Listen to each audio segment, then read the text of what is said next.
You had shortly moved to an adjacent room, and there were skeletons, half rotten, dancing between gold columns as blue lightning crackled across their bodies as if shocked into a standing position, and you made your way back to the altar room.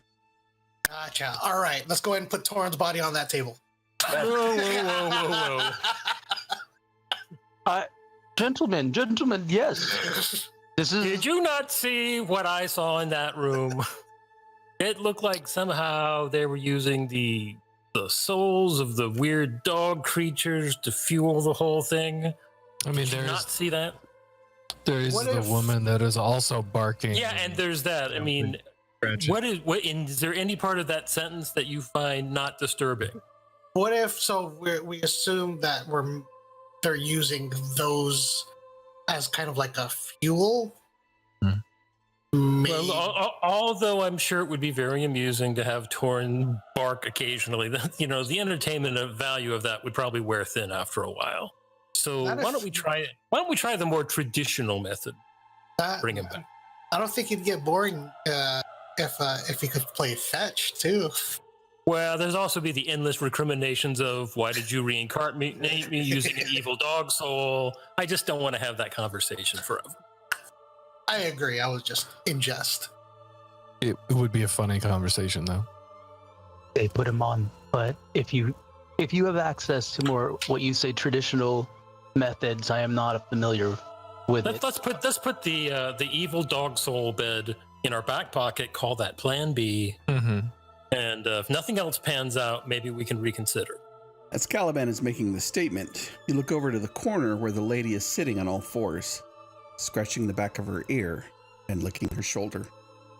Yeah, anyway, similar to how I was able to find Nessamantu with a tracking spell, I might be able to narrow the search for the necessary diamonds and cast a similar spell that could at least point us in the right direction. I mean, alternatively, I guess we could just search every room, but this would at least, because Torin's not getting any fresher. That's true. Also, another bit of good news, I think I might be able to take Therese Zolt's curse. I mean... But that also requires diamonds. Right. So... Oh, and we have to crush the diamonds up. So if you spot anything that looks like it could be used to crush diamonds, be sure to grab it. In the meanwhile, is our only choice right now to dragging him around with us? I don't want to accidentally break anything if something happens. How long do we have before he starts? I still have this scroll of gentle repose that I can. Do you have everything you need to transcribe that scroll? I never thought to look into that. I will do that as we search for the diamonds. Because if we can't find any diamonds, we may need that spell multiple times. Yeah. Correct. Yeah. So the one use would be no use. Got it. Mm-hmm. Let me check my pack. You find yourself in this room. A few dead zombies, the lady who has mannerisms of one of the dogmen, and this large stone table plated in gold. What happens now? Take a rest or...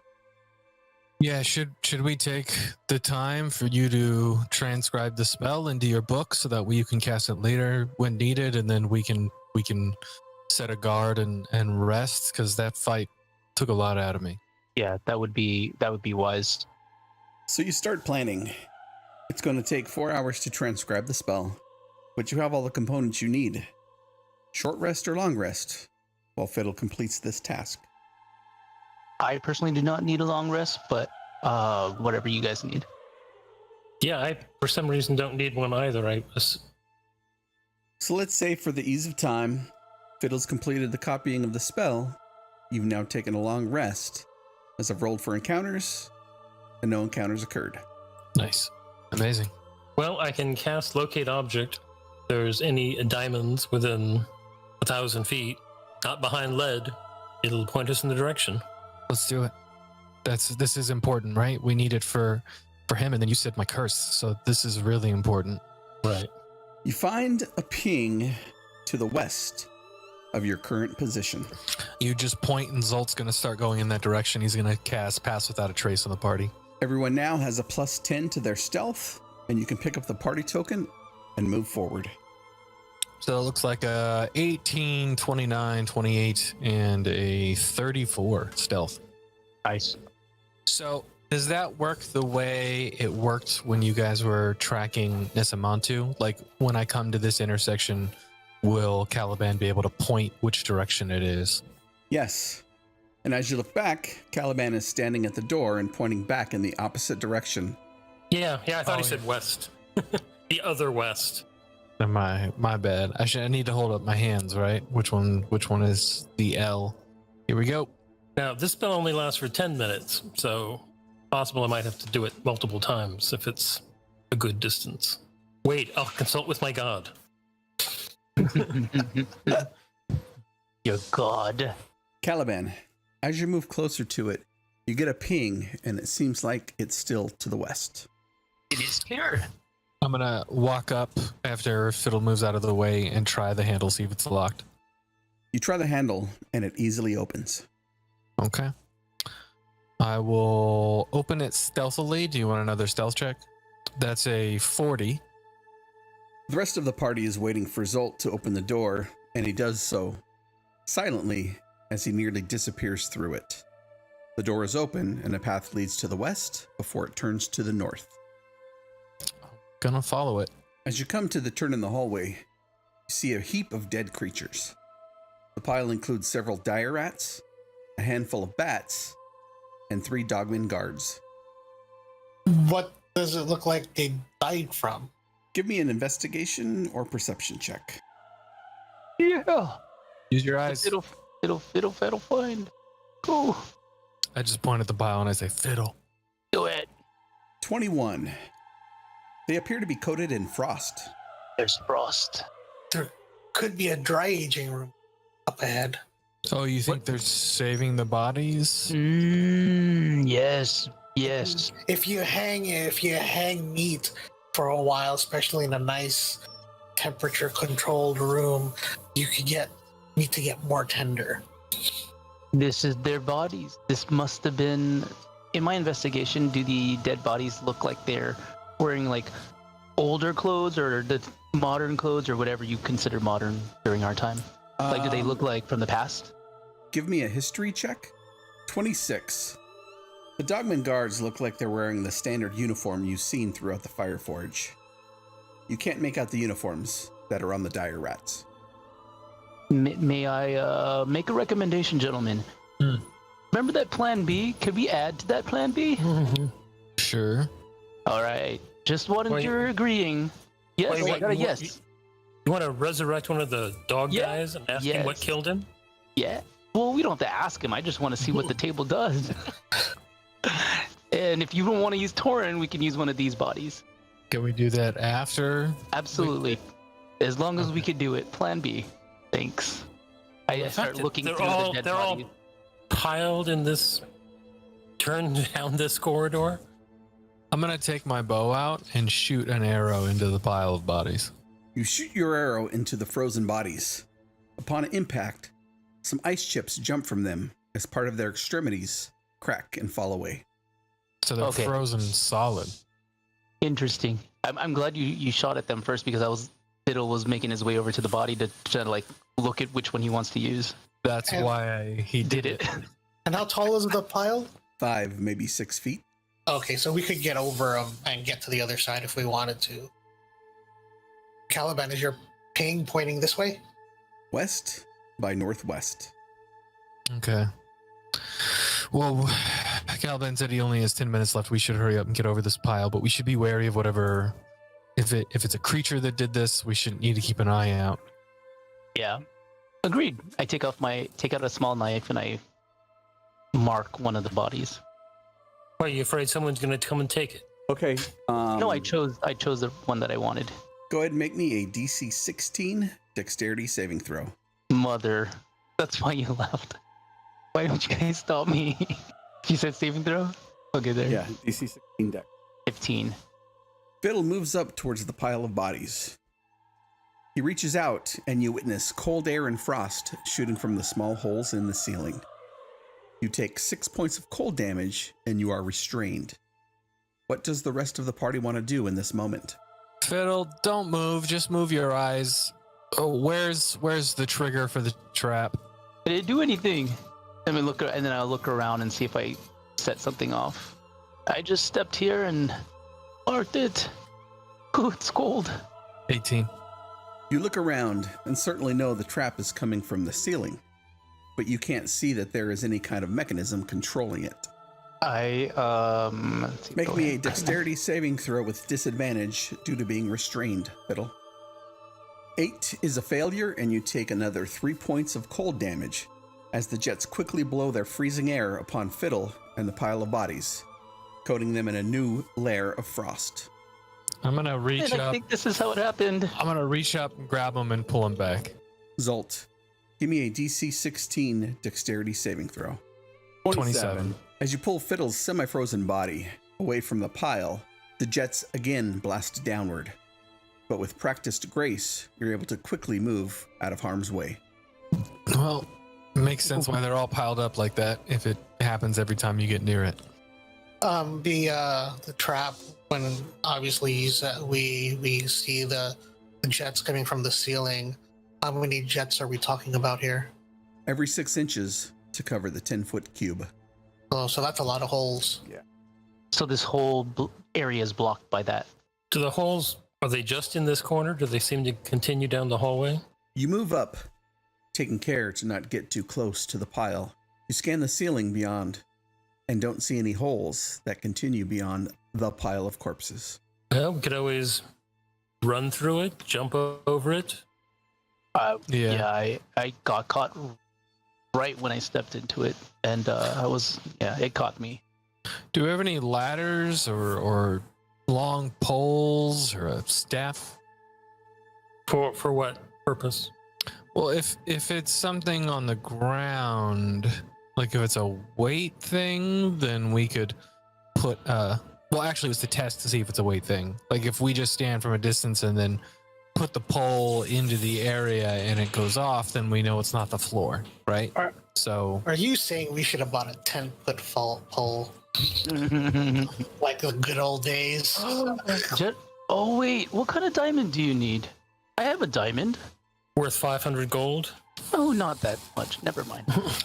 I have a fishing tackle kit that has a wooden rod in it.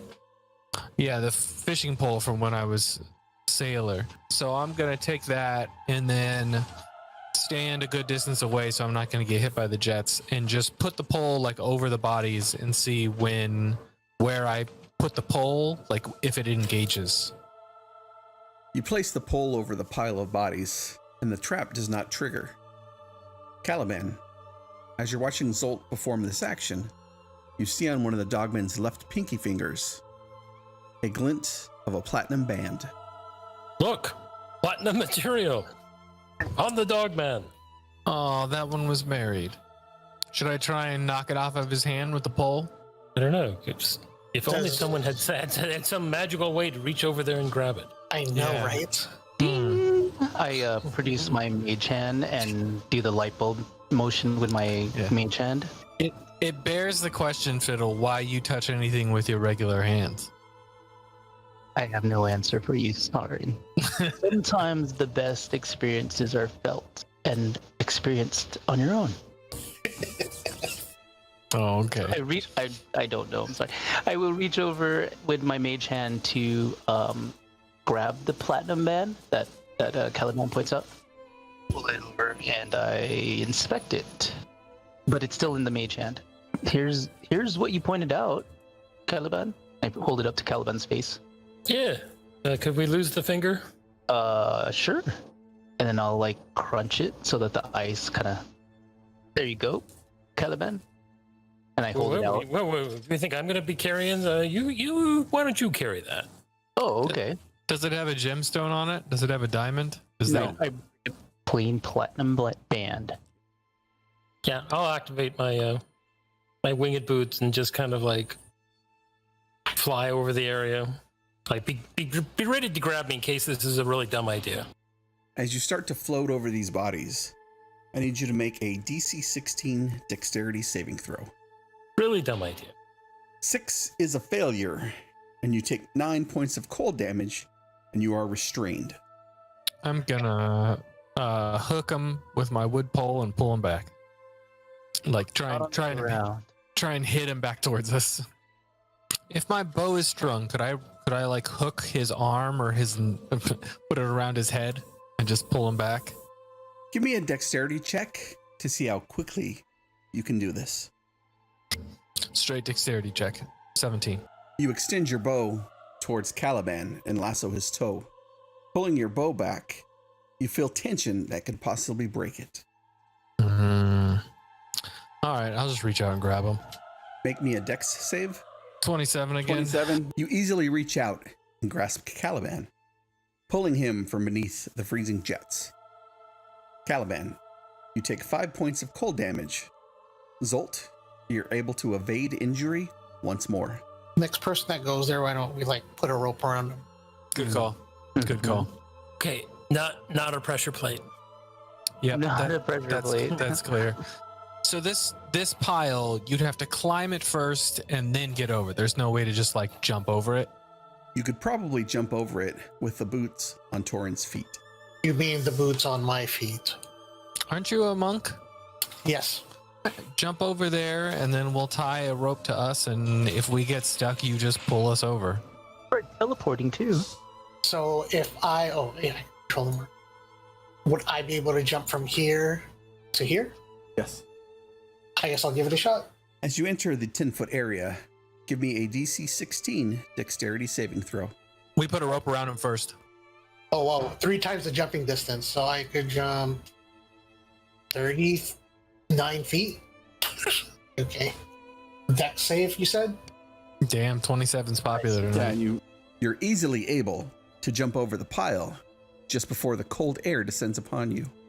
But you're too quick and avoid injury.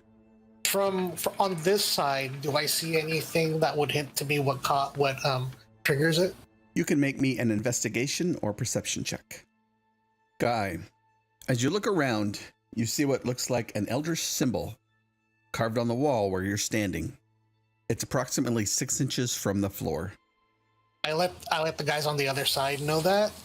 So I asked them to maybe search the floor there, see if there's a rune there. Oh, there's a rune? It's probably powering the trap. Do you want me to just throw you a crowbar and you can destroy it? Oh no, I'm wondering if there's the same rune on that side. Okay. Should I take a perception from this side? Because Fiddle investigated it. I didn't find any pressure plates, but I can see if there's any runes or any specific type of. It's just probably powering the whole thing. So you want me to quote unquote erase it? Yes. Mm-hmm. Is it a carving or is it a It looks like it's been carved into the stone itself, and it's giving off a faint glow. I've got a hammer or I've got a crowbar. Which one do you want? I may have something, give me 1 second. Okay. If that doesn't work, I have dispel. You'd need to see it, wouldn't you? 120 feet. Yep, I need a crowbar. I throw the crowbar through the opening towards Sky. And unless somebody has any issues, I start whacking it through. You spend a good minute trying to deface this rune, but your efforts don't appear to have any effect. Okay. Plan B. Fiddle, stand on my shoulders and cast Dispel Magic on the rune if you can see it. He doesn't need to see it. Oh, Be within 120 feet. there you go. Let me stand back real quick while you do this. Yeah. Yes, I don't use this spell often. Here I go. Wait a minute. So before anything happens, because I'm here, I want to look like, wait a minute, let me make sure there's room first. I want to kind of like peer down that way. You peer down the hall, and it turns to the left, about 100 feet from your position. Nothing in the hall catches your eye. Okay, I'll stay right there, I guess. And then, all right, go ahead, Fiddle. Ready? And then I hold out my trident and I say, Espitercio. Guy, as Fiddle casts his spell, you see the faint glow from the rune fade to black. Did it. The rune faded to black. I say, come through, guys. All right. Zoltz, because he's paranoid, holds his hand up just real quick, and then puts his hand over where it would engage the trap before, because he knows he's got a pretty good dex save. Does it come on? No, it does not. Okay, well done. And then we climb over. May I investigate the bodies, guys, or should we go? I mean, it'll probably be easier once we get back when they've defrosted a bit. Oh. Otherwise, you're going to have to break through bodies to get to the other bodies. That's true. Okay. I'm going to put away my mage hand and pocket the ring. Does it do anything? Am I still alive? Yes. Yeah.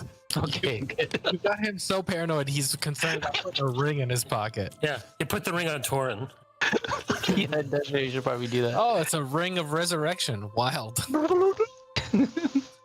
Yep, I accept my crowbar back, and then we continue to stealth forward. Yeah, I have to recast the spell, though, because I lost my concentration. Oh, bummer. Moving north along the hallway, it turns to the west. As you continue, there is a door on your right-hand side, and the hallway once again turns and continues south. I'm going to look at Caliban to see if it's to the west of here, if we should check this door or keep moving. I just keep pointing whatever direction I'm... The location is almost due west from here, just a tad to the south. Okay, it might be in this room. I'm going to point to the door and say, Fiddle. Yes. Door. Fiddle. Yes. Whoops. As you check for traps, you find very clearly written on the door in an elegant common script are the words, "Keep out, very dangerous." It says keep out. That means go in, right? Right, guys? Probably, I'm gonna ask but him. I'm going to cure myself before we do that. Oh, yeah, good idea. I'm going to cast shield. Yeah, shield is a reaction spell. It's not a... You mean Yeah. mage armor? Mage armor? Would you mind trying the door with your mage hand? Oh, Just yeah. to see. And then I wiggle the door. You wiggle the door handle, and it seems like it's unlocked. Seems unlocked, gentlemen. Okay. Then Zolt's gonna move up and try and peek through the door without being noticed. As you open up the door, you see an inky black cloud lying just beyond the door frame. It seems to roil in the hallway. You're not able to see anything beyond it. Inky black. Yeah, there's a cloud in here. Wow. Yeah. Should we try the other path, see if it leads at least in the direction we need to go before trying the inky black cloud? Which other path? There's a path to the south. It might circle back to the west. Yeah, can't hurt. I'm just going to keep moving past these doors unless Caliban points at one of them. Well, we got a problem here, folks. As you make your way into this larger room, you can hear moaning and screaming long before you enter. What happens now? I'm going to stealth forward and see what's up there. Okay. And yeah. In the room, there are 8 creatures chained to the walls. 5 may be dead or unconscious, but of the other 3, you see a robed dogman, a dogman soldier, and a green scaled lizard folk. I make my way back to the party and say, there's a bunch of individuals chained up on the walls. There are 2 lizard men, 1 robed, 1 guardsman, and then a lizard person. And it looks like they're going from person to person. I don't know if they're the ones killing them or not, but it looks like a bad situation. Do we just want to take them out? So If they're all chained. What's the danger? Yeah, that's true. There seems to be another room beyond. As you move up into the room, give me a perception check. 25. You hear a loud banging against a wooden door coming from somewhere to the north. And there's something banging up there. Someone, I don't know if it's a door, a table. I don't know what they're hitting against, but it's wood. Should we move past them and... I don't know. There must be something up there. The banging is coming from the room? There's another room to the north, and it's coming from up there. So I'm concerned if we make our way into the next room, the 3 chained people will notice us and give us away. So... Well, that's the direction that I'm still sensing, right? From where you are right now, it's almost due west. There's no other path that goes yeah. that way. Exactly. Yeah. Okay. Well, let's go. Let's go find out what's up there. We head into the room, and I try and do the universal sign for shush to the people chained as we make our way to the north. Heading through this room and following the northern path, you peer into an adjacent room and see a hulking zombie, 2 smaller zombies, and a flaming skeleton. The hulking zombie is pounding on a sturdy wooden door set into the northern wall, apparently attempting to break it down. With each blow upon the door, the creature shrieks in rage, so focused on their task, they are completely oblivious of your party. The rest of the room is in disarray, as if a tornado crashed through some library. Large tomes, small ink pots, and pottery fragments are scattered throughout. 2 smaller zombies, 1 big one flaming skull. Looks like they've destroyed the room when they're trying to get through the door. Should we take them out? All right, let's stack up and kill these guys. Let's put Torrin's body away from the combat area. Have we already cast General Repose on him? Oh, not yet. Not yet. All right, you should do that with the scroll, because then it won't cost you a spell slot, and then you can cast it again later. Transcribing. Transcribing. destroys it? Consumes, yeah.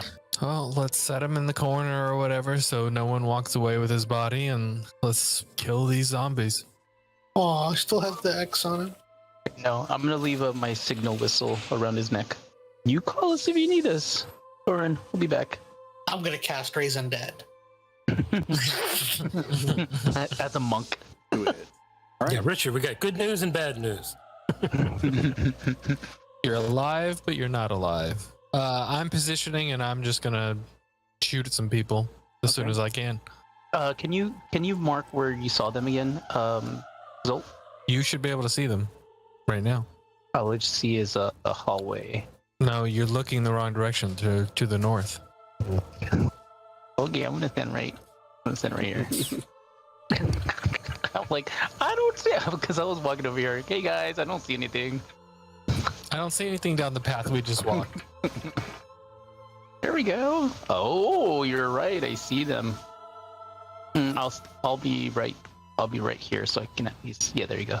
Oh, there's only me. I guess I'll stand here. I had made good berries before going to sleep because I had spell slots. So how many do I have? I think I have 10. Ooh. Yes, I have 10. I'm gonna put a good berry in the mouth of the 3 that are still alive, and then save the other ones for the unconscious ones after the fight, just to sustain them, give them a health point back. But has it been more than 24 hours since you got those good berries? No, because we got a long rest, and then he transcribed the spell, and we did another long rest. I had a level 1 spell slot before we took the long rest, so I cast it before we took the long rest. All right, Should guys. we roll initiative? Yep. Oh, wait. Make sure you have yourself selected. Damn. He matches with the skeleton. Yeah. Whoa, he's gigantic. I just saw him. Did he come out the door, or is that the thing that's been banging on the door? Yeah, man, that's been there the whole time. Oh, what? Oh, okay. You're funny, man. No, I'm sorry. I was just not paying attention. It's because my part was scrolled down and I scrolled up. I'm like, oh. It's okay. It's not like we're on a huge map anyway. So I totally it's to be expected. That's the flaming one, right? Is the big one the flaming one? No, the skeleton one is the flaming one. So the one in the back? Yeah. Okay. So Zolt's gonna bonus action hide. That's a 25. And then he's gonna take 3 attacks on the flaming skeleton because he's seeing the room kind of on fire and is like, okay, that might be the second biggest threat after the giant dude. So he's gonna try and take out the flaming skeleton first. 24 for 9 piercing and 5 sneak attack. Firing off your arrow, it hits and obliterates the flaming skeleton. Hell yeah. And then I'm going to attack one of the smaller skeleton dudes. Now, would they be aware of me? You break your stealth by making an attack. 31 for 9 damage. 15 for... Does 15 hit? 15 hits. For 12 damage. Because I get that extra d8 on the last one. 15's good. Oh man, zombies again. Remember zombies, guys? Ooh. You hit this creature several times with your strikes. It turns and glares at you, refusing to fall dead. Salt moves up here to break line of sight with them, and that is his turn. Where's the done button? Up there.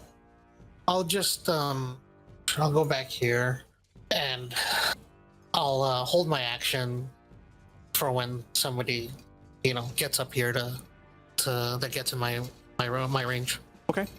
And you shot this one, right, Salt? No, I shot the bottom left zombie. So I shot the flaming guy and then the bottom left zombie. Oh, okay. I'm going to cast Firebolt. I want to test this out over at the right in front of the big guy, the same target that Zolt. Actually, let me get in front of him, and then I'll cast it. 15 hits for 10 fire damage, and he crumbles to the ground. Yay! Nice. Fire seems to work, guys. I'm gonna move out of Caliban's way. How silly does this look to the enemy? Just we hit him and then duck around a corner. Yeah. Like, oh shit, they saw us, run! Seeing two of its companions drop, the shambling corpse moves in your direction. Seeing this guy, I suppose I will also firebolt. A 19 hits for 6 fire damage. And then I will bravely Run away. move away. All right. Run away. Oh crap. Run away! I looked past Caliban. I was like, should I run that far? I don't have to be the farthest away. I just have to be farther away than you are. As the ogre zombie continues banging on the door, part of the frame gives way. Bonus action hide. 26. I'm gonna come around the corner and shoot the first thing I see. That is not a homie. Oh, it's that zombie right there. Yeah, fire arrows. 31 for 18 points of damage. This creature also drops to the ground. Dope. I'm gonna look at Guy and say, should I hit the big one or wait? I can't see him there right now. Oh, I'm just saying, should I hit the big one to bring him over or should I wait? Oh, like. There's only one guy left. Yeah, the big dude. I think so. He's trying to get into that door. Dirty 20 for 10. Why don't we let him break down the door for us first? Too late, I already hit him with an arrow. 10 points of damage. And then I go back around the corner. Okay, I hit him, he's coming. That's my turn. Let me hit the button. I forgot about the buttons. All right, I go around the corner because I need to see what's going on. That zombie out in the open, I killed that one, right? Yep. So there's only the big guy left, right? Only the big guy left. So I'll just go over there and do my deal. Do your deal. First attack. Ooh, 17 to hit. 17 hits. For 9 piercing. Second attack. For 29 hit for 11 piercing. And then bonus action, I'll just do an unarmed strike. 7. So 27 damage. And then 45. And just for good measure, I'll move there. That ends my turn. I'm gonna get 5, 10, 5, 10. I'm gonna shoot it with firebolt. Firebolt. Yeah.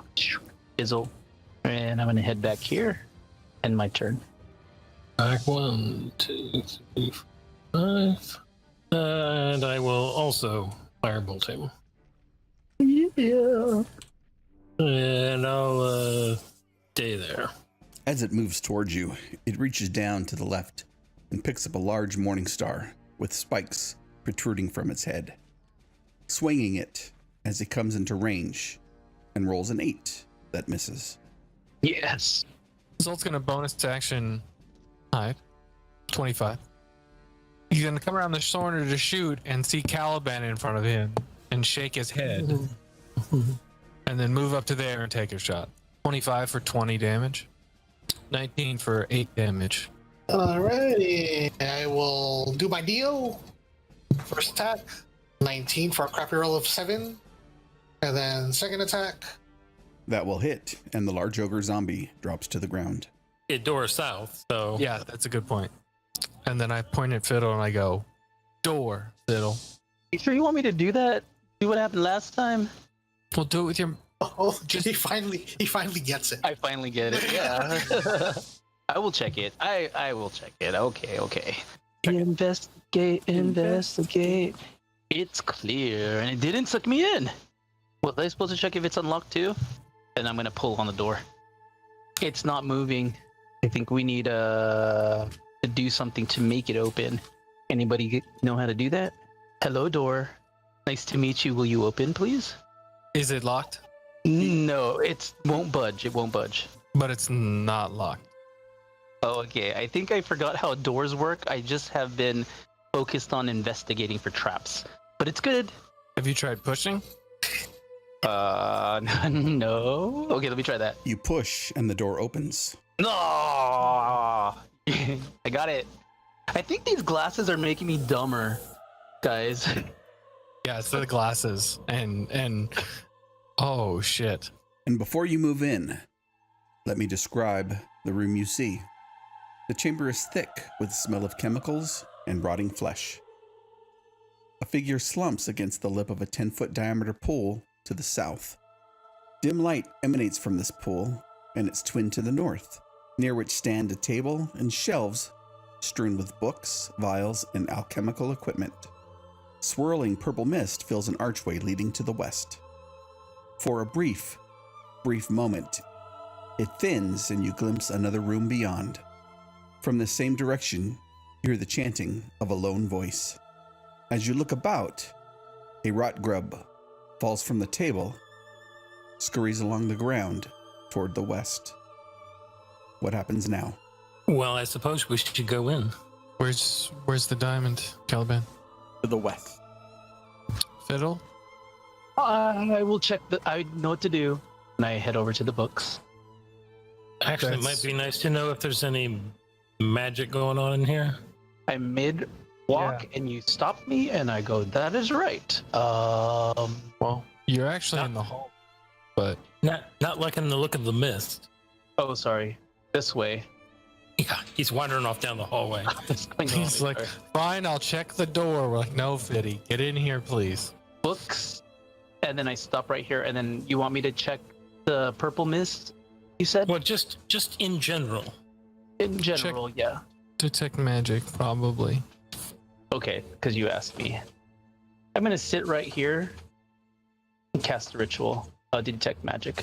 It'll take me about 10 minutes.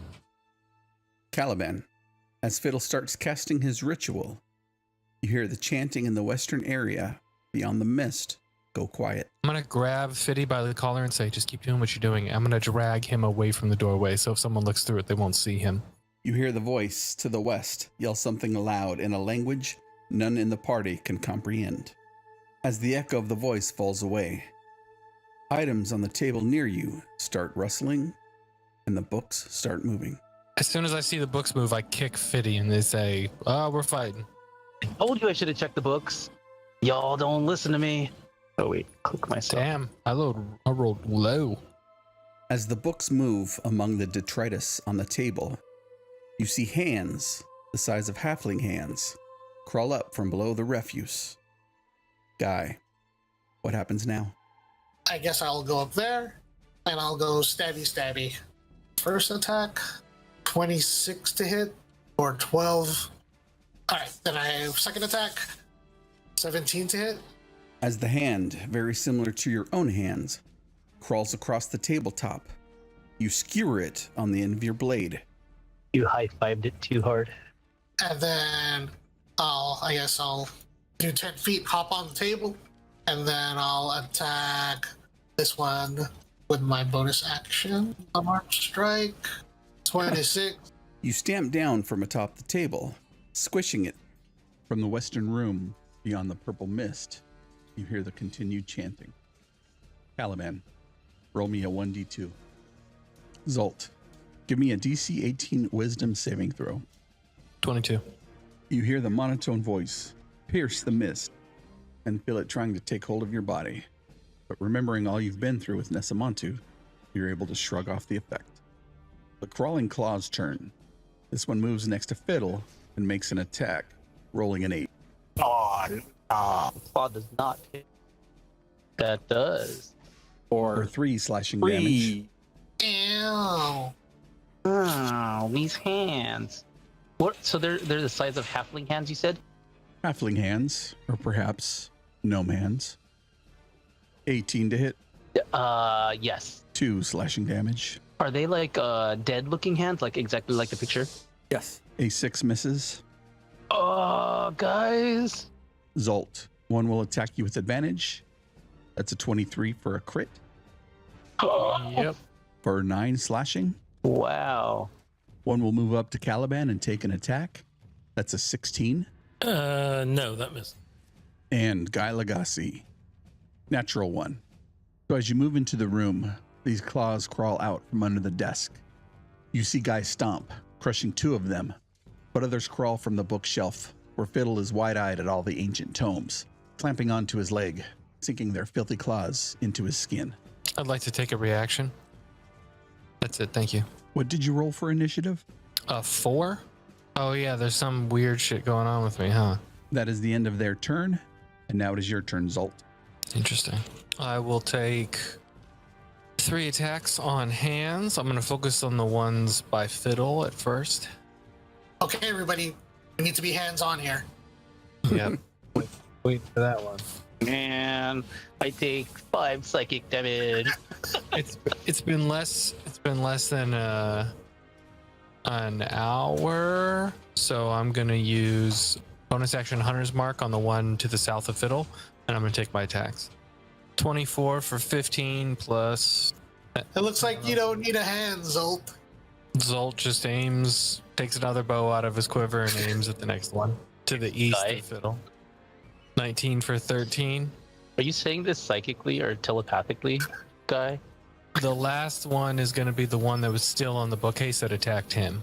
27 for 8 plus 4. 12 points of damage. That claw is pinned, unmoving to the table. Good job, Zolt. You handled it.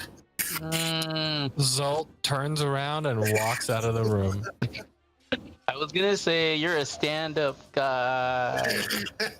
And he just leaves. 'Cause he knows it's a combat, but he's like, fuck all of these guys. These guys are ridiculous. At the end of your turn, Oh no! I need a DC 17 Wisdom saving throw from Caliban. Oh no! You feel a gesh fall across your body, confusing you momentarily, but you're able to shrug it off, unsure of what it may have been, unsure of what it might have been. Fiddle, it is your turn. I'm going to, let's see. They don't seem to hurt too bad, so I'm going to try and shake the hand of the one right here. Shocking grasp. Oh, shit, that's what you're trying to use on us, Rick? Holy crap. Stop it. It's better that I just think these are little halfling hands. Zapping the claw, you electrocute it, and it falls, writhing in agony. Pleasure to meet you, little hand. I'm going to... I have something real quick.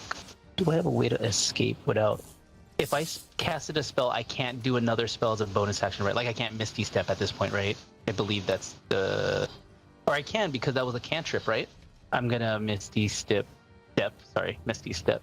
5, 10, 15, 20, 25, 30. And I will end my turn. Done. I will go primal on the one right in front of me. Slashing through it with your beast-like talons, falls to the ground, twitching momentarily. And then, boom, boom, boom. Suppose I will move back with 51, 2, 3, 4. And that ends my turn. So I'll attack the one in front of me. With your halfling hands, you smash the claw against the tabletop. And then I'll run across, attack that one. Ooh. Does a 12 hit? A 12 will hit for 12 damage, and you drop this one as well. Yep. Oh, you know what? I am. I get it. Welcome. If you want to make an unarmed strike, there is still one next to you. Okay, I'll just go ahead and make a one-armed attack. An unarmed attack. Blind attack. Fighter. I mean, at this point, I'm surprised you're just not using Torrin's body as an improvised weapon.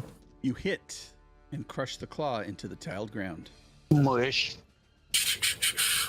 How? Wait, I didn't remember my movement. 5, 10, 15, 20, 25. Okay. How tall are these bookcases?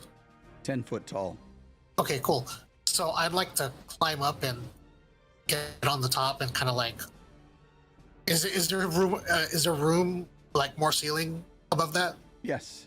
The ceiling is about 20 feet tall. As you look around at the bookshelves and the walls, this area of the dungeon isn't as worn or dilapidated. Additionally, there aren't any runes or hieroglyphics that you previously found throughout the rest of the Fireforge. Would I think like looking you saying that? Would I think like this could have been newly built? Not newly built, because the structure of the chamber matches other areas of the dungeon, but it is devoid of hieroglyphics and has somehow been preserved through the ages. Okay. Regardless, I want to go with the on top of the bookshelf, kind of plant myself against the wall, like hiding in that. And that would end my turn. I need Fiddle to give me a DC 17 Wisdom saving throw. Oh! Is this a magical saving throw because I have advantage? Yes, it is. All right. Wisdom. I call upon the wisdom of the owl. You feel a force come over you as you scowl at Caliban and shake your gray-white hair, feeling the effect wash over you, but it does not take hold. Now give me a con save. Okay. Is it a spell or spell-like thing? Yeah, is it a spell? It is. Okay, well, because that last thing that hit me was magic, so obviously I've got magic going on over now. Can I try a counter spell? Do you have to see the target? Therefore, I will roll my constitution. 21. You take 23 points of necrotic damage as you feel the moisture being sucked from your body. Your eyeballs sink into your skull, and bags form underneath them. Holy moly. The crawling claws are all dead. Let's give them a hand while they were there. Zolt was going to come in the room, and then he heard Guy make that joke, and now he's not going to. No, I'm just kidding. All right. Guys, something is hurting, and I don't think it's the hands. You're being mean to Fid. Bonus action dash. And then I'm going to look at Guy. I'm standing on top of the table. I look at Guy and say, it's through this door. Do you know what this mist is? And I look back at Fiddy and Caliban and say, you think you guys can dispel it? I try. Okay. Is it magical? I mean, I don't know. It's purple mist, bud. I thought you were the wizard. I don't study purple mist.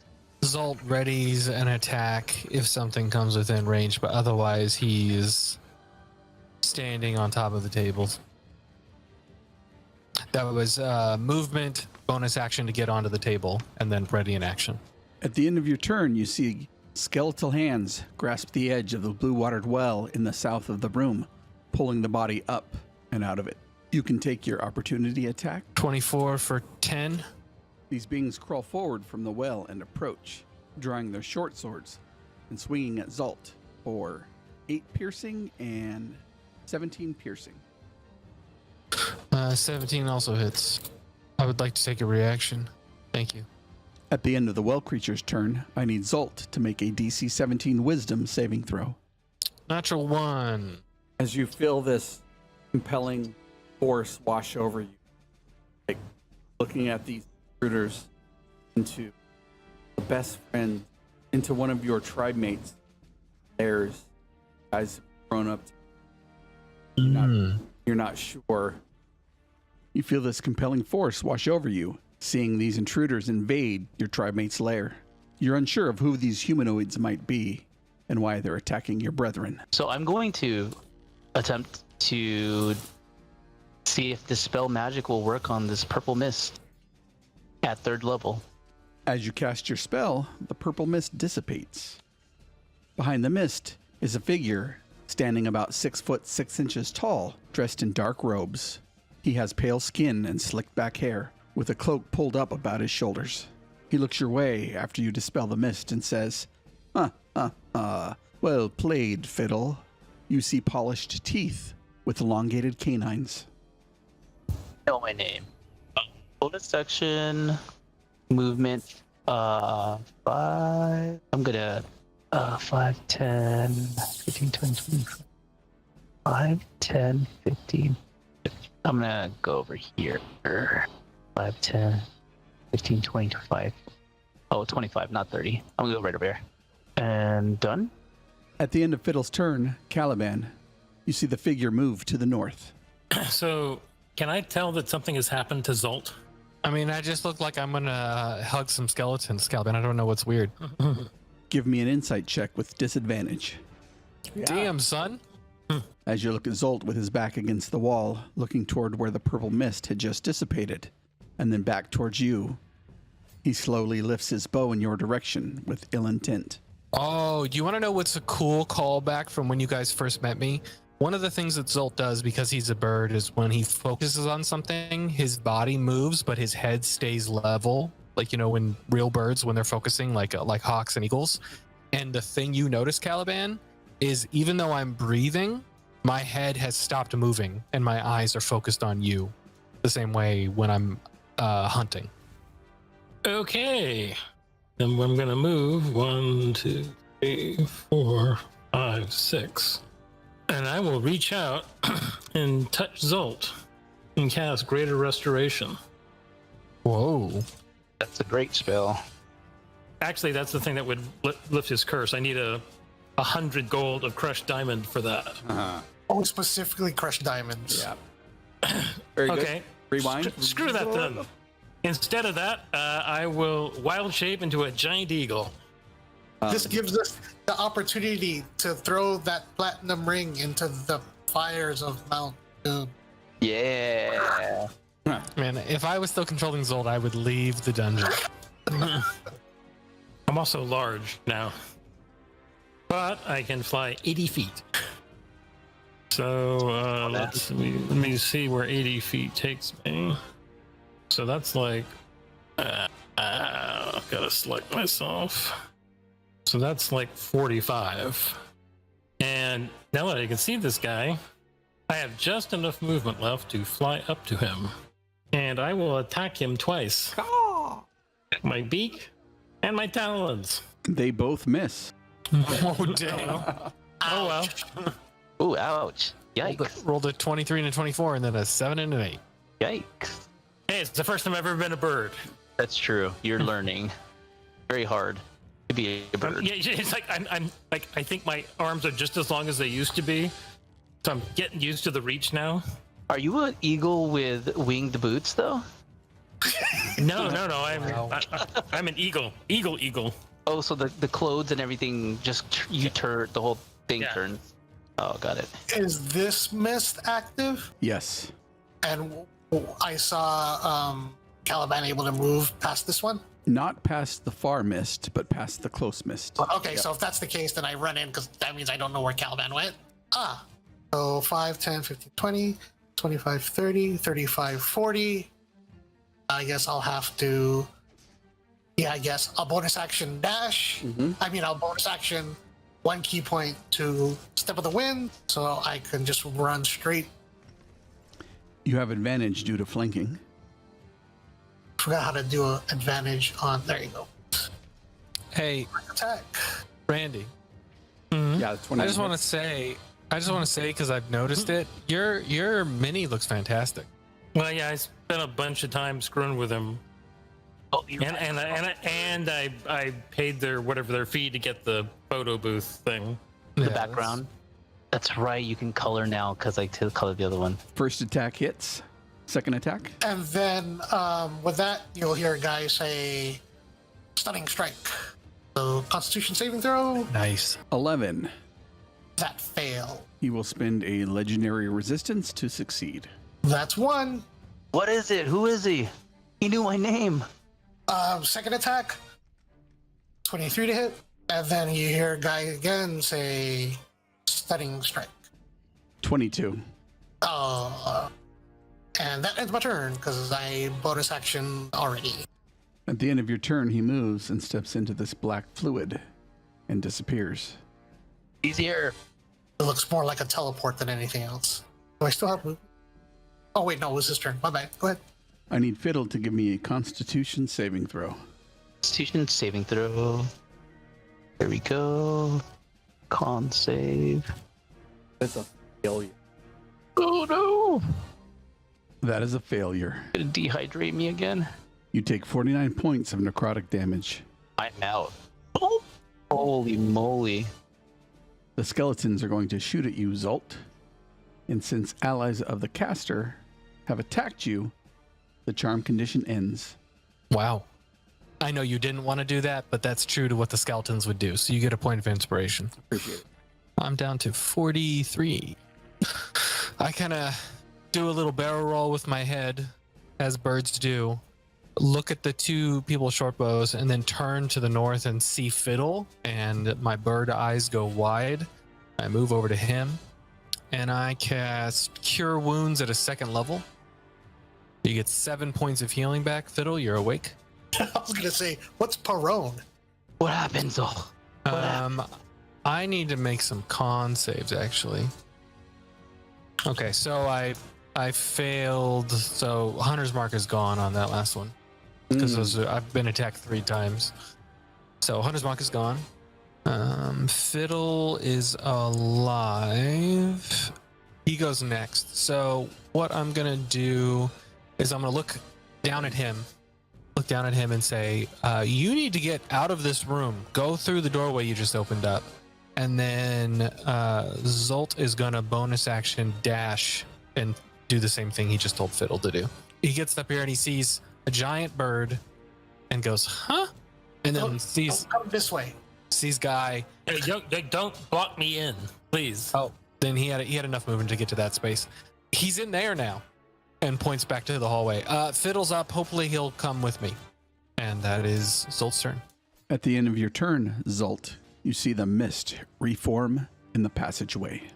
If I have 25, do I round down or round up when I stand up? Down. Okay, so I'm going to stand up. So I'm no longer prone. 10 left. 5, 10. The fog wall is there. Okay, then I'm going to Misty Step then. Ooh. Misty that step. Misty that step.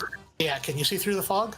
You need to see with Misty Step. Can I see through? Is it too dense? You cannot see through it. Okay, in that case, let's see. I think I could do something here. It seemed to work the last time, so wait, no, I can't. If I dispel it, I'm stuck. But we'd be able to get out. What do you mean if you dispel it or you're stuck? I can't. I have nothing left to do. He doesn't have any more movement. He'll just be standing there. But it'll allow your friends to come into the room and help you. That's true. Where is the guy now? In the room with He's south him. of me. Yeah, south of me. Let's see. Let's do this. I'm going to. I mean, no, go ahead. Go ahead. Sorry. Okay. Yeah, I'm gonna dispel it. Yeah, I'm gonna dispel it. The mist once again dissipates. That is my movement. I use my action. Do I have any bonus? No bonus. Yep. I'm done. Fiddle, at the end of your turn, this vampiric beast moves right next to you. I will. My face. Oh. They're gigantic. He's a flying eagle. Oliver, come on, bud. You need to pay attention to the game. Oh, I know he is. I'm. Thing is, I can't really. You're kind of. I don't know. You can fly over me. Yeah. The ceiling's like 10. 12 feet. Okay. Yeah, you can fly over me. And I will fly over, and this time I will just attempt to grapple the guy. Ooh. Grapple. It'll use acrobatics. That's a natural 1. Nice. It is grappled. And I'll shriek right in his face. You get 2 attacks, right? You could attack with the other claw or do a beak attack. Don't you get 2? Don't you get multi-attack? I do get multi-attack. I didn't think I'd get a second attack if I grappled. Yeah, like if the first one didn't work, you could have used your second attack to try again. Can he use his second attack to shove prone? Sure, why not? Do you have any movement left? Do you want to bring him back in here with us? I actually do have some movement left. Let me see. That was like 35. It's hard to tell when you're huge. I know I got that problem every day. 50. Yeah, 60. I can't really drag him all the way back in there. I can basically drag him maybe to where the purple mist is. Let's do that. Do that. So if it comes up, it hurts him too. Somehow I doubt that it hurts him, but sure, I can try to drag him. It'll also get him closer so Guy doesn't. Oh, wait a second. That's half. Yeah. Yes, yeah. So I'd only be able to. Yeah, I basically wouldn't be able to drag him anywhere. Not really. Okay. But I can try to shove him. Yeah. So there's something. Oh, there it is. Much better. 20. He has his fist in the air. It's like fight power. Strength. Just want to shove him prone. Yeah, down. So now basically you now have him pinned. That's amazing. Nice. A giant eagle screaming in his face. He's going to attempt to bite you at disadvantage. Oh shit. As you knock him down, he attempts to reach out with his fangs and bite your chicken leg. And he rolls a 12. Wait, I gotta check. See what the eagle. Eagle fortunately has an armor class of 13. Take the chance. And jump in. Man, you definitely had enough movement to get to him, but I love your bravery. Well, I didn't know that because I don't see there. You jump in and you can emerge from a red well. So you show up to the south. You lose 1 hit die and your maximum health is reduced by 8. Let's see the best way for me to do this for now. Zolt sees you pop out and goes, He's in the room we were just in. Hold on, I'm doing math. So looks straight at the camera and says, "Why is he doing math?" Wait, but now I have to do 1, 2. Oops, that work? Yeah, all right. Sorry, it's because of the hit point thing. All right, then I will 5, 10, 15, 20, 25, 30, 35, 40. Oh, definitely I could reach there. And I will attack. First attack, 25 to hit. For 11 damage?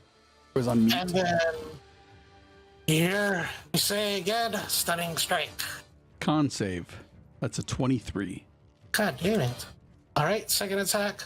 A 29 hits. Say again, stunning strike. That, I believe, fails. Give me a second. Yeah, that fails. He'll burn another legendary resistance. All right. And then, you know what? I will do flurry of blows. Flurry of blows. And then first unarmed strike, 25 to hit. 25 Who's that hits. advantage? Oh, so let me fish for the crit. You're doing math. All right. And then, you say stunning strike. 17. Makes it. Damn. And then a second, I'm like burning through my, whatchamacallit here. Second, unarmed strike, 23. And guess what I say? This is amazing. 14. Fails. He will burn his last legendary resistance. Nice burns. That's good. And that ends my turn. Amazing. And, Nice. yeah, use all my key points to burn that. Was there anybody? I'm gonna ask them while this is all happening. Was there anything else in the other room? There's portals. You hear Zolt. Portals. Oh, okay. Portals and another gate. There's another mist in there, so we didn't see what's ahead. Okay. Time to die. Oh no, he's singing ABBA again. This is I know. Take a chance. There's just on me.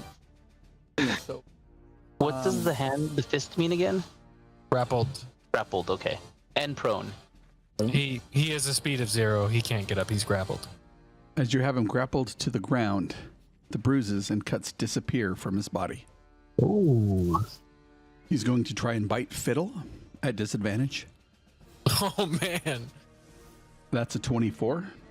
Wow. Fiddle's dead. 24 to hit. See, that would have been a reason to move him. Randy, move him away from Fiddle. Yeah.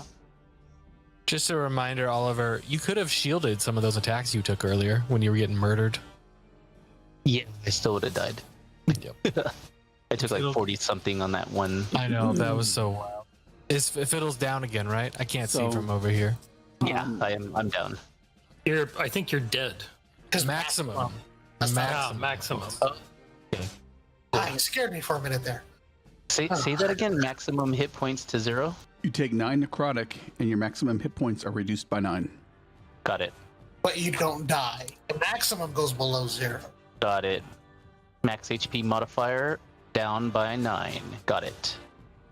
That's so weird. Vampires, motherfucker. Is this what Strahd's gonna be like? This thing might be like a little bit out of our league. At the end of your turn, it's going to... The skeletons will move out and take an attack at Caliban. 21 to hit for 8 piercing. And that hits. And a 15. Yes, that hit. 3 piercing damage. It was 8 and 3 is 11. Okay. At the end of the turn, Diane is going to take a legendary action to try to bite Fiddle at disadvantage. That's a 19 to hit, and you take 2 death save failures. Oh! 1, 2, failures. So it comes around the corner and is like, why is the vampire near Fiddle? He likes me. Oh, I'm dead, sorry. And cast Cure Wounds at first level. It's like, wow, this is what I'm going to be doing the rest of the combat, huh? You get, man, I got way more than the first one. 11 points of healing, Fiddle, and you're awake. Bonus action, well, I'm going to move back. They'll probably get an attack of opportunity from grappled guy. Can he take attacks of opportunity while grappled? Probably, right? Yeah, he can take reactions. Yep. Actually, you know what? I'm going to stay there. Man, I just want to pick up my token. Thank God. Okay. And this is so stupid. He's going to crouch down below that table and take the hide action so the archers won't have sight of him anymore. 19. And that's his turn. Thank you. He's biting fools left and right. So many people to bite. So many choices. It's a smorgasbord for him. He's surrounded by meals. He's going to form a fist and try to punch you. Dope. Punch me, Diane. Diane spits hot fire. Let's do it. That's a hit for 7. He's not going to deal damage, but grapple you instead. Oh, we're going to have a grapple chain here. Beautiful. But it is happening. It's so silly. I love it. I'm alive again. If I Misty Step, I just Misty Step prone, right? You would show up laying down somewhere else. Yep. At the start of your turn, the mist reforms in the hallway. Mother. Okay, so I'm going to Misty Step 10, 25, 5, 10, 15, 20, 25, 30. And then just again, because I want to follow the order this time, if I want to do a cantrip after my Misty Step, I cannot. It has to be a touch type. No, there's... Oh, it just has to be a cantrip. Just has to be a cantrip. Got it. Yeah, where are you going? 10, 5, 10, 15, 20, 25, 30. Will this give me cover? Some type of cover? You can stand up. You still have your movement, bud. Oh, I want to stay down All right. for right now. Well, will this give me disadvantage if I try to shoot prone? Because he's prone too, so... Well, just think about his condition is prone. So if you attack him with a range spell, you get disadvantage. Oh, because I'm prone. No, because he's prone. Your target is prone. Oh, but I'm short to the ground. Like I'm imagining, like under like a little kid Any- at the table, pointing at him. Any ranged attack to a prone target is disadvantage. Doesn't matter what size you are or where you're at in the world. Melee attacks, I think, get advantage. Oh, because they're on the ground. May I suggest you shoot the archers who are also doing damage to your giant eagle friend? You may, but I'm not thinking about that. I'm thinking about the Dracula. Well, Zolt's got a hand around his throat and he's yelling that at you, Fitty. Yes, I'm gonna firebolt Dracula. Okay. At disadvantage. 16? A 16 will hit. Yes! Wow, man. I don't think firebolt makes things burn, man. It just does the 5 damage. Oh, really? That would be cool, though, if it set stuff on fire. It does in Baldur's Gate 3. Baldur's Gate 3 is not... They changed so Great. much stuff from D&D. Now, instead of the Matt Mercer effect, it's going to be called the Baldur's Gate effect. It Yeah, is. They're exactly. changing so much things. Whew. Okay, then I'm going to... Yeah, I'll stay on the ground, and I'm gonna... that ends my turn. See, that is smart, because if the archers target you, they can't. There'll be a disadvantage. Diane will make a strike at disadvantage against Caliban. Taliban, how much hit points do you have? Hopefully you're strong. Doesn't matter. I'm wild shaped, so it doesn't matter.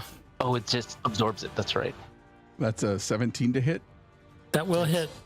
You take 6 bludgeoning damage. Give me a second here. This is so ridiculous what is happening in this room right now. We're all holding hands. Just out of curiosity, can the giant eagle fit through the doorway that leads out of this room? Yes, but you'd have to squeeze.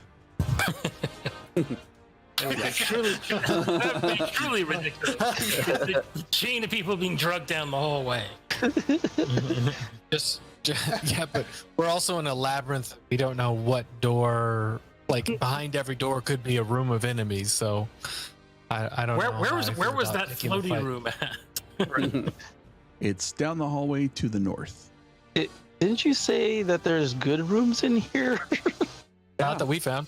I Yeah, know you we haven't did. found any good rooms except for Absolutely the have. the river. But we also need these diamonds. We do. Yes. You're right. Yep. Okay. Let's see. Bonus action.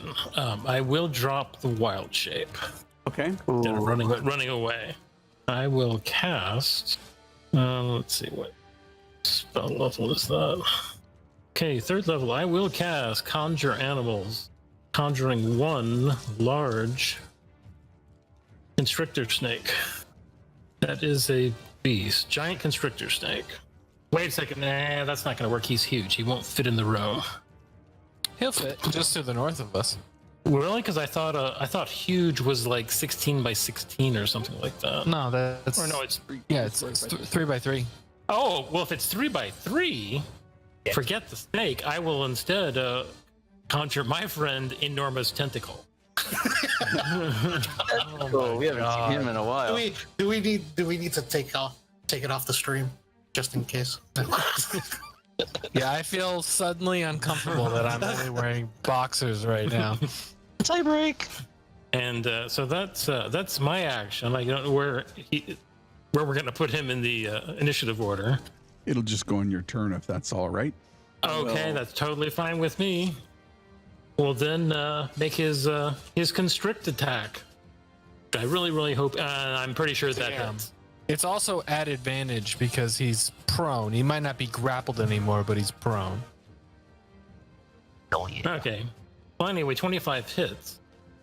So he takes 8 bludgeoning damage, but more importantly, he is grappled again. And until this grapple ends, he is restrained, and the tentacle can't do anything else. But the creature is restrained. Just a heads up, Randy. It rolled when you did the 25, and it did 13. So Oh, okay. 13 bludgeoning. yeah, probably want to take that damage. Okay. The more important thing is he's restrained. Wow, just stacking all these stats on him. Huh? Like, stay put. Happen for many And poses. then Rolls against creatures have advantage, and creatures' attack rolls have disadvantage. let's see. Creature has 1, 2, disadvantage on 3. dexterity saving throws. Good to know. It's nice that he used up all of his legendary. Legendaries, yep. You got him to use them all. That was perfect. And then I will try to flee the room for about 1, 2, 4, 5, 6. All right, so I'm gonna move over here. I'm going to attack. First attack on him. You have Please. points yet? hit. All of these are at advantage, right? 18 hit. Whoa! It actually rolled halfling luck for me automatically. Oh, really? That's crazy. Yeah, that's a new thing it does. That's cool. The advantage came out, and then I saw the one. Then it rolled the third one. I'm like, oh, sweet. That's cool. And with my last key point, I say, stunning strike. Yeah. This is amazing. Oh my god. Fail. This is amazing. He's Hell prone, yeah. restrained, and stunned. Can I just yell out to him, like, Diane, fuck you? And my next plan was to do a shove action at Zolt, but since he's now stunned, you're no longer grappled, so I'm just gonna attack. Yeah, That's amazing. Diane. Or die again. Or wait a minute. Oh, I don't have any more key points. Oh, no, never mind. I couldn't have done it anyway because of the attack action. So second attack, I have to do that regardless. 26 to hit, and then for 7, and then bonus action, another one. I wish there was something that I could do that'll make him take a dexterity or a dex or something saving throw. And hit. 26 to hit. Damn. For 9 bludgeoning.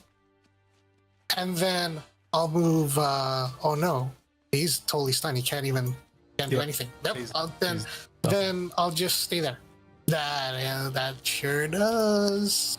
Woohoo! It just turned again. Yeah, stunned. The skeleton will go ahead and make an attack at Caliban. That's a 16 to hit. Miss. The second skeleton will take a short bow attack against Zolt. Misses.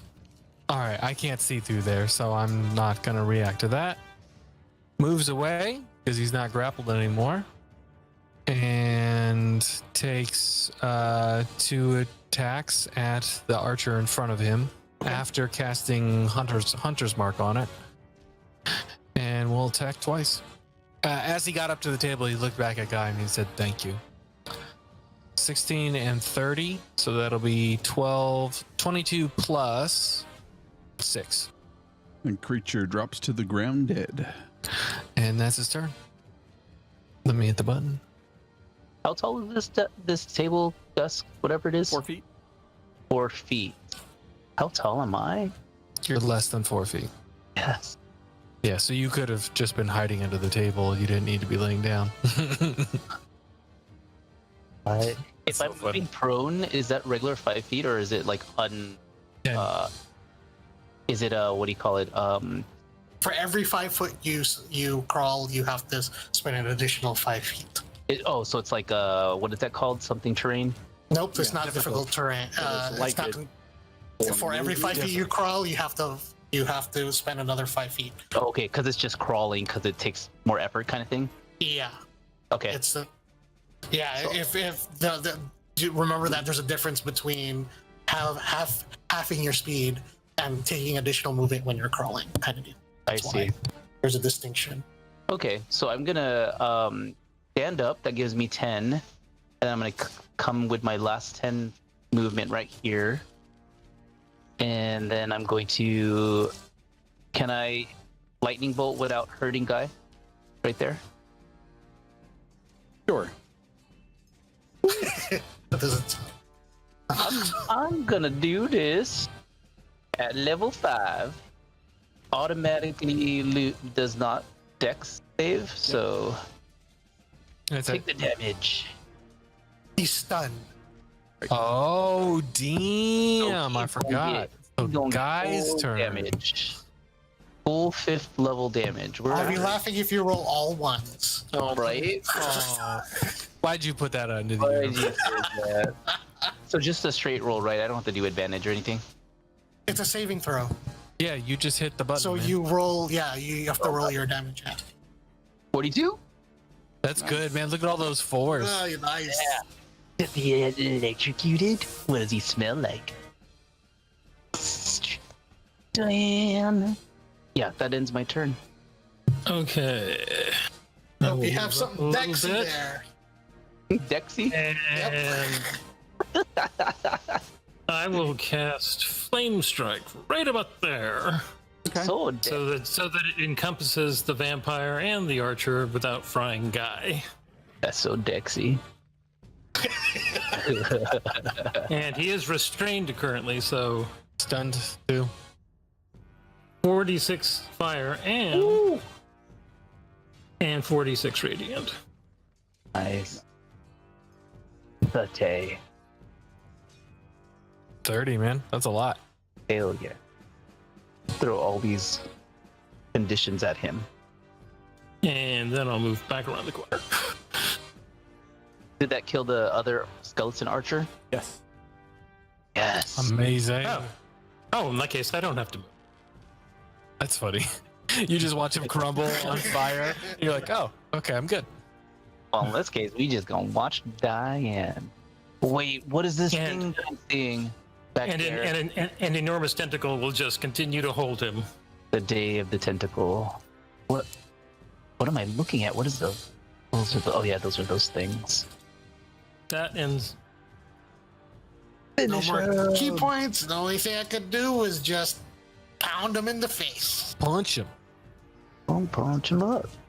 For 9 piercing, 26 to hit, or 11 more piercing. I've never seen an enemy with so many different effects on them. And There, then, there was once in the Tomb of Annihilation game where I forget what it was, but this thing must have had 6 or 7 different things holding it, restraining it, cursing it, blinding it. And then a bonus action, my unarmed strike, for 28 for another 10, so that's 30 damage total. As you strike out at Diane, 1, 2, 3 times, the third strike connecting to his chest, almost punching a hole through it, and the body disintegrates into mist. Oh, into mist. he's a Where's the fan. mist going? Wait, what? What? But I want to know where the mist is going afterwards. Is he misty stepping? You see the mist rise from the ground and move back through the purple mist in the doorway. Damn, you know who's not going to fit through that gate? Tentacle. Actually, Tentacle's rooted to his spot anyway, so oh, okay. Oh, Because actually, he can't actually move.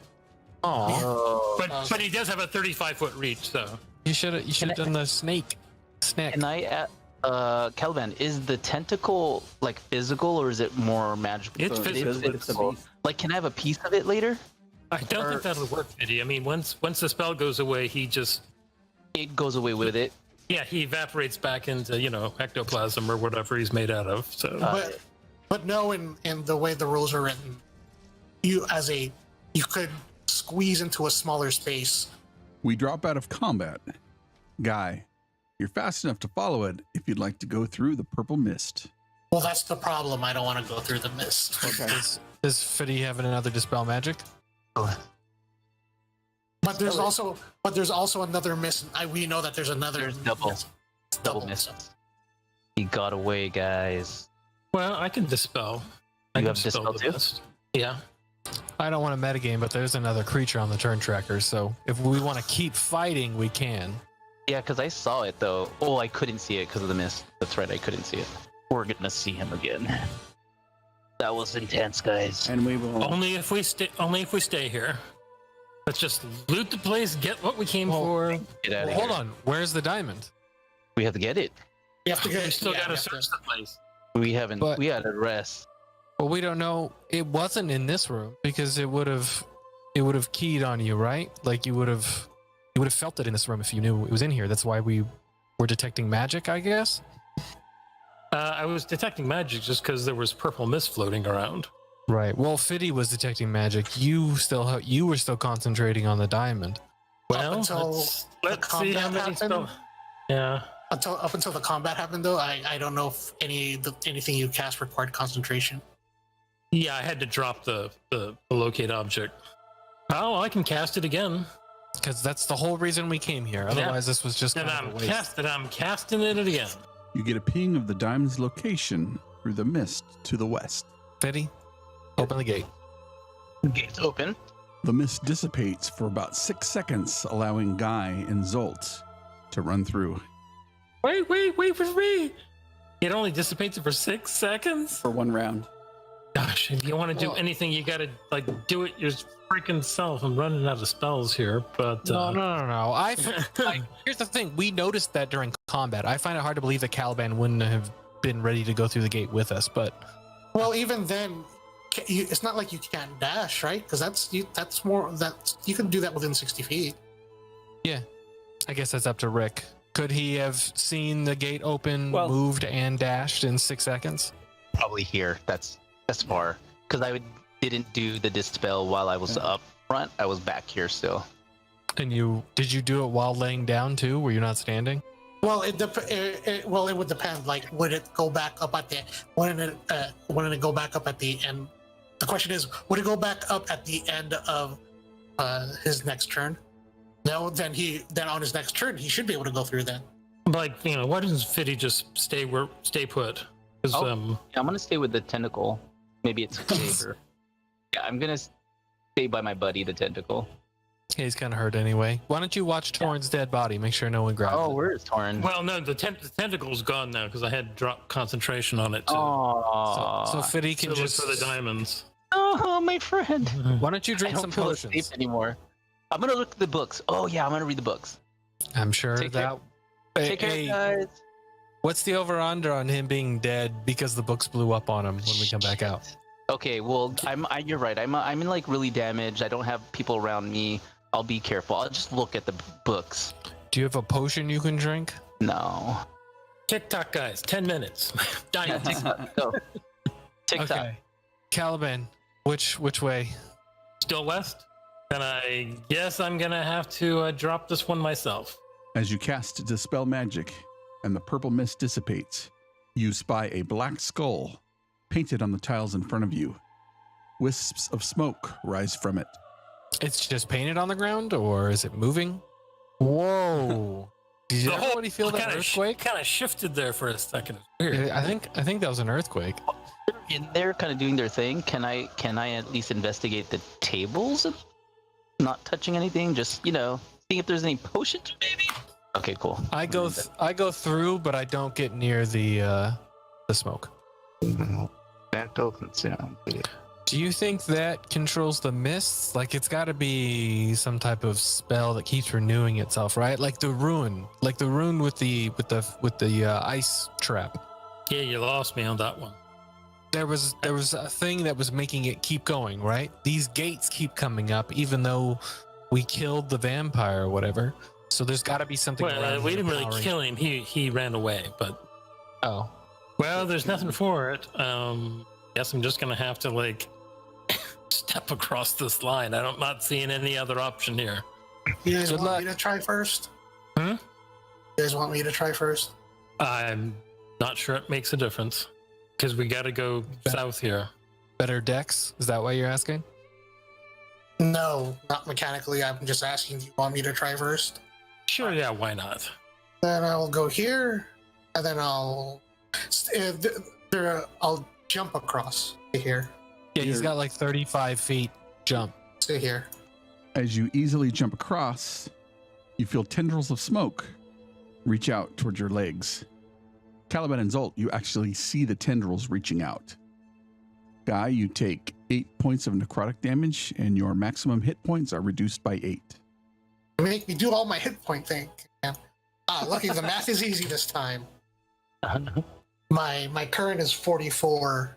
My max is now at 70. All right, well, watch out, Guy. I'm gonna jump too. Are you sure? I mean, one person can search what we're looking for. Okay, yeah, you guys make a good point. I want to look around at this point, like what's this, and Oh, that's clearly where he sleeps. Yeah, I'm guessing that's a grave. It appears to be freshly churned dirt covered with grass or sod that sits in this 20-foot area. On the tables sit alchemical supplies, books, and many other necromantic accoutrements. What do you guys want me to do? Because I'm tempted to dig up that grave and go a little stinky. Eventually, what's down here? Because I can't quite see around the corner. I'll go ahead and There's search. a desk and a table, Zolt says, because he can see around the corner. Like, just keep looking, guy. It's there. I search for anything useful. Give me an investigation or perception check. As you search throughout the room, you spot a double-layered desk with several shelves. On the uppermost shelf sits 2 different sized skulls, and in between them is a rough-hewn jewel. Swipe. So I got it over here, guys. And then what I do want, is it okay I dig this up? Works for me. All right, I start digging it up. If that's going to take some time, anybody have anything wooden and pointy they could maybe sharpen while I do this? I guess that's a no. Looking through my stuff, I'm not seeing. Well, I don't know if I could turn my flute into a stake or not, but. Or if somebody like has a torch that they could like really quick like sharpen up while they're waiting. Yeah, that's an even better idea. I have torches. Yeah, sure. So do I. I take out a dagger and I start sharpening a torch. Yeah. Well, you're playing with the grave. We're just sharpening stakes. Man, we are so ridiculous. I love it. You have like arrows too. Aren't those made out of wood? Yeah, they're not big enough though. Needs a mid-sized piece of wood. And they're already kind of pointy. Zolt, Go ahead and all this. Zolt has his bow ready in case anything else pops out. He can help from back here.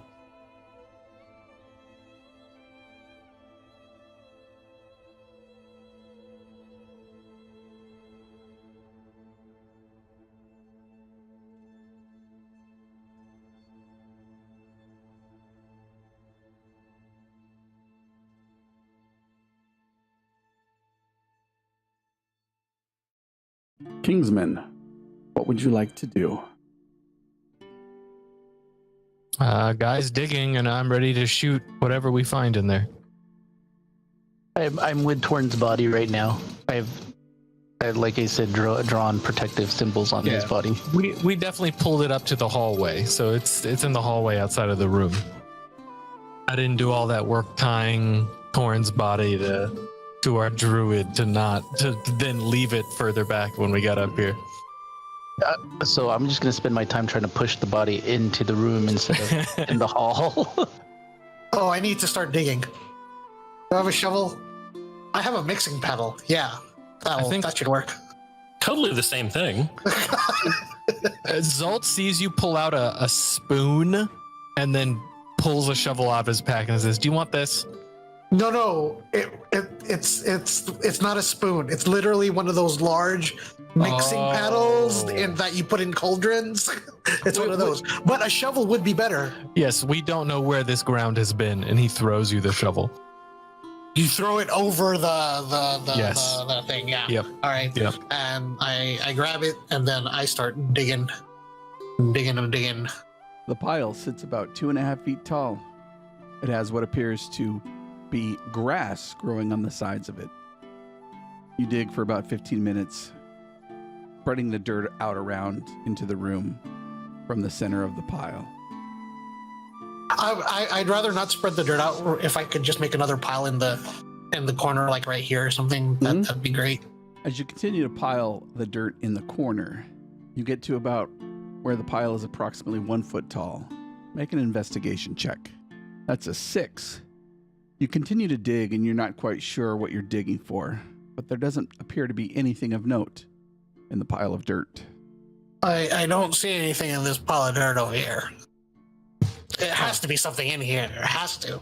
I mean, who would put this? So on the edges, is it because the floor is stone? At the edges of where this pile is it like, is the stone cut? You know what I mean? Like, how does this dirt, like from the dirt to the stone kind of dealio?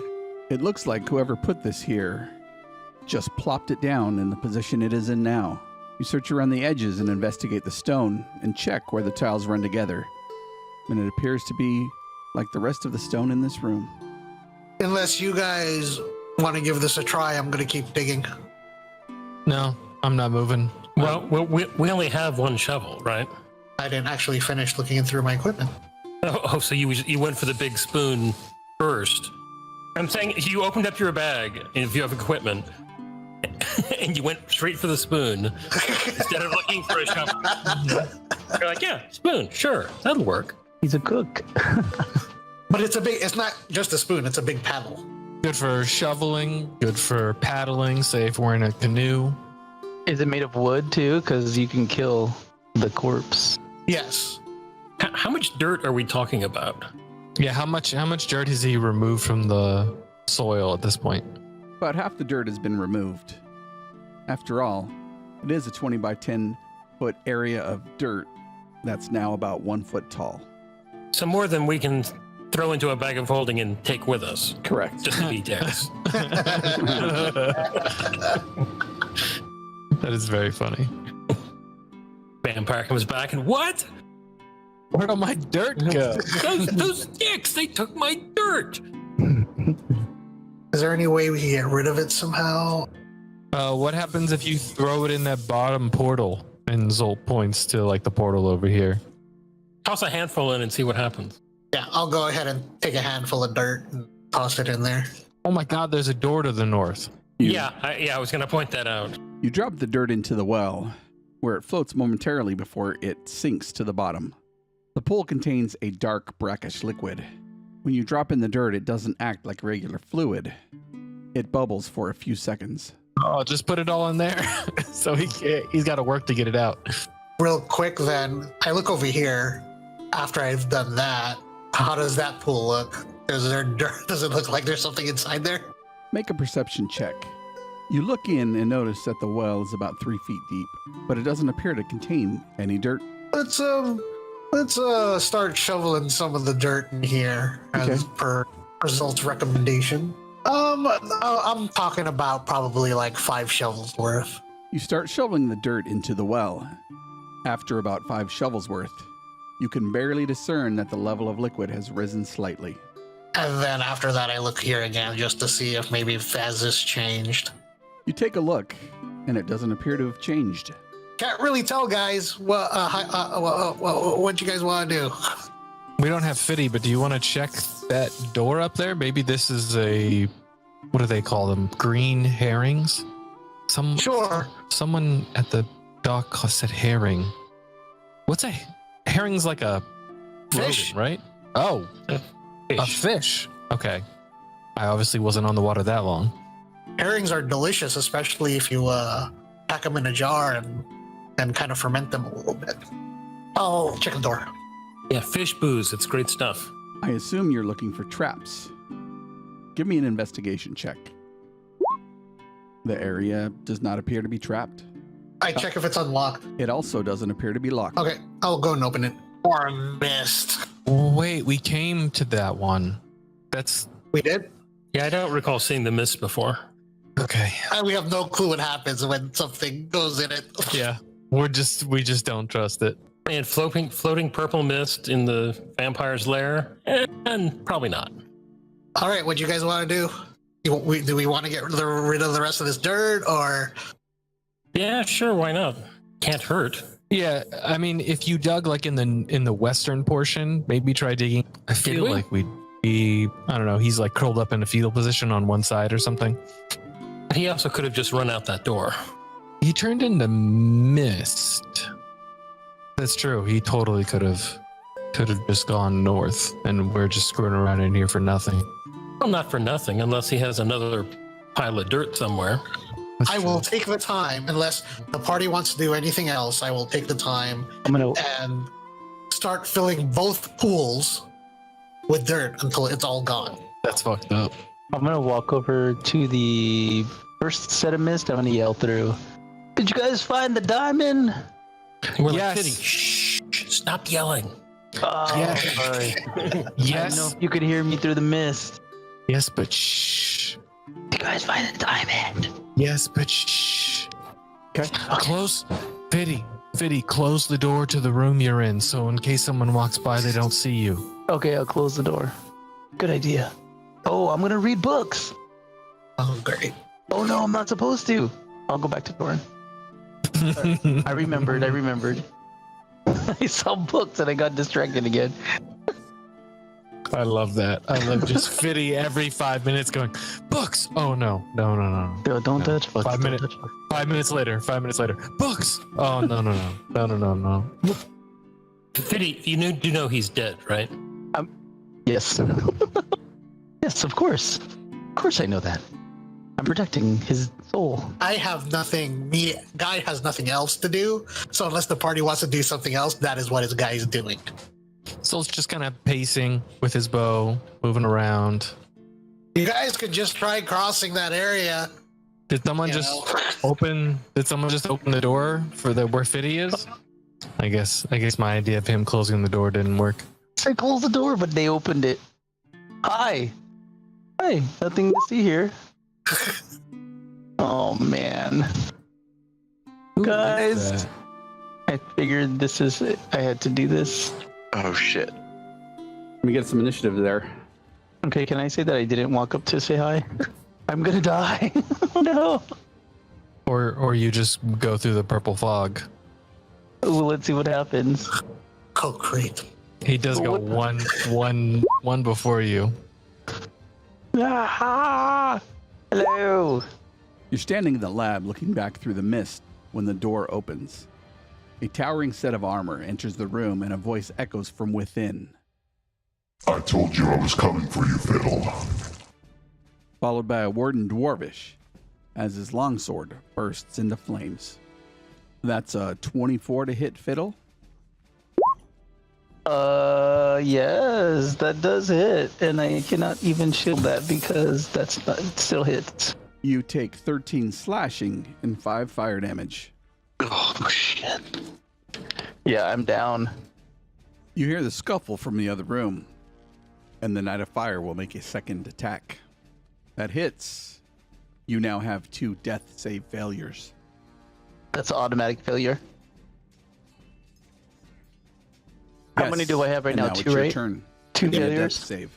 Just a D20, right? Straight D20. Oh, I know how this feels. Oh. He's dead. Oh shit. Dead. I am dead. Mama. And the roll went behind the turn order screen, so I couldn't see what it was. Fitty, what are you doing here? Hey, Doran. I came to visit. Result.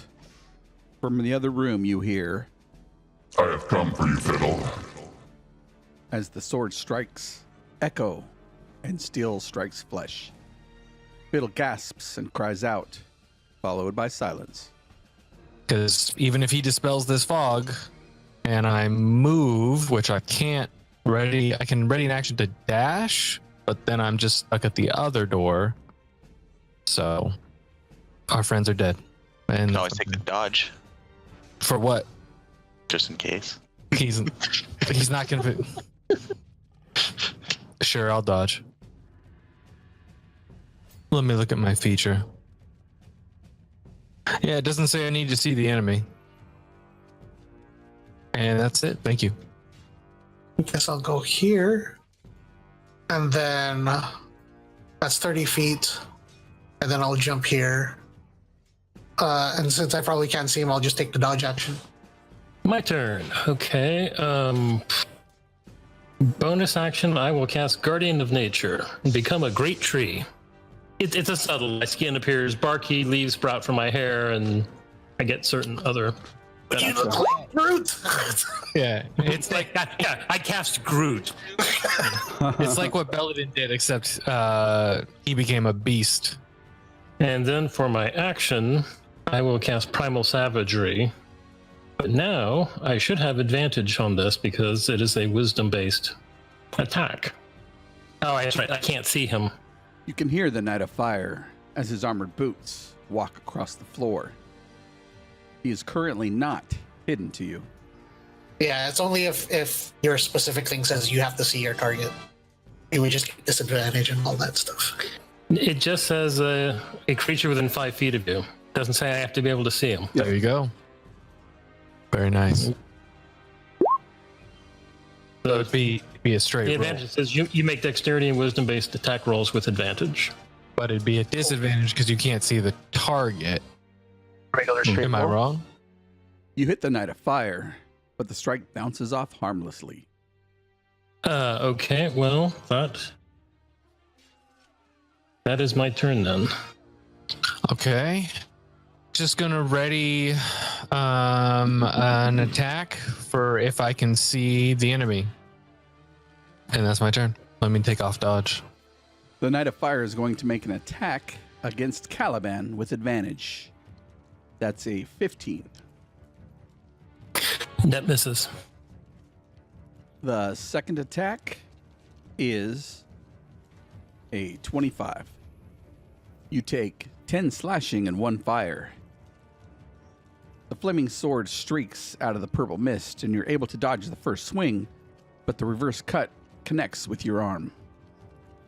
Okay, hang on a second. I gotta make 2 con saves for the spell, but I get to make them with advantage. Which, oh yeah, it is gone. Bummer. Made it. You only got hit once. I'm dead. Kawawa naman. I will grapple him. Athletics, yeah.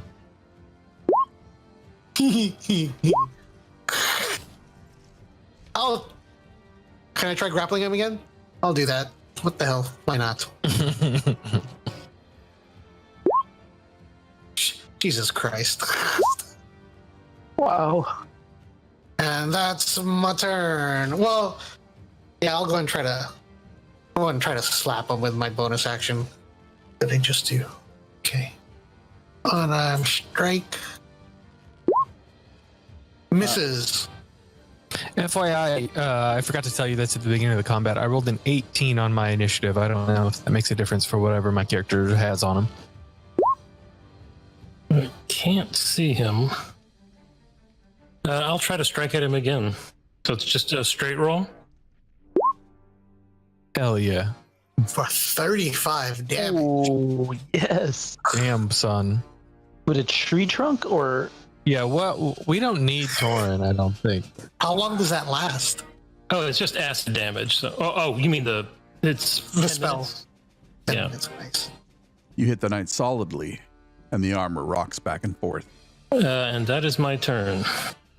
I'm seeing my companions attacking a space, and I'm seeing like a flaming sword pop out of the mist, so I'm gonna attack at that space. So this is gonna be 2 attacks at disadvantage. A 15 and 14 both miss. Bummer.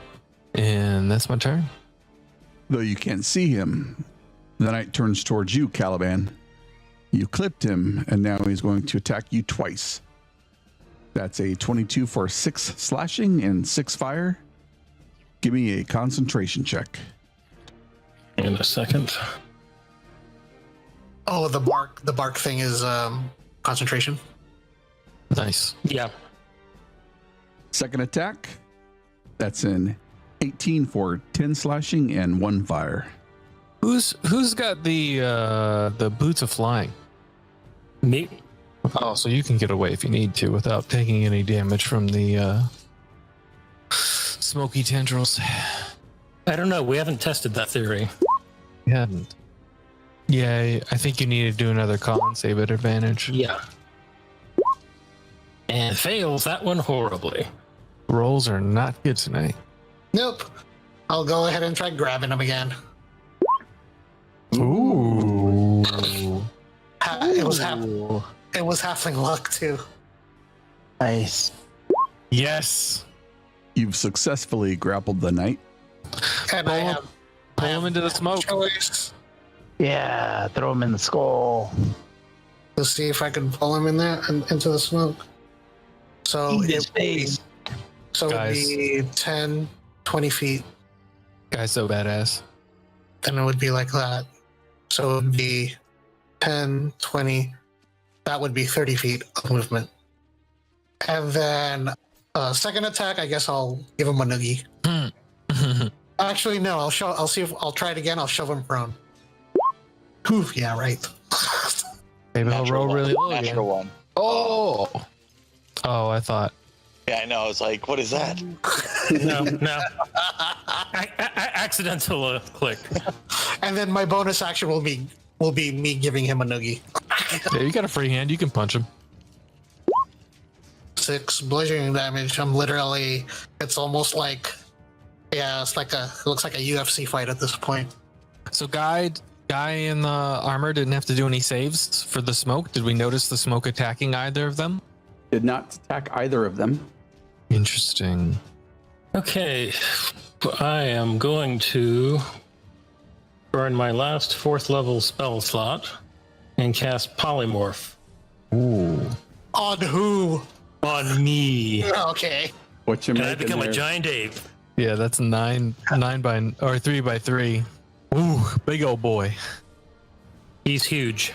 This is a good idea in theory. Didn't work out so well for Torin, yeah. Yeah. Well, you could move. Yeah, I'm sure We know. probably could have moved We know what the first tensions and do. then Oh, yeah. transformed, you know? Yeah, whatever. I'll move in, and I will smack at this guy twice. A 17 misses. Ooh. A 25 doesn't. Oh, look at that roll. What is the 3d10 plus 6? Yeah, giant apes are dope. It was fun until I died. And maybe I can try to move around over here. Well, in that case, I guess I will stay there. Soul's gonna take some shots. Bonus Soul's like, action, "What the move my heck?" runner's mark. Yep, thank you. I appreciate that, Matt. I mean, Rick. So on the first attack, it's 15 because I'm not using my sneak attack. Are you Does right next to sneak me? attack have to be used? No. That's what you get for rolling all your dice at once.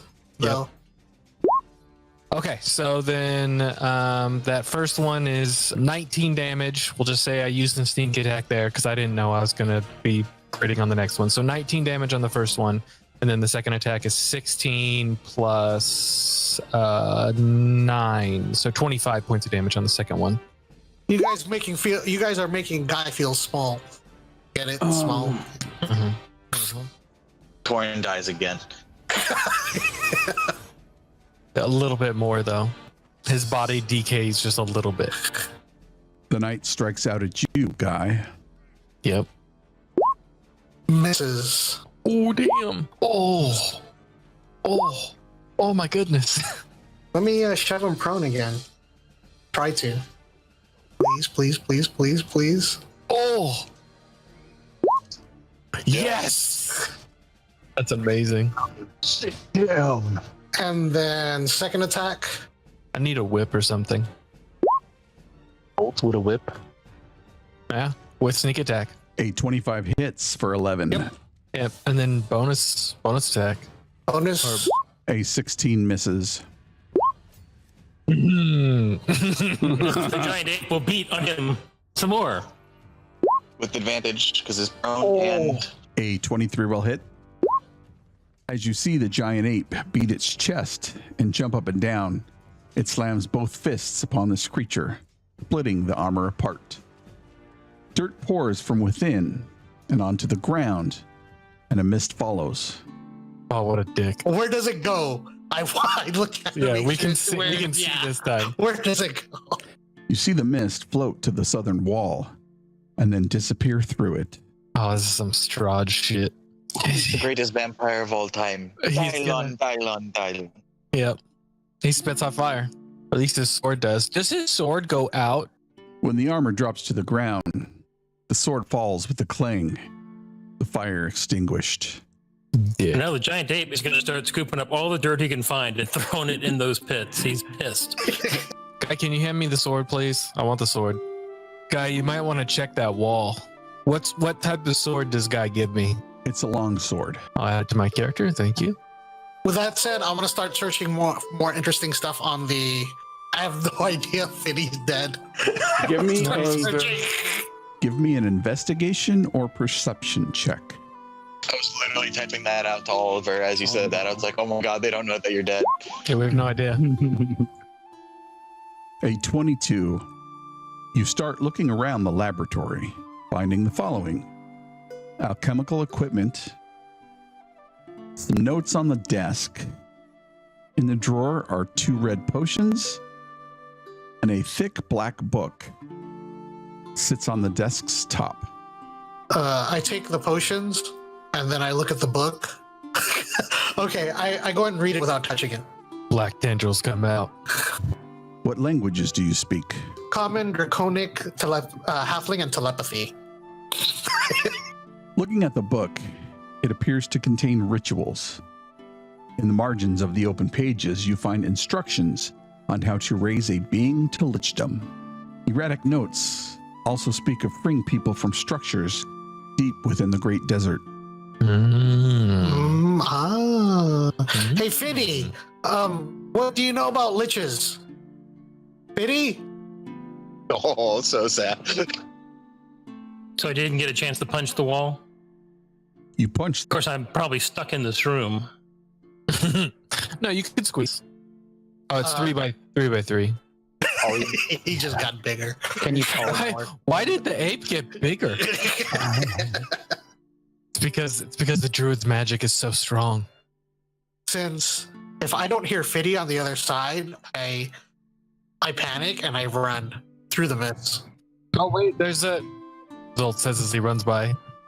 Oh, I run through the other mist. So Reaching the next room, you find Fiddle at the foot of Torrn's corpse, his eyes staring blankly, and 2 savage and cauterized wounds in his abdomen. he's dead. Zolt comes up to Guy and says, Yes. "Look, let's go find where that vampire is. It's to the south. There's more doorways in the hallway. Let's kill him, and then come back. We've got the diamond. We can bring them back." We could always put Fiddy on the table. Yeah, There he we was go. very keen on the table. Yeah. Maybe You know he'll be what? kind of curious. Diamond for Torrn, table for Fiddy. The diamond's huge, by the way. We were told it was like a massive diamond. Yeah, I'm not very effective outside of this room in this form, so. Mechanics question: those glasses, do they require attunement? The one on Fiddy's face. Nah, they don't. All right. Zolt takes them off, puts them on, and goes to this door and does an investigation check. It's with advantage with those glasses, right? Yes. Cool. Didn't matter. Does the door look locked and or trapped? It does not. Zolt opens the door as stealthily as possible. 19. Oh, here you go, big guy. This room's bigger.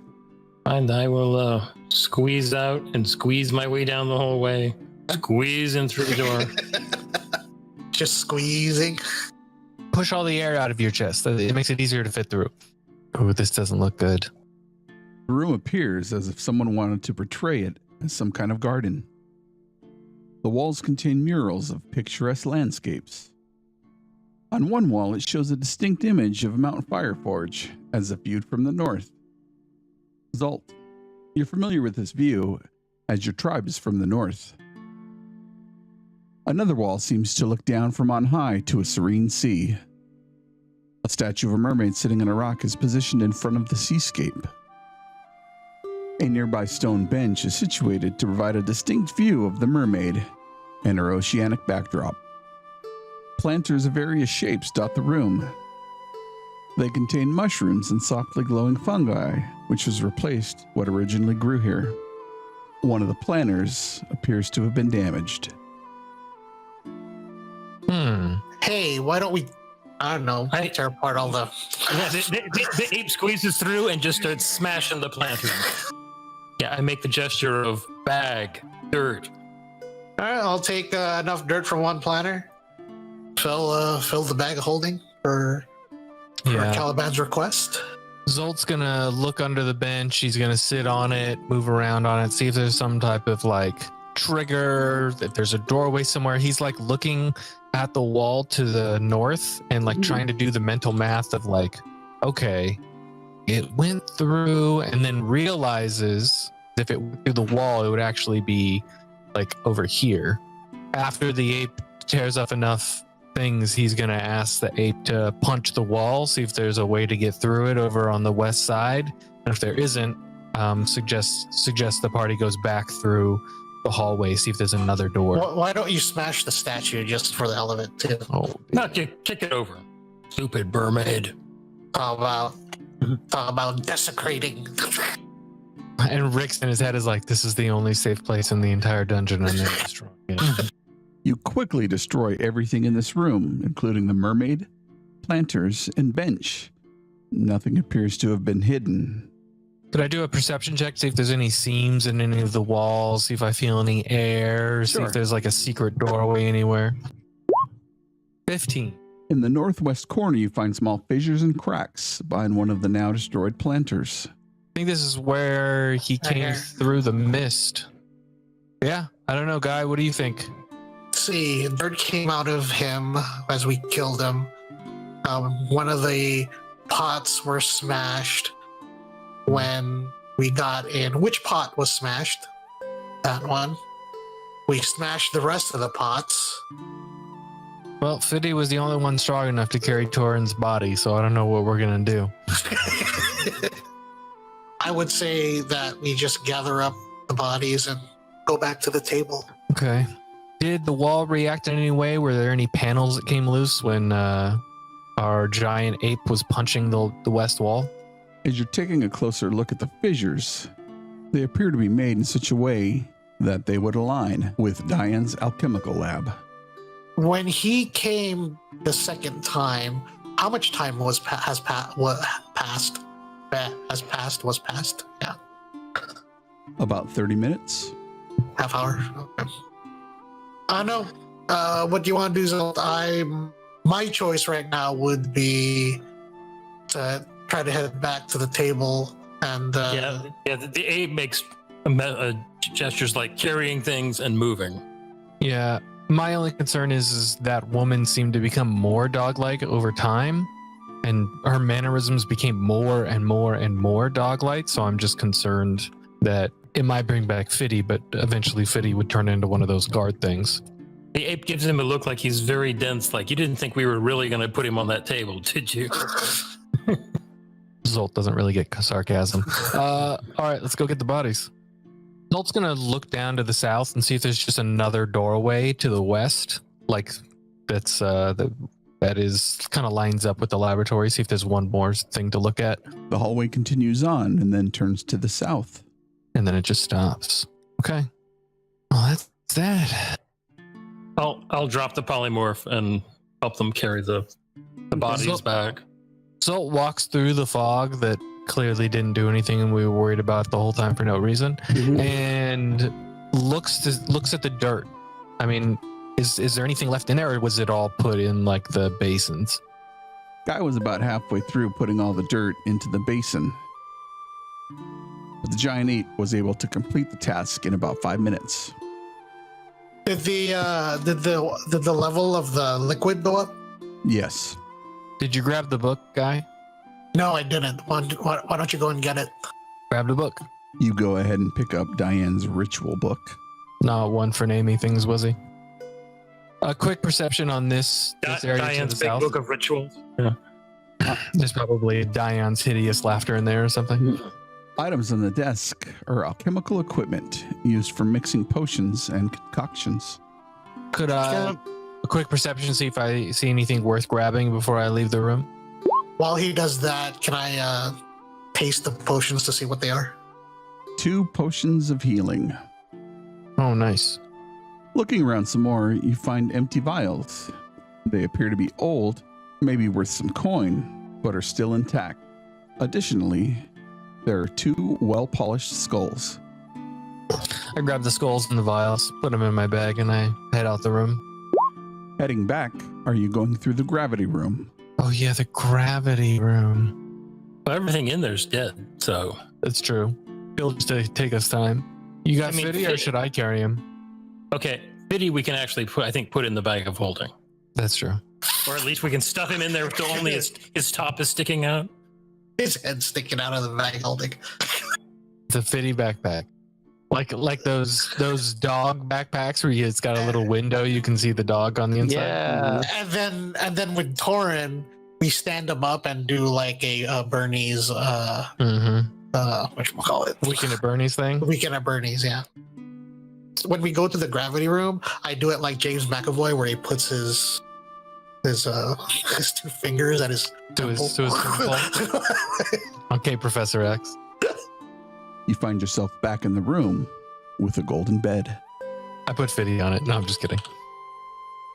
Is what's her name still in here? She is not. Well, I can't do anything until I've had a rest. Long rest. Let's do it. All right, we shut the door. And is there anything in here for us to prop it to? You can throw the zombie corpses in front of it. Mm-hmm. That's a good Yeah, call. sure, why not? Yeah. Let's during the 20 hour like the 16 hours or whatever we would need to wait, or 24 hours to take a long Well, rest. then first, take a short rest first. Then. Yep, short rest, and then after the short rest, put his armor back on him. I don't want him waking up armorless. Come on, it's a party. Oh wait, sorry, wrong character. That's Ivan. Can't I'm looking over and I'm like, can he cast Revivify? Can Torin do it? Yeah, but Revivify only works if the target's only been dead for a minute or less. While you wait, you flip through the books. The books Fiddle was excited about, and you get a short rest. And I think Revivify still needs diamonds too. Yeah, but I mean, we could just break this one in half. Were there any tools in the laboratory where we could break it in half? Because it's massive enough, it'd be bad to waste it on one spell. There didn't appear to be any jeweler's tools, only alchemical equipment. During the short rest, the D8 for the short rest. So if you're rolling hit dice, you could add an extra D8. Nice, Caliban. Oh my god, really? 8, 3 ones. Zolt looks over at Caliban and says, well, if the whole one gets destroyed, then you could just cast that locate object thing again. Maybe there's another diamond in here. And with Torin, Let's at least try to bring... That's a tough one. When we bring Torin back, he's not going to be at his best for a while. But he will be alive. What's the spell mechanically? Which one is it? Raised dead. Unless we want to have some real fun and do resurrection. Or maybe, no, I'm sorry. Reincarnate is the other one. That would be kind of cool. Might as well put me on the table. Or you could just reincarnate Fitty. I don't think he would have a problem coming back to something else. Right. That would be amazing. What are the options? It's random. I take it back. Reincarnate has a different set of components. Rare oils and unguents worth at least 1,000 gold. Oh, damn. Unguents. I got some in my pants. Let's go get some unguents. The difference with reincarnate is you could have like a toe. Oh, you come back as a toe? No, it doesn't require a whole body. Oh, but what are the options? Like, what are the things that you can come back as? It's a random roll what you come back as. That sounds like fun. That's cool. Well, we do have this book that apparently contains how to become a lich. We can, Make Fitty a lich. I've always wanted to be taller. All right, what are we doing? well, long rest eventually. And then we raise the dead. At least one of them. Well, Fiddy's easier to drag around. The day inches by slowly, and you get tired enough to where you eventually fall asleep, while others stand guard. The evening is quiet, and you wake and gain the benefits of a long rest, and the morning is yours. I've rolled my sleeves, never done this before, should be interesting. Just bring out the diamond. And I completely make it up as I'm going along, but I do cast, but I do cast Raise Dead. Woo! Wait a second. Does anybody remember Torin's real name? I think we got to call out for his spirit. It's Peter. Wait, that's not his real name? No. No, I don't think it matters. He's gone by Torin so long. It's it's still a true name, you know. I was gonna say, like, wait a minute, let's make him look nice first. Put him on the table real quick. No. Oh! Torin, you're laying there in the dark stillness, 1 foot in this world, 1 foot stepping into the afterlife. Suddenly, a light flashes in front of your eyes, and along with it, a vision. Those who have looked into your eyes can see you faced unimaginable horrors. You are no stranger to the darkness. Though they may fear you, commoners will extend you every courtesy and bow before you. They will take up arms alongside you, fighting enemies beyond comprehension, giant against the darkening skies. The fire's burning, a dark facade of the coming night, darkness around every corner. Victims face down on a field of blood, a field of victory. The war cry of your God's name upon your lips fuels the allies around you, knowing they gladly accept the torments of your past and the curse upon your names. Torin Rhys-Marez, Keenan Durian Votten, even advisor of the first king. My rage chases away the darkness. As king, my blade illuminates the skies. I am above the reckoning, for I am king. There is power within me, guiding me. A voice. No. A purpose that I must set free. Nothing dissuades me, as my path to redemption is clear. I feel no compassion for my foes, for they die upon my blade. Each soul served upon a platter of mithril. My bride, rescued from the altar before Eldath's pool. The gentle glade giving way to roaring pools of magma. A constant dream, replacing the glade. Each dream starts the same. A child in the dark, splitting the flames as they part before you. A white staff glowing red hot in a darkened chamber where the flames rule. Yet they do not burn, but grow ever brighter. A beautiful woman amongst the honorable men dressed in silver, her auburn hair writhing in the firelight of the flame rule, growing a brighter red as Eliza steps closer to embrace you. Though, maybe not Eliza, but a beautiful and familiar face, smiling without emotion as you slay your final foe. Those same faces smiling against a dark backdrop. Drifting down, tails set aflame. Echoes in the dark. Echoes in the dark. You are the true king. You are Torin. You are Torin of Tabula, Dayiri, Alashaki. Another seat filled in the pact of the planar Pentad, leader of men, king of kings, the ringed right hand of Tempest. You feel a touch on your shoulder, and offhandedly you tell Guy that you're not hungry. But it's Caliban's hand outstretched, his pinky ringed in platinum and onyx, and your eyes snap open.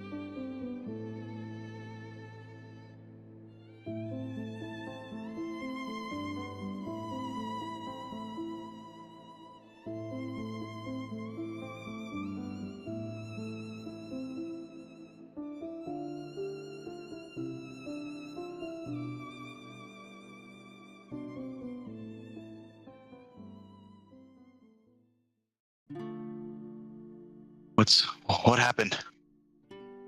You almost became a dog. Half dog. But not quite. You're good.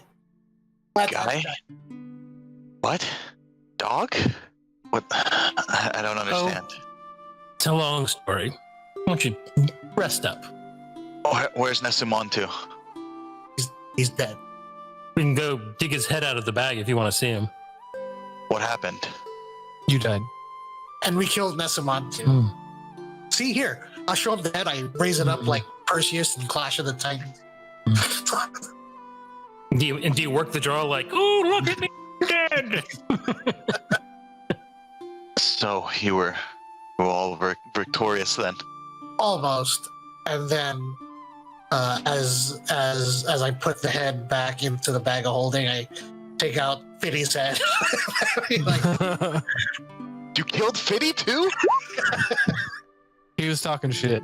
But this dungeon, man, it's like evil person central down here. What happened? Not only Nesamatu, not only Camilla, but there's also some damn vampire living here. He This is all kind my of stabbed Fiddy to death. This is all my fault. Nope, definitely not. If anything, you should know better, Torin, that we are all in this together. What do we? How can we fix this? just got to go find another diamond. God. Or 1,000 gold worth of what? Ingots? Oils and unguents. Unguent. I'm not even sure what an unguent is. Yeah, when I rolled a 19 looking at that table, were there unguents? I don't think there were any unguents. I'm gonna have to Google that. Yeah, I'm Googling it too. A soft, greasy, or viscous substance used as an ointment or for lubrication. Told you it's in my pants. No, I mean, we are I can in. almost hear Fiddy's voice in my head. Yeah. Remember that conversation? We're in D&D Egypt. I'm sure oils and unguents are going to be hard to find. We just need to buy a bunch of them. We just have to go back to where the mummy was. In the vat. What's Okay, that sounds even worse than the dog person resurrection table. what? I'm so confused by what do you mean by I came back as a dog? I Well, would you see that he points to that table that he's like sitting like right next to you. You see that table? See, Yes. if you put somebody on there, you can bring them back, but they sort of come back wrong. We think it's fueled by like those weird dog creatures. Somehow their souls are fueling it. It's weird. Yeah, we resurrected a woman. Or was she in the process of resurrecting when we came in here? I don't Yeah. remember. Yeah, they already they were doing it. I'm like talking about it and stuff, and just casually I put the bag of holding on the table. You know, Good thing he's in another dimension, technically. How did you bring me back? We searched for a diamond. We found a diamond. I cast a spell. some of We us- did it old school. We have to find another diamond. That's what I said. Yeah, it just sounds more impressive when he says it. Yeah, that's why I don't. I'm just gonna write things on pieces of paper and give it to Torin to say, You need to say caca after everything. "Hey, Wait, you're dead." Nesumontu is slain. Zolf, how do you feel? I mean, I don't know. I haven't tried flying. There hasn't really been time, but we're also in this labyrinth. It's not really the place to try it out. Beans, I just realized something. Pity used the spell, the gentle repose scroll. He Mhm. copied it into his spell book, Mhm. which means we have 10 days. 10 days. Unless we want to reincarnate him. I think we should find a diamond and or 1,000 gold worth of oils and unguents. You guys really don't want to use the table? Okay. No. Can anyone cast Speak with Dead? We could ask Fiddy himself what he wanted to do, but I would be like, yes. Please. Where are my weapons? And why is this armor pinching weird? Oh, you were heavy. Oh yeah, we put him in Nesamantu's armor. Ooh. Hey, it wasn't that beat up. I just bought that in what is it? Ottawia? We actually, okay, so there was multiple armors. We also have the adamantine chainmail as well. Zolt, you were the one who dressed me, I guess, so you decide what armor you put on me. Nesamantu's was the mithril, right? Yeah. Yes, I put him in the mithril. I didn't even when Nesumantu had mithril armor. Is that mithril plate? Oh my god. No more clanky loud Torin. My boots. Oh yeah, guy has weapons. What boots? Zolt's just pointing at guy's feet. So, guy, you have regular plate in your bag of holding, right? I have the only other armor I have in the bag of holding that's listed here would be the adamantite armor. I guess I didn't put. There should be regular plate. Do we really need to keep this plate? We can sell it. That's what you will get, like what 800 maybe for it. It's half of what it's worth. It's like a month old. I literally just bought this. Probably like all dented and stuff. So we will need to. It's only a month old, but it is probably dented from where he died in it. You got to clean off the blood and stuff. Yeah. Plus, that stuff loses half its value when you walk off the lot with it. Yep. Yeah. But it will go to fund oils and ingots though. When I'm king, it'll be worth a lot. What? What? What? Yeah, you must have gotten hit in the head harder than, like I said, rest. You come back from the dead. It's hard on a body. What are you talking about? You just You said you were king. gonna be. What? Mm-hmm. You guys must have been in a long fight. I mean, we were, but you did just say it. All right. I mean, if we were in a big city, we would have. We have the money for the. Diamond and oil and nuggets. All right. Well, then we just leave Fiddy in the bag, and we make our way out of here. I don't see why this is a problem. We got 10 days, right? Well, no, if we're going to reincarnate him, there's no, I think it's 100 years or something like that. It's, Okay. Well, then just cut a bit off. Only if you want to bring him back as himself. I think it'll be fun to change him into something else.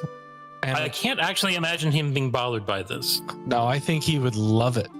Of course, he'll probably just come back as a different gnome.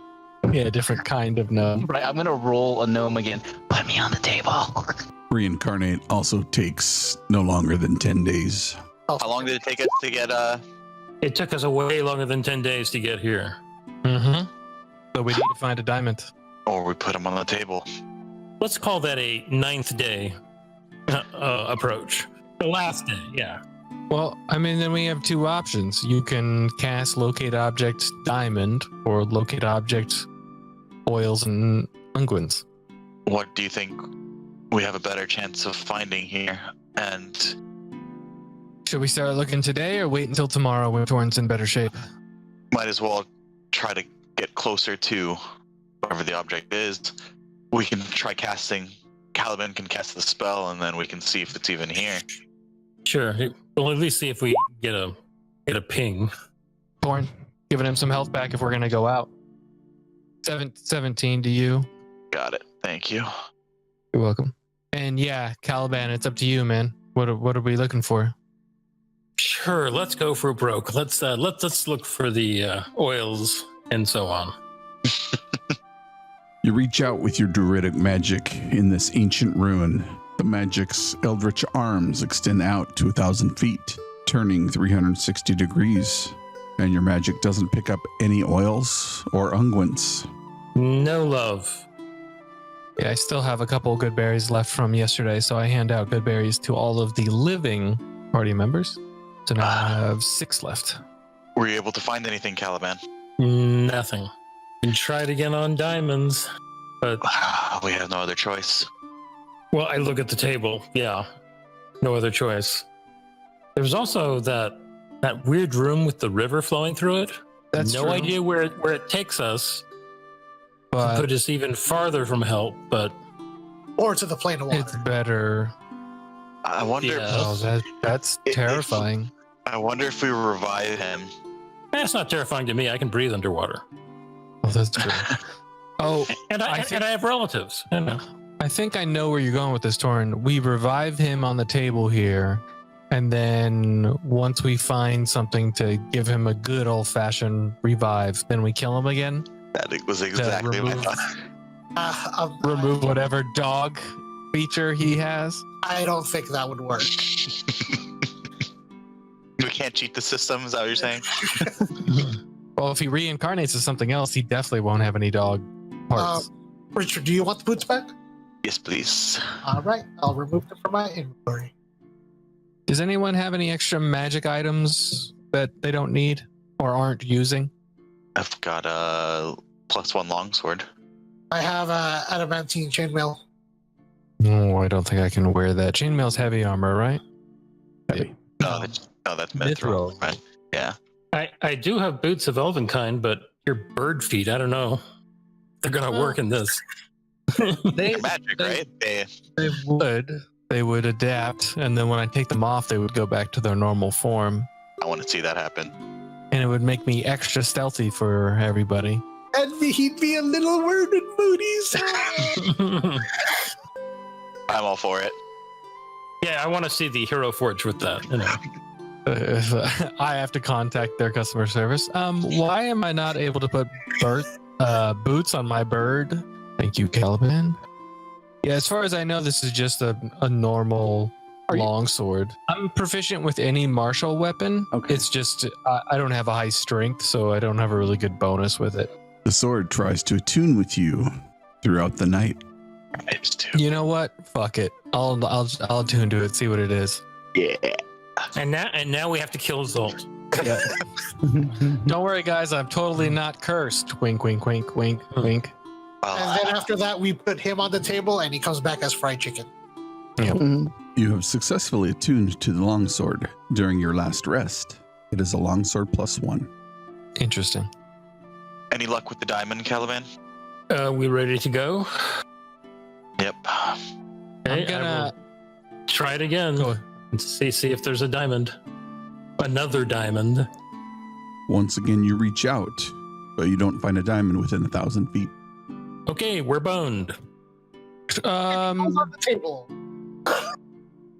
Okay, our resident wizard isn't here. Has anyone had this happen before? I attuned to this, and I hold up the longsword. And just like I attuned to the boots, I know what the boots do, but how can I know what this does? I show the sword. Usually, you study it. You study it for an hour Mm-hmm. as you attune to it, and generally, you'll know what it does afterwards. You don't know. That's kind of weird. Yeah, I don't know. As you studied it over the rest, there is a dwarven rune inscribed on the handle. Oh, I show the hilt to Torin. What does it say, Torin? And that says, Flame on. And I say, flame on. The sword instantly bursts into flame and bathes the room in bright light. Whoa. oh my god. Nice. This is amazing. Don't you like the darkness? Yes, I do. So here you go, Torin. Well, you're already This would be tuned to super it. bad for me. Might as well keep I it know, for but- now until we... No. You're the longsword guy. You've already got a magical longsword. Maybe you can have one in each hand and one of them can be on fire. I don't fight like that. It takes attunement anyways, so we would take another rest. Yeah. We don't have time. We got to figure out what we're going to do with Fiddy. Well, when we rest next time, I'll hand it to you because, like you said, I want to be in the darkness. Well, there's nothing here other than this weird table to bring Fiddy back with. So if we think we need to go somewhere else to get what we need to go. I like the idea of the river because we know that in the desert we're further than 10 days away from anything else. So if we're not going to use this table, that's our only other bet. Yes, that's true. Some chance versus no chance. Mm-hmm. There's some chance versus... Death. Or a possible... I still can't wrap my head around it. This table that you guys are talking about. Should we show him the other room that this thing is hooked up to? Yeah, we walk him over there. As the party exits the reincarnation room, they eagerly beckon Torrin's vision towards a glimmering trail of gold filament that leads into another chamber. As you step into the room, your eyes are drawn to the majestic obsidian columns towering before you. Brilliant arcs of lightning dance between them, illuminating the chamber in an eerie glow. As you peer closer, you notice several distinct skeletons swaying to the rhythm of the electrical current coursing through their bones. Yep. And like we said, the woman came back and she was like scratching at her ear and like yelping and just general dog behavior. Torin's like, what woman? Oh, yeah. There was a woman who was on the table, and she came back and she said she was from like a civilization that's been on for hundreds of years. So it can clearly work on anybody for any length of time, but they're different. I mean, I feel like Fiddy would want to go on the table, but I'm gonna burn a divine sense while we're in this room, just because I don't like it. I'm gonna try to get within range of those skeletons. You don't sense the presence of any fays, fiends, undead, or celestials within 60 feet. Remember the body I was gonna try. What if we took these skeletons out? it's an interesting thought. But what would I guess we were under the assumption that the creatures in the lightning were powering the device, but that's an interesting thought. This is beyond me. How do we Fiddy get would be the one. How do we get them out without getting electrocuted by the lightning? But if you guys want, I could try. I don't know if that would turn it off though. This whole thing is beyond. No, I mean, it's a good idea. We definitely didn't have you around earlier, but yeah, we didn't think about that. But would it turn this device off? As you said, what if these are powering this device and we take it out and then the table no longer works and we can't revive Fiddy at all? That's a good point. Where's that woman? We can just throw her up there. Well, time's wasting. So, what are we doing? I'm voting for just leaving this whole mess alone. And going for the river portal room, whatever. Going for the river. We have a guide waiting outside, right? Yeah, on the desert side we do. We probably should tell her so we don't just vanish. It would be a little bit rude to just leave her hanging there. Torrin, didn't you tell her that if we didn't make it out of her a certain amount of time, she can just head back? I think we gave her a week. Yeah. Oh, okay. Been a couple days. It actually might be pretty close to a week. Yeah, like Oh, so she might already be gone. That's true. Okay. I like that plan. It's just But we all can't breathe underwater. yeah, that's true. We don't know where the portals are going.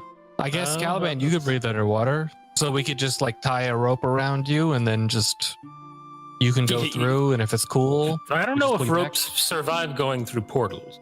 Good point. We can test it with Fiddy's body.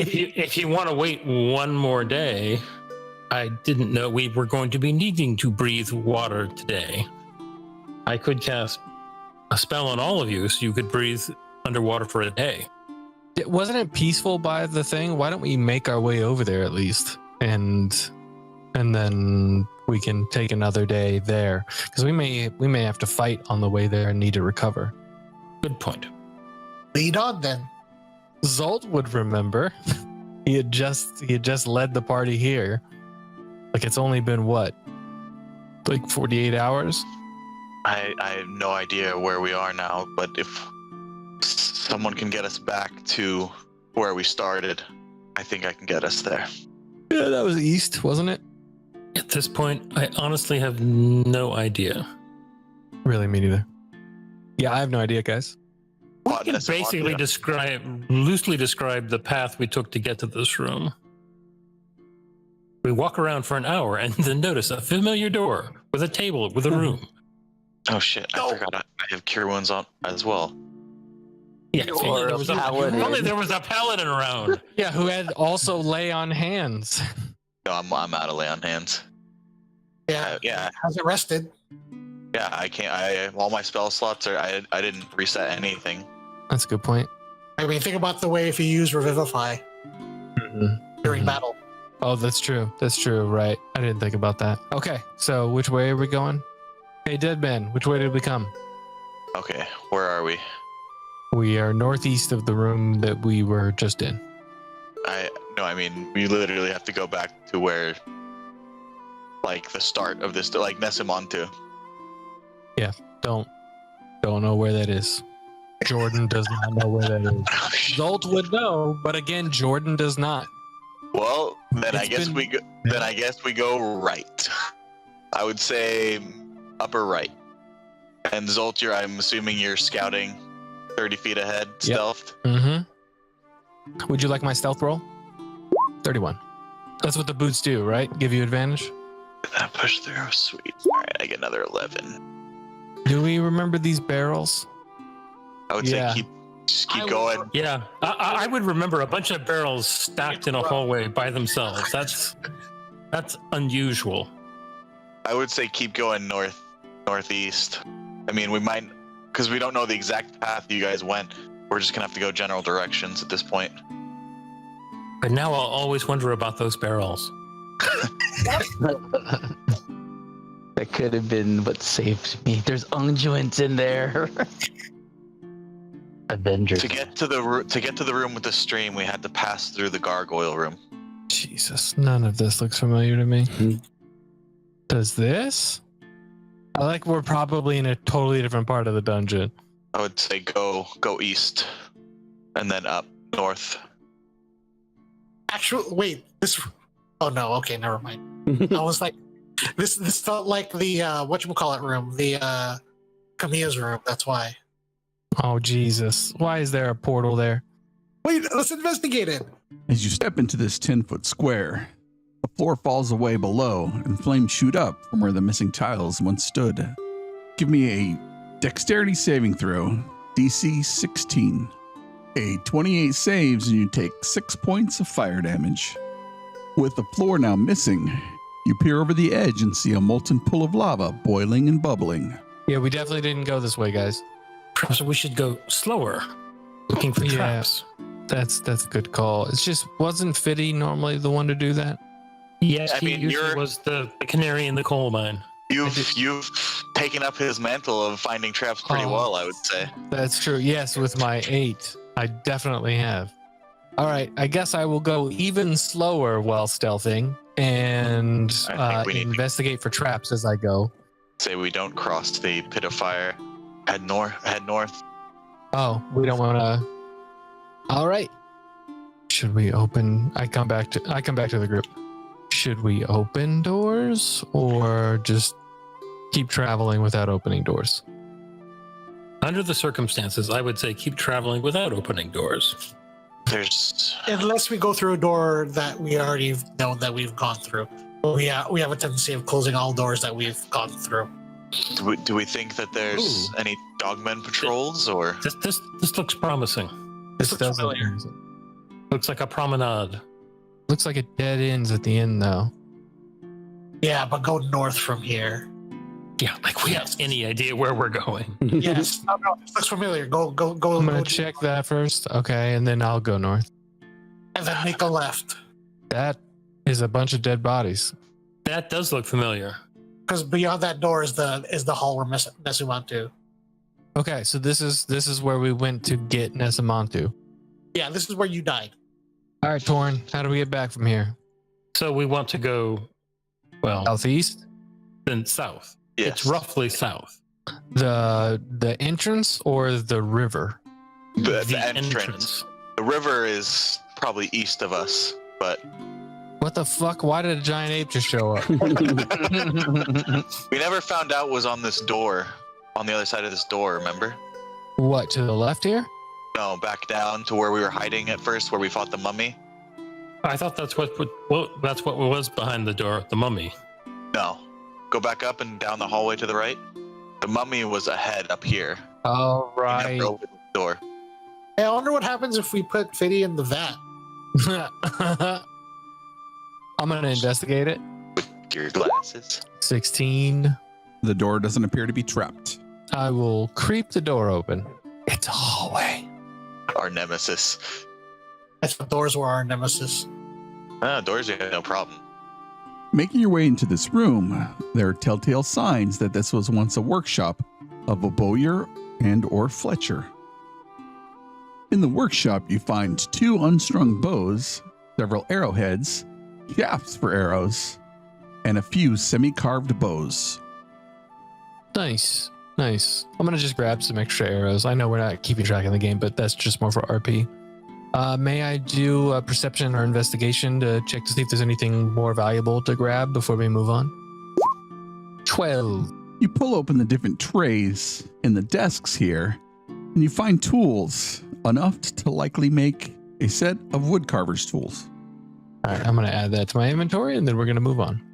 Stepping into this room, an elegant sofa is placed against the eastern wall. A fine mahogany table is set between two well-crafted chairs covered in velvet. It's a torture chamber. The torture of the cushy chair. And then another door. So it's going to investigate this door. Wow. It doesn't appear to be trapped.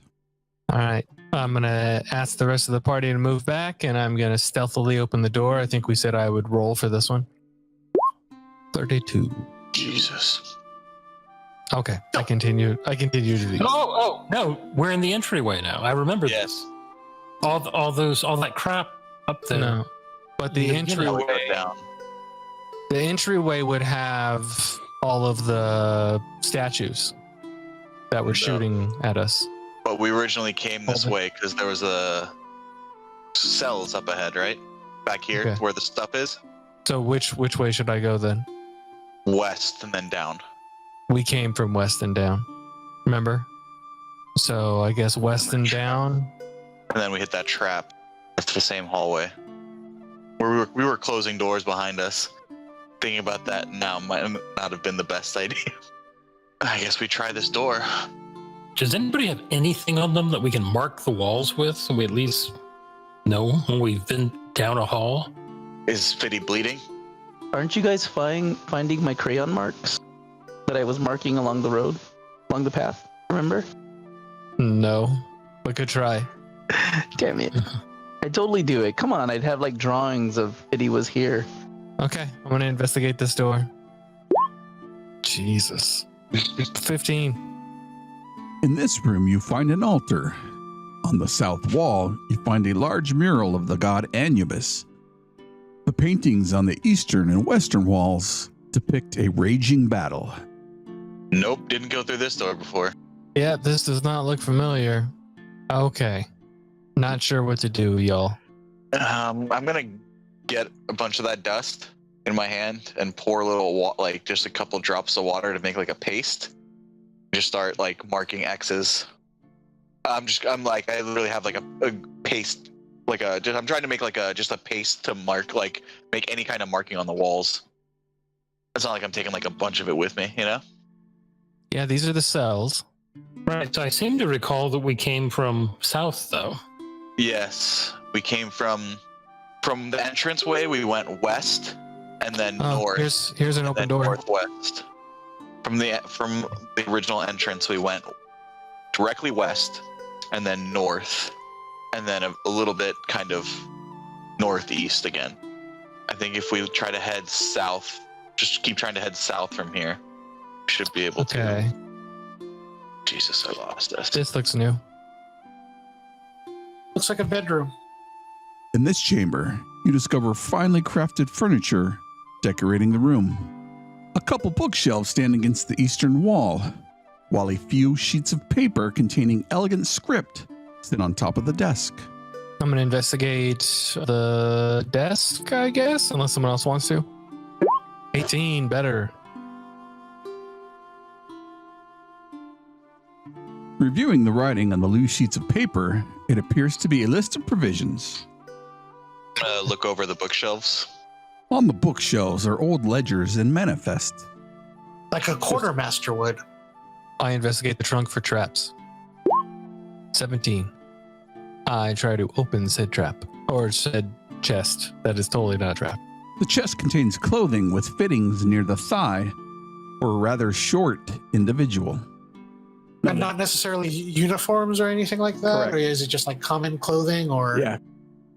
Okay, I just zoomed all the way out. We are so high on the map, we just need to keep going south. I did not realize how fucking high we were. That is wild how big this... Rick, you are a madman. This map is huge. As I'm saying, Nessimontu was pretty far north of when we first started, so we need to. Caliban, you're able to, I guess, locating wouldn't tell us the direct path, but we've been here before, definitely. Well, yeah. This All right, that's that room. we didn't come in this room before. Were we really closing doors behind us? Yep, Damn it. south. This is new. The center of the room contains a large, dry well. A hot and dry breeze blows from within the well, shooting grit and sand into the room. Moments later, An icy gale whips from within, bringing with it the scent of the sea. Staring into it. Do I hear it, like, clinking around on stone, or does it... Throwing a ball bearing into the well, you don't hear it clinking around upon stone. Another portal. One goes to a desert, the other one goes to the ocean. I don't really want to do either. My problem with going through any of these portals is we're not guaranteed to be within 10 days of anywhere. Right. But the And middle of then the we lose desert. the option at the table. Yeah. Middle of the desert or middle of a ocean, you're definitely not going to be within 10 days of anything unless you're super lucky. And if we find the stream, if we end up in the middle of, I don't know, some river and some mountain somewhere, it could be the same thing. Yep, no guarantees. The only guarantee we have right now is But this table. here's the thing, though. The table we know works on someone more than 10 days dead because it revived the woman from hundreds of years ago. What? Yeah, I said she said she was from a civilization that has been dead for hundreds of years. Like she said, this is what year it is, and it was hundreds of years ago. So we But dragged Fanny's corpse around for a while. The last time we saw her, she was sitting in the corner acting like a dog. I know. I'm just saying there's no time limit on the table. I guess. Well, it's kind of like you get what you pay for. There's apparently no free lunch. So are we making the decision then to definitely not Oh use the my table? God. Look at all these doors. I assumed we had decided that when we walked out of the room containing the table. Fair enough. I mean, is one portal better than the other? I mean, I prefer Well, not to go into the. Go ahead. I'm going to say a gently flowing stream sounds vastly preferable to whatever that hole was. Yeah, ocean or desert. It felt like all right. because that was definitely the smell of the sea. And I mean, I don't swim very well. I can't really tell. I thought it was just Caliban. Wow. So here, question for the DM. Would Kamia's dead body be considered an object that I am familiar with? Oh shit. I would consider her clothes an object. Yeah, we saw her room. Like you could just say. I know what direction we need to go. The problem is the path to get there. More than I know. We can just say that Zolt's stealthing and checking stuff. Yeah, we're not that far away from the table. Unless you want me to roll right here. Richard. Sure. We'll do an investigation on this door. An 8. Let's just go with 8.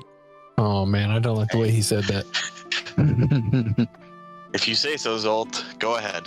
All right, Zolt will ask everyone else to move back around the corner because Zolt's always paranoid, and he opens the door or tries to check to see if it's locked. Oh, what is that? Ooh, check her door. 2 skeletons lie relatively intact in the middle of the room, their bones stripped of sinew and marrow. We've definitely not been through here before. Mm-mm. Cool. I don't trust the bathroom over there. Nope. I'm gonna say it's a very modern diner. We're over there. we're gonna head to the Investigate. store. Yeah. 19. All right, I'm gonna try and open it. Now, since we've never been in that room, so all this will be new to us. Or we walked by this place. This is a maze for sure.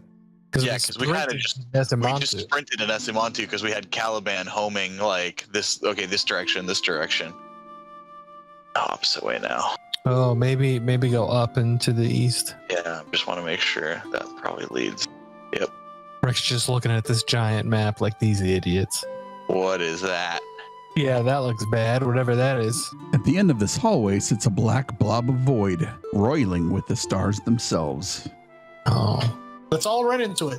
That definitely looks not. fun. Yeah, Portal to No, the just kidding. abyss. that would be fun. Mm-hmm. Maybe after a long rest, so I can level up though. If I level up. Yeah, we'll see how nice Rick is feeling. Investigation. Nice. I definitely rolled an 8 again. Yep, eight's the number of the day. Gonna stealthily open the door with everyone else around the corner. Would you like me to roll stealth? I'm better at this. Let's see how much better. 28. Are you serious? This is how far you traveled from the the table we were before. This looks familiar. Those 3 boxes, but it might just be we've seen them There were somewhere else. similar boxes. Mm-hmm. These were boxes that similar boxes that Fiddy was trying to. Mm-hmm. I Yeah. was trying to fiddle with him. I think we should keep heading east and I just south. wanted to check out. Okay. I think That's an this open door. You just went right by the open door. Which one? If you go to the west, there's an open door right there. To the south, That's an. that's an open door. Yes. There's stairs. Didn't we come upstairs? Yep. There it Here is. we are. There's the main That's- hall. This is the main hall. Yep, Don't go south. Oh, sorry, I shouldn't be talking. with all the traps. And then there was Yep. like a basilisk or something to the south, or a gorgon or something like that. Holy crap, we We found our way gotta back. go. Yep. So we gotta And go. can you just real quick zoom out and see not how like scale of how far you are from the thing. It doesn't Oh, yeah. seem like far, but it's like No, far. we're on hell. Yeah. All right. So I'm assuming we're going to Climb do up the on same the thing we've statues. done with all the climb on the statues to get through this. Mm-hmm. So we don't have to mess with the traps. Yep. But I thought where we're standing right now is. I thought we came from this area. Like, we went deeper in going this way. Wasn't the river next to Oh, you Torn's guys- wife? Oh, you guys are Yeah, looking for the we river. went- My bad. Yeah. River was the first in this section we went through before. Yeah, if we go When south we from were- right here, that's the entrance to this dungeon that we would have to climb Yeah. out of. This is where we came in, Mm-hmm. and then we went. Oh, let's go this way. So we're gonna climb over here. Aren't you proud of us, Rick? But We those- found it. But those are the double doors that says "Do not enter." Yeah, that was the basilisk. We said The nope. basilisk or gorgon or something, right? It was all the stone people, wasn't it? It was a basilisk. Yeah, it was something that we didn't want. That we didn't want to. I think I see water to the west. Oh yeah, this is where it was. I think I see water over there. Man, Yep. dynamic light is crazy sometimes. I have to say, whatever else Wow. we do in this campaign, this is our greatest accomplishment. Yeah, that was amazing. Absolutely. So cool. Wow. What's up, Adam? While we're here, can I catch another trout? Wait, is that? Can you catch another fish, guy? Yep, third one. All right, we need to do this quickly. What? I have no idea how I'm gonna do this, but I want to tie a rope around a fish. Oh, well, how are you catching it, guy? How am I catching it, DM? With your hands, of course. Going in there like raw. Okay. I mean, I've had this since I built this character. This kit includes a wooden rod, silken line, corkwood bobblers, steel hooks, lead sinkers, velvet lures, You have and a narrow fishing netting. kit? I've had fishing tackle since I made my character. Well, no, I was a sailor. Oh, that's right. That's right. Oh yeah, you were in the ship. So maybe we hook one and then let it go through the portal Yep. in the wall, and then see if we can pull it back. That I was will my plan. I will let Guy do that because he seems to know his stuff. Now I only catch by hands. You're the one that knows how to fish. Okay, I will do my whole shtick. I'll take some of the dead fish that Guy already captured and put it on the hook.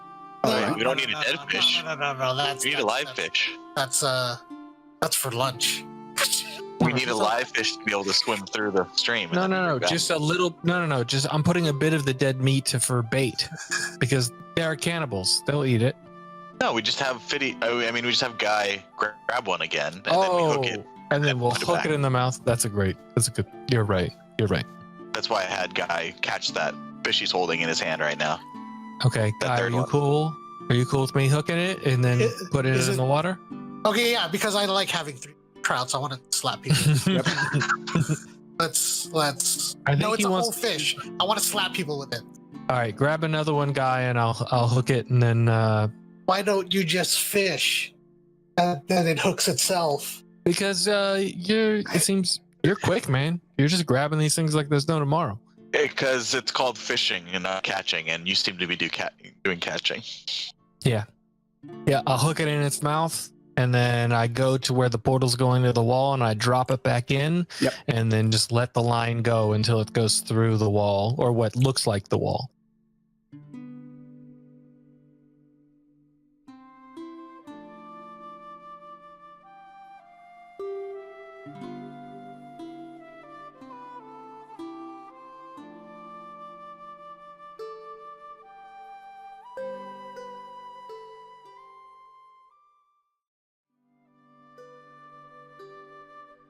Do I still feel tension on the line? Yes. All right, I'm gonna let it go probably like 20 yards, which is like 60 feet. It's actually pretty far. Yeah, it's a gold for the kit, so it's probably, yeah. And then I'm gonna reel it back and see if I can reel it back. If I start having trouble, I'm gonna give it to Torin. Caliban, you watch the line as it goes out and follows the current north. A few moments later, there is a fish flopping at the surface on the southern side of the stream. Oh no. So he swam to the north because they're swimming north. So Zolt's holding a line that's going into the wall north, and then the same fish showed up to the south. Yeah, that's interesting though, because it's like 60 feet. Oh yeah, bummer. So it's just it doesn't go anywhere? No, it should, because if you started here, from here to wherever this goes, and if it comes out here, that means there's 60 there. If here, that means there's 30 feet of something that we don't see here. Unaccounted for. Right. Okay. So Caliban, we tie rope to Caliban and let him swim through. Yep. I pull the fish back and I say, you're good with 3, right? Yeah, I'm good with 3. Okay, then I throw it back in the water. Catch and release. Well, Caliban, how do you feel about taking a swim? Well, since I'm apparently not going anywhere but here, I mean, if anything, you'll just end up back. if I just keep swimming, I'll just end up, yeah. Yeah, and you have no problem holding your breath, right? I don't have to hold my breath. I can breathe underwater. Yeah, That's a good point. that's what I meant. You have no problems being underwater, so. Not from the water itself, no. Rope Right. around his You waist. want to tie a rope just to say. Should we tie 2 ropes together too, just to be safe? It's 100 feet. I mean, we knew 60. Yeah. No, that's a good call. That's a good call. And then tie the other one to Torin. Yep. Yeah, we're gonna hold Right. Torin though. So it'll be Guy and Zolt holding onto Torin to make sure the 3 of them, Yeah, or at least holding onto the rope with Torin. A -4 for Torin on athletics check is still better than Still a any plus. other of us. Still a Yeah. +4. I've got a +4 too, so I'll help hold the rope. Yeah. Caliban, you jump into the stream and start to swim. The light fading behind you as you travel into a quiet darkness. The only sound is the heart beating in your ears. A short time later, you see light emerging up ahead. Okay, if I carefully break the surface just so I can see what's up there. You see your companions looking northward, holding steadfast to a rope. Shit. So there was no distance? I mean, it's just a loop of river? It's like darkness for a bit, but yeah. So, Okay, guys, we get small mechanical boats, right? Set up puppets, and we have a tour, some kind of cruise. right. You know, actually, Caliban, as we're like undoing the rope and getting you back out of the water, you know, we're actually further away than we were before. Do you want to try the looking for a diamond thing? Because you told me it only goes 1,000 feet. Could. Maybe Kamiya had one hidden? Well, we can try it, but I should point out we were somewhere in this vicinity when I started looking for Nesamantu. Somewhere not Right. too far from here, and we found him. Right. But that's 1,000 feet to him, right? But there's 1,000 feet south that we weren't. You know what I mean? Like, it's a big. I can give it another shot, but I think the 1,000 feet probably covers a good deal of this area. But since we have nothing else to do, why not? And if nothing pops up, then we just go back to the entrance of the dungeon and hope there's a diamond on the surface somewhere. I mean, maybe your girlfriend has one, Torin. That's what I was thinking maybe Camilla had one in her room. Oh no, I meant the guide that brought us here. The other What? Your other girlfriend. Ooh. The guide that brought us here. Oh. There was a guy? Guide. You're Oh. dead. Be quiet. I'm the guy. What the hell? I burn another second level spell slot looking for diamonds. Shit. Well, shit. Looks like we're going back to the entrance. Do you need any more trout, guy? Maybe we can stock up on food for the way trip back. Look, if we don't find a way to bring him back, Now wait, there was that trap that Zolt tripped with the fallaway floor. Mm-hmm. I could swear farther down in that room there was something on the floor. That's true. there was Yeah, some sort of But that's Teleportation circle, maybe? Yeah, teleportation or something. Some circle. Yeah. Because If only we had Go ahead. Nessamantu had to get here somehow. He disappeared and got here. But can any of us use that without? Yeah, if fitting? only we had someone in the party who could. Depends on what kind of. I mean, if it's I don't know how those things work. You can't just step into them and they teleport you. It's true. That's an interesting point. So here's the deal: if we can't resurrect him, we bring him back to the stream, weight him down, give him his trident, and bury him with the fishes. Yeah. Bury him with the things that he loved. He'll be eaten by the fishes.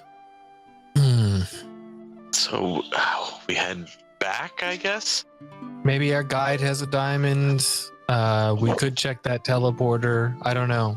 Do we want to stop and check with her? And then if she doesn't have one, we know we're too far away from civilization to buy one. So then we go to that teleportation possible circle thing that we saw for a second. All right, let's check with her first because she may take off any time now. Right. Plus, we're close to the entrance. Mm-hmm. All right. And even though we took a long time to get here, maybe she knows. Maybe there's some other town closer than where we came from. Would your people have diamonds? So aren't you close by here? Yeah, that's actually a good point. I could fly if the curse is gone. I could fly. Yeah. I guess we can find out. if that's an interesting point. Fiddy has a diamond on him worth 100 gold.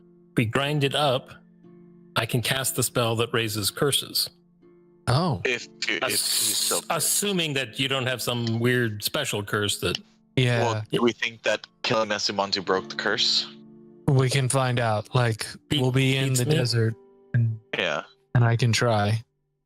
So I think we need to make a move. Let's go. Every hour counts, I think, at this point. While we were taking the short rest before we've been here long enough. I assumed we were doing that. Or should we just head to the entrance? I say we head to the entrance. We spent maybe 10 minutes with this fish thing? That's a good 15 point. minutes? Yeah, let's go. All right, fearless leader, lead us back to the entrance. Oh, what? Too far. No, this is right. No. I was scrolling. Oh, you lost it? And remember, Oh. the entrance wasn't right by here either. Hey, maybe we just put his body out there and get him frozen by the basilisk, and then that'll Ooh. just stop the decaying process. Does the basilisk magic work on corpses, though? Does it mostly use That's a living good creatures? point. Good point. We just prop his eyelids open, or what? Yeah, we just hold him facing There were as a shield. There were so many places we didn't check when we first came in here. I know. We just followed the blood. Maybe I could cast feign death on him and he would only be fake being dead. So much other. Oh my god! I don't even remember this. No, I don't me even remember neither. an X being on this. Yeah, that was me. It's so funny. There's so many. Oh my god! Nah, it's to the south here. Yeah. I know it's right here. You finally make your way back to the entrance. Hundreds of steps lead up to the surface. There's Hell yeah. still so much to the south. Yeah, We I didn't know. even go. I know. Oh, do we want to cast locate object? Do we want to cast locate object again? I'm saying. This is the furthest south we've been on this map. Everyone looks at Caliban. Yeah, it's Caliban spell slots. Yeah. How many? Yeah. Well, if you don't think we're going to need them for anything else, of Well, course, I would have to upcast it now. Oh. I mean, if I think it's worth it to see if we can. That's one less fireball. Yeah, I could just cast Fireball. Maybe that would help. We just get sand, and you just got to do it enough. Change it into a diamond. Why don't we go back to the room with the table, take out the skeletons, the dogmen, put the fish in there, and then bring Fitty back? Oh no. That's what we do if nothing else works. Even if he becomes more fish-like, I can hear him now in my head and in my heart telling me that he would want. Saying that'd be okay. Well, push comes to shove, we just come back. We know Why where don't we check with our guide first and see if there are any other options? Oh, good point. Let's go up. True. Ascending the steps, it lets out onto a landing with a large door separating the fire forge from the Rake Highlands. I will head up to the doors and push on them. As you reach for the door, light spreads forth from your hand and the rune on your neck glows. The door silently slides open. Oh my god, good thing we brought him back instead of freaking Fitty. We wouldn't have been able to get out this door. Oh, me and Rick have been talking about that for weeks. Oh man. Truly, we could jump down the scary sea fire dust hole. Yeah. As you finally exit the fire forge, you see 5 camels, their limbs bent and broken, hides torn apart from large teeth. A hill giant faces away from you, raises something to its mouth, then haphazardly discards it and looks to his left. From that direction, a hill giant and stone giant move from around the corner, and he says, "Does anybody speak giant?" The giant, is that what the giant says? Does anybody speak giant? No. That's good. No, I do not speak giant. No. Oh, I wish it said that. No giant. He says something in a language you don't know. He shrugs his shoulders and points his finger at the stone giant. Stone giant responds in their language. I need everyone to roll stealth. Yeah, I really wish I had been using Pass Without a Trace. I'm not at disadvantage anymore. That's pretty amazing. I mean, it's not great anyway, but it could have been worse. Oh, this place. The Yep. giants have taken over. Didn't we have her staying back from the entrance, though? Yeah, she is not here. Or maybe Yeah, she was staying somewhere else. Like, where she could see us, but, like, still farther enough away. Well, maybe they found her. Don't know. Well, we know she's nowhere near now if there's giants around. Unless they ate her. Can't we just run back inside? Zolt looks around at the group and says, "Are we doing this? Or Oh, shit, I just remember not feeling at my best right now. should we fight from the doorway so they can't surround us? Or how are we going to do this? Did the door close behind us when we came through? Yes. All right. Looks like this is what we're doing. We Zolt, try the door first. Hey, try opening the door, Torrin, on when you can. All right. Zolt's going to move up onto this little embankment on the left. Is that like elevated? Okay. From there, he can cast Hunter's Mark on that giant. Yeah, the one in the center to the south. And then he whispers back, "All right, if we can't get back inside, then I'm going to start shooting," which sucks because I'm missing out on a third attack. Or I don't know, guys. Are we fighting? Are we running? What are we doing? Because we Do they know- seem to have noticed us? Yes. Oh, okay. The stone giant says in common, The missus was right. They are here. Ooh, someone sent them. And the missus? The mistress. My wife. My wife. Okay. Oh god. So I guess the timing on that was really good. I'm gonna take 3 attacks with my longbow. Sorry, I wasn't pressing the button. With my stealth roll of 26, do I get advantage on this first attack? If you're targeting the one with Hunter's Mark, you will have an advantage. Okay, cool. Thank you very much. 23 for 19 damage. And then 2 more attacks. A 17 and a 26. That last one is 15 damage instead of 14. And that is my turn. Bonus action, action, movement. Thank you. Okay, I will cast Wall of Fire across there. And the fire is pointing out towards the giants. And that apparently, let me see if maybe I can move. And I'll try to get a little bit of cover going there. And that is my turn. The stone giant moves up, head and shoulders above your wall, and sees you motion with your hands. Picks up a rock off the side of the embankment, hurling it at you from a great distance. Does he have beautiful hair because he uses head and shoulders? Oh. Nope. Oh. The rock hits with enough force to embed itself in the hillside. Holy shit. I will dodge. The hill giant turns around and picks up the carcass of a camel and starts to move forward. Oh my god. Oh, he's gonna use a dead camel. I take out my trout. Moving forward, he feels the heat from the flames and bellows. Too hot. Not throw his footage you. Aiming, he hurls the camel towards Torin. 15 misses. Yep. 13 also misses. Corn's got to feel light on his feet right now because this is the lightest plate armor he's ever worn. Yep. This giant will move up and then dash towards your group. All right, I'm going to try to open it. The doors swing open at your touch once again.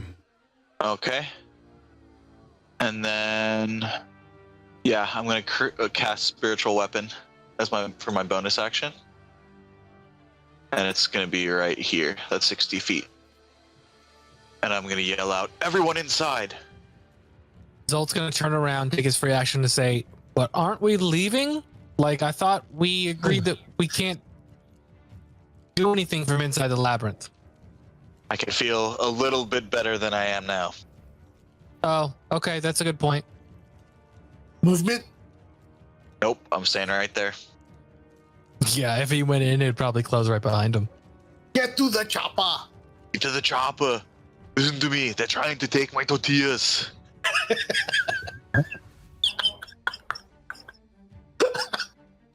From around the corner, you hear a voice. The individual speaking looks Cataloyan with a lighter hue to his skin.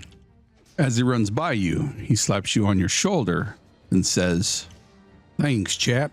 You don't have to tell me twice." Zolt is gonna, let's see here, how much? He's gonna take 2 attacks at the guy he hit before with the Hunter's Mark. So that's an extra 8 damage on those 2, and then Zolt's gonna run in the door.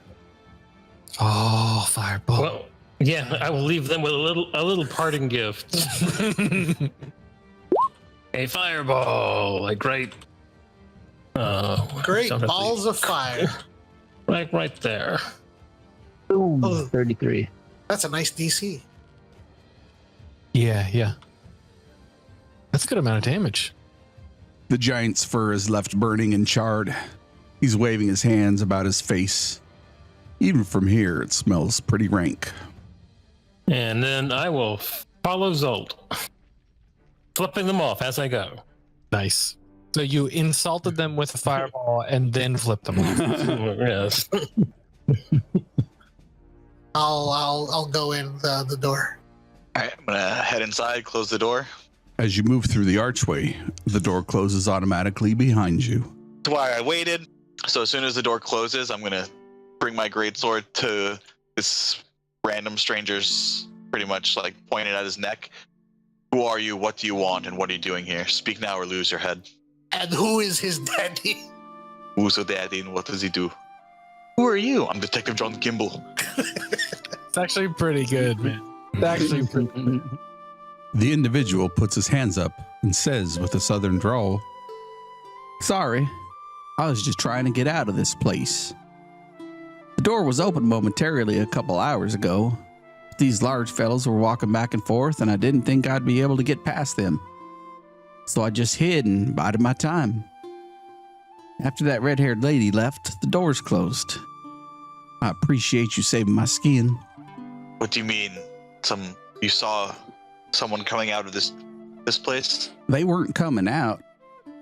You see, it's a long story, and I could probably tell it better if you take your sword off my neck. You don't have to lower it, but just let me put my hands down and we can have a conversation.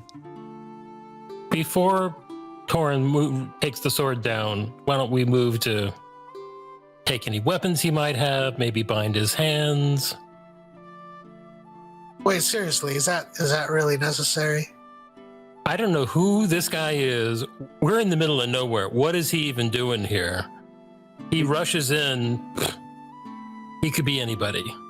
I'd been wandering this godforsaken maze for days. You have no idea. Here, take my things. My dagger, my rapier, even my loot. It's even worse than I thought. He's a bard. I waited at the steps, hidden around the corner. Doors opened and some light seeped through. I looked out and there was this beautiful, young, red-haired lady, probably in her 20s. Stunning, really. I consider myself a southern gentleman, you see. But if someone has the keys to this place, and I'm not really sure they should be considered the most trustworthy. Except you, good sir, considering you saved my life. It's a long story. Is this the best place to hear it? Y'all got a camp or something? Question. You keep mentioning the door. You mean the door that we just came through? Yes. You were inside, and then the door opened, Yes. and then you saw the red lady on the outside. Okay. How did you get in here? The last thing I remember was crossing a brook in the middle of the jungle when I suddenly found myself in this oppressive place being chased by lizardmen. Being chased by lizard men, you say? Not dogmen. Nope, they were lizardmen. He turns and points to a southerly direction. I was on a vacation with one of the good merchants of the Cataloyan Empire. He had me come out to his villa on one of the islands to the west of the main continent. I went there and we had a good time, probably had a few too many drinks. We went out into the jungle and he showed me where he and his men worked. They pulled this amazingly sweet fruit known as the Cataloyan cantaloupe. Apparently the only place you can get it. We were walking through this maze of trees, the jungle you see, and suddenly we heard a rustle of noise from deeper within the jungle. And wouldn't you know it, the biggest blue lizardman you ever saw carrying this 8-foot-long sword and a bunch of other green ones behind him. I'm just an entertainer, if you will. I'm not really sure what happened to the merchant, because I turned and hightailed it as fast as I could through the jungle. Looking back, I thought I lost them. A bit later, I came to a spring, tried to wet my whistle. As I reached down to it, it felt like it pulled me in, and before I knew it, I was standing in a cramped hallway of wherever this place is. Can you bring us back to where you came into this place? I imagine so. I didn't close any of the doors and I marked my way. I could probably get us back. Yes, we did the same. Well, of course, all experienced adventurers do this. Of course. Well, Caliban, do you believe it? Gosh, I don't know. If only someone could cast some sort of spell that would make him tell only the truth. After we sleep, I can do that. I was hoping to bank on your natural intuition. I've listened to his story. What do I think about his story? I'll do the same. I'll roll an insight if you'll Okay. let me. All right, Caliban and Zolt rolling insight. Shit. That's why. This is why I wanted you guys to do it. Wait, I want to. I roll don't count, but I just want. Just for laughs. If we're doing that, then let's see. Hey, That Oliver, would you're be it. dead, but if Fiddy was alive, With a -4, I would be rolling a 9. oh, you totally believe him. Nice. You believe him more than your own life story. soon to be King Torin. Do we believe this guy? He looks at you with a blank face and says, I'll swear that's the God's honest truth. I believe him. Yeah. He doesn't really look bright enough to tell a convincing lie, so. I'm just an entertainer, and you either go to college or you go on tour. Torin immediately drops the sword and kind of leans on it almost. Like from in Princess Bride. All right, let's follow this guy. Wait, before you were in the brook, how far away from you were you from like a city, like a population center? It is a small town, or like a vacation resort, really. I was supposed to go there and play some songs for the wealthy merchant and his dinner guests. Right. Hold on. Wealthy merchant. What kind of merchant? What does he deal in? Mainly produce. You see, this island is the only place where these cantaloupes grow. This resort, a lot of wealthy people there? There is the one big manor house. I guess it's his vacation home, where he was hosting some of his friends. Did you meet his wife? I don't think so. He didn't introduce me to anyone in that way. That's How what you're far asking. is it from there? The next kind of major town or civilization? He reaches to pull out a map. Do you let him?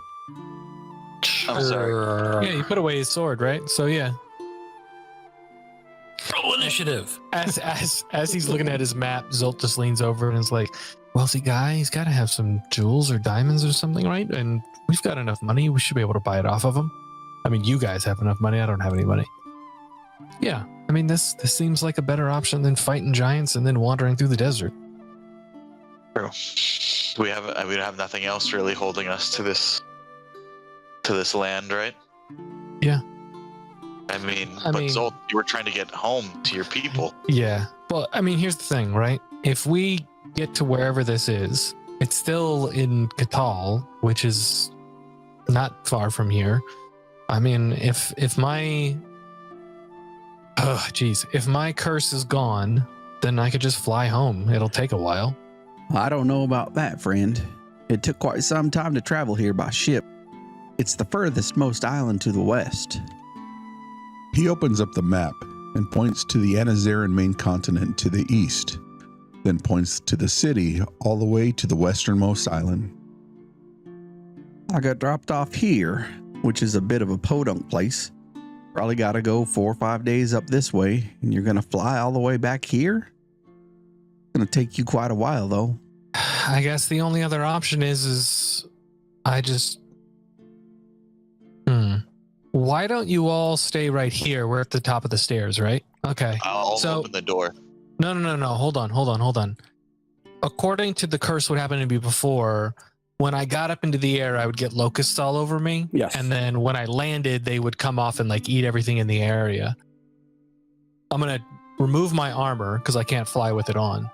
I'm going to cut the ropes binding my wings, and then I'm going to leap off of the stairs and try and glide and fly down to the bottom. So that way, if when I land and locusts come, they'll eat everything around there and not hurt my party. Is that cool?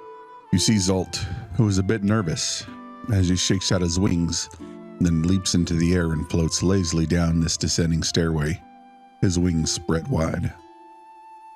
Landing at the bottom, he turns to look back up toward the rest of the party without issue. Wow. I fly back up and I meet them in the middle as they're walking down, and I've got a big smile on my face. You can go home. Wow. See your people. You have no obligation to stay with us if you don't want. We're talking about your home. Right. And your Okay. life? Yeah. He takes off the boots of Elvenkind, which have like 3 claws openings on the front, and as he removes them, I assume they like reform, and he hands those back to Caliban. He keeps the bow though. He asks if does anybody want my breastplate? I can't wear it and fly at the same time. We'll hold on to it until we see you again. Okay. he realizes that with everything he's carrying, he can't fly with all this weight. Holy shit! I didn't realize how heavy everything was. Yeah, he just starts taking stuff out of his bag. There's manacles, pythons. He hands a holy potion of healing to Torin. The shovel he hands, well, just one. He hands a shovel back to Guy and says, "You used this last time. If you guys need it again, here." What else? Those vials. He hands 2 vials to whoever wants them. Crowbar he hands, if you guys need a crowbar anyway. Yeah, that's everything. And then he just takes his money pouch and he hands it to Torin and he says, "You've all more than earned this, and I'm not gonna need it in my village." Gee, can we have the chalk you apparently have in your inventory? That might be useful. Sure. I mean, I handed it to Fiddy, but he stopped doing it after a while. But okay. That's why the things were marked in the beginning. Yep, because I gave it to Fiddy. But yeah, I gave you guys 10 pieces of chalk. Oh, the fishing tackle in case you guys want to go fishing again. I've got candles. I've got so much random shit in my inventory. Bells, pouches, sacks. Man, I didn't realize how much of a pack rat Zolt was. And wood carver's tools for whoever wants them. All right. Your encumbrance, you're within 6 pounds of being over encumbered. Yeah. I didn't realize that. I'm gonna walk up to Zolt. Torn puts his hand on his shoulder. "We couldn't have done this without you. I couldn't have done it without all of you. I know I promised that I would help to see you home, and I ultimately failed to keep that promise." No. This is as close as you guys can get. Your journey, and I motion towards Fiddy. Your journey and his life depends on you going elsewhere. This is important. We'll see each other again. You guys know where to find me, and I take Silas's map and I mark in the mountains where the village is, exactly where it is. Say, if you're ever in the neighborhood, come say hi. Silas, who is standing off to the side, rolls up his map, placing it in the case, and slings it back over his shoulder, standing apart from the group during this moment in the final farewell of Zolt, the sailor, Aarakocra. We're sorry Fiddy is not here. Just tell him I changed into a fish, and that I was a delicious dinner. We will. What he would want. And I think if the jungle, wherever Silas is taking you, doesn't work out, just do the fish idea and put him on the table. Zolt comes over and he shakes Guy's hand and Caliban's hand. And to Caliban, he says, "Thank you for letting me use the boots, if only for a while." You're welcome. Guy, thank you for your food. I've never tasted anything like it, and I will tell tales of it at my village. I take out one of the trout, the one I filleted, and I hand it and go, "Here, this will do you good while you're traveling." I can eat it in flight. It's amazing. Thank you. And I go over to Fiddy's body and I put a hand on his shoulder and I say, "You are the most interesting, weirdest, kind of stupid wizard I've ever met. And I'm really going to miss you." All right, Torin, would you mind walking me up? Of course. Why don't we all stay a little close to me for a minute? Within 30 feet. Okay. We can all see you out, Zolt. We owe you that much. I appreciate that. Caliban, meta question. How long does the flame ball last? Well, the fire is... it's only up to a minute, so it's gone. Okay. I'm going to have to avoid some rocks. What's your flying speed? It's like 50. Yeah, it's quick. It could turn you into a giant eagle. You could fly at 80. Oh, yeah, I'll do that until you, that'll give me what, an hour? How long does polymorph actually last? 1 hour. It's an hour. But I mean, if you need to concentrate on something else, don't worry about it because I can fly with my wings too. So just to get out of the danger zone here. I appreciate that. Thank you. That really does make a difference. Before you get changed, Torrin's going to hold out his hand for the Beastmaster handshake. Yep. Zolt comes in for it. May Tempest guide your honor in battle. And from my last second level spell slot, I'm going to cast Aid. Oh wow. So that's an extra 10 HP? Yes. No, second level only. So it's 5. 5, okay. So your maximum and current hit points are increased by 5 for 8 hours. So I'm going to choose Zolt, Guy, and Caliban. Nice. Zolt kind of feels himself bolster a little bit more hardy. Smiles at you, says, I'm never gonna forget this time of my life, and I couldn't have done it without all of you. Be with your family. Then Torn, that doesn't say anything else. Nope. I imagine we're up at the door at this point. I open the door. Torn reaches across towards the doors, and once again, his hand lights up, along with the rune on his neck. As a giant eagle, you see 2 hill giants and a stone giant who are holding big boulders. As the door opens wider, they raise the rocks into a throwing position. The eagle takes off from within the doorway, wings beating mightily. The hill giant says something to the stone giant as it releases the boulder it was holding. Its gaze follows Zolt, flying high over their heads, banking back on the wind towards the north as the light of the sun drops below the peaks of the Rake Highlands. Zolt, free of his curse from Nessamontu, makes his way back to his tribe. The party turns and heads back down the steps where you find Silas standing at the bottom. Taking in the group, he says, "It was back this way," pointing his thumb over his shoulder.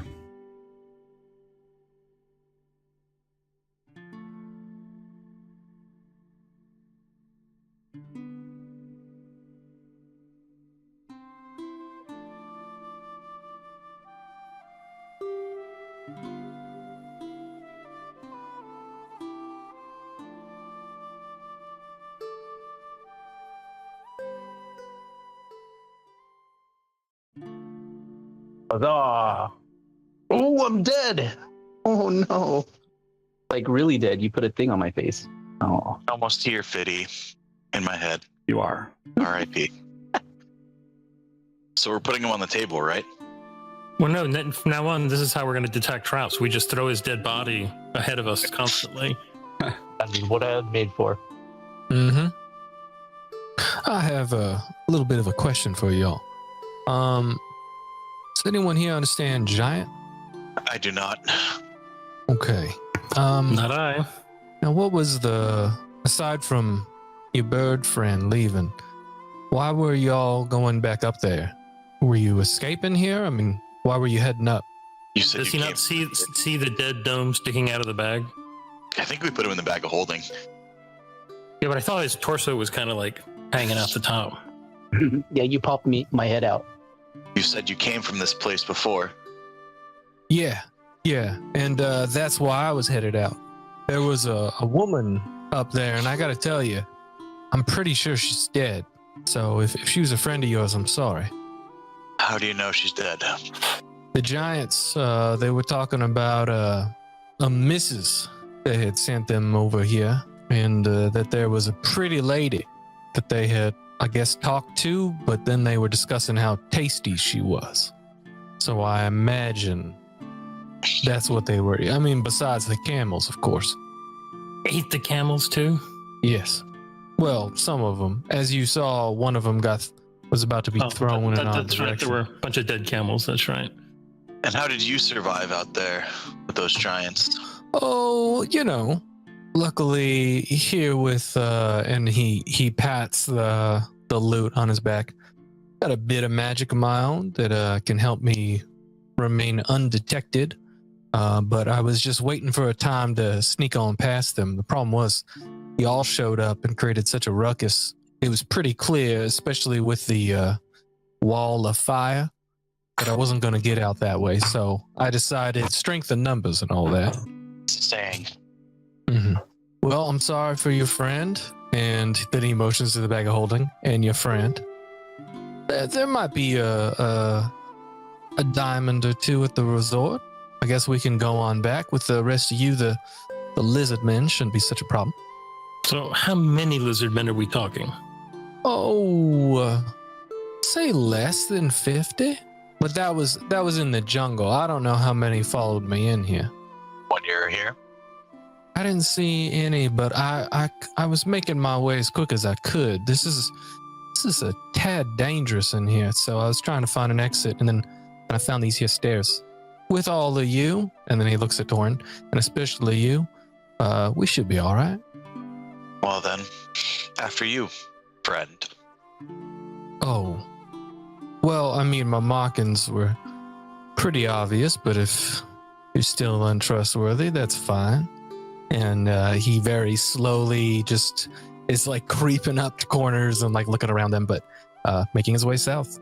Approaching the room, you find two broad steps that lead up into this chamber, which widens at the western end. Archways show exits on the north, west, and south sides. In the room, you see a few places marked where stone pillars reach from floor to ceiling. Arrows drawn in chalk point to each of the exits, with writing scrawled on the walls and crossed out many times. On the wall, near the arrow pointing toward the eastern passage, contains writing that is still legible in broken common, and it reads, "This the only safe direction." Beneath it is another phrase that reads, "Tell that to Grimjaw, who was killed in that hallway." The obvious markings lead south. You may choose your path. Let's just go north and explore the rest of this dungeon for a while. I hate to disagree. Yes, I don't feel like dying today. And as he's walking, he holds his hand out and casts minor illusion to show the party what the lizard men look like. I don't know if you want to describe that, Rick. The lizard men you guys are familiar with, wearing kind of older armor. The one he shows you is a gigantic. The lizard men your new companions are familiar with were wearing armor from days past. This image portrays an immense serpent-like creature. Its lower half and head is that of a cobra-like snake. The torso mimics a huge and muscular man. Its body was the color of a cloudless sky. Now, which way from here? As you make your way through this area of the Fireforge, the walls are darker as the lamps have burnt out and there is more dust on the floors. With the exception of a single set of footprints heading in the opposite direction of your current travel, it appears this area has not been traversed in some time. Well, so far so good. No lizard men. Just hold a second. And he tries to stealthily open the door. 17. Oh, yes. Forgive the moving doors. Watch ahead. Like you did to show us the lizard men. Can you do the same with the woman you saw leave? Oh, yes. Yes. And then he casts minor illusion again, and he shows Aaliyah. Yeah, he doesn't know her name, but he shows Aaliyah to you guys. Just a static image. It's talking about the woman that you saw open the door and exited with, right? That's what I'm assuming happened. Yes. But they were speaking of a missus, and I don't know enough about giants to tell you, but I'm fairly certain none of them were women. So I don't know the missus they were speaking of. And he tries to stealthily open this door. I open the door as stealth as possible. You open this door and distinctly remember this room when you first came through. A purple glow lights the huge chamber stretching before you. Golden light occasionally flickers in the room at different points, appearing at random on some of the 26 undamaged thrones that line the eastern and western walls. Where one throne had obviously stood, a large pile of rubble occupies the space. In the room, a voice echoes all around. Doom, doom, take us all. It may just be me, but because of the voice, I decided not to sit in any of the thrones or disturb them in a way. I would suggest the same, because this just seemed like a mighty dangerous place, but that's up to y'all. Do I remember any kind of traps in here from when I came through here before? When you came through here the first time, you weren't really checking for traps, and there weren't any sudden jump scares either. I'm just going to make my way south. Not moving for a moment, just looking at one of the thrones. You notice that these thrones all have different hues, but you're unsure of what that might represent. Someone should probably grab him. What was his name again? Torin? He probably shouldn't hang out here. We need to continue south. Okay, it feels presumptuous of me, but Silas walks up and taps Torn on the shoulder. We should keep moving. Of course, of course. Mm-hmm. Lead on. Yes, of course. As you step into the room to the south, you see the statue of a large spider looming over an altar. Around the altar is a still and macabre scene. One statue is of an elven woman holding a dagger over another statue that is prone upon the altar. Two other statues of elven warriors flank the altar on each side. Silas whispers, yeah, so I'm just going to hug the wall. I suggest everybody does the same because that does not look safe. I look at that. Do I recognize it? Up close or from afar? Do it from a distance. Perception check. Silas's recommendation. This is bad because every time somebody talks like something like that, I start doing it too. You're going to have to forgive me. Ooh. I'm like, oh, I haven't fed Torrin since we resurrected him.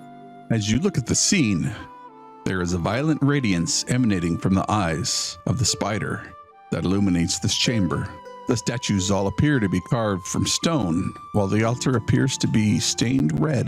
The prone figure seems to be a male who is bound by chains at his ankles and wrists that also connect to the spider's legs. The entire scene is still and unmoving. I would like to stealthily open this door. Ooh, natural 20 for a 26. Took a bit of trial and error, but I eventually found the way to where I found y'all. This place is terrifying. What is the name of this place exactly? Fireford. Oh, that was wonderful. It sounded like stereo coming from each side like that. Have either of you ever thought about accompanying somebody on a stage? You actually both have pretty good voices. Stages. I don't do singing. I don't do a lot of talking. He looks at the chef's knife that you have on your belt and he goes, "Nah, I imagine you communicate in another way." And just a heads up, as I do talk to Silas. Oh, right. My mouth does move. Oh, okay. It's like, you can't sit with us. I would like to open this door, please. Thank you. Please roll a D100 for me. Oh, fun. Always makes me so anxious when you ask for those. 99. I take 99 points of damage. New character. How fun would that be if your character dies? Session. Oh, We just see him turn in, do a Thanos Yeah. turns to dust. you just hear someone pounding on a door and you open it and it's Tylus. Oh, look at that. Zolt actually decided to come back. As you open the door, there is a 20-foot tall statue which stands on a 7-foot tall pedestal in the middle of the room and made of some dark red stone representing a muscular male. His arms point in opposite directions, north and south. Many of its fingers seem to be missing. The ceiling is approximately 60 feet up. Any religious significance that I would recognize? Give me a religion check. May I do so as well? I have got proficiency. 17. The statue doesn't appear to be a deity, nor does there appear to be any symbols upon it. Silas puts his hand on the wall here. I'm fairly certain I came through this way. As you push on the wall, it slides in before sliding to the right. Statue here when you came through? Yes. It doesn't look religious in nature, but it is something special. I mean, no one makes a 25-foot statue for no reason, Strange. Don't know why he's missing fingers. Another mystery of the world. As you move into this area, there are more piles of gray dust lying on the floor here. Yeah, Silas motions toward it and says, "I saw this on the way out. This is strange. You can tell no one's been this way in quite a while, but I don't understand why they'd be piled like this." It's just a dog pile. Don't worry about it. Silas kind of shakes his head like, okay, I guess it's an inside joke or something. Yeah, the rest of the party giggles. He just looks at us. I'd like to stealthily open this door, please. A 9. As you open the door, 4 lizardmen turn their heads in your direction. Let's roll some initiative. Just as we roll initiative, Silas goes, shit. Yeah, you got cocky on the last door. You know, you opened it so quietly, so you're just like, I got this. Yep. Oh, I'm the idiot. Open the door. I was talking with him, so. Hey, Fiddy, I roll initiative. was gonna say, Really? can I control Fiddle so I could use him as a weapon? Oh, improvised weapon. Oh, we totally should have, like, if we find some chain, we should totally chain together 2 of those fish, so we can have fish chunk. Oh my goodness. Okay. And Guy and Caliban, don't forget you guys have aid still, so you should have 5. Your hit points should be increased by 5. Max, right? Yeah. For probably the next. How long would you say it's been since we left Zolt, Rick? 1 hour. So for another 7 hours, you guys, your maximum hit points are increased by 5. Dope. Not you, Silas. I know, friend. Not you, new guy. You don't have to tell me. You're not sitting with the cool kids yet. That is. Look, I gave your other character 5 hit points. All right, he was flying off into giants, so. Appreciated. Okay, well, peering through the door, I'll drop a fireball right there. You see Caliban move between Silas and Torin. He extends his finger and a red bead of light streaks into the room. As the serpent people pull their swords. A large explosion reverberates in the chamber. That's 25 damage, which kills this one, and the other takes 12. Okay, get your natural 20s out now. I'm perfectly okay with it. And I will move back around the corner there. That is my turn. Do these lizard men look somewhat familiar? They look quite familiar. Bonus action, I'm going to give the command word to my sword. Your sword bursts into flame, and bright light illuminates for 40 feet, and dim light for another 40 feet. All right, and I'm going to take a 2-handed strike towards him. Ugh. A 15 misses as your sword bounces off the ancient breastplate they wear. Yeah, second attack. 16 then? 16 also bounces off their breastplate. I use all my 50 feet of movement. 5, 10, 15, 20, 25, 30, 35, 40, 45, 50. To move there. That includes me going around since I can't move beyond the corner. I will attack. Okay, first attack. When you hit, and then you hear him say, "Stunning strike." The creature fails his con save and is now stunned. He also takes 12 points of piercing damage. Second attack. Nice. Say yes or no. You want me to knock him prone? Sure. I'll use my second attack to shove him prone. And then bonus action, I'll stomp on him. Bonus action. Fish for the crit. So 26 to hit for 11. As you knock the beast back, you reach down behind its right leg while pushing the left side of its torso, causing it to fall. As it lands prone, you perform a side kick to the throat. It starts choking momentarily before going still. Silas moves up. He sees a lizard man on each side, and he goes to take an attack at each. That's a 21 to hit on the one on the right. Only 1 point of damage. And then one on the left. Well, how does your Eldritch Blast look like? It's got a It's part of the attack. It's part of the cantrip. Eldritch Blast. it's a bit of a like a red color. It's kind of. But like is it finger guns? Blood. Is it? No, that's an interesting point. Because I imagine finger guns. He kind of puts his hand out like he's belting a note, and it just kind of comes from his hand like he's delivering a song, you know. And then that one's another 21. This one's for 6 damage, or the one on the right. I mean the left. He did one each. Okay. In another universe, Jackdaw's ears are burning, and he hears finger guns. That's why it wasn't finger guns. And then he passes by Torin and he says, "You know what, bud? I saw you miss there, but I know you can do better," and gives him a D8 of inspiration. And he comes back in the hallway and he looks over at Caliban and he's like, "We got this. There's only 2 more against the wall on the other side of your friend Torin." Oh, shit. He will go primal on this guy. A 16 unfortunately misses. Oh, you mean I didn't get that 2 points of acid damage? Oh, snake eyes. Wow, it's a 2d10? Crazy. I didn't know that. Yeah, it's wrong. And that is apparently my turn. Seeing Caliban as the bigger threat, with his razor-sharp claws extended, it will make 2 scimitar attacks. It's an 18 to hit for 3 and a 20 to hit for 4. The next lizardman will move over next to Torin and make 2 scimitar attacks.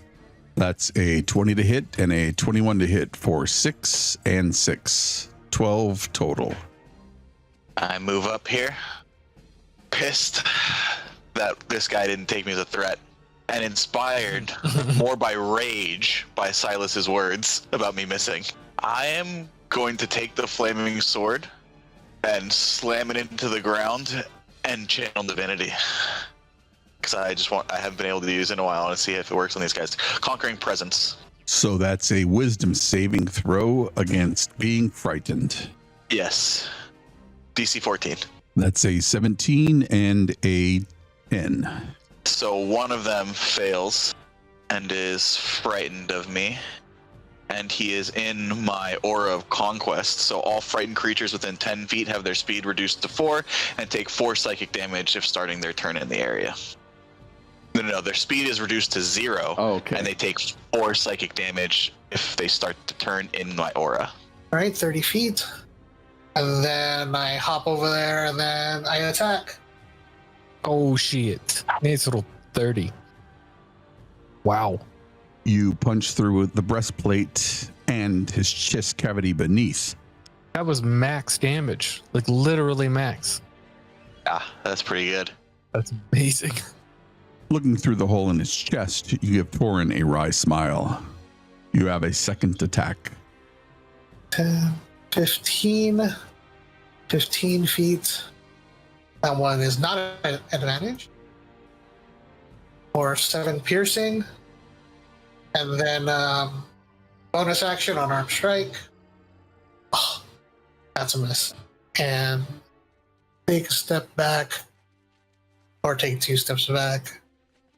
That ends my turn. You hear reptilian toes click across tile, and another lizard man will cast a spell, Spike Growth. Then they will move back around the corner, and that's its turn. Well, shit. Did I notice him come around the corner? You noticed as it came around the corner, hand moving intricately, drawing sigils in the air. Some freaky lizard spellcaster cast a spell over here, but I don't feel any different. Here? I don't know.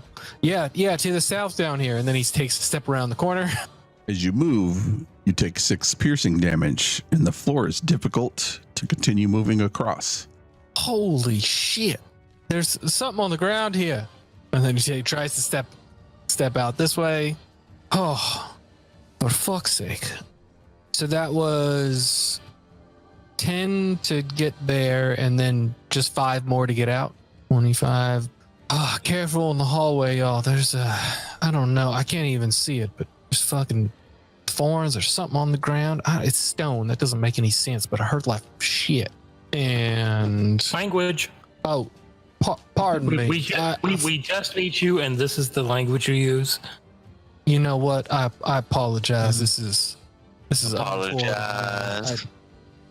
I do see that one of you is a man of faith. I should have been more considerate. let me make it up to you by Eldritch Blast. You shouldn't have. Not with a 12. Thorn's looking around like, who's the man of faith? Yeah, we're all looking at one another like, which one of us is he talking about? Dirty 20 for 2 points of damage. Again, don't go south because of the freaking thorns. It's Alice's turn. I will. Silas, who did you see that? Was it another lizard? Yeah, it is. Cast a spell, and that's why the ground hurts like shoot. I will slash at the guy ahead of me again. Ooh. Heal him. I think that ought to do it. You see Caliban strike forth with his extended claws, dripping acid, striking right to left and back again. 4 separate pieces of this foe thud to the ground. The wild thing, Richard, is that Randy rolled really low on his first 2 dice. Like it's a possible 40 points of damage on a crit. That's true. That's so good. That's effing terrifying. Holy crap. Yes, that ends my turn. Are we fighting or are we leaving?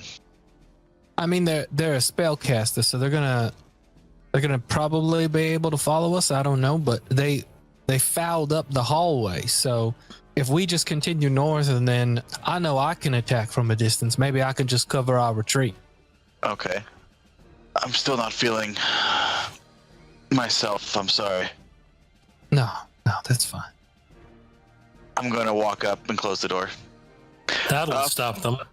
What kind of like handles are on the door? Is there something I can put something through and try to like block it, or?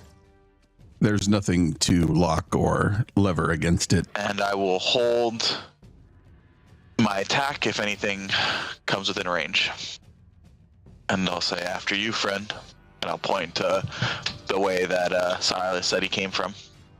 5, 10, 15, 20, 25, There you go. 30, 40, 45, 50.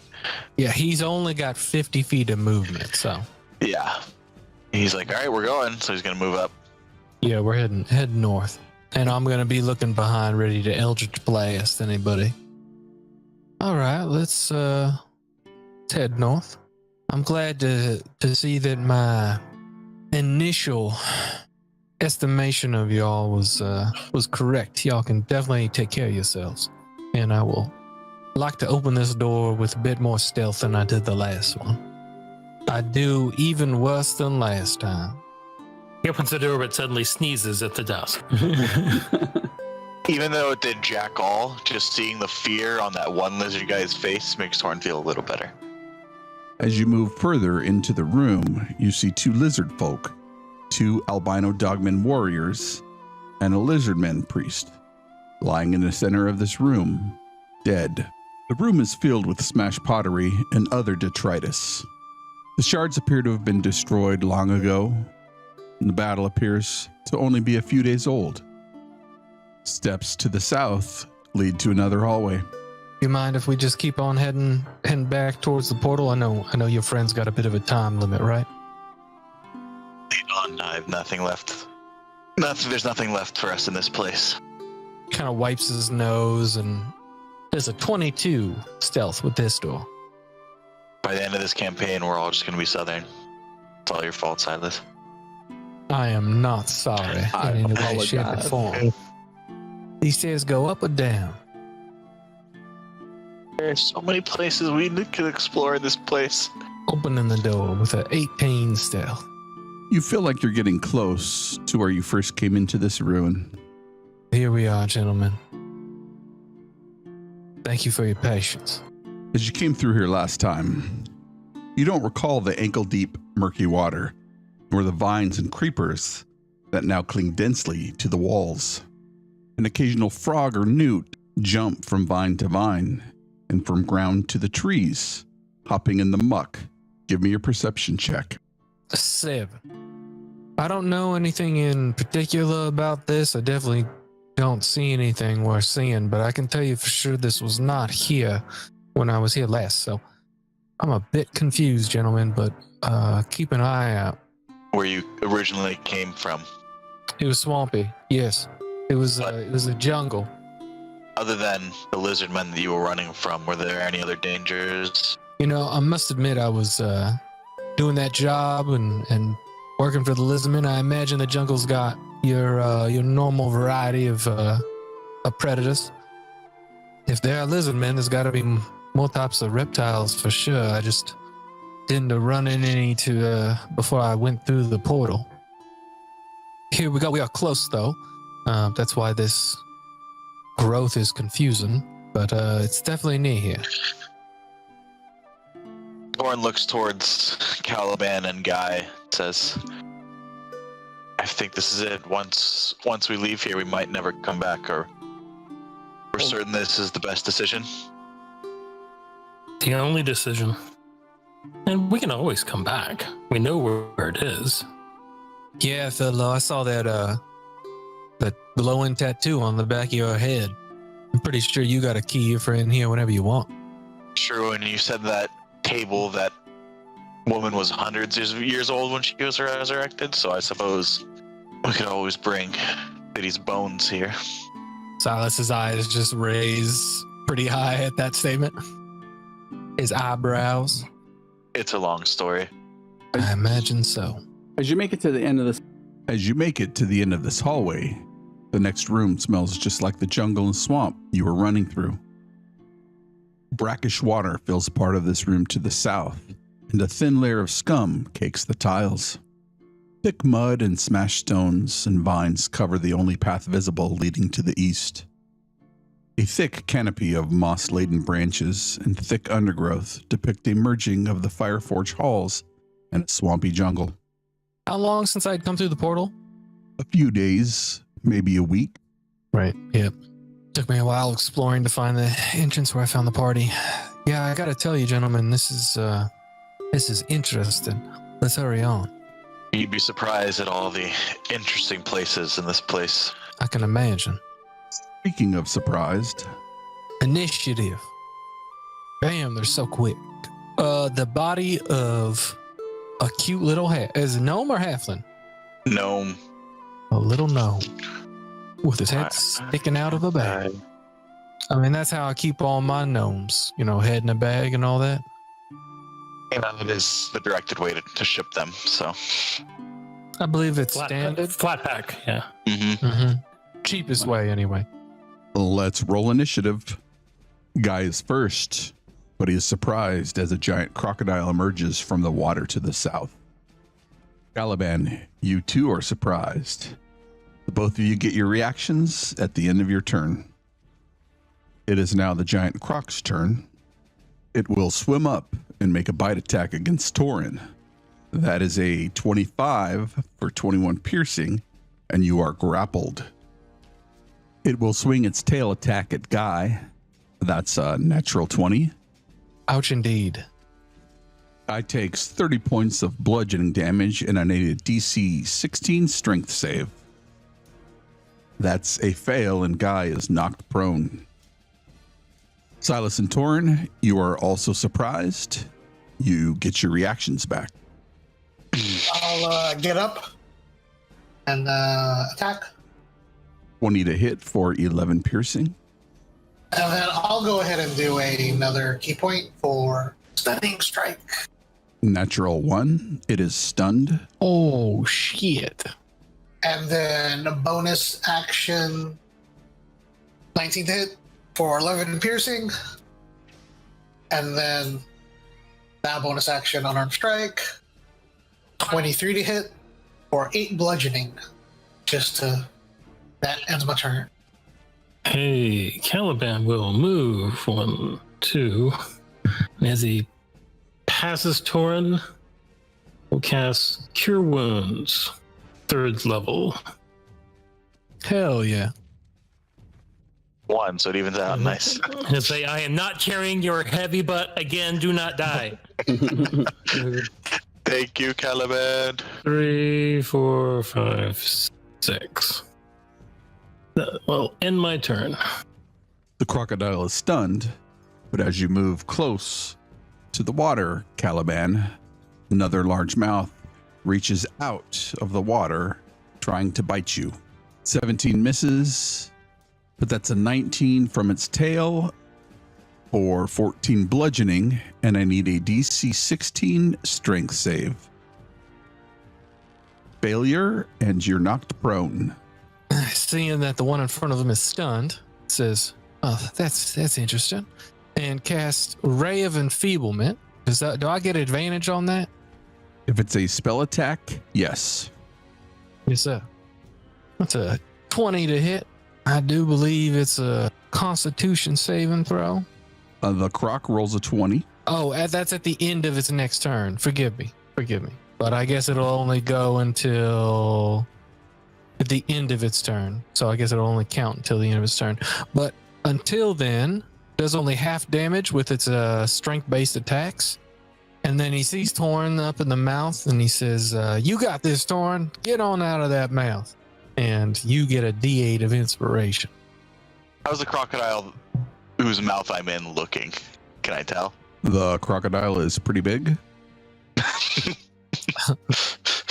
Another question. I technically never said I was dismissing the flame from the sword. It stays on until you dismiss it or drop it. I am going to attack this guy. That's 18. Ooh, nice. 16 fire damage. Second attack. Very nice. Or make sure I didn't roll any. And I can reset. I can re-roll 2d6 or 1d6. What is that? So yeah, so another 17 damaged. So 16 and 17? Yep. Very nice. That's my turn. All right, I'll go ahead and attack. 25 to hit for 12 piercing. Then I'll attack again. 29 to hit for 10 piercing. Yep. The beast drops dead in the water, releasing Torin. And then 5, 10, 15, 20, 25, 30. And still have my bonus action. I will go ahead and do a flurry of blows. First attack. 28 to hit for 7 bludgeoning. And then second attack, 23 to hit for 9 bludgeoning. 16 total. Bonus action, movement. I'm done. Okay, I will stand up. And then I will cast Thunderwave on the croc. That's a DC 17 con save, and the croc rolls a 19. Well, he still takes half damage. That's 10 thunder damage. And I suppose I will stay there. The croc will attack Caliban with its bite for a 17 that misses, and its tail once again. So close on those bites. Ooh, miss. Amazing. I'm glad we have a druid as a tank. Silas is gonna Eldritch Blast and miss, unfortunately, because that was a good amount of damage. Wow. You know, I don't know what to do here, gentlemen. You know what? You're the ugliest crocodile I ever seen. And he gets a unsettling words, and now he's got a negative bardic inspiration. So on his next attack, it's a negative D8. Oh, actually, it's the next time you do a D20 roll. So whatever that is. I thought unsettling words was it affects his saving throws. Is it just saving throws? I think it's just saving throws. You are totally right. Just saving throws. Yeah, because it's like the opposite of cutting words, which does almost everything else except saving throws. Okay, so maybe when Guy does a stunning strike, it'll come into play. Or it could be useful for what I'm about to do. Ooh. All right. That's my turn. Let me hit the button. I'm going to walk up and hold up the flaming sword. You hear Torin say, Berak Eloa Melek, and I'm going to cast Wrathful Smite at first level, and then I take a swing, and I'm going to use my. Oh yeah. You know what? What is that? A 9? D8. Yeah, you rolled 9. Ooh. No, I'm gonna take another swing. You know what? I have inspiration from the DM as well. I'm gonna use that. That's 15. And I'm also gonna burn my last spell slot for Divine Smite as well. Extra 2d8. So that's plus another d6 for the Wrathful Smite. So 26 points of damage. And he also needs to make a Wisdom saving throw. Minus the d8.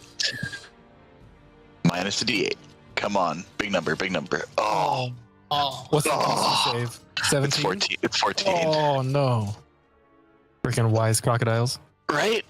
So he's not frightened of me, unfortunately, which would have reduced his speed to 0. So that was my first strike. Second strike is not going to hit, probably, for 13. Still have that You D8? have the other. Yeah, you have the other inspiration. Oh, I have the Bardic Inspiration. So Hell yeah. for another 19 points of damage. Torn is not satisfied, though, because he doesn't see the fear in the crocodile's eyes. That's my turn. I'm tapped out after that one. I literally used everything I could. I need Caliban, Guy, and Torin to make a DC 13 Dex save. Yeah, what the hell is that? You guys get a +3. Hell yeah. Dex save. Save. -4, so that's 3. You see a red-scaled dragonborn enter from the other room, rushing towards you. It stops just beyond your reach, inhales deeply, and breathes a cone of flame out towards you for 9 fire damage for those of you who failed, and 4 if you were successful. I'll take it. That's fine with me. Evasive, so I take arrow. I feel like that would hit the crocodile. Oh, wait a second. This is fire damage? As a reaction, I'm going to use the last spell stored in my ring of spell storing, which happens to be absorb elements. So I should be able to take half of the half. You planned that, huh, Caliban? As he breathes out and you guys dodge, moving out of the way, he narrows his eyes, raises his hand quickly to the sky, then flips his greatsword in one hand. Oh, shit. He will attack Caliban twice with advantage. That's a 21 for 11 slashing and 14, which misses. Damn. Then he will move back into the other room. I am. Obviously, I see that happen. I see the guy run away. You want me to go after him, Caliban? No, take care of the croc. All right. I shall. Got it. I'll attack the croc. 25 to hit. Jesus. 12 piercing. 22. 22. 2 for 9 piercing. This croc also falls back into the water, a floating carcass. If we have time later, I think they may be good eats. Yeah, Mike, I can croc steaks. And also, maybe if anybody needs a pair of luggage. Boots. And As you move into the hidden lizard folks' space, you see 2 camouflaged lizard men leap forward, make a scimitar attack. 11 misses and 14 misses. I will be moving till I get there. Actually, till I get there. So I guess for bonus action, I'll do unarmed strike. For 7 bludgeoning, and then I'll say stunning strike. A 10. Fails. Hell yeah. It's stunned. And that's my turn. I already gave it. I will move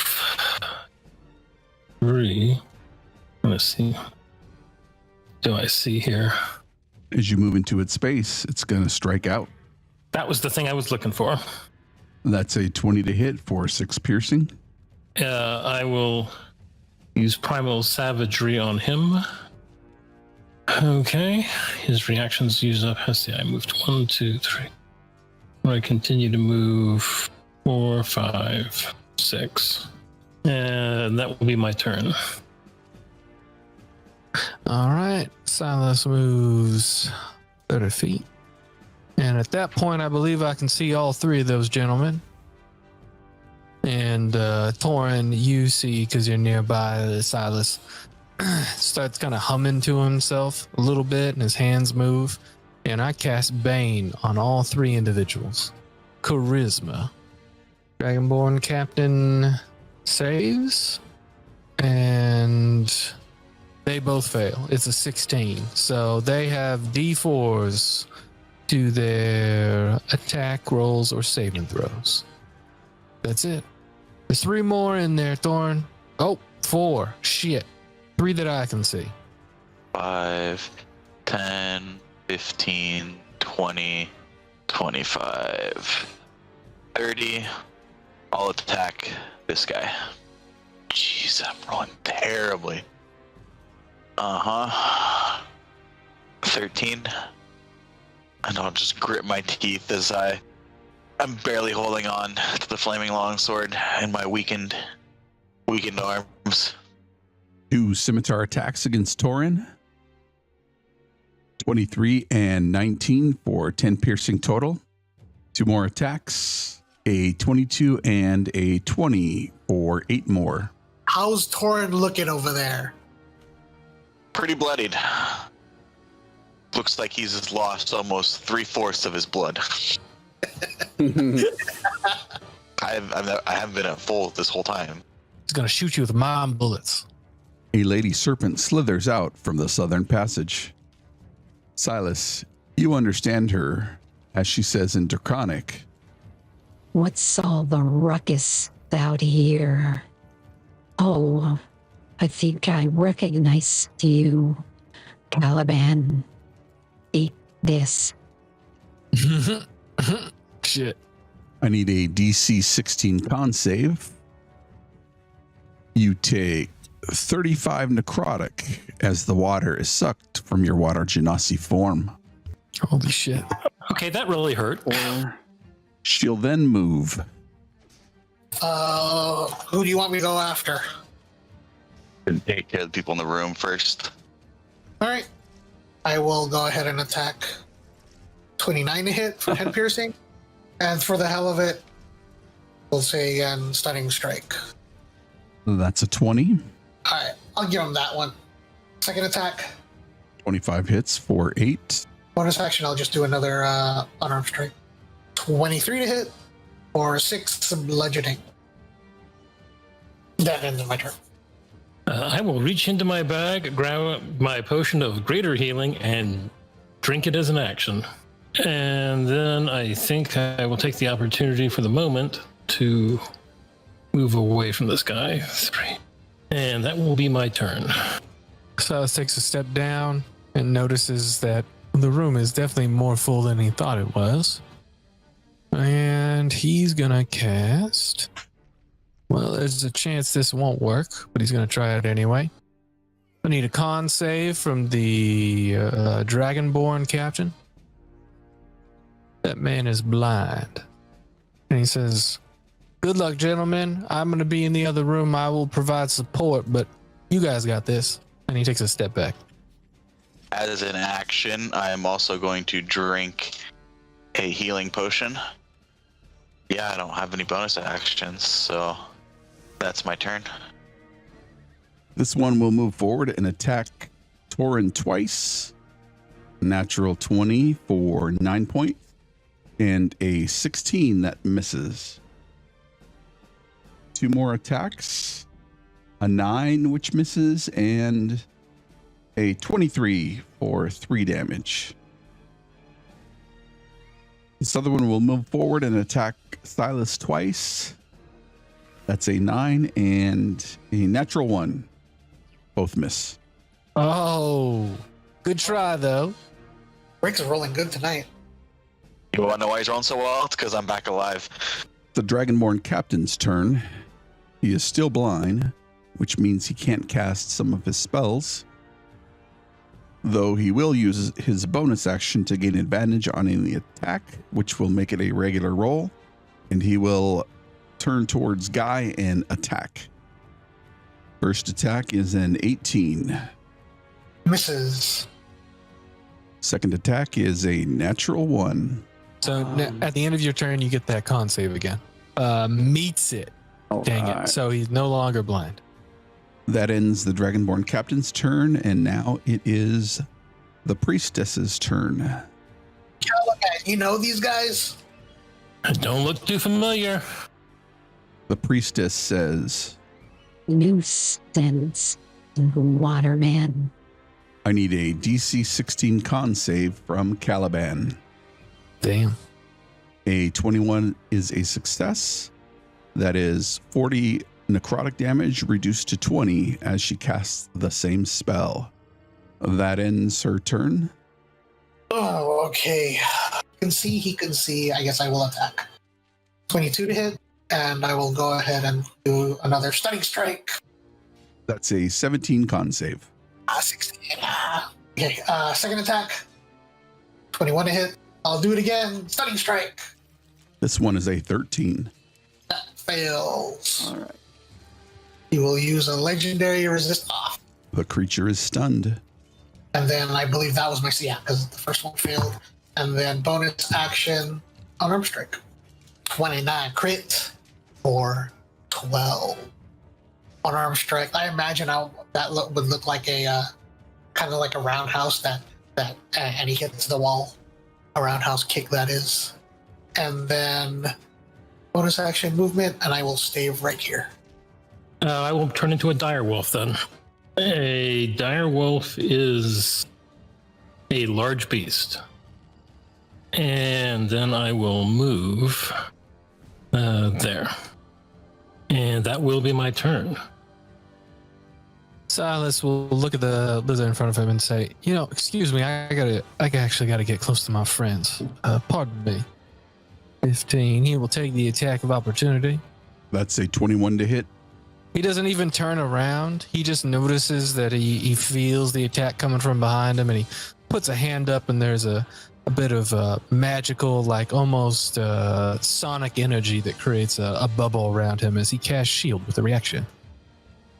Does not get hit. He's torn's in pain, so he says, I got you, buddy, hold on. He hums to himself and casts Cure Wounds at a 3rd level. I will take that healing. 20 points of healing, my friend. I'm liking you better already. And then he turns around and faces the gentleman behind him and he says, you better not have hit my loot, you ugly lizard. Yellow belly lizard. I call them Samsonites. Will not go down again. And I pull out a potion and drink it. You drink the special potion, and it is a +1 to AC. I have no bonus action right now. A new player enters the arena as a giant wolf appears. It will move next to Wolf Caliban and attack twice. That's an 11 and 21 for 3. This creature will move next to Torin and take 2 attacks at advantage. That is a 21 and 19. Minus D4s, that's 18 and 18. 6 damage. Yeah, so 6. Works out. Cool. This creature will move up next to Silas and take 2 attacks, trying to hit your loot. That is a 15 and a 7. Miss and miss. The Serpent Priestess will burn a channel divinity, and a dark purple cloud starts hovering around Torin's head. Then she will move back. I guess I will keep attacking. 19 to hit, or 10 piercing, and you'll hear a guy again say, stunning strike. This man is never moving. That's an 11, and they are stunned. Second attack, 27 to hit, or 9 piercing, and then unarmed strike, or his bonus action. A 17 misses. That ends my turn. The wolf will attempt to attack the guy in front of him. And let me see what's going on here. I think he will just stay put for the time being. Silas looks at the big dire wolf to the north and says, that's a little disconcerting. Good thing I saw him do that. We'll look around. Sorry, I forgot. The guy has to make a DC 13 strength saving throw or be knocked prone. Damn. That's a natural 20, and it is able to keep its feet. Silas looks around, realizes he's surrounded, and casts mirror image on himself. And with his bonus action, he looks down. Oh, you know what? I think she's too far away. I'll attack the one in between me and my giant wolf friend for 18 slashing. The creature drops dead. I'll move here and attack. Ooh. Yep. The captain. Yeah. Smart. 16. A 16 misses. Yep. Oh, -4. Yeah, -4. It's killing me right now. Mhm. Yeah, I'll move here. That's my turn. The one at the top will move in and take an attack at Torin with advantage. That is a 15, which misses, and 21 hits. As the sword descends towards you, Torin, it increases in speed and you take 8 instead of 4. This one here with Bane will attack you at advantage, and they both miss. The priestess casts a spell, and I need Guy and Caliban to give me a DC 16 wisdom saving throw. +3. They Nice. both save. And as she steps into this area, it looks like she swims into a vertical plane of water. I will attack. 20 to hit. He says, using his last key point, stunning strike. Still stunned. As you strike this creature with your blow, their eyes close and they fall backwards towards the ground. Upon impact, you see their eyes flash open again. If that's the case, I will attack. Since he's stunned anyways until the end of my next turn, I will attack this guy. This is my second attack, if I recall. 24 to hit, or 11 piercing. And then bonus action, unarmed strike. Hold on, I want to see if it re-rolled my... It did. Well, I rolled 1 twice. 1 and a 2, gotcha. So it's 11. So it did re-roll for me. All right. And that is my turn. I will move down here and attack that guy. And I have pack tactics. I'm a part of your pack. That's nice. Those both miss as you fail to bite through its armor. Okay. That ends my turn then.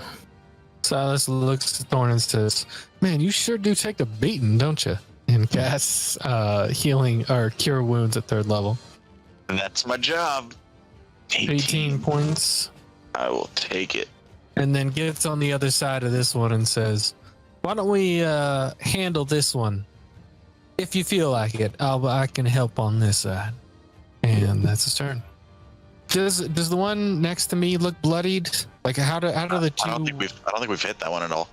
Oh, okay, so then you might want to focus on the one to the south. Just Yeah. one off the board. I'm going to take the attack of opportunity. First attack on this guy for 14 slashing and 4 fire. The creature drops unmoving. And then I will move up here. No, you might want to take out the stunned one that didn't die, even though he should have died. I think those two down there can handle him. Oh, that's a good point. He's stunned until after Guy's turn, right? Mhm. Oh, okay. Which means he can't even get up. Because that means he won't be stunned on my turn, though, so... But he'll be prone still. So yeah, I'll move up here because this guy hasn't been touched yet, and I'll take my second attack. That misses. Jesus. And that's what happens when you come back from the dead. Yep, that's my turn. We need to take about 4 days off. Need a little vacation. We're going to a resort. Yep. As a bonus action, this creature will clench its cheeks and release poison gas. Praising. That is not what I thought at first. I need a DC 14 con save from Silas and Torin. All right, you get a +6. I mean +3. Got a bad feeling. Oh, so that's a 16? I got a 15. Both of you are successful in your save. Hell yeah. Thank you, Torn. You should call him. Feel free to call him Torn. It will proceed to attack you, Torin. How much he's Yep. getting hit. Big armored guy with flaming sword. Miss. Yep. Stunned and prone. but could still do something. He farts in your general direction. Well, he can take actions or reactions. I feel like that's a free action, farting. Actually, he'd be unclenching, right? That's pretty amazing. And then go ahead and I will attack. 26 to hit This fool's got so much health. for 8 piercing. The Dragonborn's eyes go dark. Oh, thank goodness. That was my first attack, right? Mhm. Yes. I will go here. And for my second attack, I'll grapple this guy. That's a contested strength versus athletics or acrobatics. Succeeds against you. Awesome. I suck. Dang. And then for bonus action, You could get out of the way. yeah, I was going to go over here. And then for bonus action, I'll do not restrain. Why, hello there, guy. I just saw Fiddy's body in the corner. Hopefully, there's not another crocodile eating his dead body. 18 to hit for 10 bludgeoning. And that ends my turn. The wolf will move to attack. A 12 misses. And it's a free action. He raises his leg and sprays a bit towards the. It hits Torin. Marking territory. That's All it. right. As soon as the other gentleman fell, that was baned, Silas dropped concentration. So I'm going to remove that status real quick, and then he's going to take a step back, aware that he is going to get an attack of opportunity. Misses, and then he takes 2 Eldritch Blasts. Eldritch Blast for 9, 25 for 9, and then the second one, Eldritch Blast, and this one also hits. The creature drops to the ground unmoving. That's everybody, and will drop out of initiative. Where'd the snake lady that hated Caliban? Where'd that one go? The wolf will bark. What was that? Sort of point over in the corner. Oh, I think Lassie found something. Everybody, let's go. Let's follow. Was that Caliban? Fiddy's stuck in this well over here? Oh, that's right. That's pretty good. As Silas is walking around like these sludgy areas, you see that he takes a moment here and there to cast prestidigitation on himself and removing the muck from his boots. Oh yes, I do love the jungle. Caliban, as you get closer, it looks like a vertical plane of water where it goes from brownish to green. Oh, Like the entire hallway's full of water. Correct. Yes, this is where I came through, gentlemen. You may want to get all of your belongings and make sure it's all strapped to you, because we're gonna be swimming for a bit. I'm gonna walk back to one of the crocodiles real quick and just chop off its tail. That's a good idea. We should probably get some food, right? You said something about steaks? yeah, it's a delicacy, I hear. Very nice. You mind doing some filleting for me, Torin? Sure, and I'll just start like hacking the tail into like chunks. So we have fish, we have trout, we have moose, and alligator. Does Looks anybody- like I may be making jambalaya later. Anybody need healing before we move on? That lady went into could be waiting for us on the other side of the portal. I think I'm good for now. Thank you, though. Appreciate it. Oh yes, of course. Torn, you need a little bit more. I will drop out of wild shape. Check him first, then I'll point the sword towards Caliban. I'm like, hit you for 12. I am really, really, really hurt. All right, let me get you. I got a couple of slots. All right. I'm not sure what slots are, but I know I have a few of them left. Like, yeah, literally, like when I did that absorb elements, that saved me two from taking 2 hit points of damage. Those blights both brought me to within 2 hit points of dying. Jeez. You need a potion, Caliban? Yeah, right now I am at 2. There you go. You got 23. I am suggesting retreat, pack along that path, and rest This place ain't going anywhere. Okay. In the back of my mind, do I remember any like rooms that I took a peek in that might be safe for us to rest in near here? Because I imagine over the couple of days, I definitely didn't go too far off the path, but I definitely took a look in a lot of the rooms looking for a path out. Give me an investigation check with advantage. Not too good. A 13. You recall this room down here. You had opened the door and poked your head and looked around, and it appeared relatively quiet to you. Yeah, there was a room with a pool of water. It didn't look like there's anything in there. We should probably check it, clear it out, and then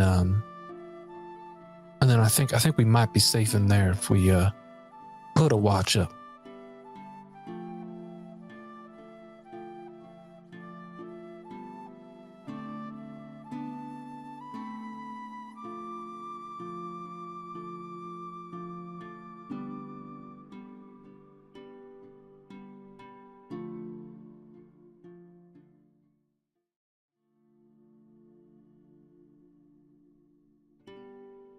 We didn't go this far down south. If we're gonna rest here, I'm gonna burn a last divine sense, just to double check the area. Celestial fiends, yep, undead, and anything affected by the hallowed spell. You reach out with the divine power within you, and you're not able to locate any of those creature types. All right. I saw a cloud here. Was that just a cloud of black? When I see like a black fog blocking off a pathway, I tend to just avoid it. You know, I didn't really investigate. I just told myself, probably not the way I want to go. Gotcha. And the water here, it's murky, you said? It's like algae. Well, Torin, since you're not taking a short rest, do you want to keep an eye out? Yeah, I'm gonna be pacing between the door and this corner here. So, and I'm just going to be pretty much taking this route and keeping an eye out. Thinking about a lot of things. Roll me a d20. A 6. An hour goes by without issue. Every now and again, some bubbles emerge from the brackish water and pop with a methane smell, but nothing else seems to happen. If you're rolling for hit dice, you may take another 1d8. If for anyone who's spending hit dice, as well as Guy, you pass out those pastries, Silas takes his lute off and just strums like a nice little song, not too loud. He doesn't want to get anybody's attention, but it's just this nice calming music. And everyone also gets an extra D6 Song of Rest. So you can roll an extra D6 for free. Oh, nice. If I could roll hit dice. Yes, if you were rolling his dice. And then another D8 for your thing, right, Guy? Yep. Nice. Got all my inspirations back. I got my pack spells back. I'm doing good. Pack spells. Do it. What? Throw them in the water. I want to remind you, Torin, that I kept you alive in there. Ooh, I feel good as new. And then don't forget to update your bars. Yeah, that's important. Nice. Nice. We're all pretty much topped off. Torn, where are you at? I'm actually better off than when we went into that encounter. That's funny. Do you have any potions on you, Torn? I'm tapped out. I'll hand them 2 of my potions. 2 regular potions of healing. 2 regular potions. I will take them. I will hold on to them for now. Or should I take 1 at least? Well, I'll leave it up to you, Guy. You gave them to me. I gave them to you. They're yours. I'll take 1 now. Because you want to know why? That puts me at 69 health point. Nice. Nice. So, we head into the swamp. Yeah. Caliban, did you know that? I don't even know if I can call her a thing, a woman, whatever that was. She did not ring any bells. She knew your name, though. I have no recollection of her. Yeah, that was I don't think strange. did she say Caliban's name or just call him Waterman? No, she said Caliban, and then after called him Water. Like when she was hitting him with the spells, that's when she was calling him Waterman. Silas doesn't know this, but Jordan is concerned that you guys keep finding people down here to seem to know everybody's names, like Fiddy and Caliban. But Silas doesn't know that. Okay. It's a small world. The rest of us are just as concerned. I don't think anybody said guy yet. Hey, guy. Hey, guy. Yeah, everybody just says that. Oh, is it the Wayne's World wipe? Yeah. Before we step through, guys, mind if we do a little searching? Sure. That's a good call. I kind of want to see what's in here. We didn't loot those bodies, did we? No, sir. I'm doing just your standard search. Like, well, first of all, tell me what this is. There is a statue of a finely boned man with sharp aquiline features, pointed ears, and dark skin, wearing robes very similar to what Fiddle wears. I have a question. What were the strange pair of glasses that the bird fellow gave back to the group? What were those? Those seemed of interest. Yeah, I was just about to point that out. I don't know who has those. They make you see better. Good to know. That's your description of the glasses. They make you see better. When you look through these things, they're not really mine. They're Minnie's.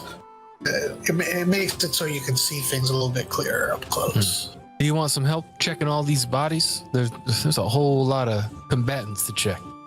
I wanted to actually search this room, so maybe, and I know they want to search the bodies. As you search around this room, particularly closer to the statue that is covered in mud and undergrowth, you start clearing away the mud from the statue, or more specifically, the statue's face. Its eyes feel like they're watching you.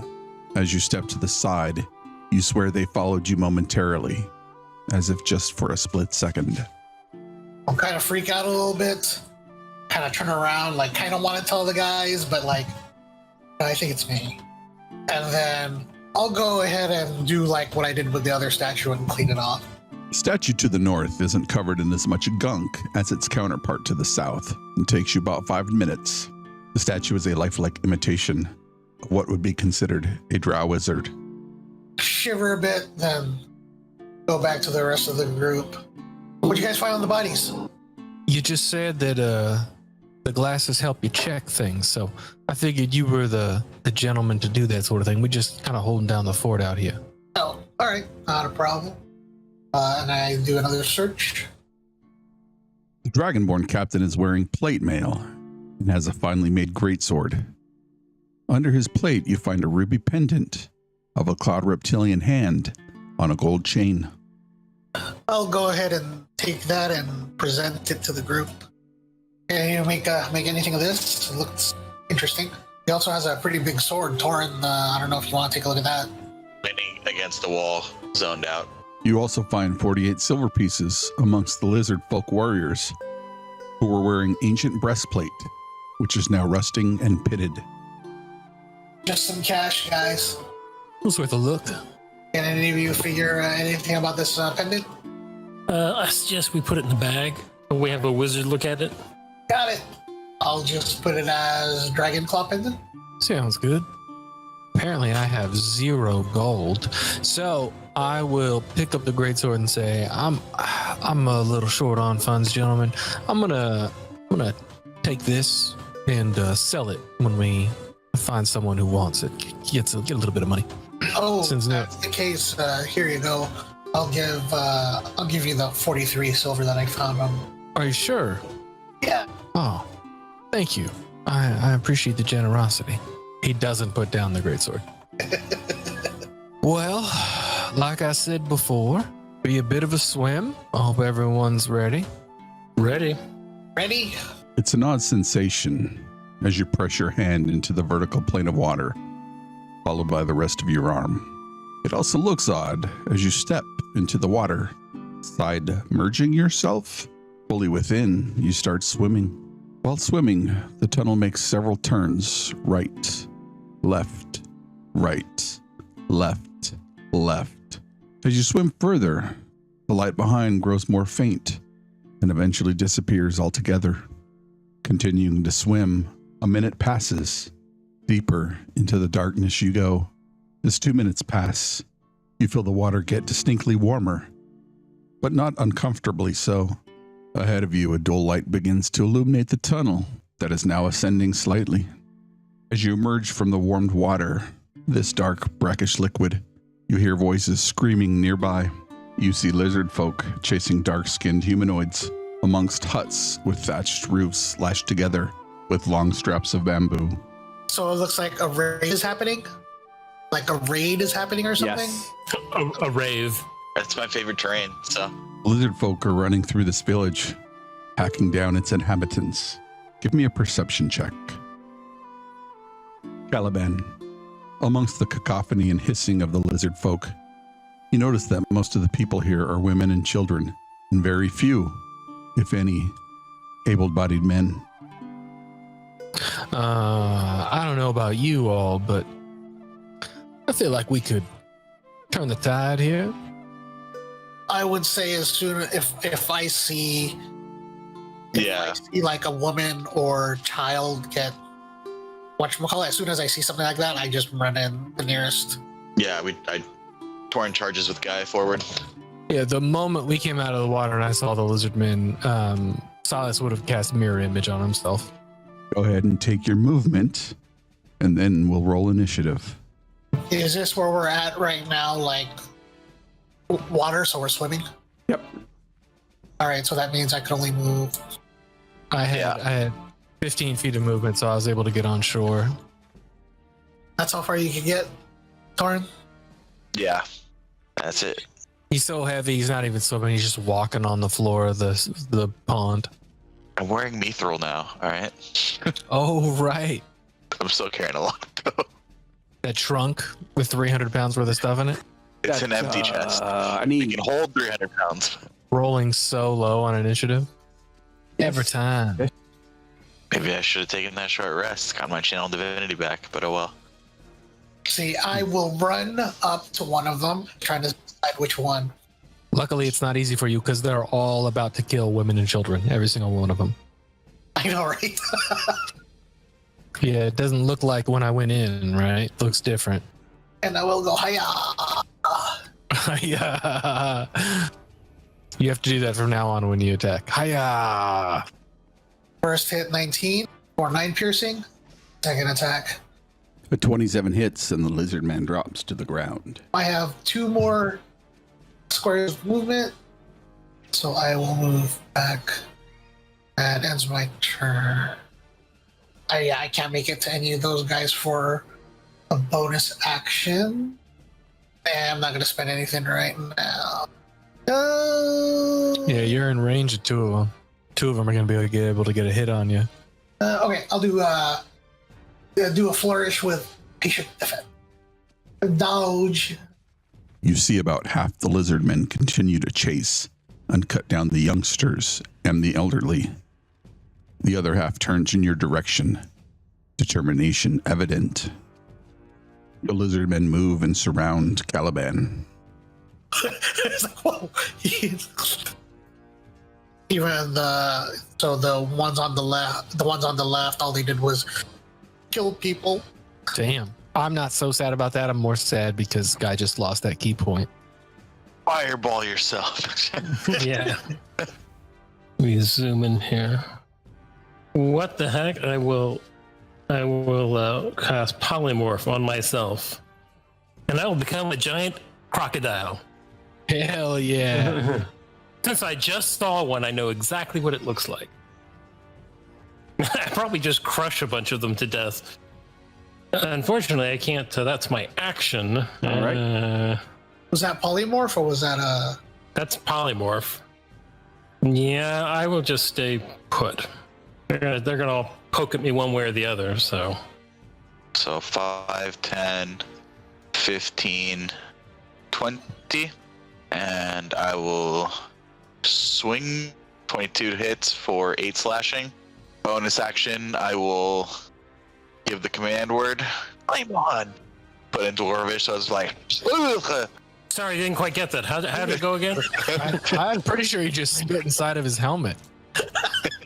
That can't be sanitary. Dang it. Second attack for 23, for 10 slashing, and 4 fire. Flimfarthen. The creature drops unmoving. And so that was 20 feet. I'll just move here.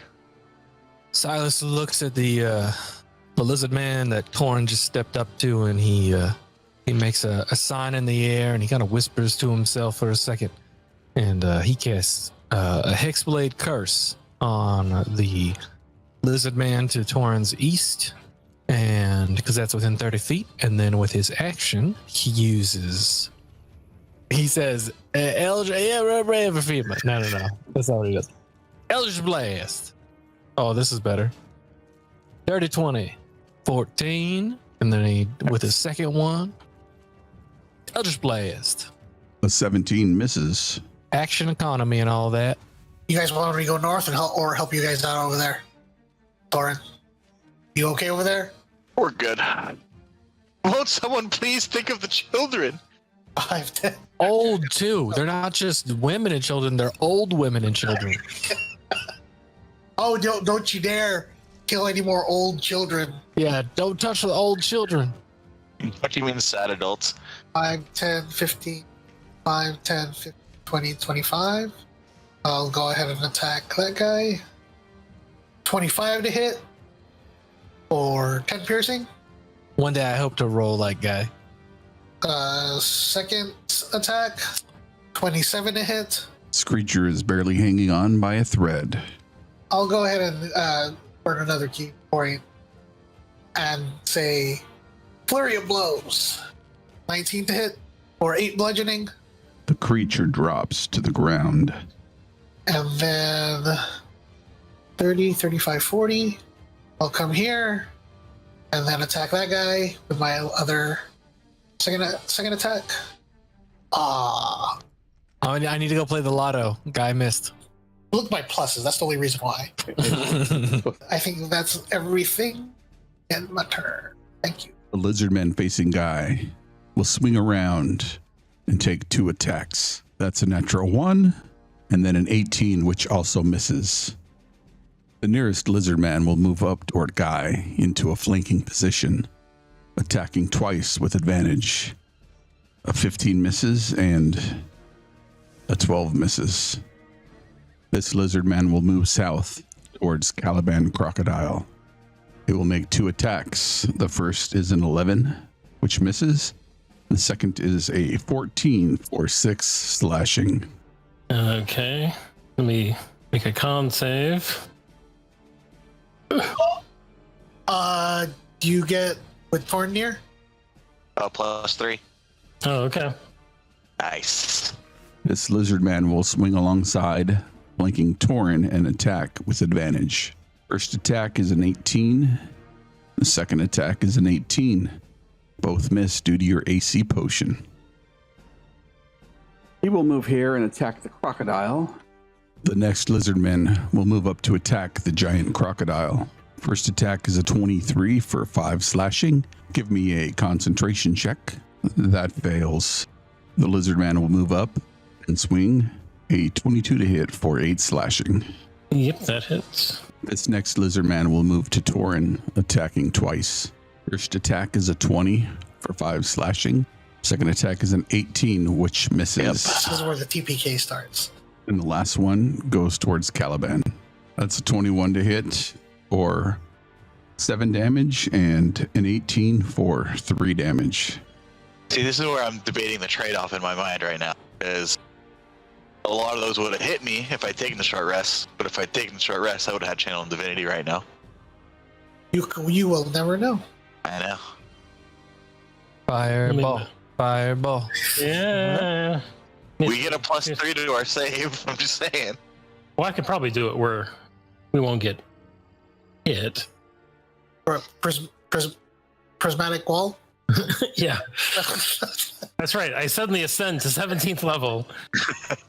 Yeet him, right? That homebrew spell. Yeet. Yeah. Yeah. Yep. I will attempt to Thunder Wave. Gotta be a cube. Can I grab this thing? Here, let me. Yeah. So basically, the 2 in front of me there. Yeah. Even if you rotate it, don't know if it would actually catch. Yeah, I guess it would catch the 3 of them. Might even catch 4 of them. Oh yeah. If it caught that one out there, it might catch Torin too. Oh, that's a good point. Yeah. Those three, though. Yeah, so I will go ahead and I will thunder wave them. First one fails and is moved back 10 feet. Second one rolls a 16 and also fails, moving back 10 feet. The third one fails as well, moving back 10 feet. And they all take 10 points of damage. Nice. It is super loud, though. Thunders boom 300 feet. Yeah, I mean, they're pillaging a village, so. Oh, that's true. Yeah. Yeah, that being, then I will activate my boot to flying and fly 30 feet in the air, straight up. Oh, wait a minute. Real quick. It's a 15-foot cube. Ooh. That's huge. I don't know if that makes any difference, but Yeah, that's not where we were debating where it would hit, if it would hit that guy. Would. Yeah, I guess it would. Mm-hmm. That second square is 20, but I mean, it still would have hit him because it doesn't have to line up to the grid. With the new information, the last one will make a con save, and it also fails, moving back 10 feet and taking 10 points of damage. Caliban, that was awesome. That's like one of the few times I've used Thunderwave that has ever worked. That was awesome. it's the first time I've seen it work, period, in any game. Activate my boots and fly straight up in the air. The remaining lizard man here will take an attack of opportunity. That's a 22 for 5 slashing. That's fine. And I guess I just look up, I'm like, really? It's like, you got this, I believe in you. He knocked them all back, though. That was cool. I can imagine him doing it kind of like a reverse 3-point Oh, right. land, you know? Uh-huh. Mm-hmm. Mm-hmm. Oh, do I want to do something kind of crazy and stupid? I mean, it sounds like you do by the way your voice sounds. You always do. I know. I'm just saying, I have a bag of 997 ball bearings. You just use it as a melee weapon and beat the guy in front of you with it. Into the soil. So did you see crazy and stupid? So I'm not going to get 5 lizard men cartoon slipping all over. In that case, I will take 2 attack, 22 to hit. The creature drops to the ground. And then swing at this guy. Yes, it is. And that's my turn. You'd probably have to move your hex blade. Yep. I'm going to move it. Did you attack that gentleman to your top right? I missed. Missed? Yep. Hex him. And then I'm going to try to Eldritch Blast. And miss. Eldritch Blast. And miss again. Oh no, that's a 7, not a 1. Probably still misses. A bonus action and an action. I hate turns like that. All right, I will attack the guy on my left first. Next attack. Wow. Sorry, the curse of Silas is spreading. I will do Flurry of Blows. Same guy. 17 misses, right? 25. 10. All right, guys, their AC is 25. Ends my turn. Actually, I'll move. There you go. I'm just proud that I made him move. This creature will move up towards Guy and make 2 attacks. The first is a 16, which misses, and a 19 for 6. The next lizard man rushes up towards Guy and makes 2 attacks.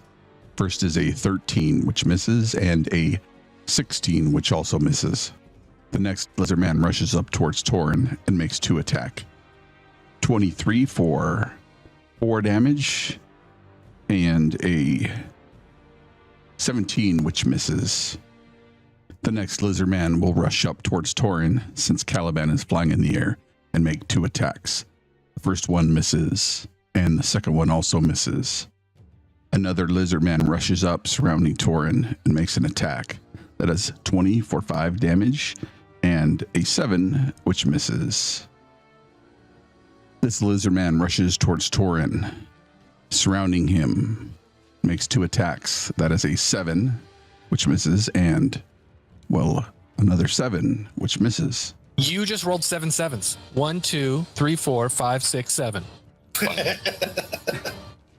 Okay, let me measure something here. Fireball. A fireball right there should catch all 3 of these guys. Yeah, that'll work. I think he meant like that.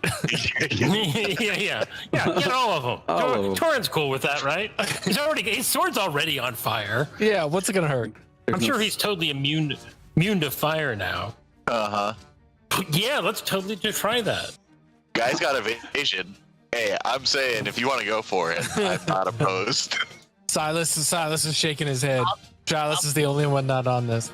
I'm okay with that, Caliban. If you want. Well, how much in trouble are you really in? I'm And he has evasion. Yeah, I guess I'm getting right there, and you get 6 of them. if Torin Right and there, Guy too. are okay with it. No, Yeah, then we get Silas too. no. I'll leave that up to you, Caliban. I won't be angry. You do what you do. You. Right there, we'll get 4 of them. Yeah, let's just go with 4 of them. What might be? Guy makes a dex save and easily saves with evasion. He takes no damage. We'll go top to bottom, left to right. First one saves and takes 15. Next lizard man fails a saving throw and takes 30 points of damage, immediately immolating it. Oh, wow. Barbecue lizard. The next one fails its save and leaves behind a pile of ash. The next lizard man makes its save attempt and fails, and it is also burnt to ash. Well done. 3 down. Yeah, it's pretty good. Yeah, because I am rapidly running out of magic here, and I will end my turn there. The guy you cursed or the other guy? Curse. All right, I'm gonna attack. Torin, I've gotten 2 so far. How many did I think I've gotten at least. A donut. No, well, I killed one No, right away. I think he killed one. 17. What's 13 misses? Second attack. Oh jeez. Oh, I'm sorry. This is my fault. Oh, yeah, I could have definitely given you No, I used my bonus action. That's my turn. Silas is realizing that his abilities aren't being too good for him, so he casts Bane at a 2nd level, which means I can do it to 4 individuals, which means all of the remaining lizardmen. But they have a charisma save of 16. 30 feet. Oh wow, nice. Okay, here we go with our charisma save. Top to bottom, left to right. Makes it That was a -2. a 1 in between Torn and I. All right, the one east of Torn, I'm assuming. And of a natural course- 20. Cool. It's a 1. So glad I used the 2nd level spell slot on that, and I see Torin missing. And I say, Torin, I know you're feeling a bit under the weather, but I believe in you. And you get an inspiration die of a D8. Actually, I see how he's surrounded, and I go, you got this, and I move further away. I will attack the guy in front of me. They rolled so good. Those suckers. 26. They rolled like guy. You leap forward and kick the lizard man in the gut, and it doubles over face down into the mud, unmoving. And then I'll run over here. You don't look too well. You looked. Well, if he's Bane. Bane is the D4, right? Yeah, on saving throws and okay. 2nd attack. 26 to hit. Let me fish it for the crit. Nope. No crit, but you do 12 damage, which kills the creature. Nice. And then, wait, 5, 10, 15. Then go and attack this guy with my unarmed strike. Man, look at his kill count. Oh no, some of those were Caliban. Nope. Every time I roll high on the damage. And that ends my turn. The lizard man will move away from you, Torin. That's 3, Torin. Can use your action for an opportunity attack. In Thorn's defense, he was recently raised from the dead, from what I hear. You're right. Okay, I'll take half of the points. That's still 1.5 to work. 7 misses. Creature circles around Guy, flanking him, attacking with advantage. First attack is a 20 to hit for 3 damage, and a 24 crit for 13. Damn. 16 total. The next one will attack you as well. A 15 misses, and a 12 also misses. I will fly over here and come down 5 feet, so I'm 25 feet above this guy. And then I will cast Thorn Whip on him. A 15 will miss. I will use my inspiration. So D8. Rolling your D8 inspiration dice will hit the creature. And I'm hoping that drags him 10 feet closer to me. And I'm hoping that drags him like 10 feet up in the air. As your thorn whip wraps around the lizard man, he is pulled towards you, and as he gets just out of range, you release the spell, and the creature falls to the ground, dying from the fall. Nice. He got it. He got an owie. All right, I will swing at the lizard man in between me and Guy. 22 to hit for 13 slashing and 5 fire. And with that, the last creature falls to the ground, and we drop out of initiative. And I think you win, Thorin. I just give a weak smile to Guy, which you can't see because it's behind my visor helmet. As the battle draws to a conclusion, dark-skinned humans emerge from their hiding places, and a woman approaches the group. She's proud in her stance, yet relatively thin with a shaved head. She greets the party. We do not know you or where you come from, but we do appreciate your help in saving us from captivity and sacrifice. We would like to reward you with food and shelter. Sounds good. She looks to her tribe and says, See to the deceased and the wounded, bandage them up, and have them sit at the table of honor with these heroes. Could I have the honor of knowing your names? I'm Silas. Good to meet you.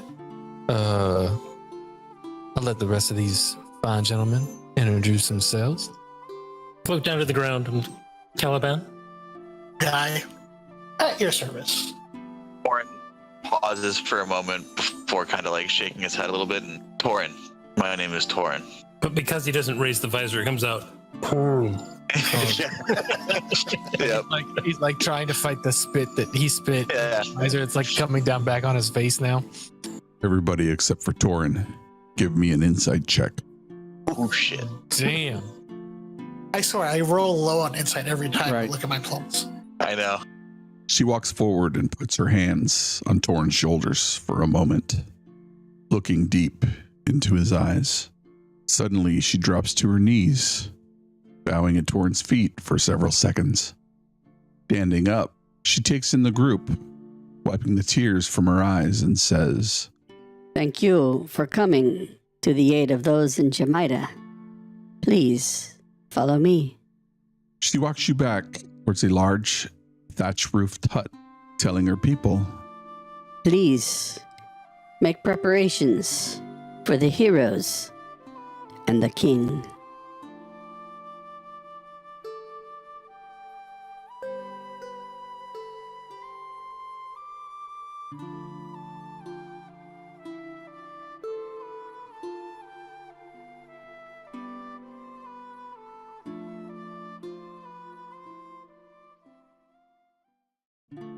Is anyone else just exhausted? Well, yes, but Yes. King, I am. Did she Yes. call Torin King? That's what it seemed like to me. I mean, she kneeled right in front of him. Okay, I thought I was having a stroke for a second. Glad No. somebody else heard that. No, I'm hard to It- miss. It's probably just the shiny armor. I'm not Right. calling you my liege or anything, you know. Caliban, if you did, I'd start being worried. You wouldn't have to have any strength left to try to find a diamond, would you, Caliban? Not today. What are the villagers doing? The villagers are heading to a large, thatch-roofed longhouse. People are starting to gather food for the cooking. along with dragging the dead away. They're dragging benches and extra chairs. It appears they've gone into the stores to produce extra finery as you spot golden, shiny objects reflecting in the torchlight. As the daylight starts to fade from the sky, a pyre of the dead is lit in the center of the village. I'm gonna start helping. Like, I'm gonna find some of like an old, elderly woman who looks like she's anyone who looks like they're having a hard time. I'm gonna go help. As you walk over to help, one of the children, somewhat bright-eyed, reaches out towards you, placing their hand on your armor. As one of his friends walks up, puts his hand in front of his mouth, hiding an obvious smile, giggling a bit before he knocks on your armor, eliciting a ding, ding, ding from it. He looks up at you expectantly, almost in awe. The child is probably 7 or 8 years old. Okay, what do I have here? I'm going to... I don't know what kind of gems they are. I just have 12 gems worth 100 gold each. So I didn't write down what they were, but I'm going to take one of them. I'm going to kind of crouch down and tussle the kid's hair and show him the gem. He looks at it closely before holding his hand out toward you. And I kind of like toss it into his hand. Like flick it, toss it. And he's turning it over in his hands. He looks back at you curiously before he and his friend run off. Yeah, I'm just going to help for a while. Give me a perception check. Silas just leans over to Caliban. I'm not giving any of my jewels away. Just so everybody's clear. I don't know how you all run things. Right there with you, brother. Okay. Torin, you watch as some of the elderly, who appear to be carrying foodstuffs from an outbuilding towards the longhouse. They watch you momentarily with the children. As you turn their way, they quickly downcast their eyes and move as fast as their old bodies will let them and head into the longhouse. Moments later, Omalar approaches and says, Please, come with me. leading you into the longhouse. As you enter, it appears to be a large common room containing handmade chairs and tables. At the far end of the room sits a hearth, surrounded by a handful of women who appear to be preparing the food for dinner. Omalara looks your way and says, Please, sit here. gesturing towards the obvious head table. Continuing, she says, We don't have much, but would you care for something to drink? Perhaps some sweet water from the melons that grow here. Sweetwater sounds fabulous. She gestures to one of the ladies at the hearth, who leaves the building and returns shortly through the main door, carrying a large pail in both hands. She places some clay mugs before each of you and pours into it some brownish liquid. The fragrance is sweet and fresh. Meanwhile, Torn, the friend of the young one you gave the gem to, in broken comment, looks your way and asks, What's your name? My name is Torin, little one. Are you really the king, Torin? No, I'm no king. Looking back towards his friend, he says, See? I told you. shrugging, the other replies while looking at his gem. Grandma says you the king. Where you from, Torin? You not from here? No, I'm from somewhere far, far, far away from here. Well, the trees are different, the sun is different, but my home is not quite so different than yours. You see? You know king. You know live in castles. That's what my mama says. Moments later, you see a lady emerge from a nearby hut. Gesturing toward the kids, admonishingly, she says, You too. Leave that king alone. Mumbling, they suck each other in the arms and run off. You turn to find Omalara standing near the entrance of the longhouse. She is casually watching the interaction between you and the young ones. Meanwhile, inside the longhouse, food preparation is well underway as a plume of gray smoke exits through the clay hole in the roof of the thatched covering. Before too long, Omalara steps out of the longhouse's open doorway and walks straight up to you, almost uncomfortably close. A tall woman herself, she looks up slightly to your 6'2" frame. Slowly, she says, Dinner is to be served. Please follow me. Follow behind her. Walking into the longhouse, you spy your comrades sitting at the head table. Omalara leads you to sit amongst them. Moving away, she approaches her own seat. Not at the main table, but close by. Or sitting, she addresses those that are gathered. Give the heroes their due. At this, a flurry of activity occupies the longhouse as the elderly women start serving what seems like a simple fare. Sautéed vegetables with roasted fruit containing a flaky red spice accompanied by a goat or lamb. Once everyone has been served, they start talking amongst themselves while Malara looks towards the party.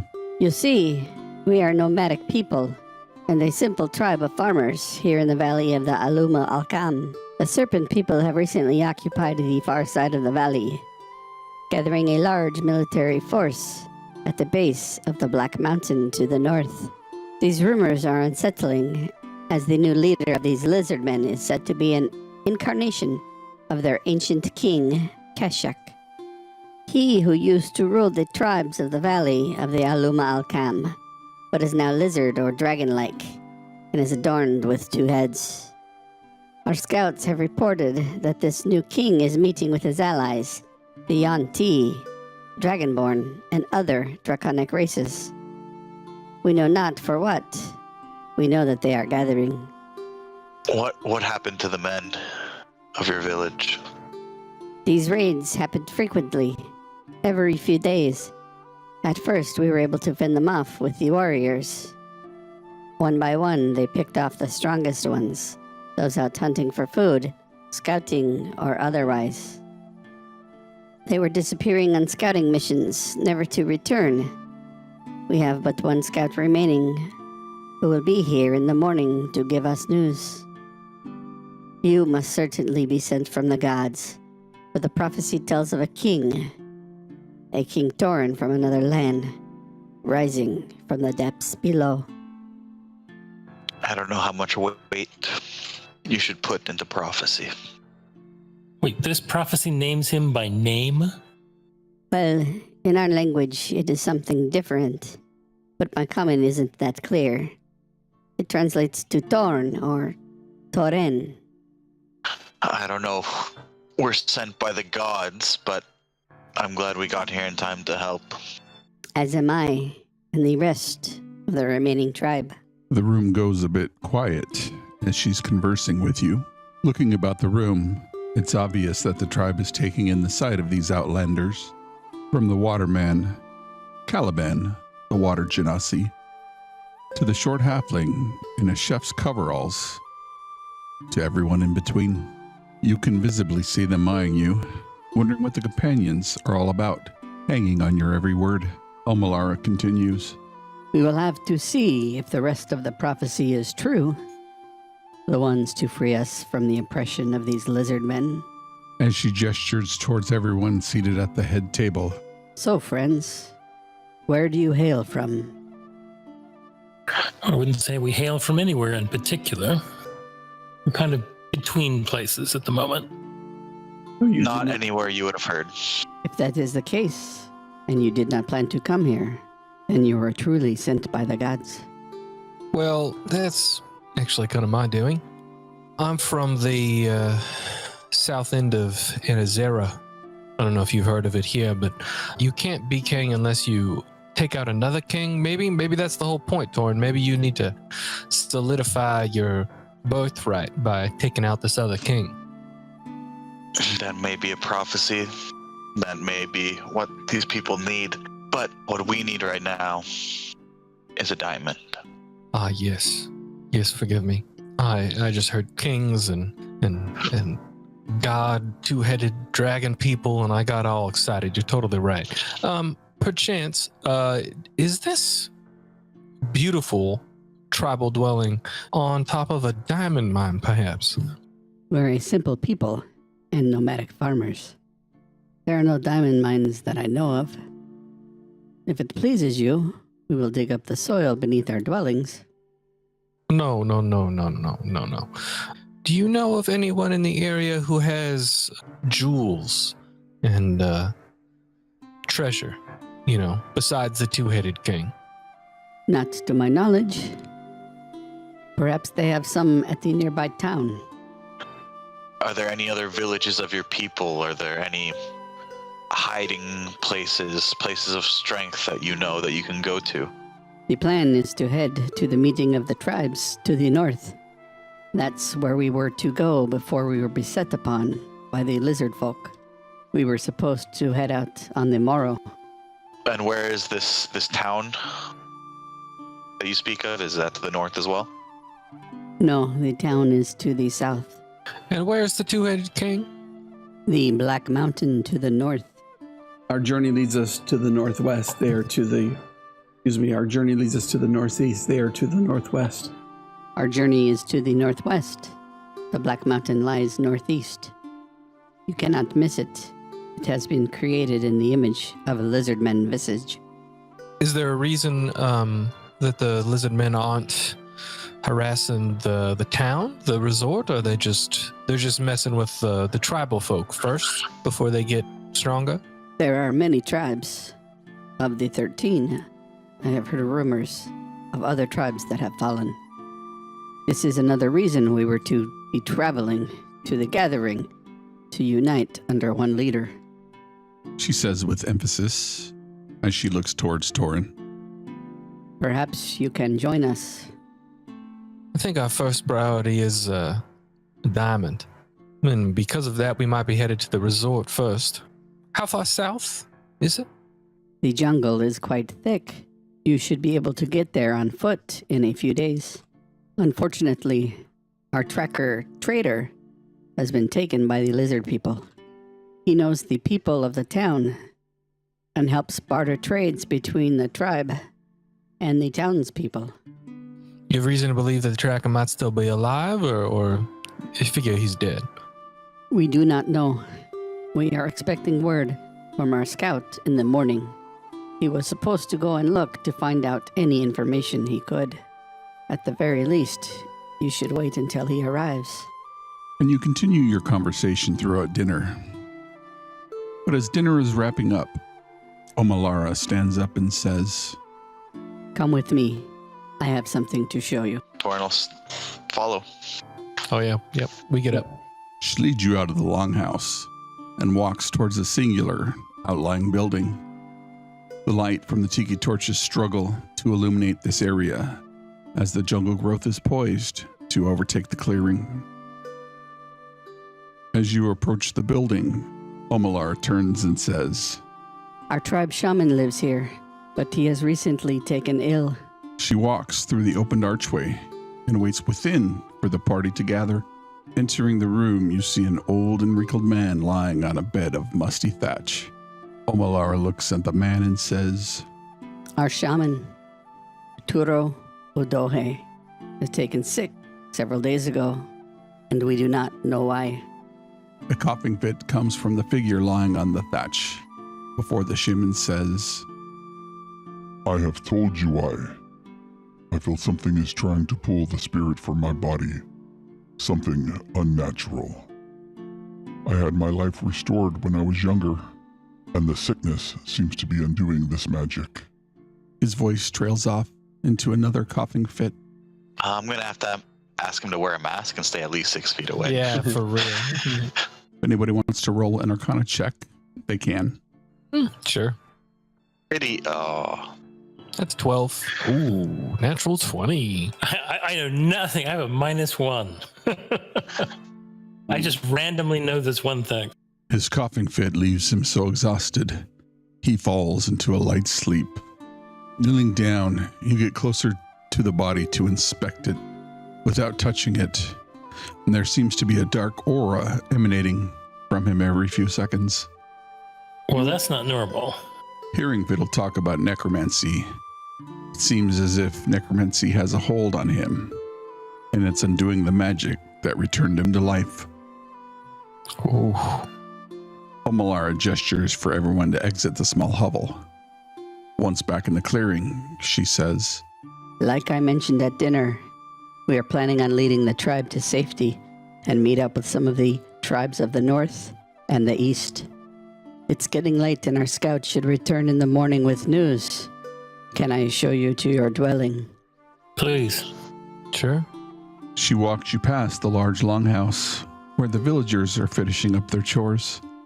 She leads you to a small 15 by 15 hut that doesn't look like it's been cleaned in some time, if the thick layer of dust is any indication. I apologize. We did not have time to clean it up for those of your rank, but I hope you will find this comfortable for the night. I look at her and I've slept in worse.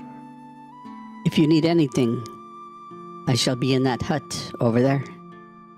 And she points to a modest hut located across the clearing. She gives you a slight bow, and she heads back to the longhouse to assist with the remaining chores. Is it just me, chap, or did she make it awfully clear where she was staying for you? Who, me? Yeah, she pointed out where she's sleeping. I'm just saying. Yeah, I don't think she was pointing it out to the people who were not the king. Yeah. We just saved their village. She wants to be helpful. That makes air quotes around the word helpful. Yeah. Good for you, chap. Well, looks like we got a bed down. Do we want to take turns making sure we don't get a snake or lizard man come in here while we're sleeping? Without even saying a word, I'll take out my longsword and post up near the entrance. We're taking turns, right? Sure. Okay. Today has been interesting, to say the least. For example, your bird friend left, and I don't know, did you happen to tell him you were a fucking king? I'm not a king. Are you sure? I think I would know if I was a king. Well, maybe in the morrow, you should talk to the woman who made so clear where she's sleeping tonight to you and ask her why she thinks you are your majesty. Well, she said there's a prophecy of some sort. Right, but he hasn't fulfilled the prophecy as far as I know. So he's not king yet, but she's awfully... Did it say he had to do something? Sounded like just by showing up and being named Torin. Apparently they have very, very low thresholds to become king around here. Well, shit. Come out of the swamp and have a certain name and you're in. Wow. Interesting. I'll take first watch. Also, well, that makes sense because I'm going to be outside the door. I'm going to take out the longsword of the Fireforge. I'm going to stare at it for a while. I'm trying to remember what you taught me, Sir Yoren. I'm trying to do the honorable thing. This is not my fight. These are not my people. I'm not their king. I'm no one's king. Roll me a percentile dice. A 2. You stare out into the darkness, but no response returns to you from the shadows. But the night passes uneventfully, and you gain the benefits of a long rest. Stank Tempest. Probably do like a quick perimeter check. As you're polishing your sword in the evening, relieving it from the mud and dirt from the previous battles, you notice the dwarven script now reads Aldrich Chung. He knows Dwarven. I do. I think I went to school with that guy. Yeah. Since you know Dwarven, it clearly reads Fire King. Oh, son of a bitch. Silas is brushing his teeth with some of the sweet water. That seems counterproductive. Hey, don't knock it till you try it. And he's brushing his teeth with just one of his fingers. And then he remembers that he doesn't need to do that. Just cast prestidigitation in his mouth to clean his mouth. And then just is doing minor illusion, but he's standing behind Torin and he's trying different kinds of crowns on Torin's head to see which one looks right. Gold one, and then a silver one, and then one with like little dragons coming off of it. And they're stacked images, they're just minor illusions, but just trying out different ones. I was like, I can kind of see it. Kind of, The funny thing is I think they stay in place. So if you were to like move your head and look up, you just see a floating static crown where your head was. What? I'm just thinking to myself why I didn't chop off your head when I had the chance. Then we wouldn't have found out all of this. As the morning comes alive with activity, the tribe looks like they're packing up, clearly getting ready for their journey. In the northern part of the clearing, some of the tribe is gathering around some type of commotion. Omalar sees you and approaches quickly. With a rushed explanation, she says, Come. Our scout has returned. As we're walking, I'm gonna kind of keep pace with Caliban and say, do you have any idea what we should do here? I think Fiddy is our priority. So we go south then. Do you think they would have diamonds at this meeting of the tribe? Hard to know. I mean, not if they're like this tribe. Seems like the original plan of going to this place Silas knew sounded promising. I agree. All right, and we keep walking. as you follow Ormalara, she steps into a circle of people with you. What you see is a lithe, bald, dark-skinned man wearing dark leather armor with a bow slung over one shoulder. Oliver, please describe your character. Yes, he is, as Richard said, he's lithe, very dexterous. He looks like he was just kind of running back to the village or back to the tribe. Lithe, yes, very lithe. Life. I believe it's live. No, he's lit. Like he's lit on fire. Oh, He's okay. like lit, like the young kids say. He's fire, lit. Fire genasi? No, he's actually lit. Like he's a party. I'm lit. Yeah. No, he's like, yeah, he's Adam's lit, but no, he's lithe and he's pretty dexterous looking. He looks like he's pretty much looks like a ranger, like a scout. Like he'd been out there looking, and he is about 5'11", human male. The thing that stands out about him is his armor. It doesn't see. I mean, it fits him well, but it's not the usual armor that perhaps a ranger would use. But he dons it on and wears it proudly. But he eyes you as you reach the group. What kind of armor is it? Yeah. Then? Leather, scaled, Leather. Yeah. leather. Okay.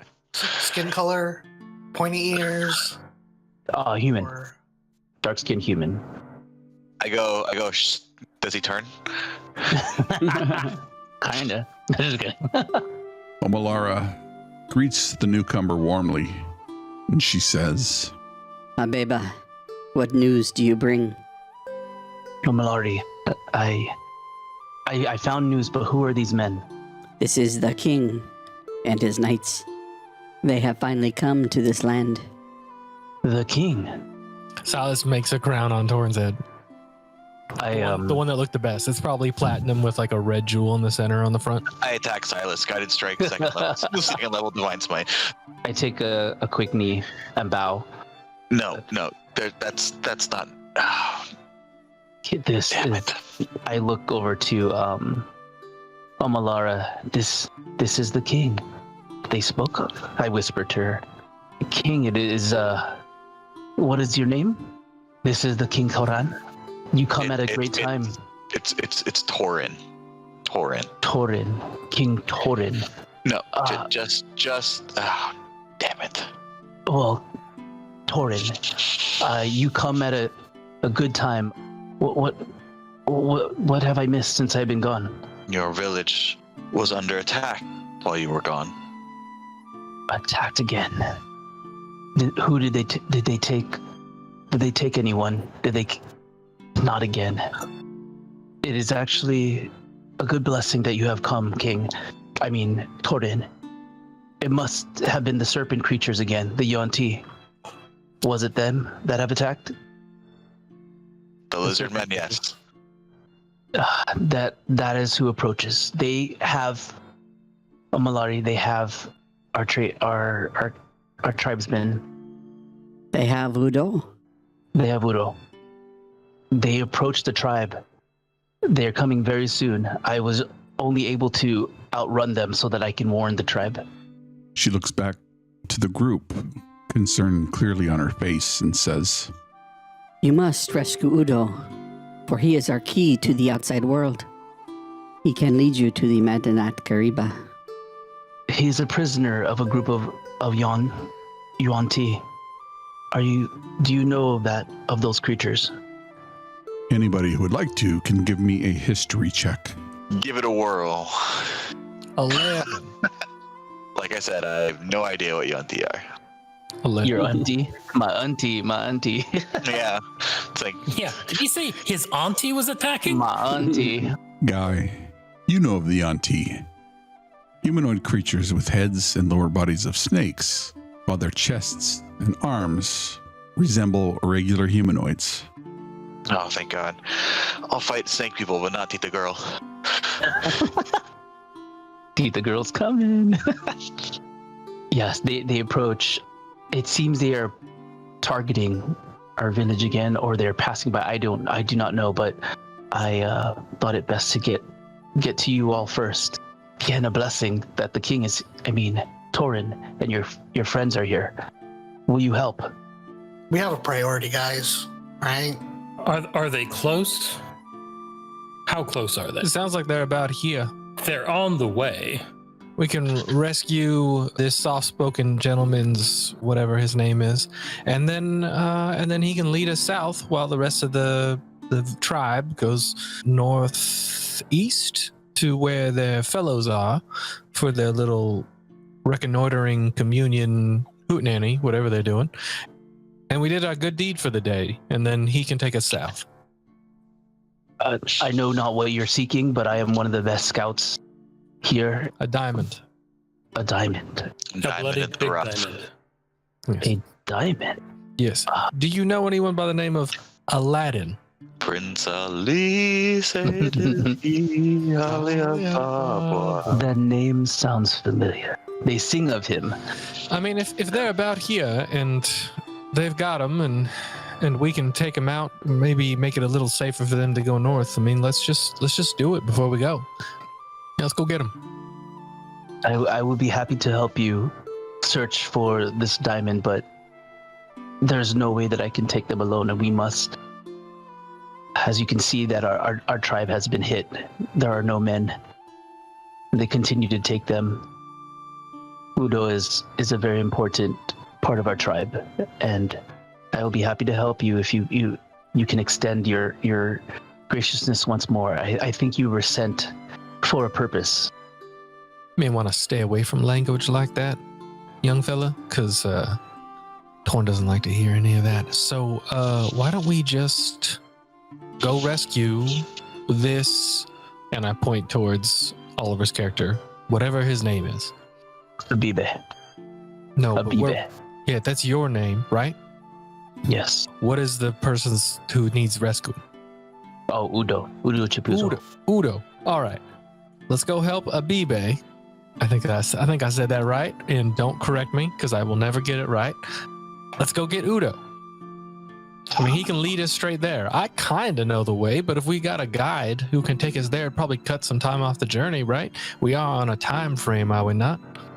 It's right. We can't just leave these people to be attacked right away. We can only leave them to be attacked later.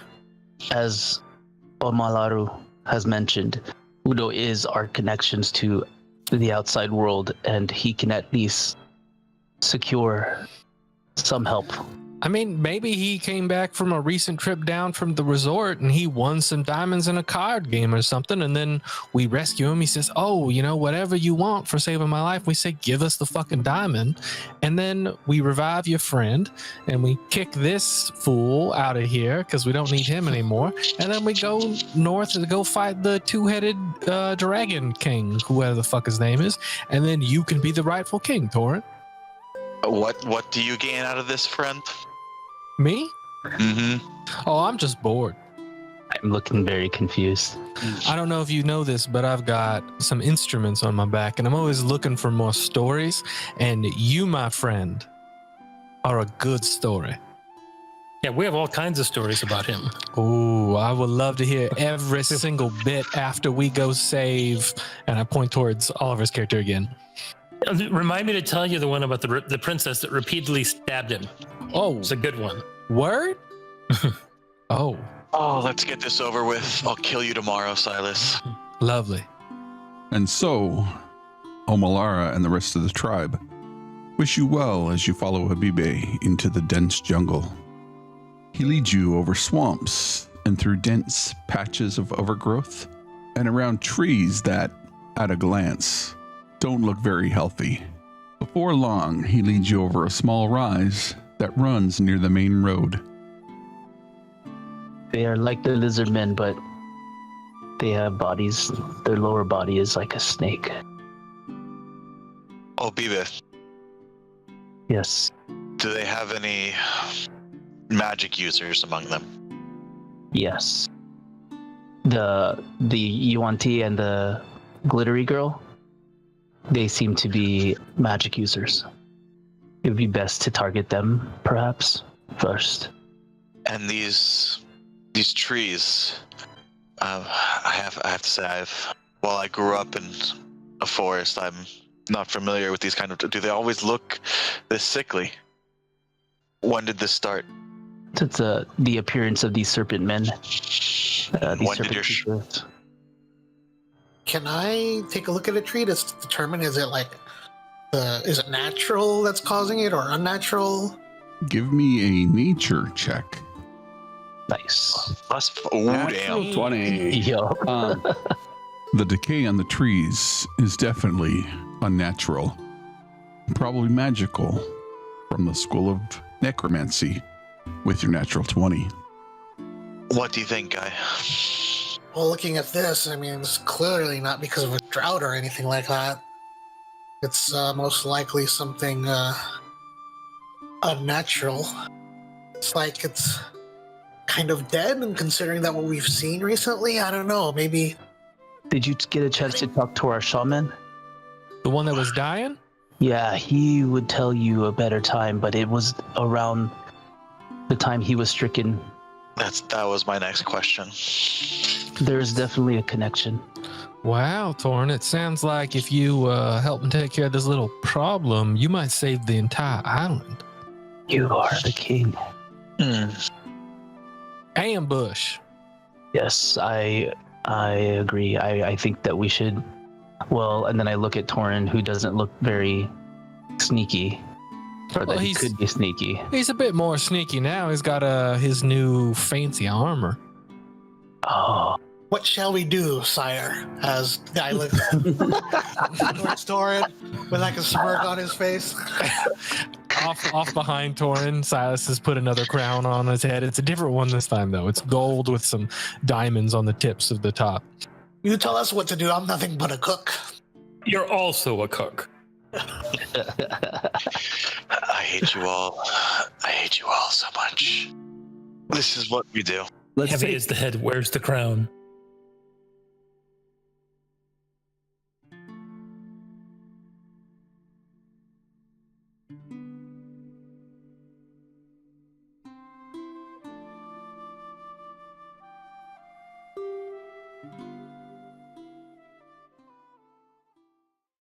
we're hiding in the bushes. I love it.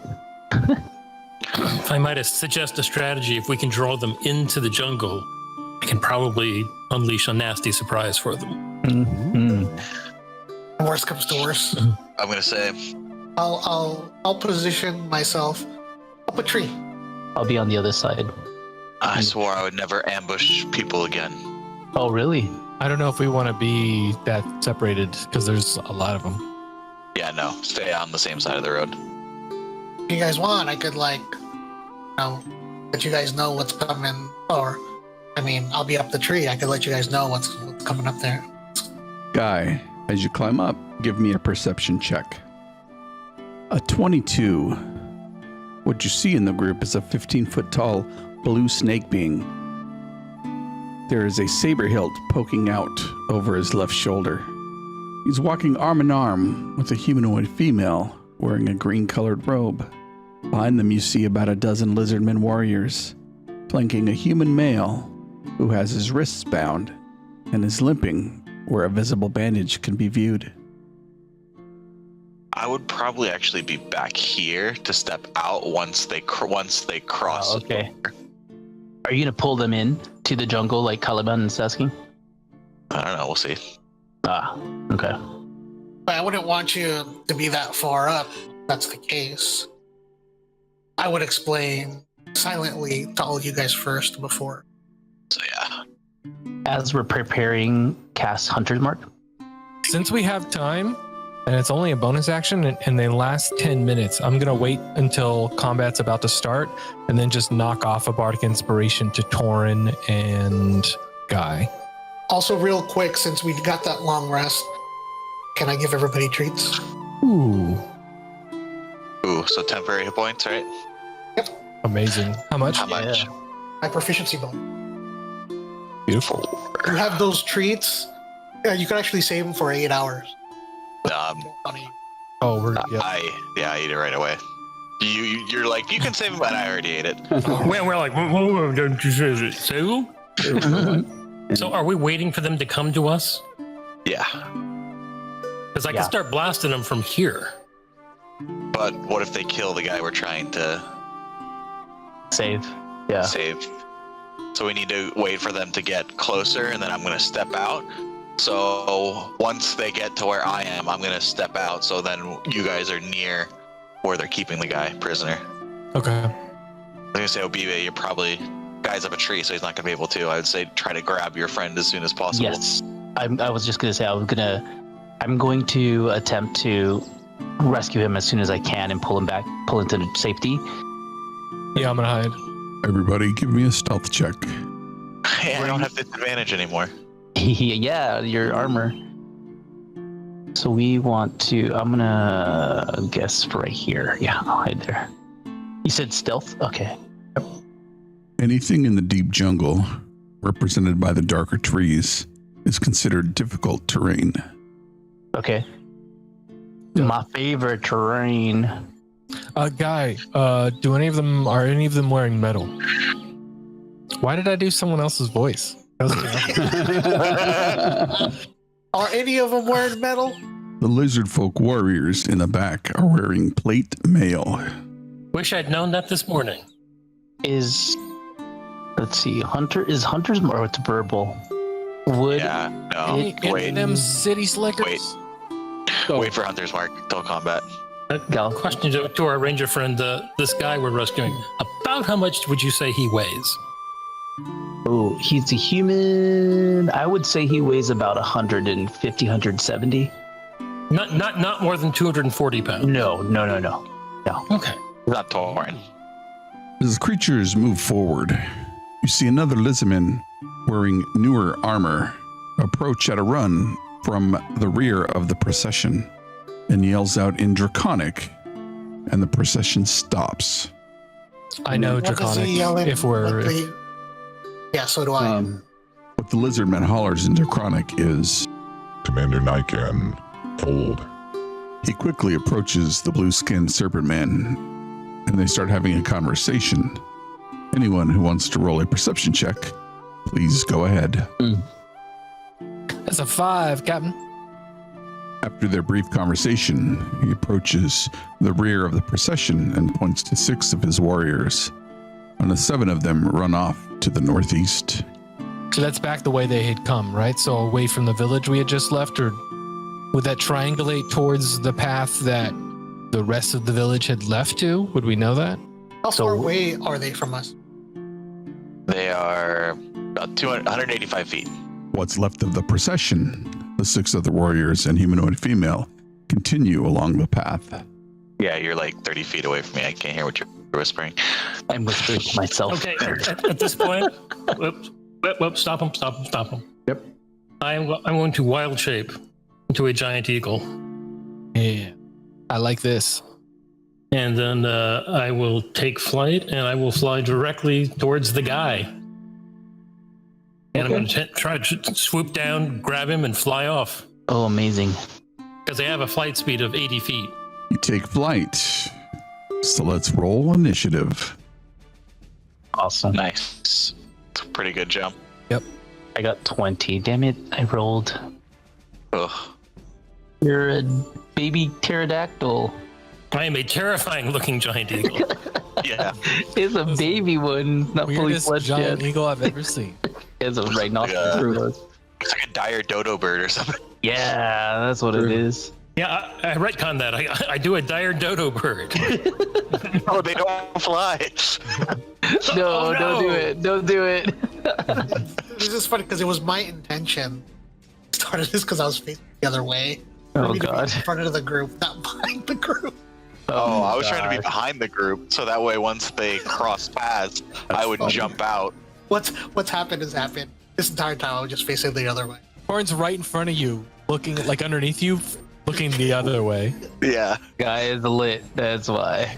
Guy, let me know when they're coming. Okay, I don't see him yet. I don't see him. It's clear.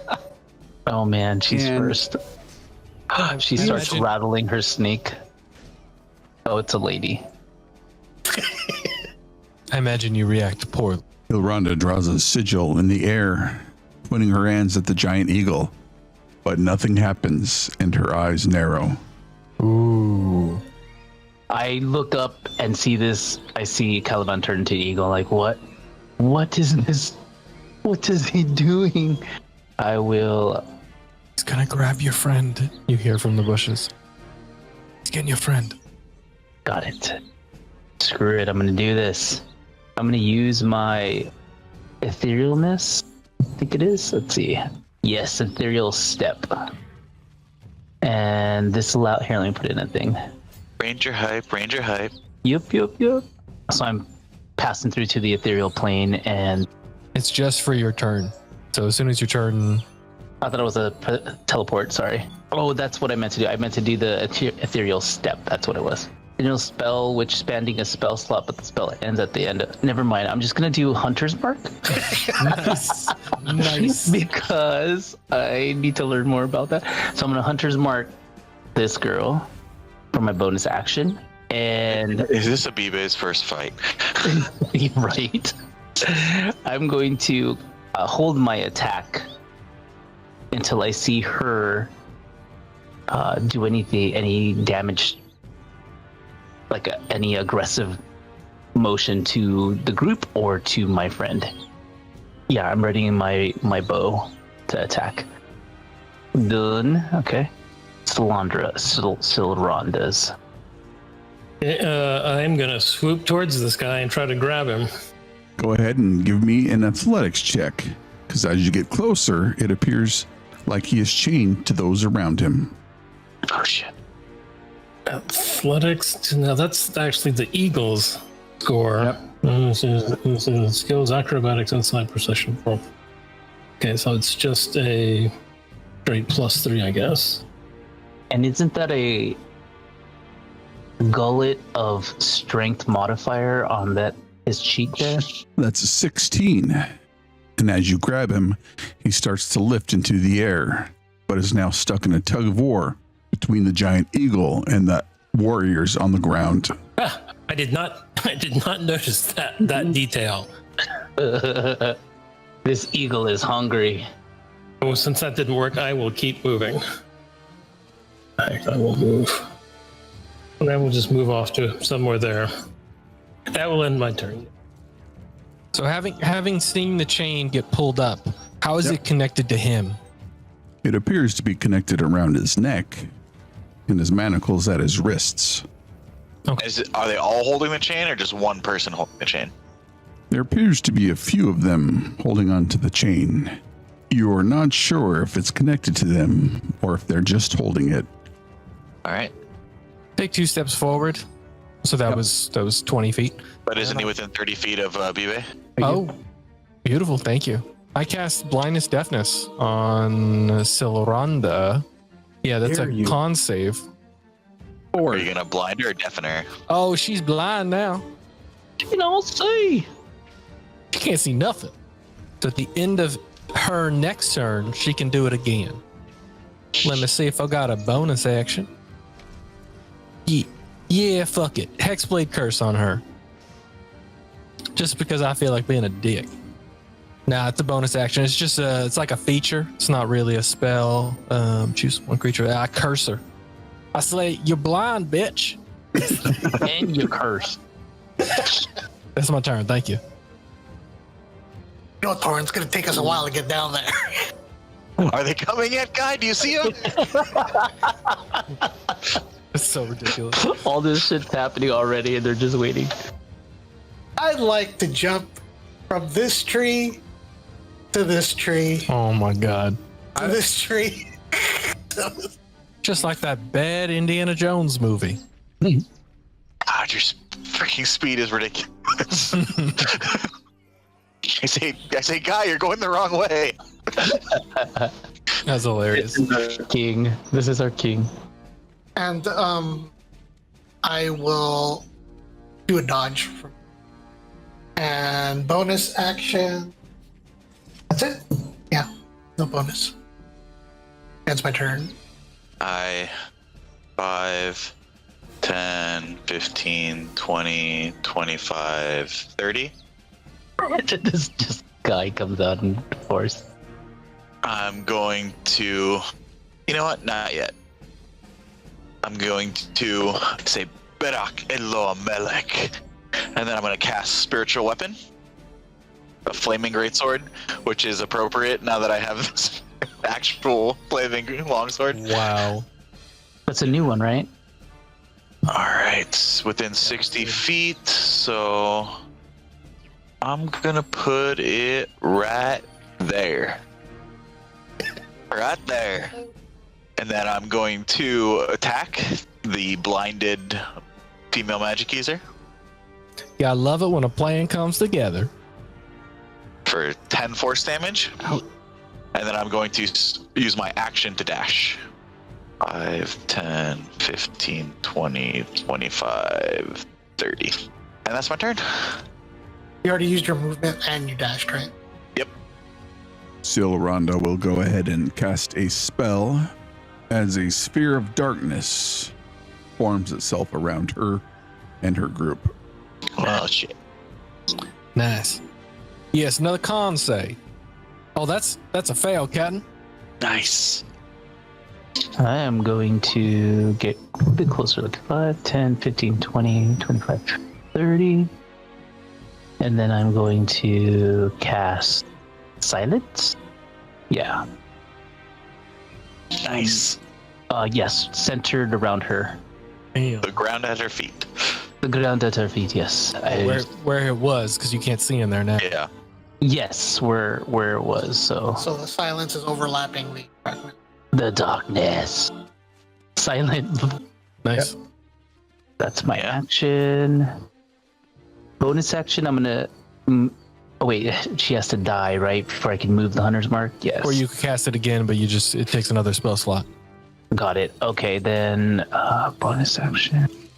Immune to thunder damage, and creatures are deaf and one. Just, Yep. Interesting. Just thunder. Yeah, is sound. Yeah. Which is cool. I've always liked that. I'm done. My attack. My turn. Oh, a ban. Oh, hey, a banjo. Oh my goodness, my spiritual weapon has arrived. The dueling banjos. The eagle will fly there and land, and then as a bonus action, I will drop wild shape. Yep. Cast fireball in there. Please cast fireball in there. Yeah, unfortunately, I don't want to kill the guy we're trying to save. Yeah, that's the only But, thing. I mean, you can get it in a... I think you can get a circle around. But also, I can't. I don't know if I can. I don't Oh, think I yeah. can see the spot. See the in spot. In any event, my plan was that I would cast Dispel Magic on the darkness. Beautiful. Funny thing is, I can see in magical darkness, so it wasn't going to affect me at all. You got a... What is it, Devil Sight? And, Yeah, but Hey, what is the and then I will duck back into the forest there. That ends my turn. yep, that's 30 feet. Eldritch Blast. It's a 23. 6 points of force damage. Plus, I apologize. Let me look at this real quick. It's a flat plus from the curse. So 10 total.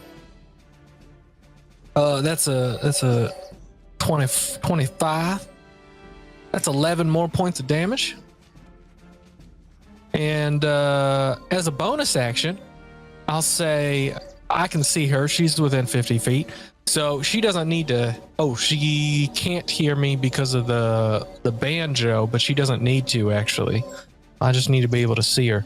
I say, it's not your lucky day, missus. And she's got unsettling words, which means the next time she makes a saving throw, she rolls a d8 and minuses it. Shit, all these debuffs. Jeez. Yeah. Get fucked. She only has like 20 HP. We need to get that man a shield or something. I was using a greatsword before, but I guess now that I'm no, I do two-handed attacks. Yeah. So Yep. Oh, you do? Oh, okay. I'm all about trading big blows. The lizard man warrior will move up to Torin and attack with his greatsword. That is an 18. 18 just hits. That will be 11 slashing damage. Make a second attack against Torin with his greatsword. 18 for 15 slashing. Yep. Yeah. Uh-oh. The lizard man moves alongside you, Torin, and flanks you, making an attack at advantage. Natural 20 for 20 slashing. Wow. Yep. I'm getting flashbacks, guys. He'll make a second attack. That is a 19 for 11 slashing. Silas says to himself, I don't think that man knows what an ambush is. Wait. All right, hold on. So 11, 26, 46. Oh, did you get bloodied already? 57 points of damage. Yep. Oh. Next attack. That's another crit. Oh. Are you kidding me? That's 24 slashing damage. Last attack is a 12, which misses. Misses. I'm at 3 hit points, guys. Oh, Are you I kidding? went from 84 to 3. maybe stop putting yourself in front of people. Oh my god. Oh, here he goes. Oh, Next attack is a 20. And I'm down. max damage. Well, I don't think he's king. Oh. The king is dead. Long live the king. Well, shit. Got no choice. I jump down, go there. Let's see. Silas is taking out his notebook and he's taking notes on this new king. You could drag him away and Caliban can fucking fireball these assholes. Yeah, I guess I'll do. I don't have any. Well, shit. Pull him to me. I can heal. So Well. I will try that. And then for my bonus action, I will do Step of the Wind. So 25 feet. 5, 10. Step of the wind, they can't take an attack of opportunity against you, right? No, it's only Oh, it they can. depends because he's doing dash. He's not doing Oh. disengage. One of the warriors will take an attack of opportunity against you as you run off.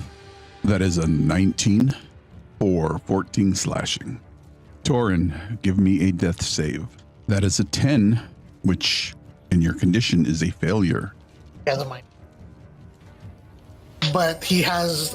I have bardic inspiration. If he wants to use it. What is it? A D? Bruh. The D8. That takes in my aura, I think. Oh no, it doesn't, No, right? doesn't it? But I have to be conscious For your aura to work. for my aura to work. A D8? Yeah, I'll use it. Why not? God. That makes it a Oh, success. shit. Is a 1. That ends my turn. This Blinded and person- mute. And next. What's Oliver's character's name again? Abiba. Can you take care of your king, Abiba? Is very interesting a tactic for me. Look, But yes, I can. I cannot help it if Rick rolls every natural 20 he has against me with max You're dead. damage. All right? That was crazy. Like last time. Yeah. That is literally Not the max first time that damage has on happened. like Yeah, that was nuts. It was only 97 points of damage. What's the problem? Didn't somebody confuse her too? She's just shouting. Maybe she thinks she just can't hear it, but she can't see, so she's not sure what's going on. Oh yeah, maybe she thinks she'd played. Maybe she cast it and she thinks she caught it. Does she think that she cast it? She has no idea. Yeah. She can't hear her own voice. My intention was for me to run in there and try to stun her as Torin lures the other ones away. Well, he did lure them away. Yeah, you did a great job. It was perfect. That's exactly kind of what we were hoping. Like I said, our plans are fine until Rick rolls every single natural 20 he has with max damage. Can you imagine if the other group was still there? Not even the full group.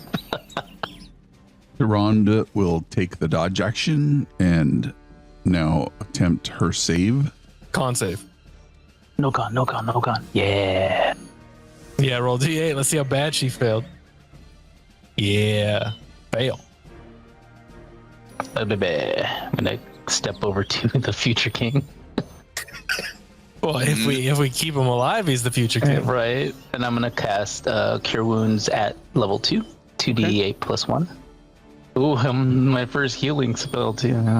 Don't sound so excited, Oliver. I am. No, I'm excited. This is bringing someone back from the dead, kind of. Well, unconsciousness. Damn. There's southern accent. Oh, nice. Is that good? Yeah. That's great. Yeah, I will take it. That's higher than. My king. And I shake my head and I go, okay, 5. So that was 5, 10, 15, 20, 25, 30, 5, 10, 15, 20, 25, 30. I'm going to get closer to my friend. And then bonus, let's see, bonus action. Can you stay 5 more feet back? Oh. Listen to guy. I as soon as you moved away, I felt all these thorns trying to grab on. Hold on, let me see if I have anything in my equipment. Okay, yeah, that's my turn. Fireball. Step back out of the jungle. At that point right there, I am going to cast Nature's Wrath. Oh, What? Which is It's like 60 foot. It's a 60-foot cube centered on that point. why do I think raisins? Why am I thinking raisins? And a bunch of crazy shit's gonna happen in that 60-foot cube. Yeah. That's what it says in the spell description, actually. Bunch of Yeah. crazy yeah, that's huge. Yeah, So it's going to catch 30 all of us? Yeah, you guys are fine. It only affects enemies. Ooh. Wanted it to center there. Each within 10 feet of any tree in the cube must succeed on or take 46. Damn. Gee. They're all within 10 feet of trees. See, if they try to chase you, they should be slowed down while you guys won't be. Got it. So it's difficult terrain. And plus, nature will be tearing at them the whole time. That's awesome. That's a crazy ass spell. Well, right where I had it. You don't. If you put it there, it hits all of the enemies. If you put it at the very end, then it doesn't hit the 2 guys on the left. So you want it here? Yeah, but I was trying to get it so that if they try to pursue you into the forest, this effect will be chasing them the whole way. I see Okay. what you're saying. Because Torin's all beat up, so you guys can try to move away.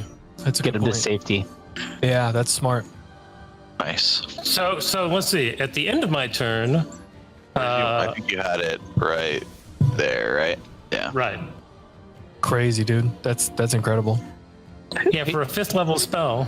That's a 5th level spell. Jesus. Yep. Who needs to save? The blind and the very hampered magic user. Poor thing. It's 45. That's 60. The square is now 60. Must make a Strength saving throw or fall prone. Takes the hit. yeah. Wait a second. Yeah, the bonus action happens first.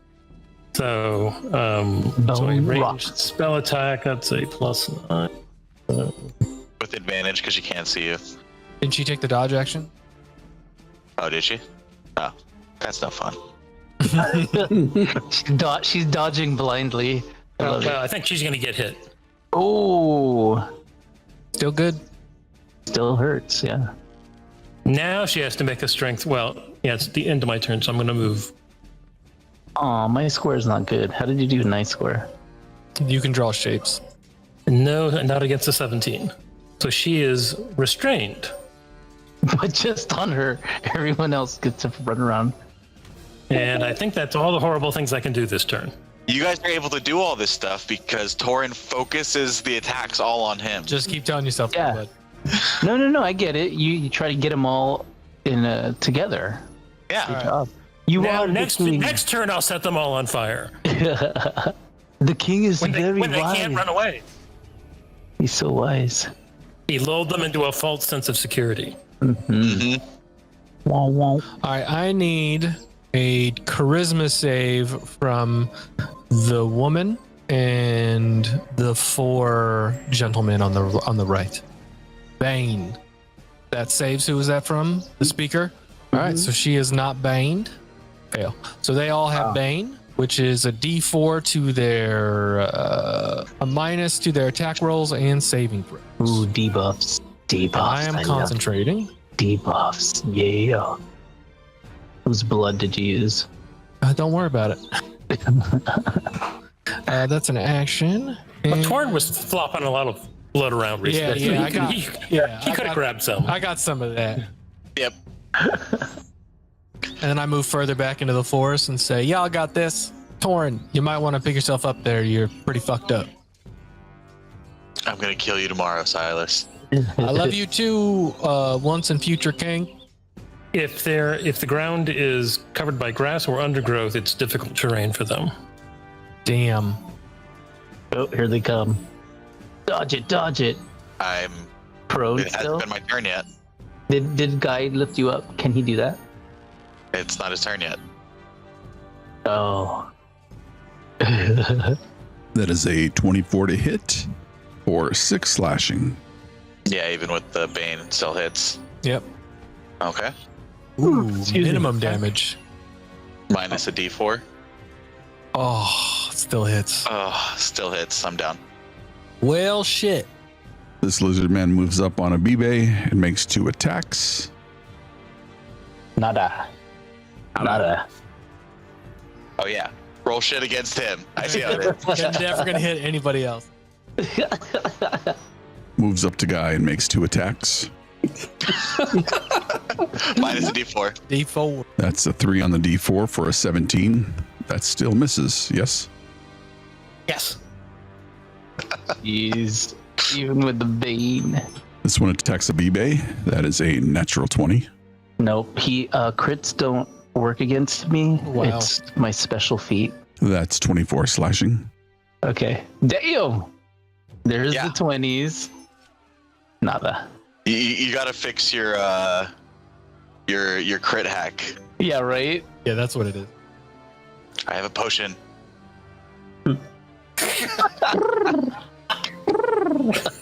His Get out of here. his unconscious form just said, "I have a potion." He just has a note pinned to his chest or permanently. There's Yeah. a potion in my left pocket. It's part of his armor. I tell all of you each morning how many have a potions potion. I have and where they are. Which pocket? That's Torin's like. That's your morning routine. That's what Rick was asking. I'm adding that to my morning routine. Can I search through his pack and pull out a potion? I will do that. Shove it down his throat. Glass and all. It's just a regular healing potion. Nice. 9. I'll take it. All right. I will take it. I will do patient defense. Patient defense as he does a kata right before. And that is my turn. I get up. Bonus action, spiritual weapon strike. So it's just a regular roll, right? Regular roll. Yeah. She took the dodge action. It hasn't been her turn yet, so she's still taking the dodge action. Hell yeah. Will a 16 hit for 4 force damage? All right. Now here's the question. Fear him. Do I roll the dice? Fear him, Torin. Fuck it, roll the dice. Because if they crit me anyway, the lay on hands isn't gonna help. Their turn's coming up. I'm gonna go with the ballsy move. No, the ballsy move. Walk Stand right in up front of them. as I force my spiritual weapon to strike the priestess. I'm gonna say, I said, kneel, and I'm gonna channel divinity, conquering presence. DC 14 wisdom saving throw, -4, minus a D4 for each of them. Hell yeah. What's the It's range? all of them. It's all 4 of them. Yeah. The 30 feet? 30 feet, all 4 of them. Wisdom, yeah. But all of them failed. This finally fucking works. But Thorn, I can leave you alone now, right? All right, they are all frightened of me, and with my conquering aura, 10 feet. Depends. Has he been swimming recently? You know. Let me see here. If it starts their turn there. So what I'm gonna do? Can I get all of them? Your Oath of Conquest? Yeah. You never use Armor of Agathis, huh? Not yet. Well, when they're doing 20 points of damage, it's like Has used that before. I've used it in the beginning. Okay. Yeah, I'm not gonna move. What does the aura do? Its speed is reduced to 0 when in that aura, and that creature takes psychic damage equal to half your paladin level if it starts its turn there. Or should I cool. move That's awesome. there and take the attacks of opportunity from them? But I'm No. at pretty low. No. Yeah. Probably No. not. Yeah. All right. No. That ends my turn. Which of the 10 effects would she like to try to end? I feel bad for her now. Don't. I do. I feel bad. Now she's restrained. She has to make a strength athletics check against my spell save DC to end the restraint.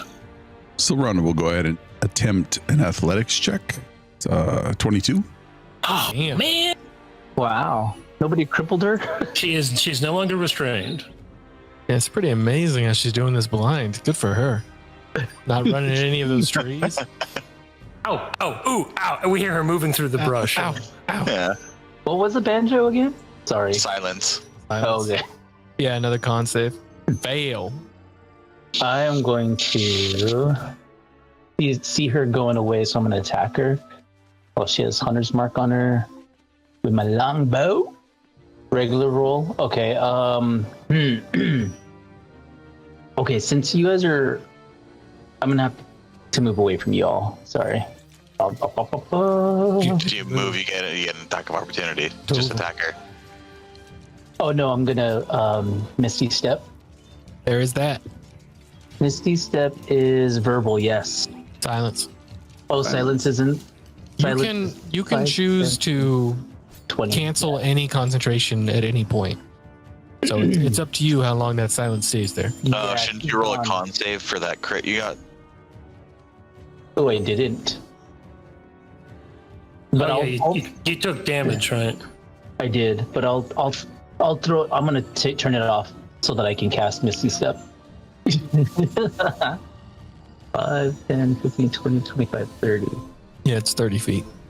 I'm gonna move over here, or oops, sorry, Misty Step to here, and shoot her Shoot her. At advantage. at advantage. To Dagita. Oh, I crit you back! Yeah. Do I have to roll anything for Hunter's Mark, or is it already factored in there? No, it's not factored in there. Not. Roll a D6. d6. Twice. No, a D6. Twice? D6 plus 6. Oh yeah, plus. 9. 9 more. 9. Amazing. Ouch. The perfect roll goes for the Hunter's Mark too? Yep. Because it's the first dice. Interesting. Oh. Second attack. And second attack. As Silrana's retreating, the arrow sticks in the middle of her back and she drops to the ground. Nice. Poor thing. I say my apologies. I'm just kidding. And my turn is done. Yes. I would regain 7 hit points, but I am at full health. Look at me, I'm Silas. I'm at full health. Well, okay, before I do anything, the 4 guys inside the cube all have to make dexterity saving throws. Minus a D4. This is for the wrath of nature. So they all take 10 points of slashing damage. Nice. So the whipping branches. And because there's no one else I can see, I probably can't see any of those guys. I take it. Where are you? Oh, there you are. I should I can step up there. Okay, as a bonus action, I will toss a rock at like that guy. It's from the Nature's Wrath. That's another thing, yeah. So he takes 3d8. Damn.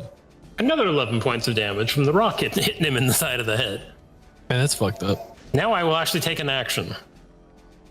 I will cast Scorching Ray at 3rd level. First beam, I will attack that guy. So let's see. Select this. So first roll. Okay. Second one, same guy. And last one. Damn.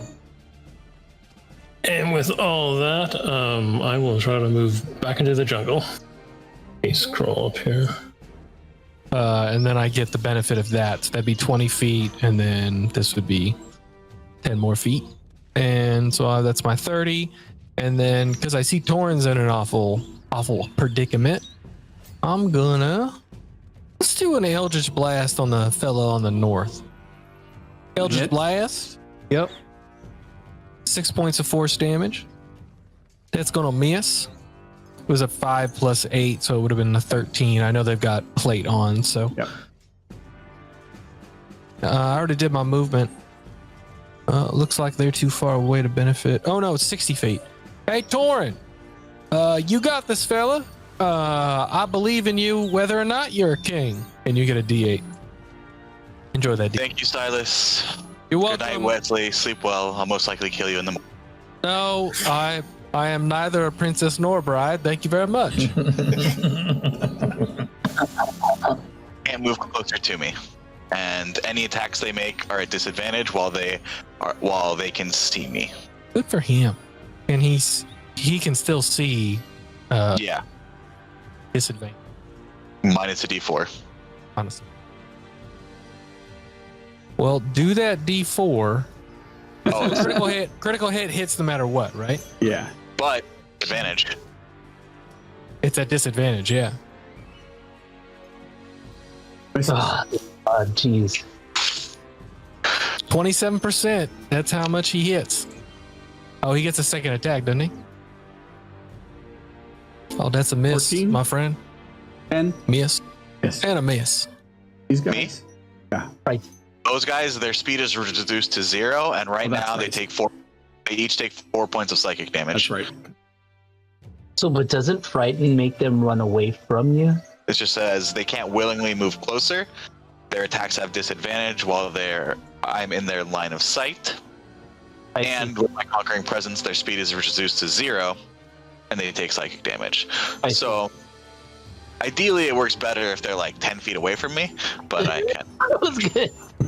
But it. Working Thank out. God for Bane. Oh shit. I mean, there's nothing stopping you from taking disengage and Yeah. That's what I'm gonna do next turn. Galaxy. not until after that. Wait, I get to do something now? Yeah. Yep. Go to work. Save your Go to work. The parents came home. You don't have to babysit anymore.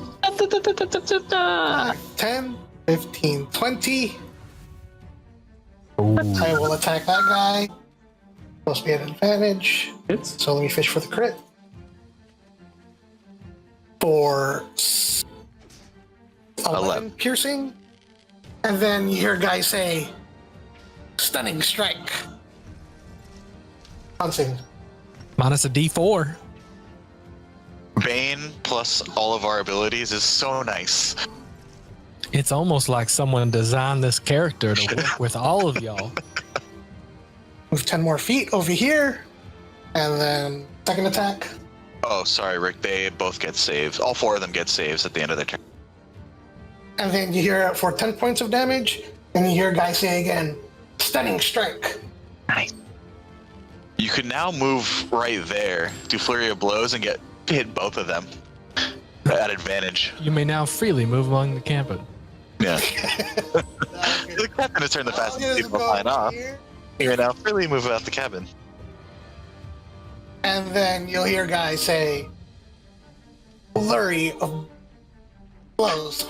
I was thinking about doing something else. Oh, All right. I thought you were in mid sneeze. And you're I know. Hold on. I thought it was in Which guy mid-choke. looks more? Oh yeah, this guy. Only really rough. All right, Really then second attack, same guy. Is the guy's like literally just jumping around, like kind of like doing like a Like Final Fantasy end of the battles, jumping around. no, more like Ip Man.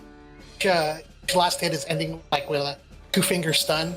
Rick, so all the remaining 3, they can make their saves again at the end of their turn. It's a 14, so I need you to roll the d. Beautiful. Okay. Go ahead, guys. All right, sorry, guy. I was going to move, but I changed my mind. I'm going to move 5, 10, 15, 20, 25, 30, 5, 10, 15, 20, 25, 30. Yeah. And then I'm going to use my action to dump all of my lay on hands into myself.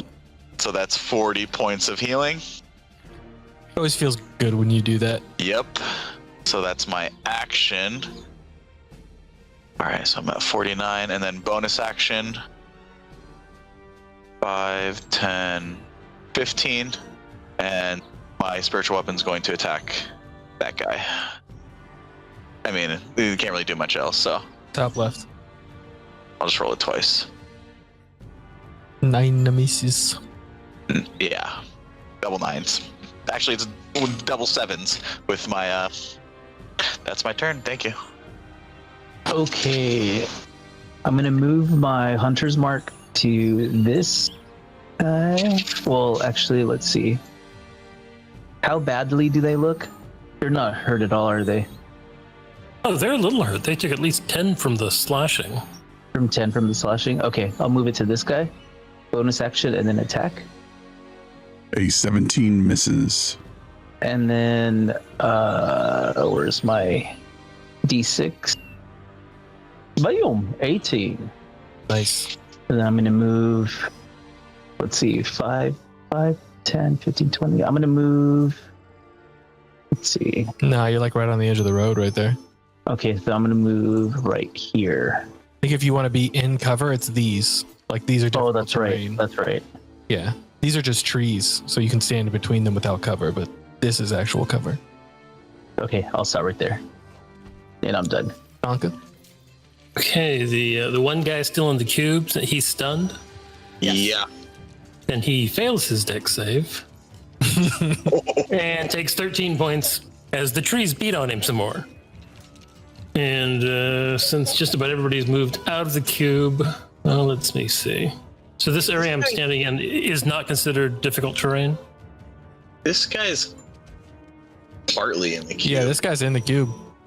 Oh, then he should also have to make a dex save or take 13. Minus a D4. Oh, yeah, sure. Why not? You know, Rock. it depends. I think I have to be able to see him to throw the rock. I mean, Yeah, there's trees in the way. but he's not in the. None of the heavy cover. He's right on the edge. Yeah, that hits him. Damn. He's stunned, so you would have had advantage. Well, let's try that again. Nope. I think 129 hits. Wow. No. That's amazing.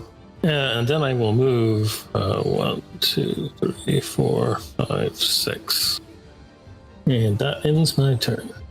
All right, so I'm going to use my action to make a persuasion check. Well, here, I'll say what I say and you let me know what I need to roll. So I've got these two individuals in front of me and I kind of peek my head around one of them and yell up to the north and I say, "Hey, lizardman, I know you got an individual there in chains, but if you just let go and run, I'm fairly certain we'll let you live. But we're gonna kill these two dumb shits in here with me, and then you're next. So if you let go and you run, then we don't have to kill you. As you can see, we're almost fucking done here. You can give me deception, intimidation, or persuasion. Okay. Did you say it in Draconic? Yes, I know Draconic. Right. Southern Draconic? So that's Yeah, I want to know. That's what I want to know. I want to know this Southern the most Draconic. Southern Draconic you've ever heard. That's a 28. And I imagine that's my turn. I'm gonna flip off both of these fuckheads in front of me and say, "Do your worst." In Draconic? Yes. Can you do it for real? Southern Draconic? As you holler out the words in Draconic, they unclasp the shackles that tether them to their captive and run off into the forest. Oh, cool. Run, Forrest. Run. And I've got one hand flipping off one guy and another hand flipping off the other guy. These others will try to attack you. At disadvantage minus a D4. Yep. Do you Because know how long I've been waiting for this ability to actually pay off? I know, right? Miss. Oh, you suck. 30, 40. Oh, you hear that? I spread it around because I didn't know if I can. You hear that sound? Lizard, you're about to die. My friend's here. I'm your huckleberry. Look at me. Look at me. I'm the captain now. 9 piercing? Yeah, what the hell? As he yells out, stunning strike. Minus a D4. Oh, he succeeds. Oh, he'll succeed. Next attack. With a 29 and the damage, this creature drops to the ground. I look at the one to the north and I say, "You hear that, my friend? That's the sound of inevitability coming for you." 40 feet. So as soon as you move one square, you'll be within his aura. Yeah, but I only have 10 feet of movement left. Well, you can get into melee with him. And I will attack, and not an advantage, right? It's just a regular roll. Yep. Regular roll. Second attack. Ooh, nice. This is your third attack, by the way. Third attack, actually. Oh, Unarmed strike. arm strike. Then Damn. Bummer. I mean, it would still be a natural 20. Yeah. You just roll the damage. Yeah, roll the different damage. The creature had 5 HP. Slice.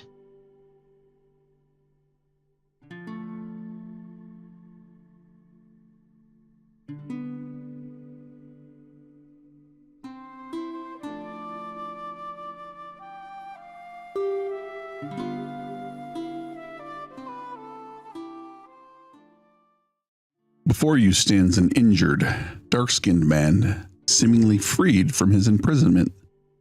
What happens now? Run away before the other bad guys come back. Yeah. Yeah, let's grab that fool. Run with him. Udo, come. Abibe, are these your comrades? You should Yes. you should heal your friend. He's got a limp, so you might want to heal him a little bit, and then he might be able to keep up with us. No, this limp is. He was born with this. Abibe, you always played the fool. Somebody heal my leg. maybe it's Maybelline. Maybe he's born with it. Oh, you weren't born with that. Wow. He says as he points to the bloody bandage on his right ankle. Heal I'll your heal- friend. I'll heal him. You get 2. Wow. He's like, One damage. Yeah, now he's limping a little bit less. Abibe, is there anything more you can do for me? Oh, for heaven's sake, let me try.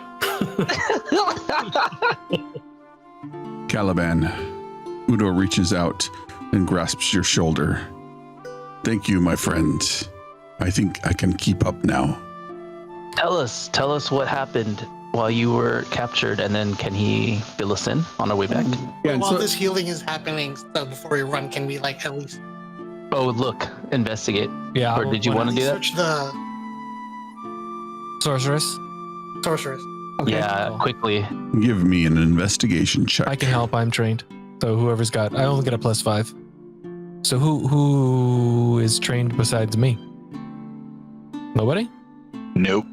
Size is gonna hold his hand out for the glasses. I saw them glasses. They're helping people.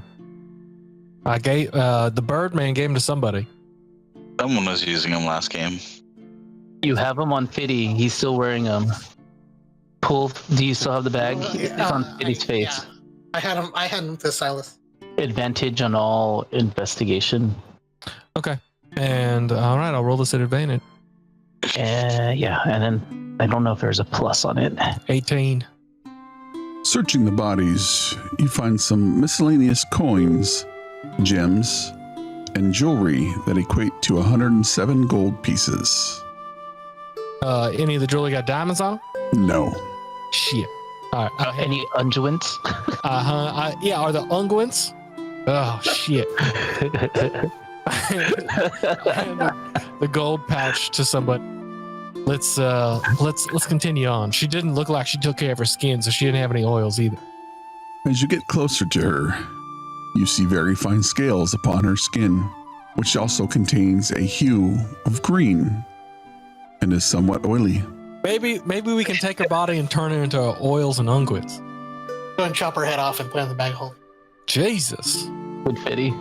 Hey. Bam. Hey. Holy shit. I said she was turning into one of them lizards, but fuck. Wait, is this something you normally do? You normally cut off the heads of all your enemies, or? Yeah, does he? I forget.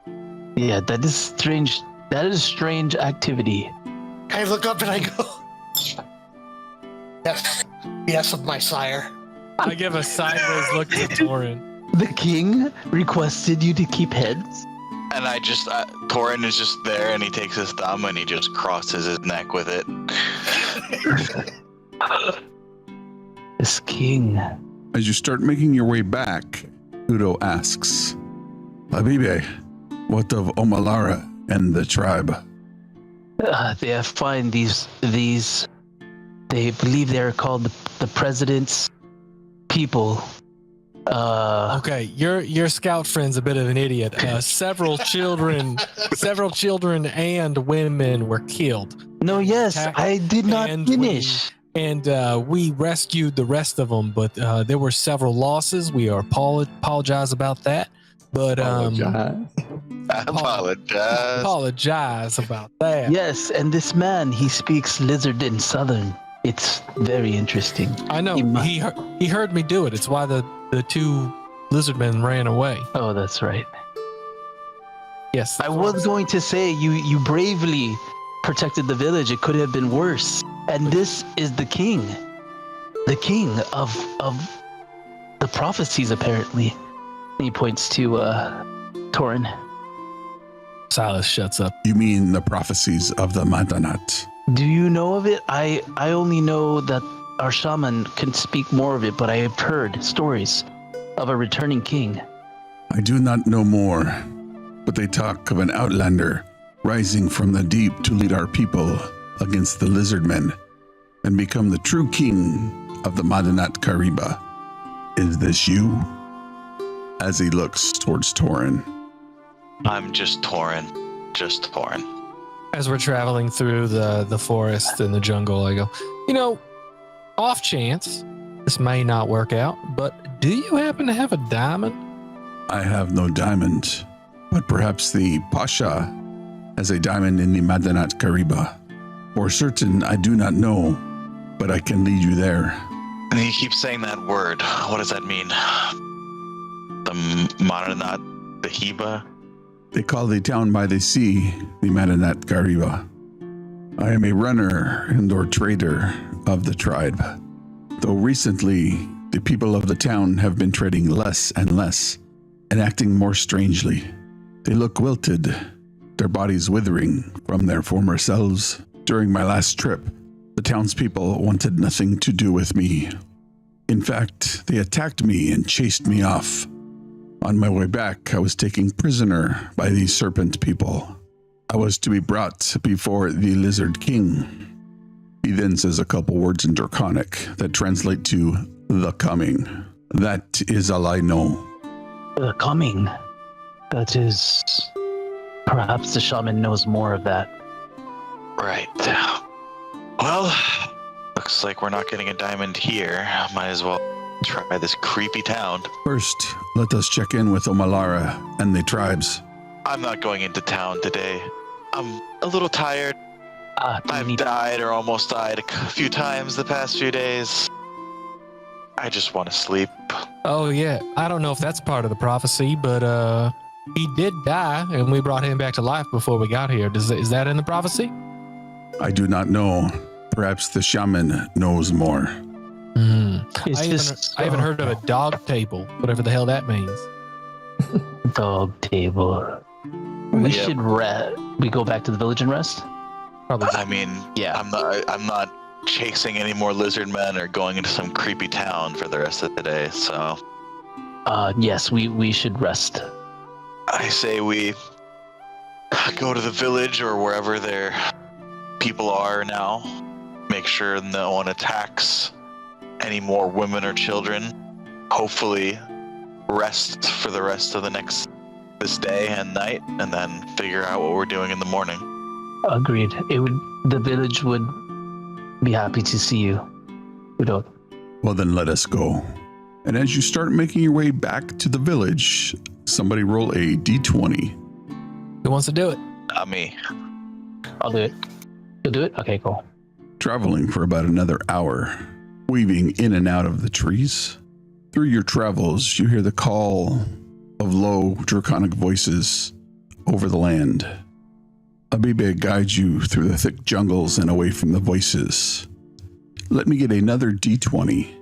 Do you want to do it? Abibe, Yeah, I'll do it. But before I do that, let me heal. Torin, do you need healing? I won't say no. Okay, I'm gonna Wow. All right, I see that happen, and I go, all right now. That's another 14 points of healing. So On the 18 way- total. 67. On the way back, can I pick anything that would be edible? Give me a nature check. There's my 20, my D20. 18.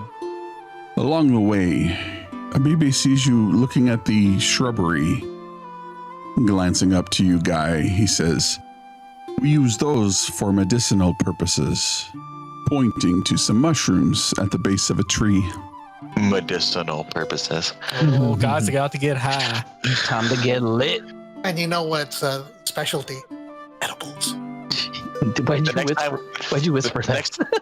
next, the next time we get temporary hit points after a long rest, we're gonna trip off. No, we also roll on a magic table. Yeah. Yeah. What Wild kind of magic table. Wild magic. paranoia, giggles, or hunger? Let me get another d20 roll. Ababe, do that. Again? Okay. Yeah, you're leading us. It's not Abeba. Whatever. Abeba. Silas Abibe. doesn't know anybody's name. Abibe. Biba. As you approach the outskirts of the village, it is unnaturally quiet. Oh no. Slow. I'm gonna slow them down. I'm like, stop. This is unusually quiet.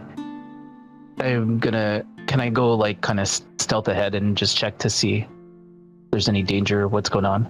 Go ahead and give me a stealth check. You sneak forward, listening, but you don't hear anything. Okay. Where'd they leaving? Are they gonna be here? I thought they left. I thought they were gonna wait at least for us to see if we rescued their friend before they Yeah, went to that meeting. There was a meeting? I don't remember, sorry. Meeting of the tribes. Wow, you're the Oh. worst scout for this tribe. I This was is the worst. focused. I was focused on finding Udo, and we found him. Wait, did you bring us back to the right village? Are we in the right village? They didn't say he was the best scout. They said that he was the last. Oh man, that's the only There's a reason why why. I'm last one. It's not because I'm good. It's because you were lost and all the other ones died because they went to the right place. That's messed up. That's messed up. I'm gonna look inside all the go to the Alumaras If I see him moving up, I'm gonna follow like 30 feet Wait. behind. 1 second. Sure, guy. Walk up. Are you still tripping off those fruit? Let's just make sure what's happening here, and I will take out my potion of clairvoyance Oh shit! and I down it. I would put you. You create an invisible sensor within range in a location familiar to you, a place that you have visited or seen before, or in a location unfamiliar. Blah blah blah. The sensor remains in place for the duration and can't be attacked or interacted with. When you cast a spell, you choose seeing or hearing. You can choose chosen sense through the sensor as if you were in its space. As your action, you can switch between seeing and hearing. I would choose a place where I know there would be people. Obviously outside, because the only hut I've been inside was ours. So probably in the center of the village, I would do seeing. As you focus your mind on the tribal village you have recently visited, glancing around with your clairvoyant eye, you see a 20-foot-long lizard. Upon the lizard's back is a red-scaled dragonborn carrying a black greatsword. They move to and fro, looking for something. Glancing around further, no tribesmen are present. What? Does the place look ransacked from the outside or anything like that, or like? It does not look ransacked. So it just looks deserted.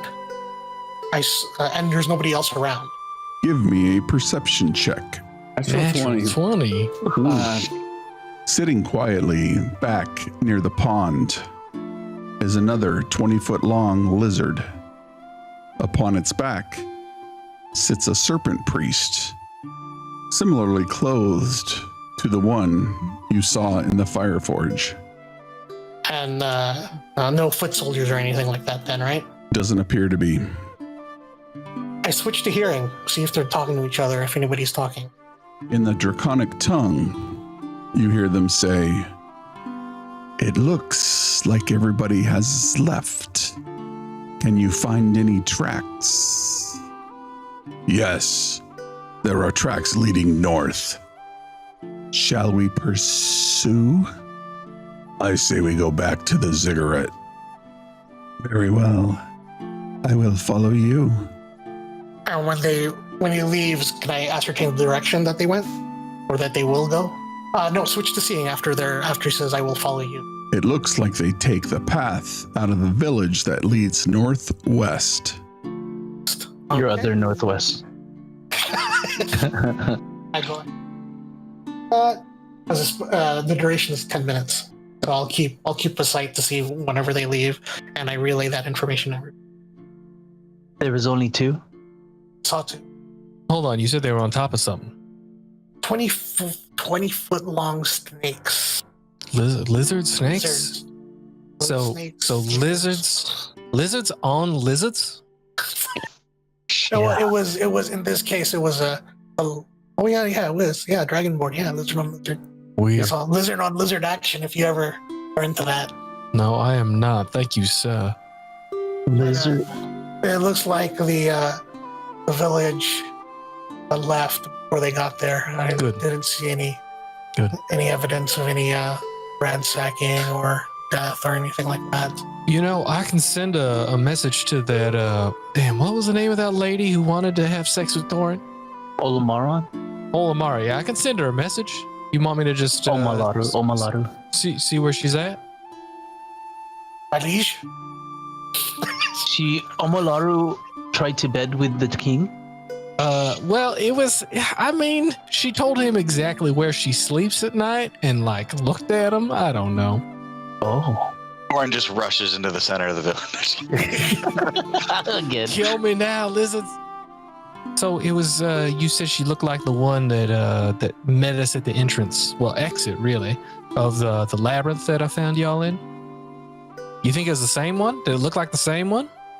Yeah, I'm not quite sure, but yeah. Don't know if it was the same one, but it Well, was similar. She was with other lizardmen, so it makes sense that they would be in cahoots. Like I said, I can send a message to the, whatever the fuck her name is, and Olamaru. see where they're at. Omalaru. Omalaru. What you said. Do y'all want me to do that, or are we just gonna go south? What kind of message? What do you mean Your you'll send Majesty, her a should we, message? send this message? What are we planning to do? If she's, do we want?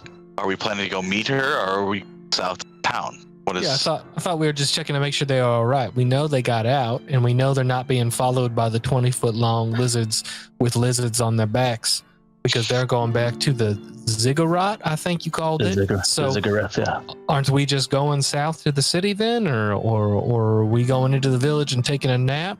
Because we know they're leaving. Like I don't know what they're doing here. The village doesn't seem safe anymore. Well, they're leaving, but I hear what you're saying. How far Yes. is it to this town? Udo says, "It is a couple days' travel on foot, and I can get you there quickly. It is important that we go there." Go to the town? "Yes, to the town. Your friend here says there is nothing wrong with the village. Then we should just go to the town." Yeah, let's go. If Udo's not concerned, then town. They must have seen Yeah. the danger and left. We're near the village, right? Could probably see where we're at. Yeah, on the way south. Yeah. Let's pass through the village, but we should probably not stay there. We can stay a little bit off the village path. I mean, I'm perfectly healthy. I can just keep going. Let's just keep traveling. Let's get to that town as quickly as possible, because we are on a time limit, are we not? How many? Abibe, you're the. How many days, Udo? You said a couple? A few days south. What is it? What is the time limit on our bag friend? We've got Caliban guy. I wasn't there. How many days do we have left? Been 2, I think, since I Yeah, it's met you. been like, this is like the 3rd day or something. That's 7 days left. Well, All right, hurry. Abibe, you're the scout here. This is your area of expertise. My concern is if we go through the village, would it be easier for them to track us if they go to the village, look for tracks, and then see ours leading away? Yes, ours. Look, we don't even need to ask Abibe. Ours would be the freshest by far. Mm-hmm. Yeah, So we should- why don't we we just should skip the village? We should skirt the village, yes. I don't know We if I shouldn't need stay to, there. I don't know if I need to remind y'all, but I'm a bounty hunter by trade, so yes, that's not a good idea. We should not go through the village. Are you? I'm not sure what you do, Silas. Let's go. I do a bit of everything, my liege. Do you need to stop travel to send that message, or can we be moving? I mean, it doesn't sound like we even need to do it. It seems like they got out of there when they saw the danger was coming, and they went, and then the lizard people are not following them, so they're probably going to where we know they're gonna go. Y'all have been to that meeting place before in the northwest or northeast or whichever the fuck it was. So let's just go south to this here thing. And Guy, you didn't see How much- any villagers there. How much of your strength would it use to send the message if it need be? Oh, like a 3rd level spell slot. And how many of those do you have? I have 2 more. We can send the message later. Yeah, like before we rest for the night. I think that's a fantastic Yeah. idea. Let's We keep. can see where they're We should probably keep moving then. Let's go. We'll head to Scout ahead, Scout. And use your non-lipping friend, because he knows the way. I know the way. Right? I don't think so. Otherwise, why would we have rescued your friend? Why'd we get lippy? Oh yeah, Udo. So lead the way. Sorry. I was Udo appears to be wearing fine clothes, if they were clean. Clothing good enough for presentation, but adequate enough for travel. So like a because when pant. you said that he was a prisoner, I thought he was like shirtless. And, do you have any weapons on him? Give me a perception check. What are you, looting him? While we were standing no, there, I just want him. If he's going to be scouting for us, I don't want him to be weaponless. Weaponless. So I'll just ask him. You have something to defend yourself with, son? He's not scouting though. He's just leading the way, right? Reaching into the folds of his clothing, he produces a dagger. I have this, but I am not an expert at it. What do you normally use? Usually the shadows and the environment. Before the lizard men came, I would just walk the path that will take us to the Madanat. I am very soft of foot and can move around quietly.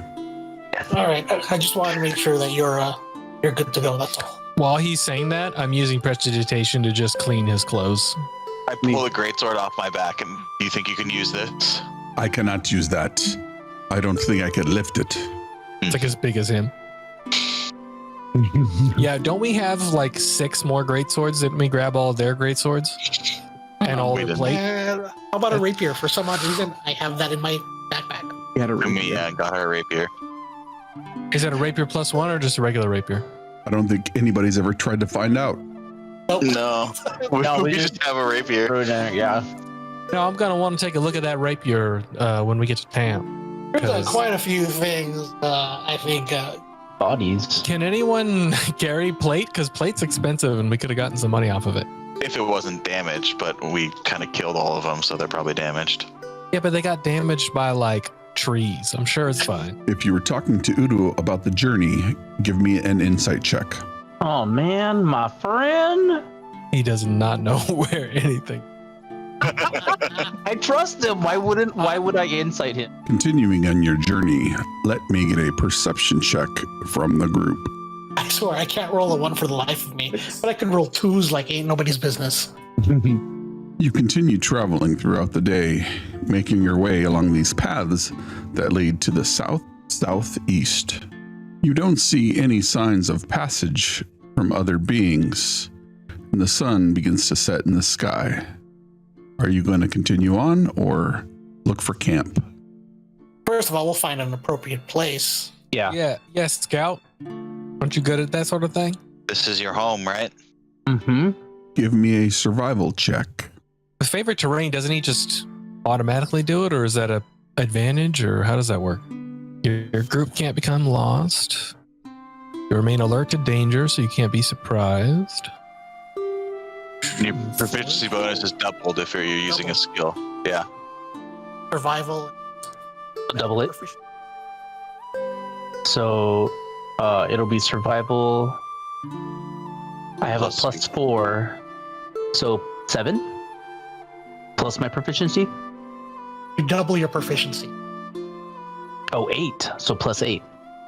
So it's Plus- another so plus Just, 4. just add Plus another 4. 4. Yeah, so 22. Damn. Go ahead and roll me a d4. Off the main road, you find a glade that is occupied by sparse trees and what look like 3 small ponds. Hey, as we take up camp, Your Majesty, shall I look for firewood tonight? The only one who's gonna live to see tomorrow is Caliban, because he hasn't said anything like this. You have Knowing very well that most of the time it's Torin getting the firewood. you have my leave. I can go find food. I can Oh, forage. don't worry about the food. food. I got that covered. You got So it? I'll All start- right. Yeah, I'll start making the fire pit. Mushrooms that I found. I got some vegetables from a while back, from a few days ago, as well as some moose. So let's make a stew. Hmm. It's been a while since I've got to cook. Yep. I'm going to light the fire with my sword. But he tries to hide it, like. Whispers it. Alderkung. Who is going to take first watch? I will. I always take first watch. You need I'm to gonna- rest, though. I'm gonna cast sending before we go. Who are you sending to and what do you say? I pointed our scout. What's her name? Lara. Lara. Lara. All right, Lara. I say, Lara. hi, Lara. It's Silas. I was in the company of His Majesty. I think I've used like half of them already. And we're just checking to make sure y'all okay and headed towards your meeting or whatever the fuck. Will they know how to answer? Like to answer? You can respond to this, man. Or will she know? I don't think she got any of that last. You can respond. Ah. That was less than 25. The remaining tribes are here, but news is not good. Of the 13 tribes, only 9 remain, as 4 have been completely obliterated. There is anger and confusion on what to do next. Some are saying a new leader. And the message ends. Are you pooping? All right, so they made it to the meetup. 4 of the tribes are gone. There's only 9 left. There's some confusion. There's some anger. They're looking for a new leader. I didn't tell her there was a word limit, so she didn't finish. But they've made it safely, sounds like. I've got one more of these before we go down for the night. Does anybody want me to say anything else to her, or are we good? Do we want to tell them not to go back? Yeah. Yes. Please tell them to stay with the meeting. The village is not safe. So here's the thing, right? I've been thinking about it as we've been traveling south in the company of these fine gentlemen that we have with us. And success or failure in this town, what are we going to do after? Like, are we staying in the town and waving goodbye to our new amigos here? Or are we traveling with them back north to help these fine people deal with their draconic issue? We'll burn that bridge when we get to it. Well, here's the Yeah, we thing, never though. think that far. Well, here's the problem, right? Because if we don't find a diamond, are we going north? If we do find a diamond and revive your friend, are we going north? Because it seems like yes or no doesn't really matter, because if we find the diamond, we're going north. If we don't find the diamond, we're going north. You see what I mean? Like, it doesn't matter if we find it or not. Are we leaving this island and saying goodbye to these people and their problems? Or are we going north? Because if I can tell her that once we find what we need or not, we are coming up there, then maybe she can pacify the rest of the tribes and say, hey, we found the chosen one, or whatever the fuck you are, Torin. And maybe that can help them kind of hold their shit together and defend themselves while they wait for us. But if we're not going to do that, I don't want to lie to these people, because I can tell them not to go back to the village, but then they're just up in the mountain with a bunch of other tribes. You know what I mean? Did you promise my village that you would help them? I mean, I don't remember anybody saying that. I think the prophecy speaks for Can we itself. decide? We have a few more days of travel till we get to the town. We don't have to decide on anything yet. Okay. So just message her back and say, don't go home. Giant fucking lizards with lizards on top of them are waiting for you. Well, although they weren't, they went back to the ziggurat, whatever the hell that is. And Udo's safe. We have. Okay, right. Yes, I should let her Udo's know safe. that we rescued Limpy. Udo. And we'll send another message next time. Okay, so I'll let her know that I'll message her in the evening. Yes. Okay. All right. So as of yet, no decision being made. Got it. So I send a message, and nobody hears this, but I say, hey, Laura, I talked to the group and His Majesty, and we saved Udo. So we're heading down to the town now. Don't go home. That's it. But at least I got don't go home. Replying to the message, Omalara says, New leadership. Myself, Abo, and Addison. Oh, those two sound like assholes. We're going to have to kill them, I'm sure. Sabu and Addison? How did Addison get in there? Thobu's going to try and hit somebody with a club because he's an idiot. And Addison, Yeah. she loves Trump. We gotta go save her. Yeah. What do I know about Sabu and Addison? Thabo, like Thailand, is a proven warrior and will take the fight to the lizard people. Addison is a proven leader of the largest tribe of the 9 remaining. She is smart and has frequently saved other tribes from enemies in the past. She is also leery of outlanders. Loves pumpkin spice lattes and wants to talk to the manager. Yes, and she heals people with essential oil. She's got unguents, damn it. Oh Sounds my God. like she got under it. Yeah, we might have to go work for her if she's got unguents. Elders to decide new leadership, but King's voice can unilaterally declare the next ruler. Okay. Oh. And just to describe Omalara one more time, she's our tribes lady, but what is her kind of stance? Omalara is a diplomatic warrior. She stands about 5'11", with a shaved head very similar to Abibe's. She is considered strong and capable, but also wise. Okay. So one guy wants to take the fight to the lizard men. The other one wants To save people, but stay away from outsiders. And then what would She wants to. Amalara is more diplomatic. Whatever Torn wants. Addison wants Whatever to build, music you like. Yeah, she wants to build a wall. She wants For to build sure. a wall. Yeah. For sure. But can she build the wall and get the lizard people to pay for Pay it? for it. That's- Oh She's my gonna God. try. Omalara is thoughtful, but lacks military strategy. Okay. Okay, so very But different that's people why we in the have. running. That's why we have Torrent. Oh, wait a minute. Oh shit! So Torin's military strategy is everyone will rush in to the center, be surrounded. Who are your strongest warriors? Send them out front and just make them stand there. Hey, we won, right? Torn says, "Torn, can you please put your sword out, please? It's still on fire." Who is taking second watch? I'll I- take first watch. I'll take Solid. second watch. Silas is sleeping. I'll take second watch. Give me an insight check.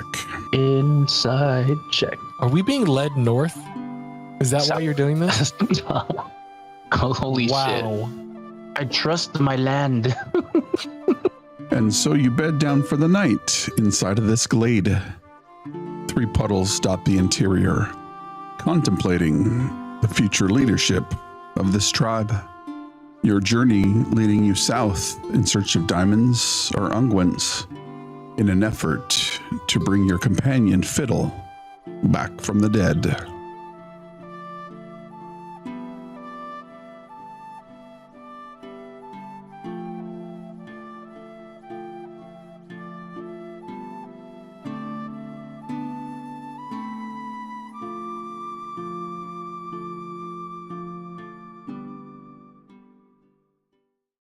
Well, gentlemen, I think we should hurry on south with your bag friend. I know we don't have a lot of time left. Udo speaks up and says, I can take you to the Madanat. He coughs a bit. We can head out this way. The last time I was there, the town didn't trade as much as before. We usually take some of the organically grown melons to trade with the Pasha. They were acting strangely. We should head that way, and quickly. I look towards our fearless leader, Torn. Are we good to go? I mean, I feel like we know what we need to do, and we need to head that way anyway, right? Seems strange, but I don't think we have any other choice. Fiddy's running out of time. Let us go. Coughing, Udo says, Come this way. He seems to have some kind of cold or something. You don't look well, friend. I should be fine. I've been out in the cold and they kept me without food for the last few days. I should be fine. As he turns and heads out into the jungle. I'm trying to get a read on him. Go ahead and give me an insight Can I check. do like a medicine check on this guy to see if he's like cure wounds or if it's something else with him that's going on? You can also give me a medicine check, insight check. Any of those work? Medicine would be a 17 and insight would be a 19. Udo definitely has some kind of persistent ailment. He has a slight wheeze every time he exhales. Do you happen to have a fever maybe? Do you feel hot? Do you feel sweaty? I mean, I know we're in the jungle, but is it worse than that? Is this worse than normal how you feel in your natural environment? Gesturing to Abibe, he says, We are usually out here, and it's fine. But I must have caught something from the comings and goings of the people in the town. Good to know. And Silas, as soon as he turns away, Silas takes 2 steps back from him. Silas does not want to get sick. Orin's going to step up to him. I need you at your best. May Tempest give you strength, and I'm going to pump 5 points of lay on hands into him to cure any disease he might have. He looks at you, blinking a bit before he says, Thank you.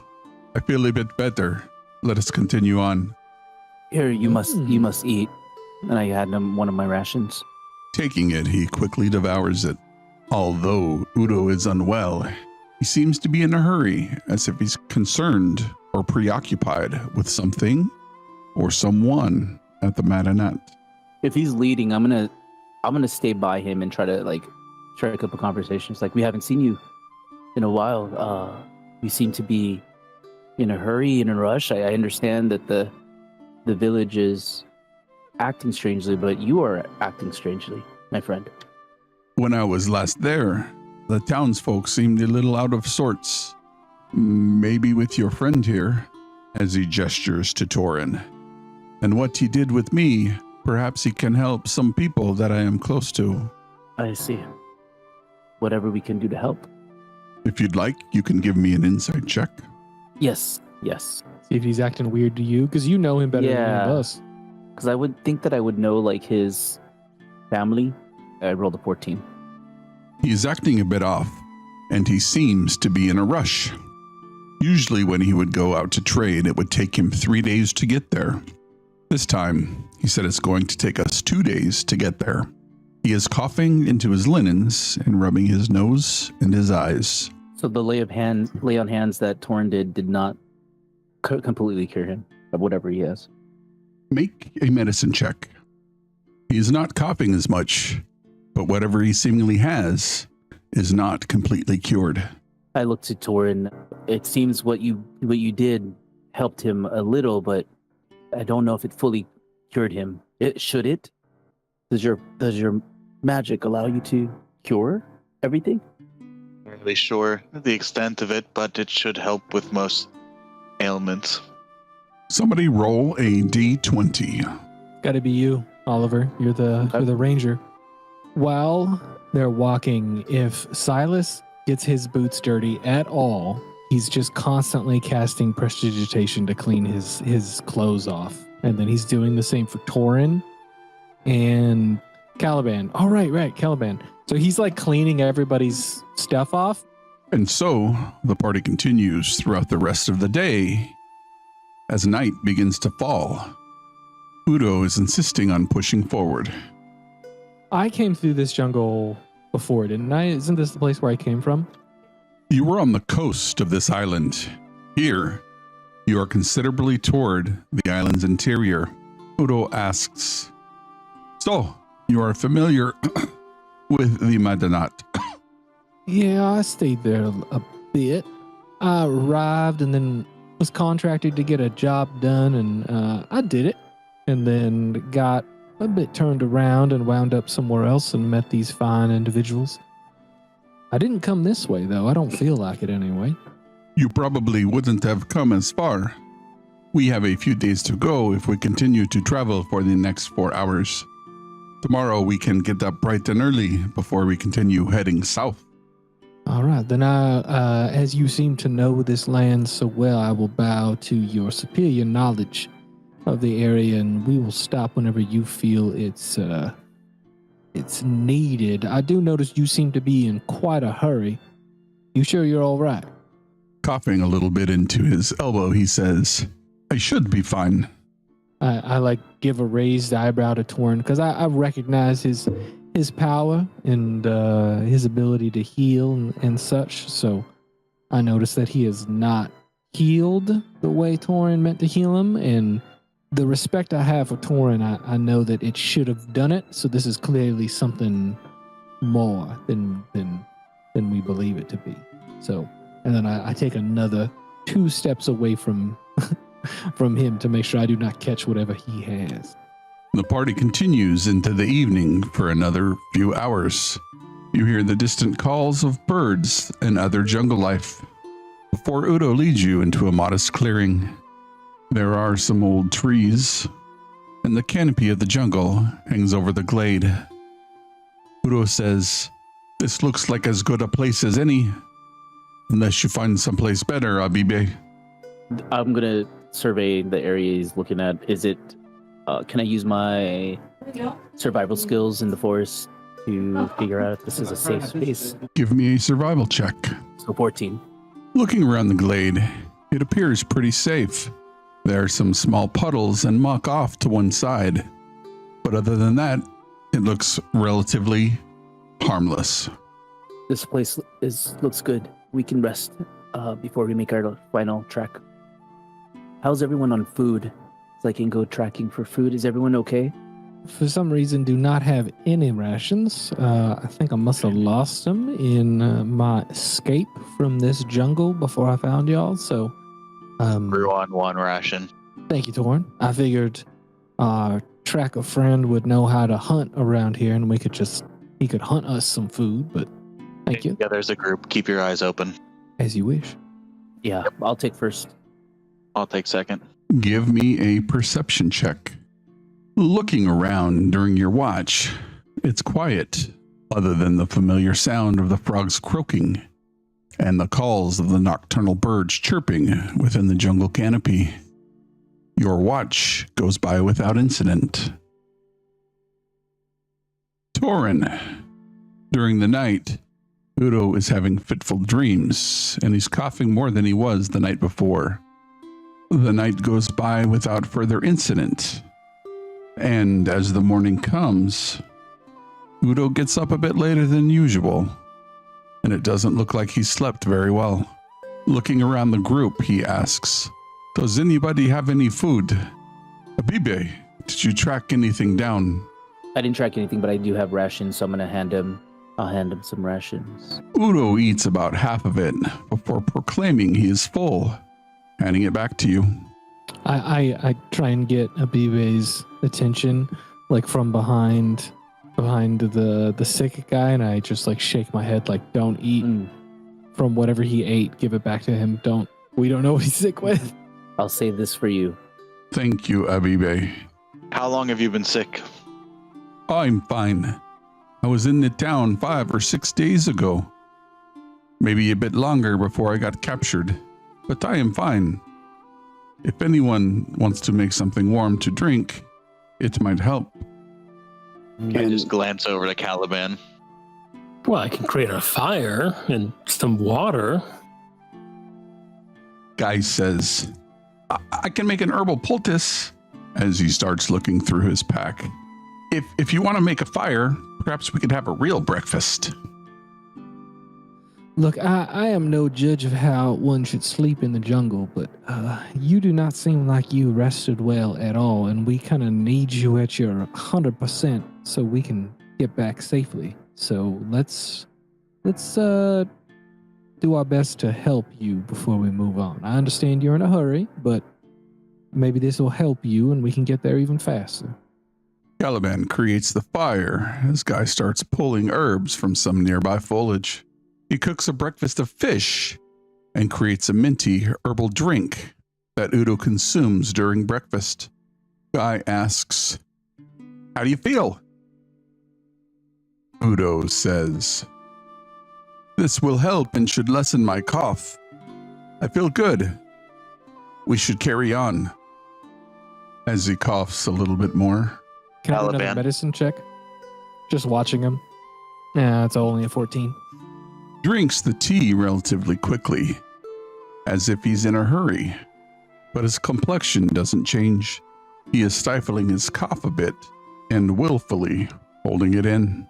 Okay. I'm going to lean over to Caliban. I'm going to say, my meter for trust these days is low. There's something off with him. What is your take on him? What is my take on him? Can I do an insight on him? Holy shit. That's why I asked Caliban. I've just been quietly observing him for a day, thinking about it. Wow. He is certainly sick with something that didn't seem to get any better when Torrid laid his hands on him.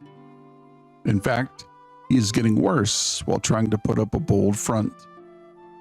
You know, the tea that Guy made contained no medicinal properties. But nothing about how trustworthy he might be. Udo is in a hurry, and something seems to be nagging at him to get back to the town as soon as he can.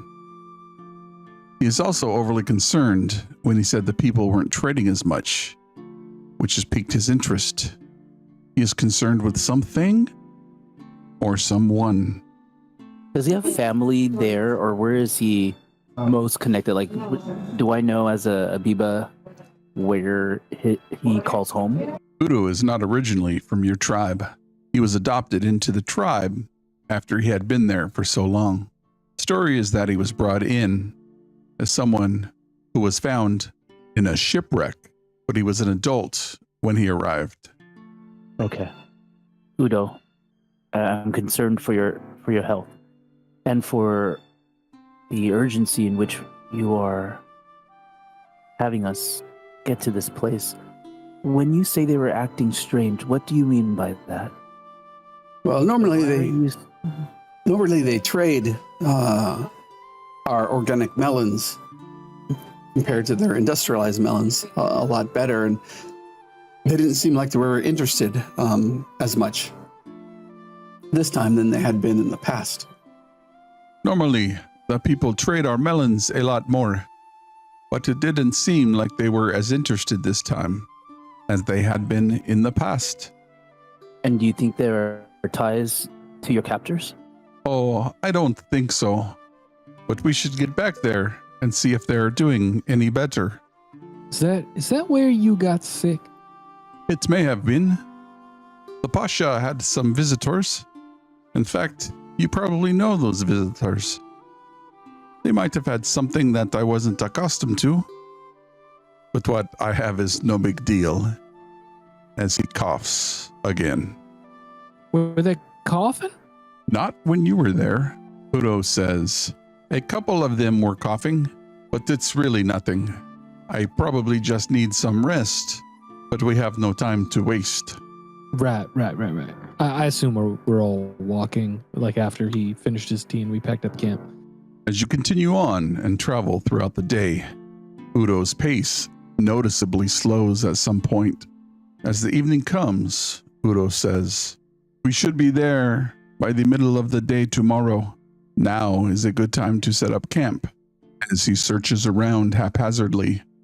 But it is clear he just stopped where he was and began to unpack his things. I'll raise an eyebrow when I see him just kind of flounder in a direction and not really look, because we happen to have two ranger type people in our party, both of them used to this environment. So I'll look over at Abiba and say, "Why don't you take a look, see if there's anything better than this, please?" Because he's barely getting by.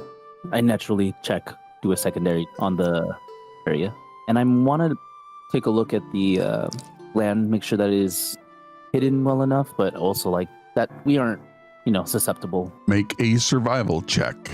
A 17. He certainly didn't pick a place that would be considered optimal. It looks like he was just worn out and stopped after he couldn't go any further. Okay. Udo, this is not probably the best location. Are you just exhausted? Are you feeling okay? Coughing, he says, "This place is as good as any. I think we should just stay here." He sits himself up against one of the large jungle trees. Closing his eyes, he says, "We'll be fine," and is asleep within moments. Okay. I'm gonna walk over to Caliban and Thorin. "Pardon me, gentlemen. Look, I don't mean to imply or impede or speak above my station, but I am not versed in the restorative arts. I noticed you tried to do something to him, Thorin, and I don't know too much about druids, Caliban, but do we have any other restorative magic or restorative items? Because this fella doesn't look like he's gonna make it." I can try one thing, but I'm not convinced it's necessarily going to do anything because I don't really know what's wrong with him. Yeah, right. So I'll walk over and I will try to cast, or I will cast Lesser Restoration on him to see if it has any effect. Okay. And he's sleeping as you put your hands on him. He doesn't even wake up. He's... As you place your hand on his shoulder, he doesn't even stir. You can end one disease or one condition. Yeah, I'm looking for a disease. Seems like a disease would be, that's the only thing I can guess, but I don't know if he's actually being affected by a disease. I'm sure he's not blind, deaf, paralyzed, and I don't think he's poisoned. After you remove your hand from his shoulder, he seems to fall into a deeper sleep. Can I get a flat d20 followed by a perception check for your watch? A 12. The night is quiet, with a bit less chirping of the jungle birds that you're used to hearing closer to your home, and your watch goes by without incident. Let me get a perception check from the person on second watch. That's a big old 7. During the night, the only thing that catches your attention are the coughing fits coming from Udo. Yeah, I'm not gonna lie, it's stressing me out. Luckily, I got this old rapier of warning though, so nothing can really sneak up on me. The night goes by without incident, and you have to physically shake Udo awake. Takes him a few moments to get his bearings. He is less vigorous than the day before. Coughing, he says, Are we ready to go? Do I need to do a check to notice if he's a little bit, like you said, he's a little bit better? Does it seem like the spell maybe lessened the effect? Like held it back a little bit or restored him a little bit, but not fully? Make a medicine check. Well, that's a natural 2 for a 4. He certainly seems like he's ready to go. That cough is concerning, though. Torn, it might be a good idea to have Abiba here maybe hunt some game while we're traveling. Maybe scout ahead a little bit or something, considering that, I feel terrible exhausting all your rations. Guy says, I have a whole bunch of fish here. It should still be good. Well, pretty good. Okay, I am less Probably satisfied. eat that first. You might have eaten that the other day. Of course it should taste good. Pointing to the bag of holding, he says, I don't know where that goes, but we stored the fish there that we caught in that river. It's only been a couple of days since we left. Udo says, we should head out. Let's get moving. And you continue to head south around a large hill before Udo turns to the west. He says, we should be arriving at the town within the next few hours, maybe mid to late afternoon. His coughing fit is more frequent and his pace slower than the days before. But he isn't giving up, and he still seems to be in a hurry. Well, while you are slowing down, I would like to scout ahead. Once we're within, I would say, an hour.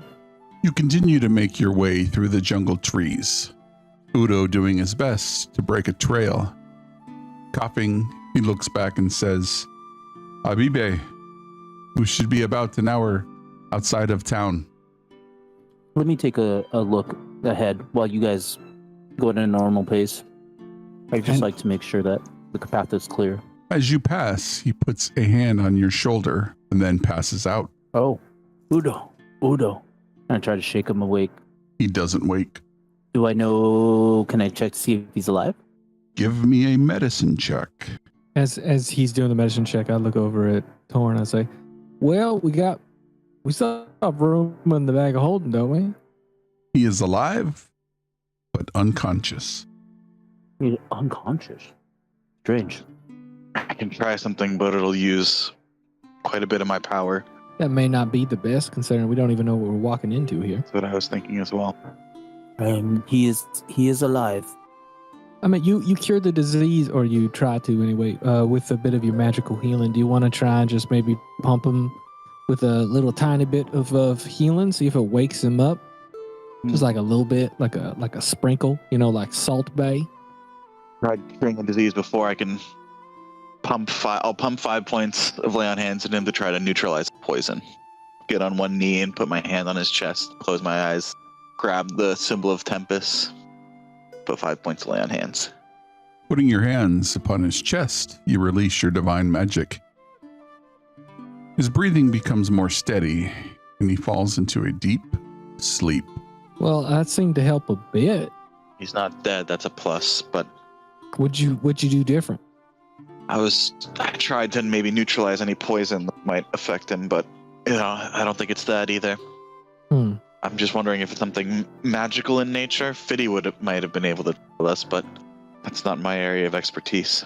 Oh right, I worked with a chap that used Identify to check out objects that we he like looks at the group procured, and he even used it one time on another person, make sure there wasn't under the effect of like a charm spell or something. It was hell of a thing. Do you know that spell? Unfortunately, I do not. Wish I did. Mhm. Yeah, I can only change spells when I level up. It's a son of a bitch. What do we do? We make you know how to make a litter, don't you, Abiba? We just get some sticks and some leaves and some rope, and we can drag him. Cause I don't know, Torn. I don't think you want to carry him. Wait a minute. I look at Calban. Can't you change into animals? Yes, why?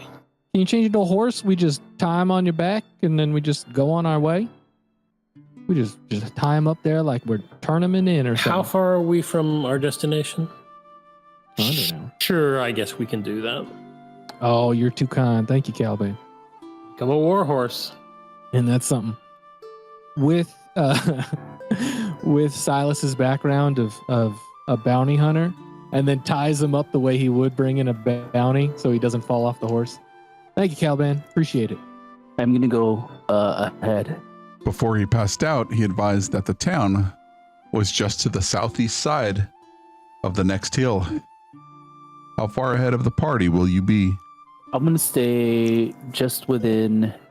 I want to be able to stay ahead of them where I can make it back with, in case there's danger before they would hit it. So I would say I'm about 15, 20 minutes ahead, and I'm going stealthily. Yeah. Roll a stealth check. Damn. Torn, you would have seen me just like hog tie that tracker up. Real easy. Long. Something I've done before a bunch of times. Raise my eyebrow a little bit. Hey man, you got to make a living somehow, and sometimes you got to bring in some bad people.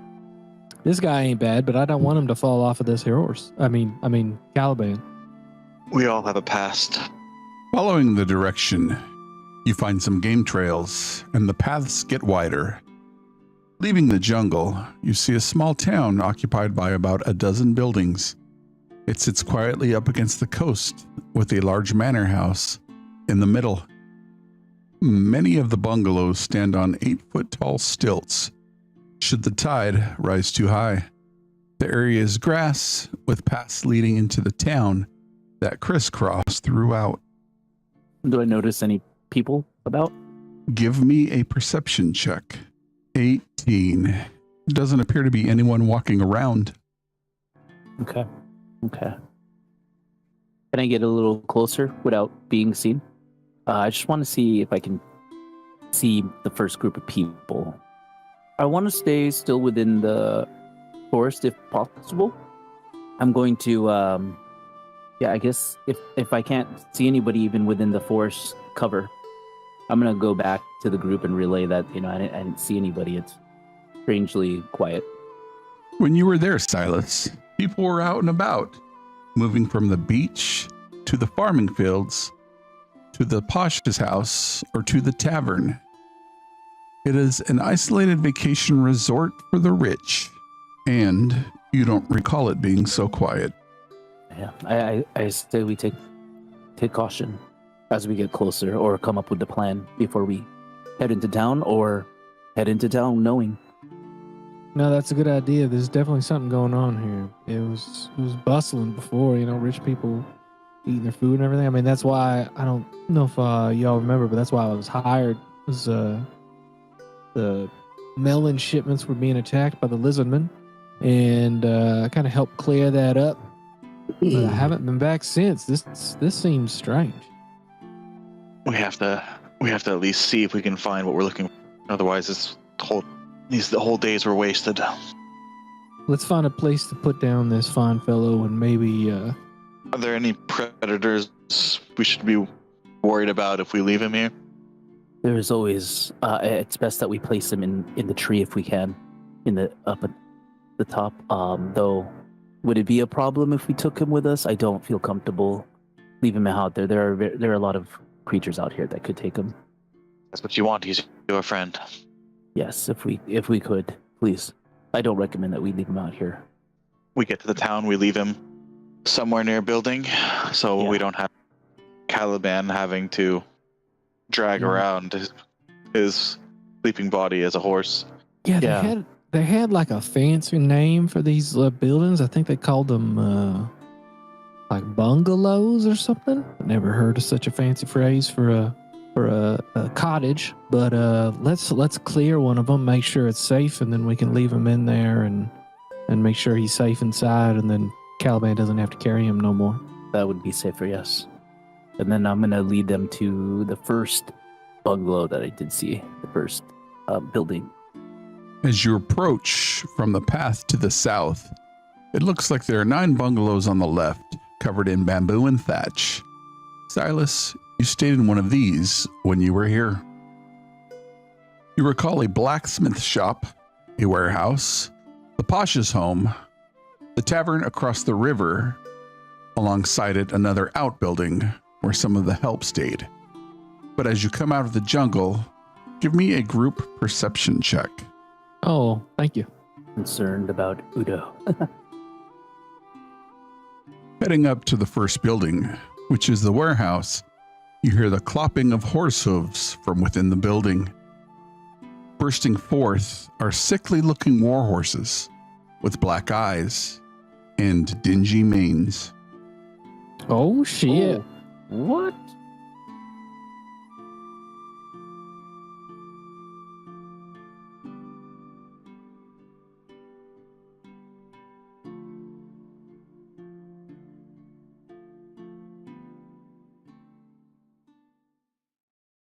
The main path into the center of the village runs past a large building built like a warehouse. A stable is attached to the warehouse, and one of its large doors lies asunder. Dark shadows hide from what's within. A sound somewhere between a scream and a whinny erupts from the darkness as horses burst forth from the warehouse. Their coats seem patchy, and a black ooze flows from open sores on their flesh.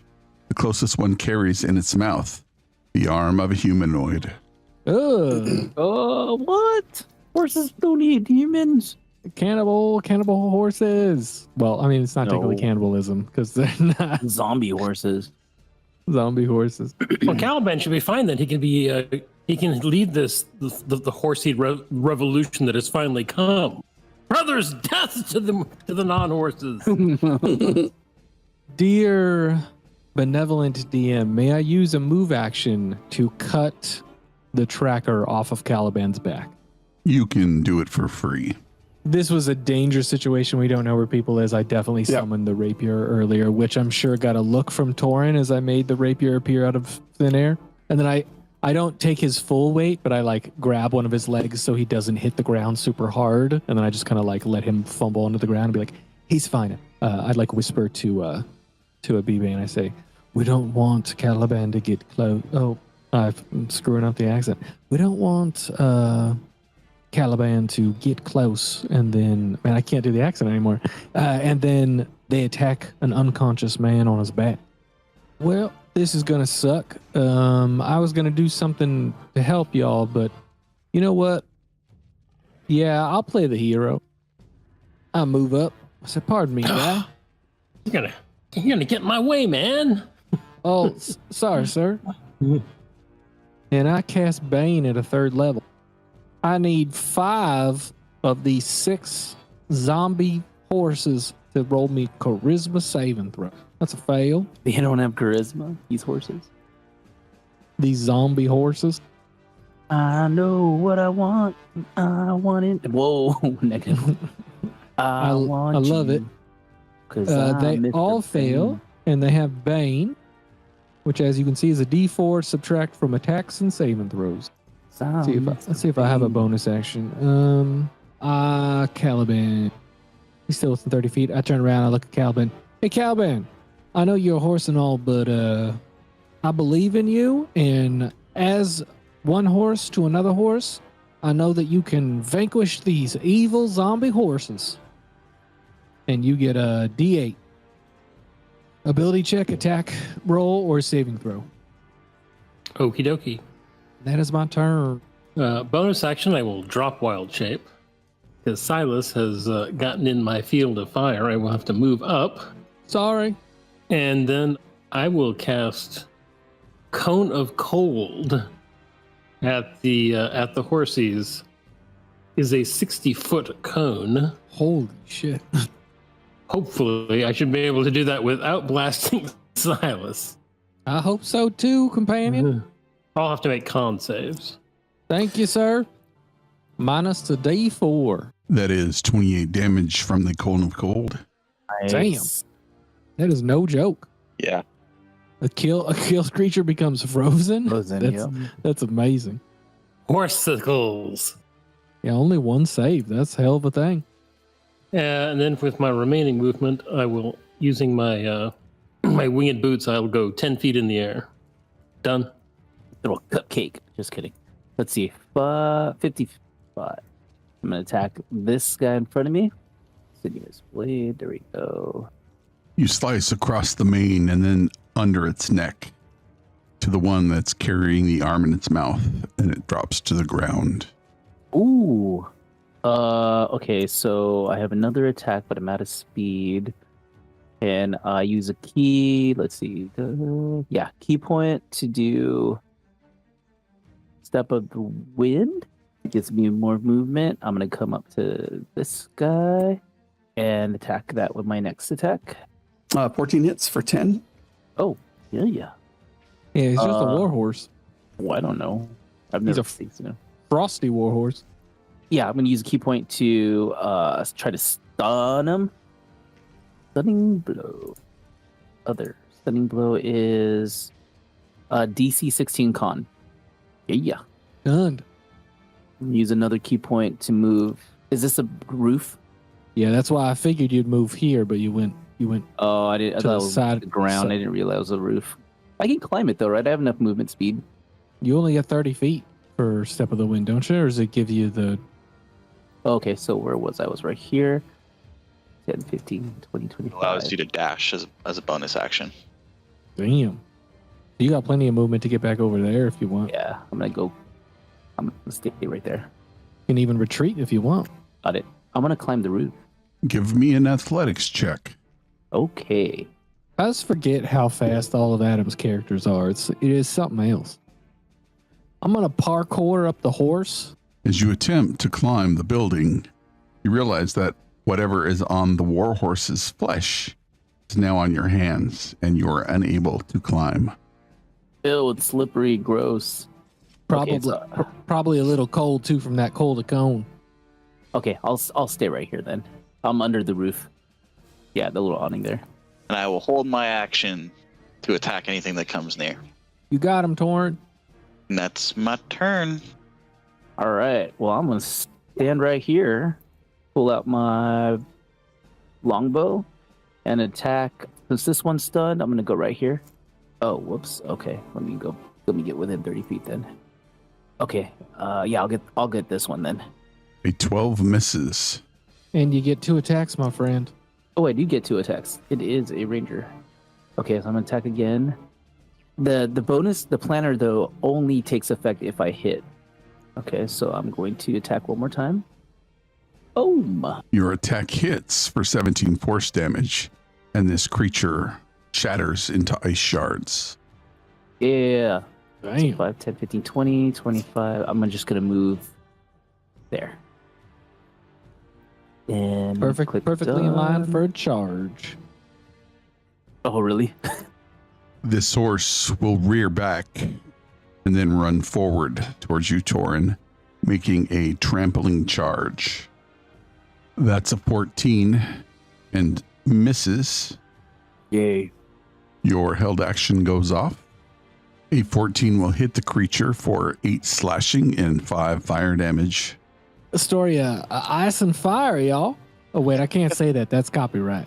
And this creature drops underneath the torrent of Torin's blades. But they're so beautiful. Yeah, there's a bard back where I come from writing a story about that. He'd kill me if he heard me telling that story. The next creature will rush forward, attempting to hit Torin. and rolls a 15, which misses. Misses. Wow. Dragon Rich. Oh no! This creature will rush forward towards Caliban, who is 15 feet in the air. And it raises on its hind legs and strikes its hooves, and Caliban easily dodges the attacks. And that is the horse's turn. All right. Let's see here. You know, I'd rather just Eldritch Blast this angry looking thing, but I'm going to try and attack it with my new fancy blade y'all gave me. It's a 19 to hit. As Torin slashes one of the horses, he then parries another with his blade. In the midst of the horse's attack, Silas leaps forward with his rapier, opening a large puncture wound in its side as the horse falls over, wheezing and whinnying. I just kind of pat Torn on the back and say, "Thank you. I appreciate it. They wouldn't have hit me. I appreciate your instinct." Hey, I will move even higher in the air to get away from this thing. And what the heck? I will throw a firebolt at him. Oh, damn. As the creature tries to reach up and strike Caliban with its hooves, he moves away quickly and launches a firebolt, striking the creature. The bolt burns away some of the ooze as it drops to the ground. Attack. That's gross as hell. Guy strikes this creature, rolling a 16 and a 22, as this one also drops to the ground. Oh, those little soft. That was a lot scarier than I thought it was going to be. You from the same part of the country? I don't know who say that. I'm pretty sure none of y'all from there, so I don't know why you're trying to make fun of my accent. It's a form of a compliment. Something definitely does not seem right here. Look. What was your first clue, Silas? Well, the lack of people, considering last time I was here, there was rich people complaining about melons the whole fucking time, and then this time we don't see nobody, and then there's 6 crazy ass horses come out of the barn, and you freeze most of them, and one of them's got a freaking arm hanging out of his mouth. I mean, look, I went through a portal in the jungle to find y'all in a labyrinth, and now we're back here with zombie horses. Like, this has not been a good week. Yeah, these are horses they brought from the mainland, so the rich people could like ride up and down on the beach with them, and like have portraits painted of them, like galloping and shit. These are unnatural. These things are unnatural. I still feel like you're making fun of me, and I don't appreciate it. These things are unnatural. Okay, now you're just going the other direction. So was it the human arm in its mouth, or the oozy covering? What was your first clue that these are unnatural? You know, there was an arm. If I could take away the inspiration I gave you, I'd do it. Can I do this thing here that I have called primeval awareness? Yeah. Dragons, fiends, or undead? Holy shit. Aberration, celestials, dragons, elementals, fae fiends, and undead. The feature doesn't reveal the creature's location or number. But you know if they're there. You reach out with your eldritch energy, picking up faes, fiends, and undead within a mile, but not from within the town. No longer in the town. Okay. I want to look around. Let's go see where that body came from, huh? The arm. I'm sure the rest of the person's in there. Does the building look just like it's dark, or it looks like it's like another portal or something going into like the darkness portal or something? The shadows from within obscure what may lie within the warehouse, but it is not impenetrable darkness. Well, here's the thing. Look, I was going to say Caliban can do his thing, but Torn's got a flaming sword. I mean, that thing's basically a torch. Let's just go look in there, Torn. Come on. Zombie hand grabbed you. Oh, yeah. I'll put the sword in. Just check it real quick, and then let's find a place to put your friend down, and then let's see what the hell happened here.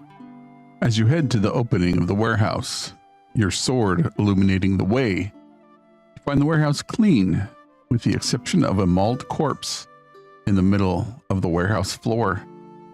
In one of the corners, you see a kettle roasting over a spent fire. Well, this had to have been recent then. I'm going to look over at Abiba. Why don't you, you can probably tell how long that fire has been out with your survival skills. I'm going to go over to the body, see if it's someone I recognize. Torn, why don't you come with me in case those horses really were zombie horses? I don't want this thing getting up and attacking me. Ben, would you be able to see if there's a diamond anywhere nearby? Oh, that's a good point. Didn't think I'd have to be doing that today. I thought we could just, ask. Ask. Yeah. All right. But I will search the dead bodies to see if there are any diamonds on him. Let's make sure it's staying dead. Well, wait a second. Abiba, you said there's no one dead within a mile.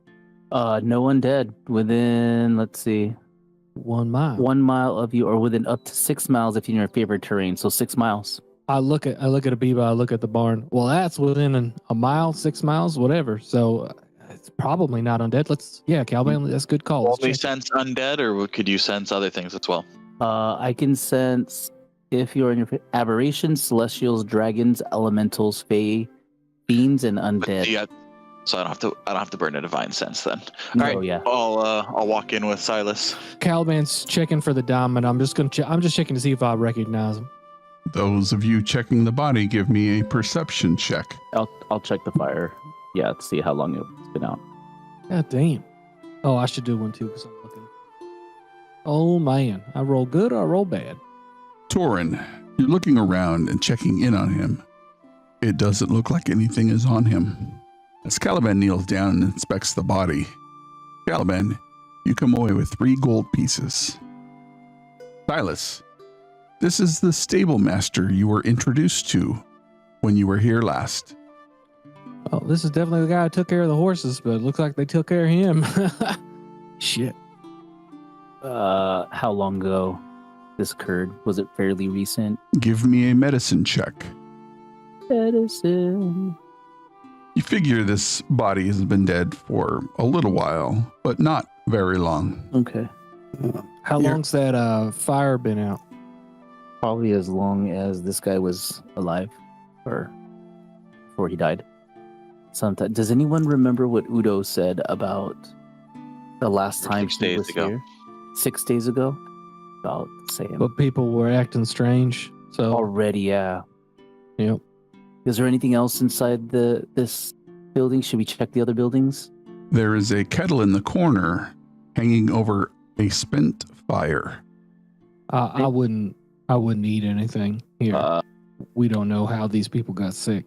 Can I smell it to see if I can? Or actually, I'm gonna with Guy. Can Guy smell it with his cuisine, whatever knowledge, and see if it's Sure. anything like what it is? Make a perception check. Perception, cooking perception. That's a 9. As Guy bends over and smells it, he begins to gag. Make a con save. Mother, con save. Here we go. I'm gonna puke. As Guy smells it and gags, his eyes roll to the back of his head, and you hear a clang, clang as he bangs his head on the kettle and falls next to it. Unconscious. Well, shit. At least we know it's the food, right? It's either poisoned or. But why would the horse? Or maybe it was just so ghastly, his finally. Rush over to Guy. Yeah. Put 5 points of lay on hands into him. Cure any disease or poison. I'm gonna say poison.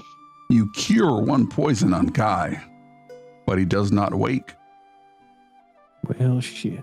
Another 5 points of lay on hands and disease. You cure Guy of any diseases, but he does not come awake. Damn. Magical? This is a hell of a thing. What is going on? What could it be? This Yeah, is I not don't know. good. I'll try casting Dispel Magic on Guy. Okay. You cast Dispel Magic on Guy, but he continues to sleep. We drag him away from whatever the pot, smack him around a little bit, try to wake him up. Yeah, I'm gonna unarmed strike him. You smack him for 1 point of damage, but he refuses to wake up. Well, I'm all out of ideas. This is not my thing. Well, should we put him and your friend Abiba in one of the stalls and close it and figure out what the hell's happening here? We could make an attack on him and see if it becomes a critical hit. Then we'd know he's paralyzed. Oh shit! Well, I hit him. Did it become a critical hit? Considering he was at 0, he is now 1 death saving throw down. Lay on hands. Should have put some hit points back into him. You cured a poison and a disease. Yeah, that doesn't actually restore any HP. I will pump 5 points of lay on hands into him, just to put 5 points of hit points back into him. Guy comes awake. What happened? Holy crap! I have five hit. What happened? Well, don't smell the food. Let me just say that. Welcome back. Guy says, that smelled terrible. Yeah. What happened? I don't know. There's some dark stuff in there. Smells bad. Okay. Well, he's up now. I think we should just kind of. I don't know if it's safe to put him in here. Perhaps we can check one of the other bungalows. I mean, he needs to rest. He took a crap ton of damage if he went all the way down to 0 like that. Should we rest before we check on everything? I mean, I don't know how much time your friends have. We should probably bring him out of the side of the road and put him in the stall or something, rather than him just leaving him on the ground over here. So I go over and I just start dragging him. So does he look similarly unconscious as Guy did? Like the same type of unconscious? He looks more ill. He has clammy skin. His complexion is very pallid and pale compared to his normal complexion. All right, well, I mean, this guy looks more like he's got a fever and he's fighting a cold or something serious, whatever is making him sick. Not the same thing as Guy, so I don't know. We can't just carry him around here. We gotta let's figure something out and let's check this area. Maybe someone's still up. Maybe you should stay here with. Yeah, I'll that's a good idea. I'll Stay here with Ubudo. Yeah, I'll stay with him over in here and then rest, recover some of my hit points, eat some of my treat. Maybe make yourself a little less visible. Yeah, that's a good idea. Not sure what's in there. Maybe you guys can take a look, but don't smell it. Well, knowing the food here, maybe Abiba and I can take a look, not smell it. We'll put some cloth over our noses and our mouths, but maybe stick a ladle in and see what's in there. See if, Abiba, you recognize any local delicacy or whatever, or if I recognize anything from when I was here last. Maybe something they had gotten there. Last time you were here, did you have any of their melons? No, they were all out of melons because of the local dispute with the lizardmen. They weren't able to get them, so maybe there's melons in that pot. That's a good idea. So I'm gonna go over there, and is there like a ladle or anything by it? No, but you can peer in without smelling it. There's some brackish colored liquid. There looks like elongated fish wrapped around the interior of this kettle. If you want, you can give me an Arcana check. Oh, I'm not too good at that. That's a 10. It looks like eels being cooked in a brackish liquid. Abibe, you can also give me an Arcana check. Definitely some eels in some dark steak sauce. Does it look like a dish, though, that I've seen cooked in the island? No. Okay. Yeah, this is unknown cuisine. I've never seen this preparation before. Yeah, he and I walk back away from there before we remove our face coverings. Well, there's eels and some like brackish black liquid in there. I couldn't make much sense of it. Never seen it before. Biba says he's never seen it here on the island, so I don't know if that's responsible for everything, but it sure did a job on Guy. Let's not touch or smell anything that we don't have to. Good call. And Silas creates like a face covering, and he's like, all right, social distance, everyone's 6 feet. Let's go check these buildings. So I'm going to go, is it safe for Guy and Udo to stay in this, or would it be better if they stay in the forest, since Udo is not going to be by himself, but Guy will stay by him to rest? I think you're probably pretty safe here in the barn. You said that it wasn't safe for him out in the forest. The guy's not in any shape to fight by himself, so I would say stay here. and we just cleared the building. Okay. Is there doors that can be closed, or did the horses burst through the? The main door looks like it has been knocked off its hinges. The back of the building contains stables, but they aren't completely closed in. They're just used to pin in the horses. Okay. Yep. They got to open it Fine. at the top. You should be able to find some place to hide in here, right?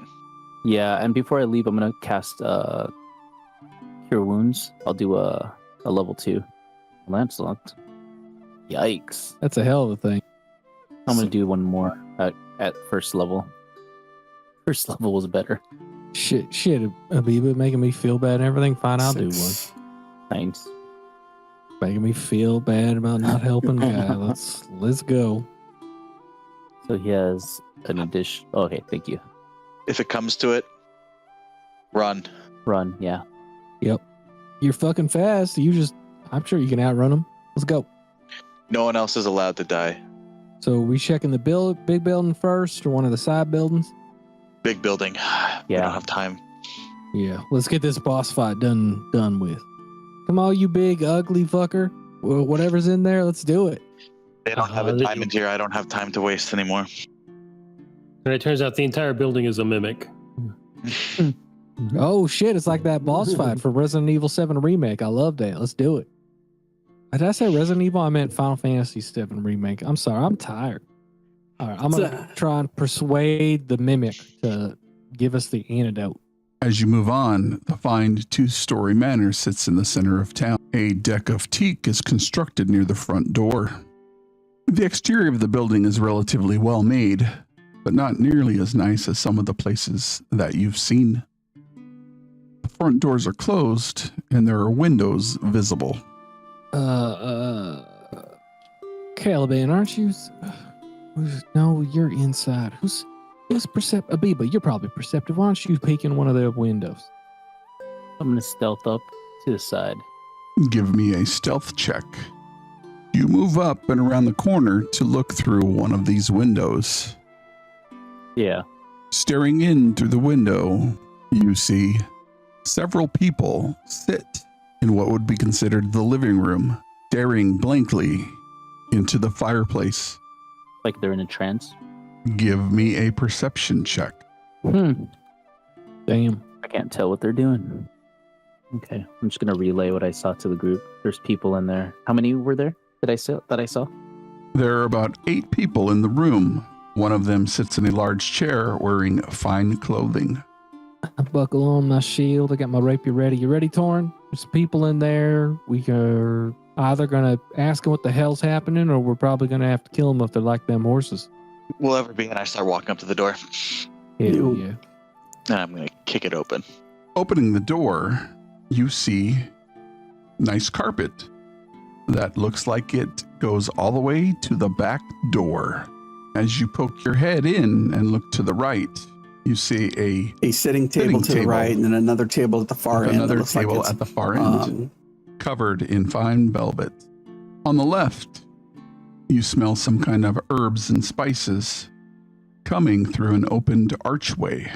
At the very end, you spot a set of stairs. People don't react at all that we're inside? They do not. Hello. How are they dressed? They are dressed quite nice. The Pasha sits in the middle in a large chair, but all of them are dressed quite nice in what would be considered their summer clothes. Wearing rings? Yes, many are wearing rings. Any diamonds? Not that you can see from here. I'm stepping in. Why don't we check and see if they're alive first? They're No, they're not undead, so. They're not undead, so. Yeah, but it might be like one of them Resident Evil games where they were just infected with little tiny bugs, so they weren't technically undead. They weren't technically zombies. I don't know. It was a good play, I tell you. Stepping in with my sword out and a flame, so it's like I'm like just like walking in. I'm like ready for them to. Yeah, Silas is similarly ready for battle, and he's back and torn up. I got my bow cocked and loaded. Does that work for a bow? I think it's pulled tight. Why are you guys so tense? They're not even moving, and I don't even think they're awake. Y'all let me yell out. They're either dead or unconscious. Maybe they're We come seeking an audience with the Pasha. Nothing. Just check the Pasha, see if his body's still warm, if he's breathing. His name is Pasha, or it's a Pasha? Yes. What's a Pasha? Guessing it's the leader or the head of this. A title Little- of a officer or high rank. Okay. Damn, you learn something new every day, Oliver. I didn't know. I didn't know either. Thank you.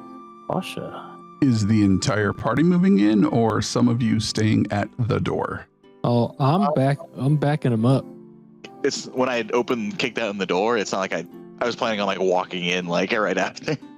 I'm not getting in front of Torn. I'm behind. Yeah. I'm within 60 feet. Bursting through the door, you head in towards the Pasha to see if he is alive or otherwise. Give me a medicine check. God damn. That's a 22. So, definitely alive, but in some kind of stasis or trance. Something's changing. Aha. Ooh.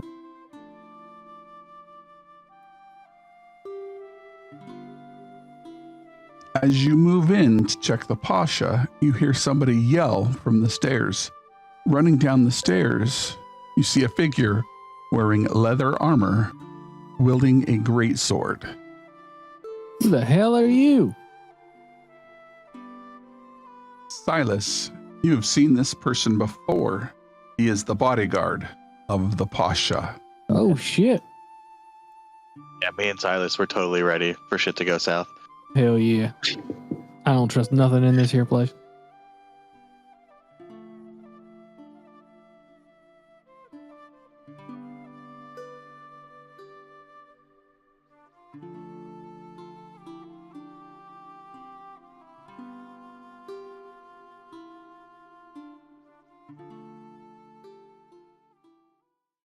All right, let's roll some initiative. The bodyguard comes running down the stairs, screaming at the top of his lungs, his words completely unintelligible. His greatsword is raised and he's running towards the party. I am going to attack. Damn. And then the bonus. You're too far away to do player and warrior, my friend. Aren't And you? it's 30 feet. Yeah. Yeah, he's 65 feet away. Empty that or take that out. My second attack. Don't worry, I'm good. No, that might not have hit him. That hits for 11 damage. Oh, Ooh. shit. Let's see, bonus actions are. Yeah, no. I'm just going to move a little bit further back here and then end my turn. Silas says, hey, fella, you all right over there? Does he respond or is he just yelling still? He continues to yell and move forward, taking 2 arrows in the chest. Well, I'm glad you came down the stairs and having to stop right there because I don't like the look of you. And he takes a unsettling words as my bonus action. So he's got a 1d8. It's a 60 foot. And you must subtract the roll from your next save and throw. And you get to make that save and throw right now as I cast con save. The save is a 16. He's got to make the d8 off of it. He doesn't even need to because he's blind. Now he can't see shit. Go get him, Torn. Action, bonus action. Let me hit my button. 5, 10, 15, 20, 25, 30. I will hold my attack until he gets within range. Yell at him, Torn, so he knows where you are. He can't see you. Yeah, as I'm charging, I'm just yelling back at him, like just matching his. A second here. Okay. I will move over here. And I will cast Blight on him. So he must make a con save. That is a 15. She fails. 44 points. Oh my god. Just blight. He just suddenly, it's like all the, he just becomes necrotic all over. It sucks the moisture out of his body, doesn't it? And as this figure comes running down the stairs screaming, Abibe fires 2 arrows in quick succession. At the same time that Torin rushes forth, Silas mentions some words and he goes blind just before Caliban draws a sigil in the air and his eyes go black. But instead of the clear liquid you're used to being pulled from one's body, a black ichor rushes forth before he drops to the ground. That don't look right to me. Not what I was going for. That was just gross. Black stuff in the soup, black stuff on the horses, black stuff in the guy. Yeah, there's definitely something. Can I check the Pasha for rings with diamonds? Make a perception check. Yeah, let's check them all actually. Caliban, can you want to help look too? Sure. I kind of doubt he'd have a ring that big. If he's got a diamond that big on a ring, that is something I would like to see. I mean, any diamonds might be useful. I can help with the investigation. I don't know how good you are at it. I got a +5. You're probably best to investigate things. Yeah. Not investigation, not my best skill. All right, here we go. A 17 and a 19 for a 24.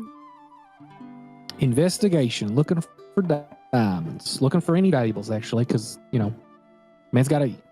With a 24, there certainly are no diamonds set in the rings, but the rings themselves look relatively expensive. I'd be checking the other guests as well, seeing if anybody's got diamonds on them, but I'll leave the rings on him. I'll say, he's still alive, so I feel bad if I just took his rings off. I'm not finding any diamonds, though, folks. I mean, here's the thing: if they had something that valuable, Torin, I know rich people, and they wouldn't just be walking around or was That's what I was wearing about to say. You were here before, right? Yeah, they would have them in their rooms, like in a lockbox or something. You know what I mean? Like if they brought them with them, which is a big if. They would keep them locked in their room because you got to imagine these people are like going in the ocean and participating. Where's the Pasha's room? Probably in this building, maybe upstairs. We should search it. Let's go. Yeah, I know that's the priority. We got to get your friend back. And didn't you say he was good with magic? So I mean, if this thing is not divine in nature, which kind of seems to be your thing. Maybe your friend would know, so maybe getting him back is in our best interest to figure this out. I'm gonna investigate this fella here. This was actually the bodyguard of what's his face, Pasha. I know you got yourself a flaming sword there, but let's see if this thing's magical or whatever. You would like to check it for magical properties? You can give me an Arcana check. All right. That's a natural 5 for an 8. The weapon does not appear to be magical. It's just a big axe. Let's go upstairs. He's not going anywhere. Abiba, Caliban, I don't know if you want to maybe go get Guy and have him maybe bring the body in here before we go upstairs. This definitely seems like a nice place. Maybe more defensible. Or not until we're sure what's in this building. That's a good point. Let's clear it. Abiba, can you hear anything from upstairs? I'll stealth ahead. Give me a stealth check. 30-20, nice. You make your way up the molded cement stairs, nary making a sound. Reaching the top, the hallway turns to the left, and there is a door on the left-hand side about halfway down the hall. All right, let's go up and clear it room by room if there's no one in the hallway up there. Let's go, Torin. Oh, we'll go to this first door. Yeah, let's stack up on it like a SWAT team and breach and clear. And I kick the door in and walk in. Entering the room, you see a table and a bed that sleeps at least 2. Next to the bed stand 2 end tables. On the south wall, a bookcase. And in the northern section, a desk. If you would like to search the room, make an investigation check. I'm gonna Silas. Yeah, I'm gonna take a look. Hold on. Silas, see what you can find. You're the bounty hunter, and I'm going to stand watch the door with my sword. Oh man, I'm a little out of it. I got a 9. Looking through the end tables, you find assorted paraphernalia, a book, relatively thick with thin paper, a red satin ribbon, serves as a bookmark, and splits the book about a third of the way through. There are a pair of candles that sit and match on each of the end tables. I'm not finding any jewelry, but hold on a sec. I flip open the book. Is it a journal or is it like a prose? It appears to be a printed fictional book. All right, this is just some rich person's fucking book. Let's keep clearing. Maybe I missed something. I don't know. Caliban, when you get your I don't even know what that is. Diamond finding magic back. Maybe we'll find something if I missed it. Let's keep going. Won't be till tomorrow. Yep. Okay, I'm gonna go ahead and Reach and clear. check the next room. There is a door where the hall turns to the left, and at the end of that hall are double doors. Entering this room, it is very much like the last, a double bed and a table in the corner with a single chair. There is also a bookshelf here and a wardrobe with open drawers. Would you like to give me an investigation check? Yes, sir. Man, I'm rolling for shit tonight. 15. As you go through the belongings of this room, they all appear to be either guest rooms or rooms for close associates. When you were here last, the Pasha didn't have any friends with him, just people he was looking to entertain. Torn, I don't think this is his room. I think it might be the one at the end of the hallway. I think this is where his guests come. This doesn't feel like a place where someone stays. You know what I mean? This feels like a guest room. Not really any personal belongings, really. I'm just going to open the door. This feels like too small to be somebody's room. Open the door. Behind these doors sits a privy and a trough of water. Yeah, is this a chest? What is this? Oh, that's a water trough. It looks like the top of like a blue chest or something. I apologize. My Zelda tingling kicked in. Let's get these doors open. The double doors appear to be locked. You're so good at kicking doors. You just unlock them. I'm not even going to waste time. I'm going to kick the door. Make me an athletics check. Silas is like pulling out thieves' tools, and then Torin just kicks. Okay. As you kick the door, they do not give, and they rattle in the door frame. Pretty tight. Let me try. That's an 18. As you deftly apply your thieves' tools, spinning one way to the next, you hear a tink as your tools break. Breaks? Holy shit. Well then. The Pasha was downstairs, right? Probably had keys on him. I didn't find keys with a 24 investigate. Well, I was looking for diamonds specifically. But you were looking at the guard, though, not the Pasha himself, right? The Pasha is around the people. I looked around the people and everybody, but I was looking specifically for diamonds. So not a key.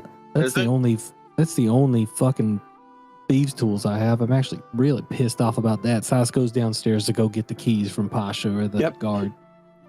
Fucking last thieves tools I had. Sons of bitches. You better have enough money here to buy me another. He's just talking to himself as he goes down the hallway. All right, let's just try these keys until we find the one that works. And he just tries the keys until one of them works. You are able to open the doors with the Pasha's keys. Wish we had fucking found these in the first fucking place. All right. Should I investigate, gentlemen? Yes. Let's try real dice. Let's see how it goes. I don't mind that. That's a 22. And you were just generally going through everything?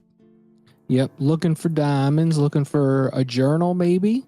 Looking for, because what happened here is also interesting. So checking the desk, checking the, checking the chest, just checking anywhere. Maybe he hid them in one of his drawers. And when I say drawers, I don't mean his underwear. I mean the drawers here. You know what I mean. 22. Investigation. You find a small journal in one of the end tables next to the bed. I put the journal on top of the bed. This might shed some light on what happened here, maybe. Maybe we find out where this food came from, the eels or blackish fruit or whatever. And then I keep looking for the diamond. You do not find diamonds. Oh, shit. Oh, I don't know where he would keep it. But I didn't find any. Might have more luck when Caliban gets his spell back. Yeah, let's read through this journal. Let's find out what happened here. Maybe he kept a record. As you flip through the pages of the journal written in Cataloyan, it has references of the upcoming party, the people that he is inviting to the party. Silas, your name is mentioned as a brilliant musician in the South Catal from the peninsula of... It's the peninsula of the south end of Anazera.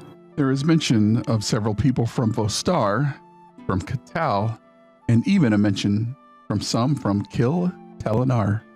Kil Telenar. Yeah, I don't recognize this. Has anyone heard of this Quil Telenar? Would I know? Make a history check. Will Telenar. Silas, you can do the same. Thank you, sir. Oh shit, natural 19. Good for you. Well, that's a 3. Natural 3 for an 8. I'm rolling terrible tonight. Abibe. It is rumored to be a city in the southern marches. In fact, it is a bit of a wives' tale. We've heard stories of this place. But it's not a real place? You said mythical? Like it's just stories? It's from stories that I've heard living in the forest or in the rainforest here in the island. But it's never been proven to be real. I wonder what he could be writing about. Abibe, what the story said about the place. Let me recall those stories. It's rumored to be where the elves left, but you've never met an elf. So like a modern ancillary would be like Atlantis or Camelot or something like that. Like a place that is in legend, but no one's heard of or been to, or heard of but never been to before. The land of creatures known as elves. I feel like the walls are closing in on me, y'all. We need to get out of this building. Caliban, we've heard that before, haven't we? Yeah. Oh, yeah, Caliban. Oh, I think he's asleep in the other room. We've heard of, well, I mean, we've met elves, just not here. The name sounds familiar. Oh, I don't know. All these names, they all kind of run together in my head. Pity was here. I'm sure he would have remembered. Damn it. What do we do? Well, what does the journal say? That he invited people from that land? Yes. They were expected guests. Expected guests. Yeah, maybe they showed up after I left or went to go do my thing. I don't know. Are there names? There are names. And apart from Silas, you have Amara Abad, Najil Rashad, Nana Stigander, Einar Audid, Iwi Mika, Hideku Husano, Ronald Jefferson, Neothethel Casteltenrina, and Mordai Telenar. Yeah, I don't know any of them. Yeah, no shit. I'm sorry, I didn't quite get that. Could you run that down again? I was gonna say Gunzutai. Is there anything in the last pages? Anything of note? Yeah, before all this went to shit, did he just stop writing or what? There is a schedule of events. There is to be a luau by the beach where Silas is supposed to play, and everyone should have arrived by then. Are there dates in this journal? Yeah. What's that time that he's putting there? Well, I'm more just curious if the entry itself is dated. The entries are dated a couple of days before you arrived, Silas. Approximately 9 days ago. Right. And why did you leave, Silas? Well, I was here. They had me play. When I was here, did I notice anybody strange, any elves I'd never seen before, or does it just seem like normal rich people? To you, it was normal rich people. Yeah, I didn't see anybody or meet anybody strange or from a mythical place. You know, it just seemed like a bunch of rich people, which unfortunately tend to contract me for my work. I played some music, and then my contact hired me to go and help the melon pickers deal with the lizardmen, which I did. And then I never made it back here because I got in the weird portal place and met y'all. So, well, except for you, Abiba, but Torn, Calban, you know what I'm talking about. Yeah, nothing seemed that strange when I left. And this seems like less of a journal, more just like a planner. You know what I mean? Like he was just figuring out how he was going to take care of his guests or whatever. It doesn't seem like something he would write in every day, you know? It's still curious that he writes the name of a mythical land. That makes no sense to me. Yeah, I never heard of that place. The Southern Lands is what it's called. The Southern Marshes? That's Southern Marshes. elves. I assure you, are real. Elves are real. Well, when I was down looking around at all the rich people sitting around the thing, did that seem like everyone that I remembered except for the stable hand, or were there some people missing? Well, his entry here lists a whole list of people. I assume all these people are here somewhere. Oh, that's Yeah. true. Let's go downstairs and count the number of names we have here compared to how many people are in that room. And if people are missing, we know we got to go look for some more people. Maybe there's diamonds in someone else's bungalow or whatever. Maybe we'll find someone who's not catatonic or crazy. We got Guy out of that state by killing him. Well, no, he went unconscious. We just Unconscious and then he healing just, him. he just brought him back up. The people downstairs don't look unconscious. They look, I don't know, stoned. Yeah. Yeah, let's take a look at the people. Pretty. It'll take up quite a bit of my higher level strength. No, I don't think you should just start healing everybody. I think we should see how many people are down there compared to this here list. And if people are missing, we should check the bungalows for them. And maybe we'll find someone who's awake and aware, and we can ask them what the hell's going on. I think I wrote down 9 names. Is that right? I didn't get all their names specifically, but I heard 9 names. Including the Pasha, there were 5 other chairs. And Silas, that's 7 accounted for. 2 others are missing. Yep. Two people not on the list. So I mean, let's go look around. Maybe they're awake. Torn, why don't you take the lead? I know how much you like kicking stuff. Making your way down the hall, let's roll initiative. At the hallway? Yep. Man, I'm rolling pretty good with the digital dice. I'm gonna try this next one with digital dice. See what happens. As you make your way down the hall and past this door, it bursts forward and you see serpent warriors carrying great swords. The warriors are poised to attack, but you're ready and first to act. Okay, so this door's open here. All right, because right now I can't see through it, but I can see all of them. How many can I see? You can see 2 of them. Okay. We were just in there though, yeah? Yep. Oh. Curious. I'm gonna take a step over to Torin and say, "Hey, Torin, there's mother lizard people again." Fucking. Well, no, actually, they look a little different than the lizard men. Those look like, well, serpent people, maybe.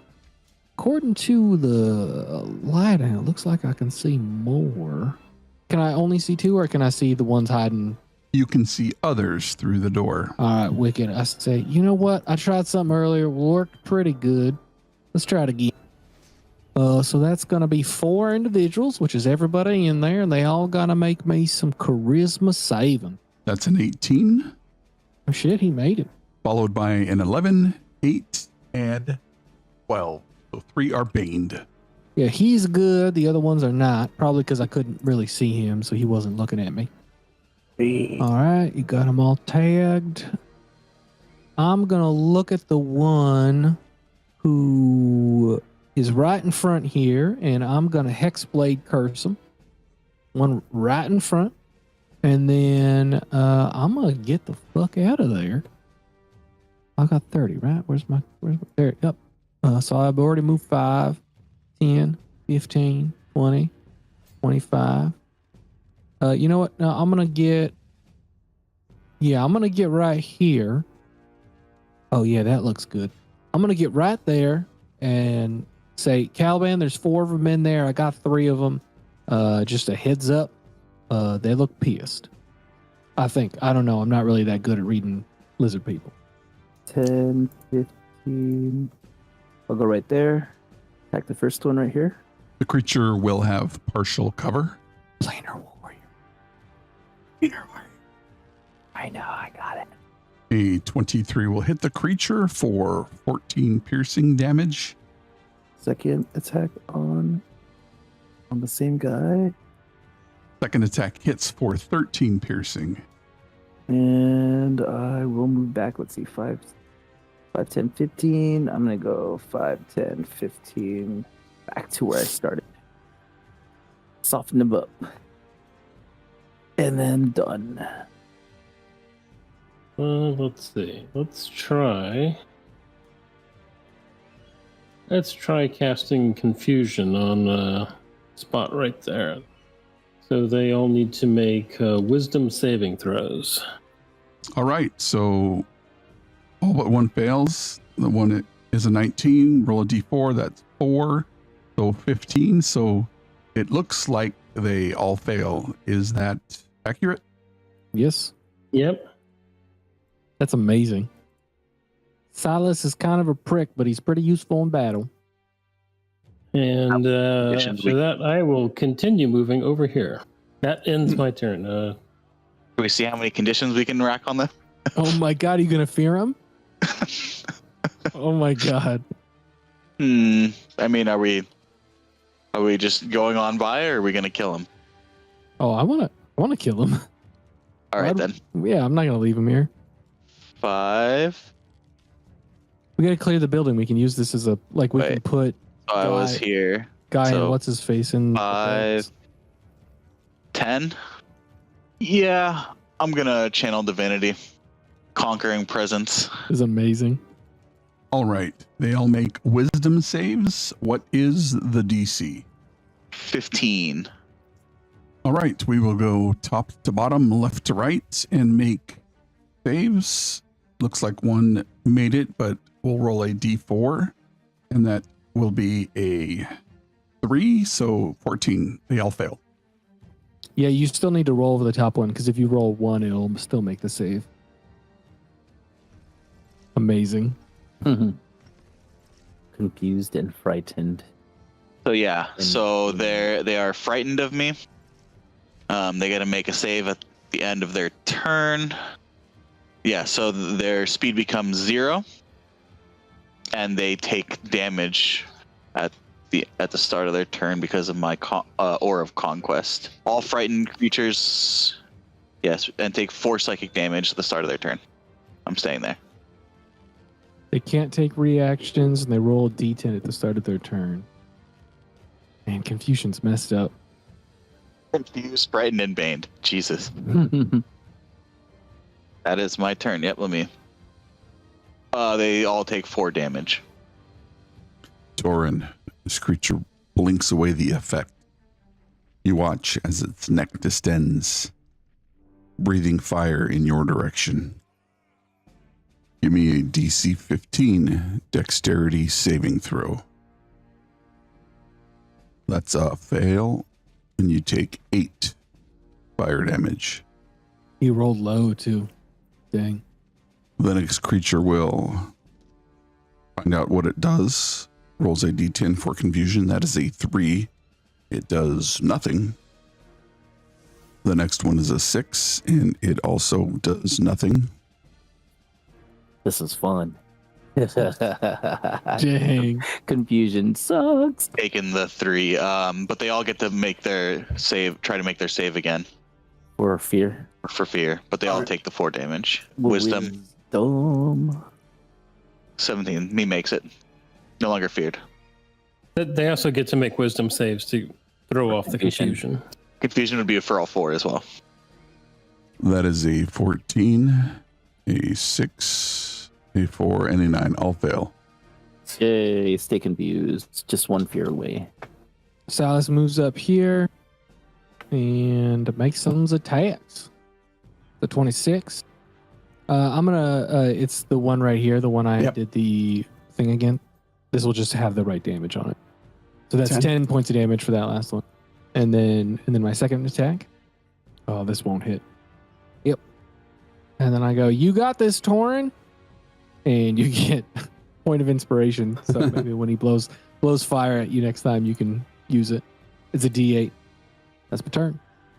So we're all able to shoot around Torin, is that it? They will get partial cover. Yeah, I was Partial on this guy? hitting this guy right there. Partial cover. Well, that's a natural 20, so it won't really matter. And that creature drops to the ground dead. And my next attack, get right here. Actually, I'll go over 5, 10. No, I'll stay right there. And then. Boop. Oh. And back up. We'll move up here and I'll try to shoot that guy. Let's Another crit. throw a firebolt at him. Holy crap. 20. Fire Y'all- back at you. Y'all wild. Swing at the guy that Caliban just firebolted. 19 for 15 damage. 11 slashing and 4 fire. He doesn't seem to be affected by fire. Oh no. Hit. Second attack. Same guy. I'm going to use my inspiration. Oh. What is that? D8? D8. Ooh. Ah. A 14 still misses. So here's the thing. I think you keep it. Let me check, but let me make sure. Yep, unfailing inspiration. When a creature adds one of your inspiration dice and it fails, you keep the die. So you keep it until it works. Yeah, or 10 minutes go by. That's my turn. I think the other guy was killed, so only one is still frightened, so he Yep. takes 4 points. So this creature takes 4 points of psychic damage and will roll a d10, and Do nothing. this next creature will roll a d10 for confusion. And he rolls a 9, so he acts and moves normally. And he bellows forth fire. DC 15 dex. Even if you use it, it won't work. Nope, I'm not going to use it. A failure, and you take 10 fire. Yeah, wisdom save 3 of them for confusion and then 1 fear. Let's do confusion first. That is a fail. Natural 20 minus a d4. That is an 18. It saves. The next is a 9. He fails. And so now we'll do confusion. 12 also fails. But the Bane's still up. I love Bane. Silas comes up. You doing all right in there? Apart from the walls and desks catching fire, he seems fine. All right. Well, Bane is concentration, so I don't want to mess that up. Let's just Eldritch Blast. That guy down there. Oh, ignore the 4. Let me take that off. It's just 8 points. 8 points on that feller. And then another one.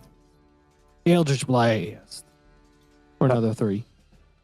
And I go back. You got it, Torn. You, looks like you're still inspired, but you got it. I'm going to attack. Torn, you make a bad window. A 15 misses. Take my second attack. An 18 also misses. Damn. All right. Well, I'll move here. 5, 10, 20, 25, 30. I take a free action to look at Caliban. You can control flames, right? Because there are people downstairs. Maybe we don't burn the building down. Just a thought. I mean, it doesn't have to be till after the fight. Just a thought. Take another whack at this guy. Guess I will try to blight him as well. Con save. Holy shit. 45 points. Top. 3 6s, a 5, and 2 8s. Yeah, that was really good. All the moisture is sucked from this creature's body. It drops lifeless. Oh, put the moisture you sucked out on the fire. Unfortunately, control water is not, or shape water is not a bonus action. Well, shit. Yes, I move 2, so 3, 4, 5, 6. He comes over to me. I'm like, well, between the two of us, my prestidigitation and your control flame, I think we might be able to get the fire out after. Thorin, at the start of your turn, you take 2 fire damage from the burning embers floating around you. I'm going to strike this one Maybe you could move out of the doorway. after I strike. Since now there's no penalty to moving. A 17 misses. I'm going to use my inspiration. The strike is successful. All right, and I'm going to pump a first level divine smite. And he falls to the ground as the radiant energy flashes from your fiery longsword. I'm gonna say I've had enough of this. Second attack on this guy. Damn. It looked dope as shit though, Torin. Let's see. Maybe get out of the burning doorway. Yeah, He can't take reactions, just so you know. I guess there. He won't be in my aura anymore, but oh well. At the start of his turn, roll for confusion. Rolls a d10.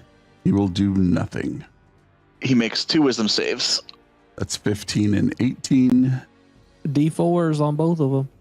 The 15 is going to fail, and that is a 4. 18 also turns into a 14 fail. So he's Goddamn. still frightened and confused. Bane's Dang. putting in work, y'all. I'm gonna get right next to Torin and be like, "You're on fire." Thank you, I know. No, but He's like, yeah, thanks. So are you. no, Literally, you're on No. fire, dude. no. Literally, you're on fire. You want me to put you out, or should I kill that thing in there? I could put you out. Kill him first. Oh, okay. Okay, I'm gonna shoot him. Eldritch Blast. Oh, look at that, 2 points of damage. Son of a bitch. Eldritch Blast.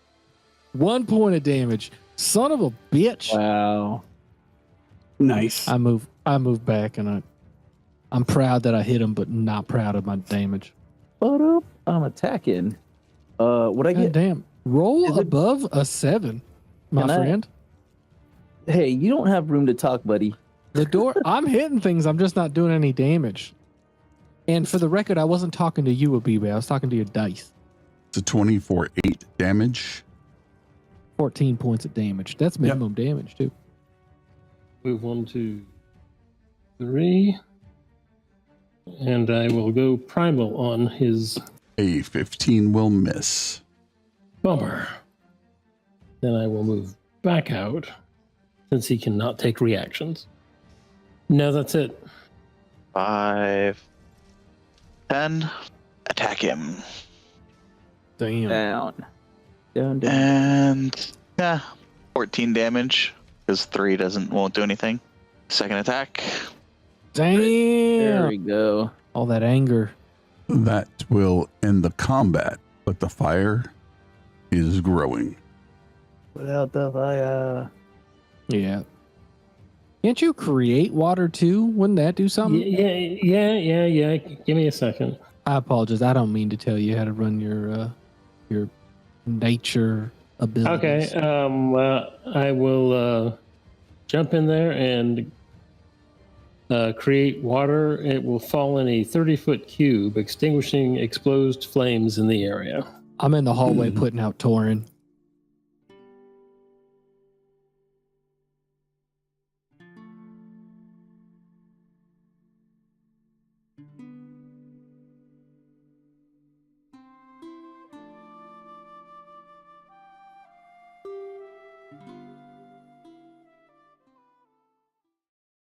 Is everyone all right?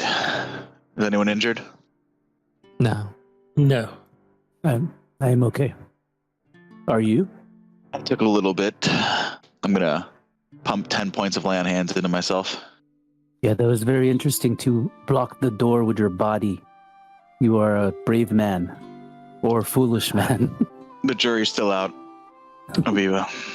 I appreciate nonetheless. I like to think that that whole thing we did with coming around the corner, shooting in, and you just blocking everybody and holding the line like that, I think that's something we should repeat in the future. It worked out pretty well. I agree. What do we do now? We got to check these other buildings, right? Yeah, I would say a methodical search of the rest of the town. How many guests were supposed to arrive in that journal, Silas? Let me 5, think. 6, 7, 8, 9, 10. There were 10. Yeah, maybe Abiba was paying more attention than I, but maybe 10? How many sit in front of the Pasha now? I think there was only It was 7. like I know. 6 or 7, right? Yeah, there was not the full amount, that's for sure. And we know one fella, well, the stable hand, he doesn't count as a guest, but definitely not everybody was there. There could be potentially someone alive. Yeah, let's check these buildings. Yeah, let's go to the east first. It looks like there's, from what I remember anyway, there's less buildings over there. We can mark them off and then move to the west. Be Since we're cautious. since we're close by, should we run and check on your friend? That's a good call. Maybe we should we take him into this building, the one that we just, didn't burn down? Yeah, what do you think? Is it safer here? The stables are less of a target, I would say. Okay. Whatever did this to the Pasha and his guests could come back. That's a good point. No one Well, knows he's there. we've fought in these creatures before. They obviously have some hand in this. The question is, what do they want and what are they doing? This seems strange. I can't, for the life of me, fathom. Well, maybe it's because I'm someone that is so focused on earning a check, if you will, with my work. So I don't see how this pays off. If you get my meaning, I don't see the gain here. Not sure. Unless it was the guests that they were after. Right. Either way, Silas, we need to be takes- cautious. As you say that, Silas points towards the east, towards this bungalow. Well, we should probably do the one nearest to your friend. Make sure, maybe Abiba, while we're walking over there, you might want to peek your head in, make sure Guy is still all right, and then we can clear the buildings around there, make sure keep them safe. Yeah, I would like to check on my friend as well. Who got? Heading back over to the warehouse, you see Guy sitting in a corner, his pack on his belly, and a pastry in one hand. Catty corner to him, he is propped up. Udo, in nearly an identical position. It seems as almost if Guy is having a conversation with Udo. Stuffing the rest of the pastry in his mouth, Guy says, I think I should stay here and keep him company. No, thank you. I appreciate you keeping him the company. I will let your friends know. Take care. He's eating. I believe he's okay. Sounds about right. Let's go check the building. Do you want to just knock the door down, Torin? As you approach this building, there are gates standing wide open. Looking in, it appears to be some kind of abandoned smithy. Looking in, there appears to be no fire on the forge, nor do you hear the clanging of hammers. We should clear it at least, make sure no one's inside. Sure. And as you head in, there appears to be 3 anvils used for working iron. Stand near the center of the room. The forge is clearly cold. Metalwork of half-completed items appear to be strewn about the shop. Between the anvils, a metal barrel is cut in half. It holds water with pond scum forming at the top. The water is dark and brackish. Doors are located both north and south. As you stare to the As you east stare into the dark interior of the building. Eastward into the building. Is there like a complete set of smithing tools here? There is a partial set of smithing tools here, but if you want to look further, you can give me an investigation or perception check. I'll do tongs. perception, because that's a 0 instead of a -1. Yeah. You rolled a 4. So, not being familiar with smithing tools, you find a hammer, some tongs, a poker. You feel everything is here. Yeah, I'll probably grab what I can. If there's anything I need to like hammer out of my armor or sword or anything here. Give me a history check at advantage. You rolled an 11. Yeah, you feel like you could probably use these. For whatever reason, there is something dwarven itching in the back of your head. Interesting. I know what you mean. Yeah, I'll just look around, make sure there's no... I already looked around with my perception. I'll walk back out and there doesn't appear to be anyone or any foes here. We should move on to the next building.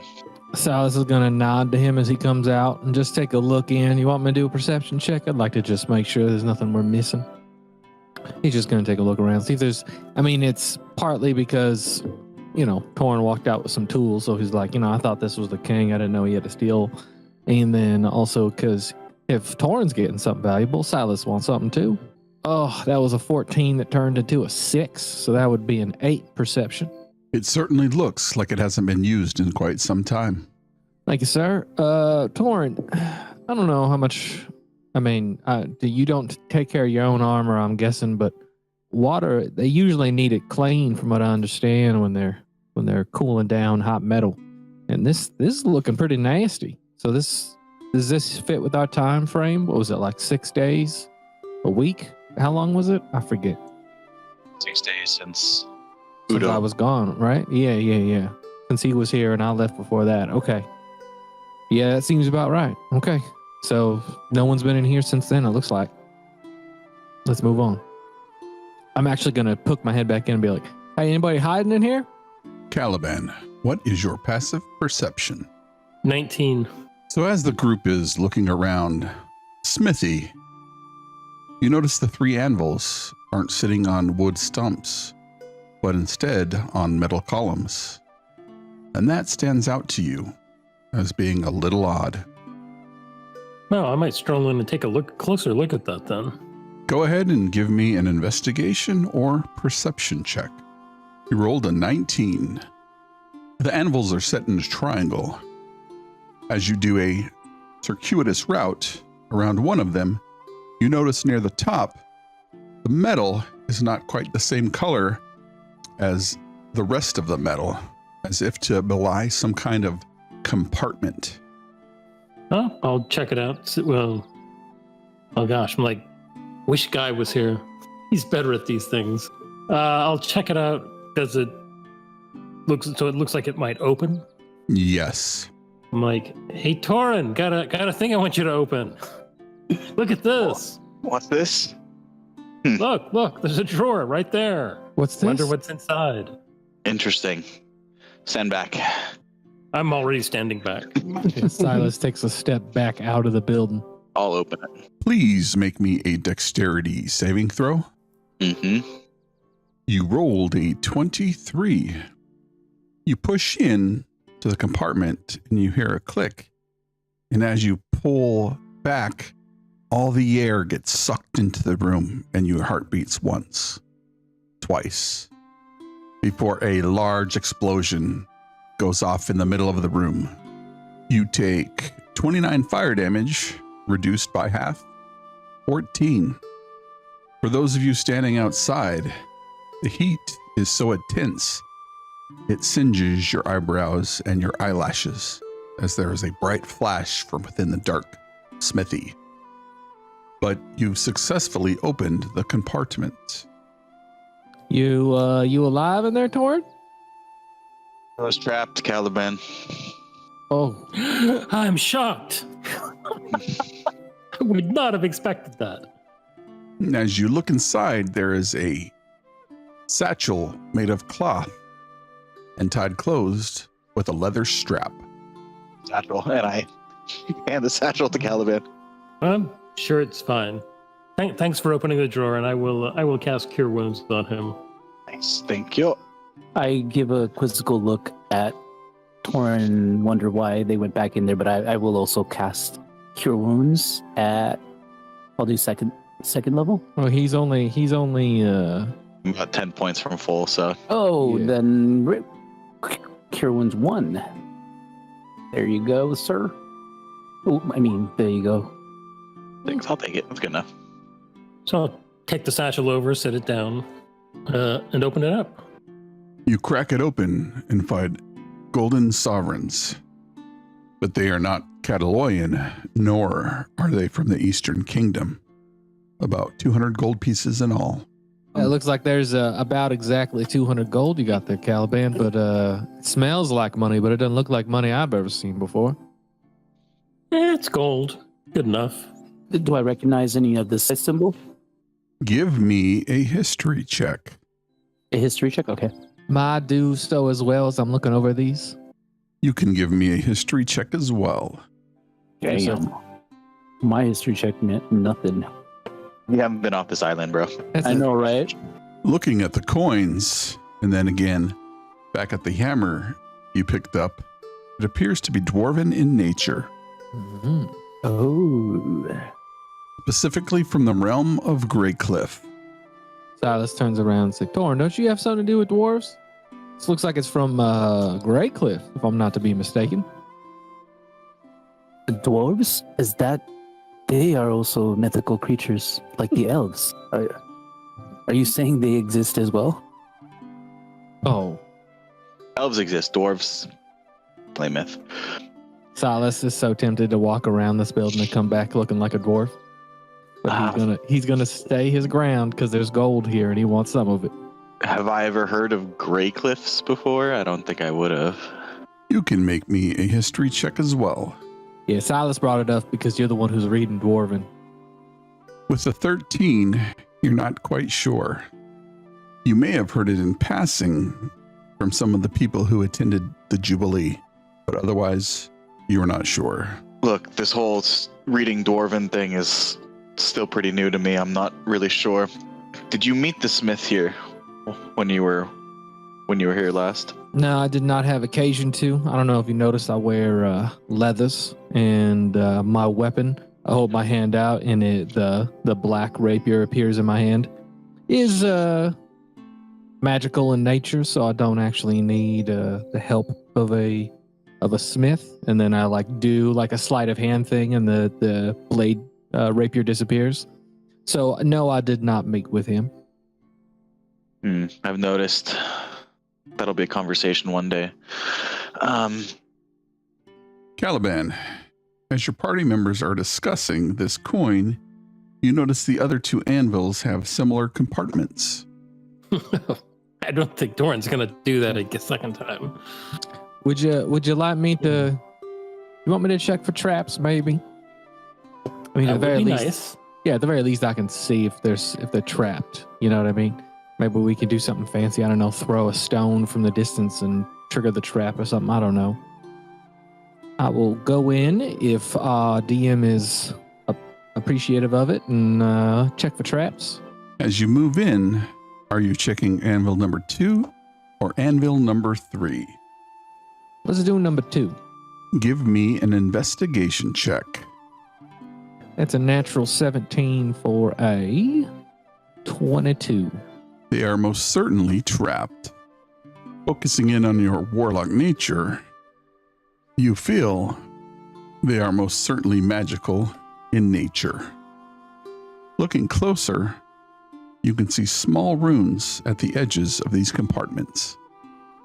Not being a book-wise spellcaster, you've certainly seen these runes before. In fact, it is abjuration magic used to protect and or keep things closed. Didn't stop me though, because I had this.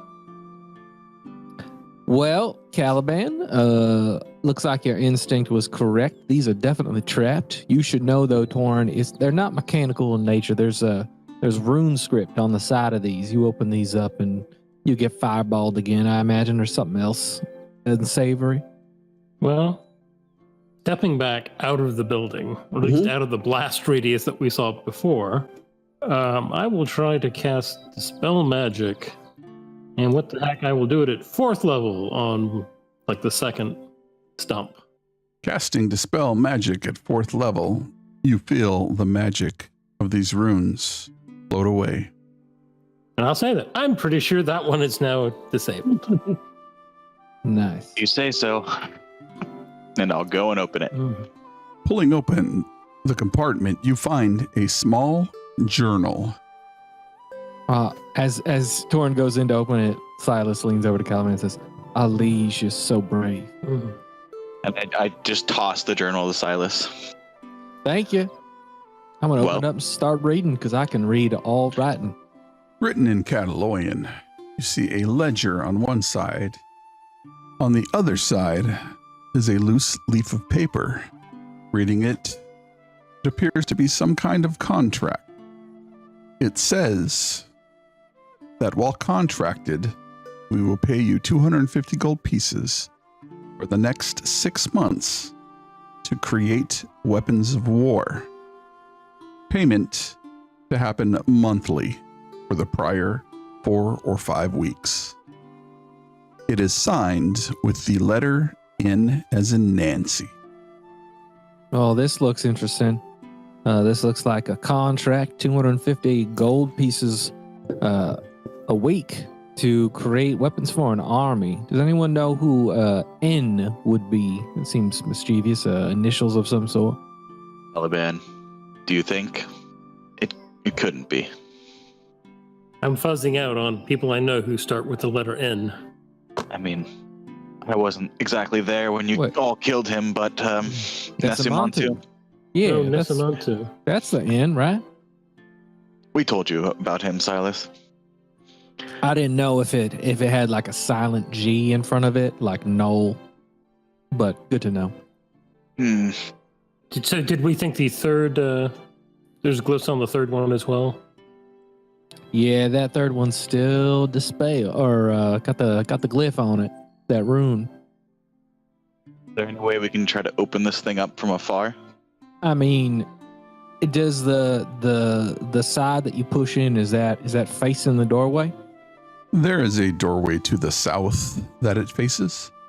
All right. Well, Abiba, you're pretty damn good with that bow. You just want to try and maybe hit the panel and get it to push in the way Torn opened it, and maybe that'll trigger the explosion. I mean, hopefully it didn't destroy the gold, so maybe it won't destroy whatever's in there.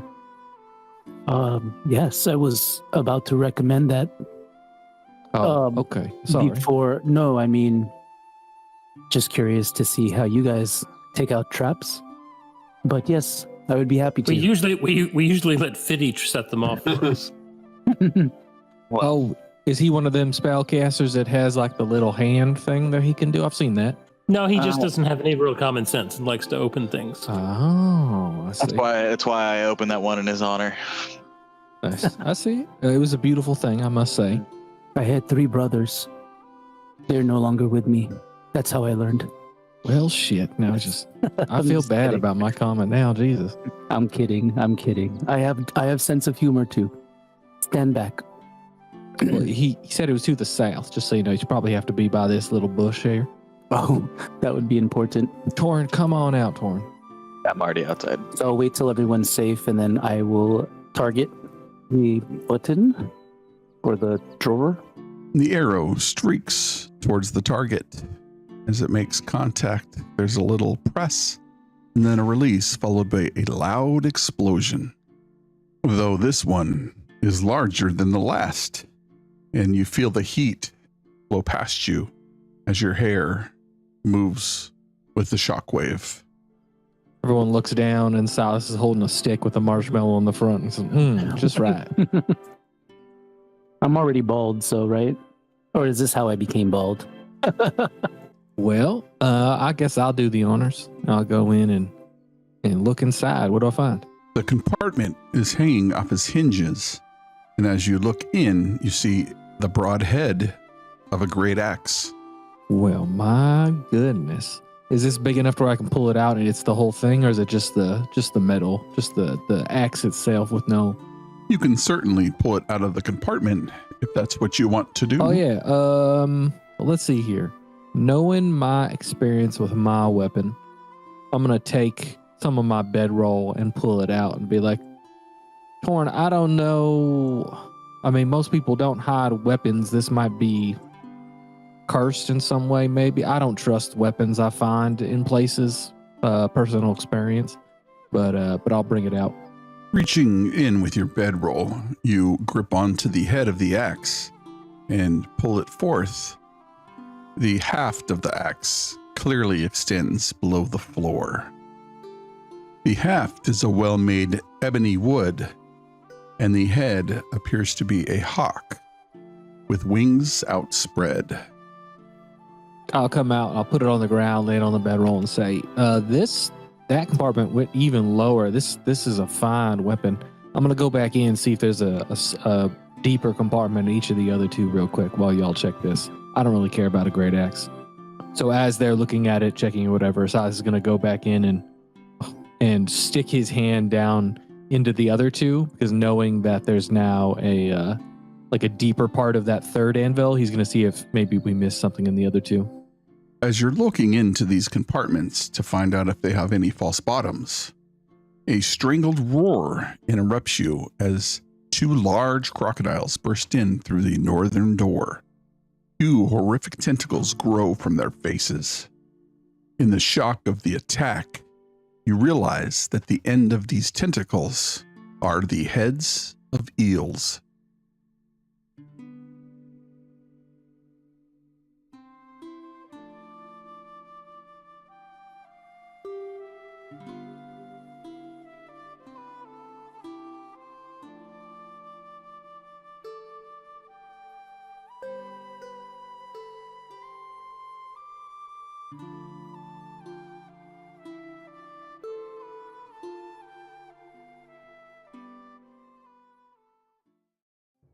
Oh, What? that's gross. Let's roll initiative. What? I gotta tell you, that's gross as hell. For my beholder mutants. Were they coming in like having a conversation, like they just came back from break, or Yeah, like, yeah. One's holding a magazine, the other And one's a holding coffee. a newspaper. Yeah, they both got a cup of coffee in their hands. You can tell one of them is tracking a piece of toilet paper at the bottom of his shoe. we got the gigantic? Hello? Yeah, that's bad news. What's up with these gigantic creatures? As these crocodiles burst forth, Abibe, you are first to react. Ay Dios mío. I'm going to, so I'm right next to it. So let's see. I'm going to take the disengage. I'm like this, too close for comfort, and I will take 5, 10, 15, 20, 25. I'll stay right there. Wait, let me see if I can still see. Yeah, I'll go right there. My full, and that, no bonus action. Oh, wait. Hunter's mark on this guy right here. Thank you. Well, this is bad. You know what? Screw it. I'm gonna cast Bane at level 1. So I'm gonna need charisma saves from both of them alligators. Top one rolls a 14 That's a fail. and a 1. What? You mean That's they're not charismatic? They got a D4 minus to their attacks and saving throws. And then I look at Torin, I look at Caliban, and I say, "Y'all got this, right?" And I get the fuck out of there. I believe in you, Torin. You got it. It's my turn. The mutated and mutilated crocodiles lurch forward, and this one is going to move next to Caliban, rolling a D4. It appears to be attacking Caliban. The creature is going to try to bite you. That is a 17 minus 1, 16. Miss. Nice. This next one moves forward and bears down on you, Torin. That's a 17, but your armor class is 18? Yep. It also misses. I suppose the first thing I will try to do is the GTFO. I'm going to attempt to move away from him. The creature will make an opportunity attack to bite you as you move away. That is a 20 minus 1 for a 19 to hit. That hits. You take 13 piercing damage and you are grappled. Until the grapple ends, you are also restrained. Okay. Get a +3 on your saves. Oh, Oh, it's not a save yet. Never mind. it's not. Yeah, that's nice to know, but doesn't really help me. It wouldn't affect that Yeah. anyway. Shit. It doesn't affect ability checks. It's just saving throws. Okay. Well, let me think here. Polymorph. Unfortunately, I don't have those spell slots anymore. Okay. What the heck? I will wild shape Nice. a spider king. What? I become a large spider. Oh, that thing's ugly. Oh, nice. That alligator's got to be Attack. confused as hell. He's like, oh, what's this thing in my mouth? Uh, I think I me swallowed and a spider. the eels and I hate this. I'm done. Damn it, Caliban, why a spider?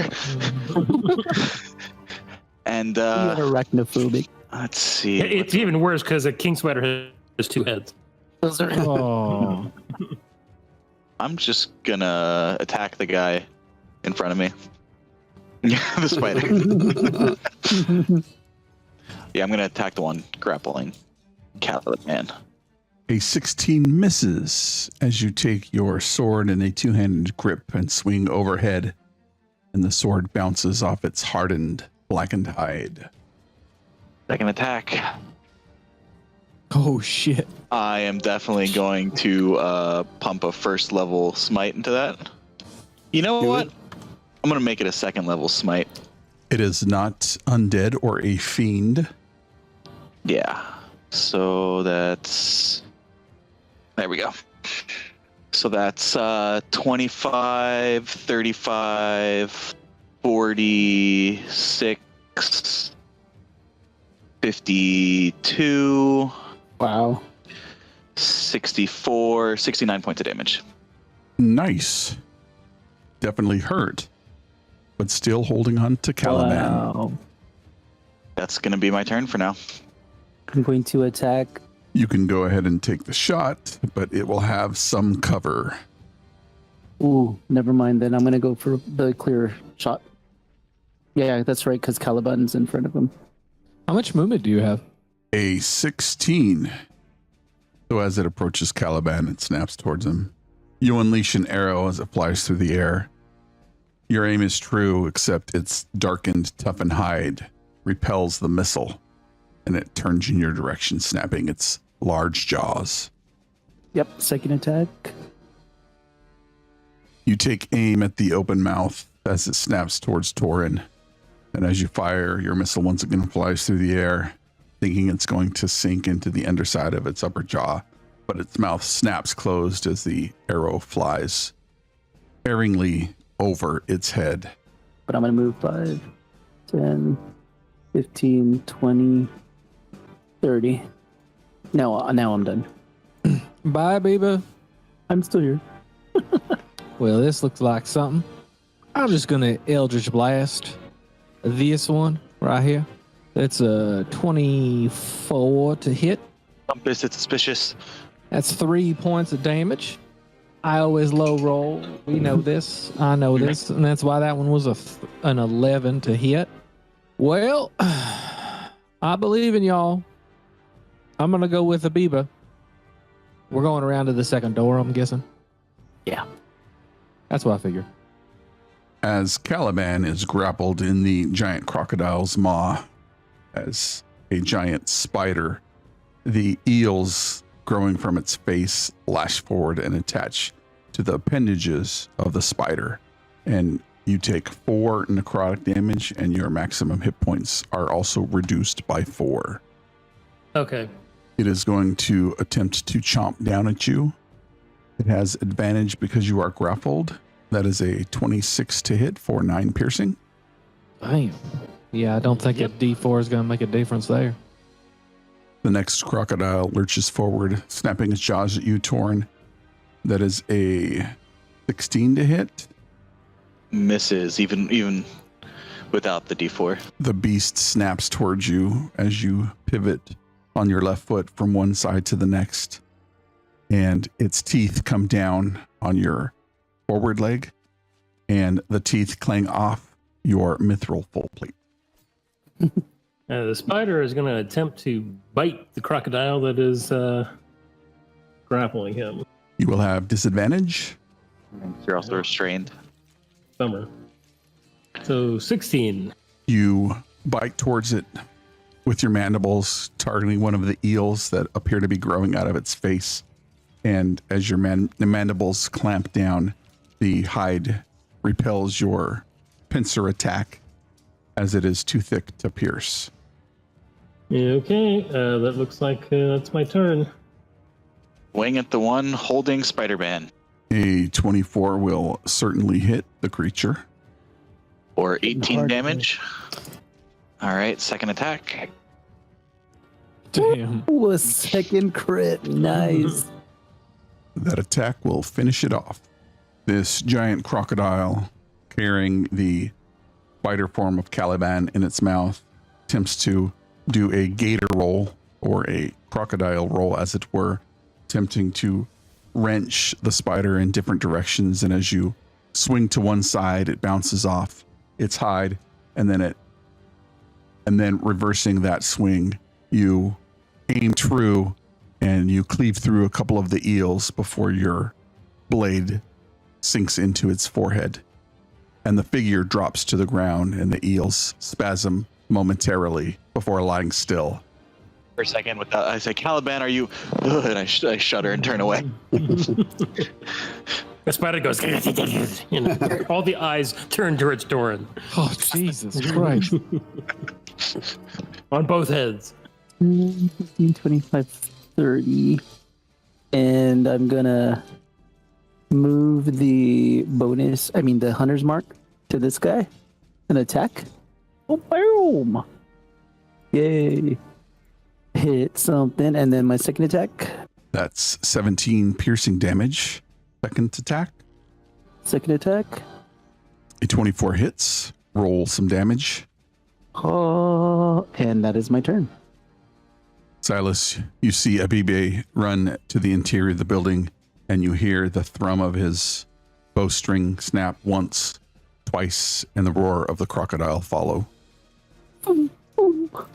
Silas takes a free action to kick the crocodile on the floor, and then he looks to the west and does a shudder as he sees a two-headed spider and says to himself, "It's just Caliban. It's just Caliban." And then he's going to take some Eldritch Blasts, the one to the south, and he's going to actually say Eldritch Blast this time. Eldritch Blast. It's a 19 to hit, 4 points of damage. Eldritch Blast for 23 to hit, another 4 points of damage. I'm just picking at stuff. Yep. And then I take 2 steps over and I'll be like, good spider, go get the crocodile. Don't get me. Thank you very much. It is now the giant crocodile's turn. This one is dead, but this next one will look towards Torin and look to take a bite out of him. That is a 23 to hit minus a d4, which makes it a 21 to hit. You take 19 piercing damage and you are grappled. While you are grappled, you are also considered restrained. Right. Now that you are grappled, it is going to go ahead and use a bonus action as the eels fly forth, clamp onto your forehead, your neck, and your shoulder, and you take 4 piercing damage, and your maximum hit points are reduced by 4. Jesus. Okay, the spider will scuttle over a bit and will attempt to throw a web. That will definitely hit the crocodile. And he is restrained. He can attempt to break out with a DC 12 strength check, or he can try to attack the webbing and break it. Weird against weird. So they can just be there in a nice mutual hug. Oh, because that's right. Torin's grappled too. That's my turn. I don't like those eel things. I'm going to attempt to break the grapple. Give me a DC 17 athletics check. A 22, you easily remove yourself from the grasp of the crocodile that's being held back by the web from the spider. It's restrained. I think it can still take a chomp at you, Torn, but you might want to get out of the way so we got a clear shot. Yeah, I'll get out of the way first. I think it can take a attack as opportunity, can it? Oh. Yeah, it just can't move. Then I wouldn't. I mean, you could get around it, circle it or something like that, get on the other side so we don't have to shoot around you. Yeah, I'll do that. Thank you, Torn. All right. Got advantage of B-Bay, kill it. Yes. I don't know what advantage means, but I felt compelled to say it. That means I can shoot 2 arrows. Just kidding. No. That sucked. You fire an arrow at these mutated crocodiles, but their hardened hide deflects your missile. I'm going to move here. Try again.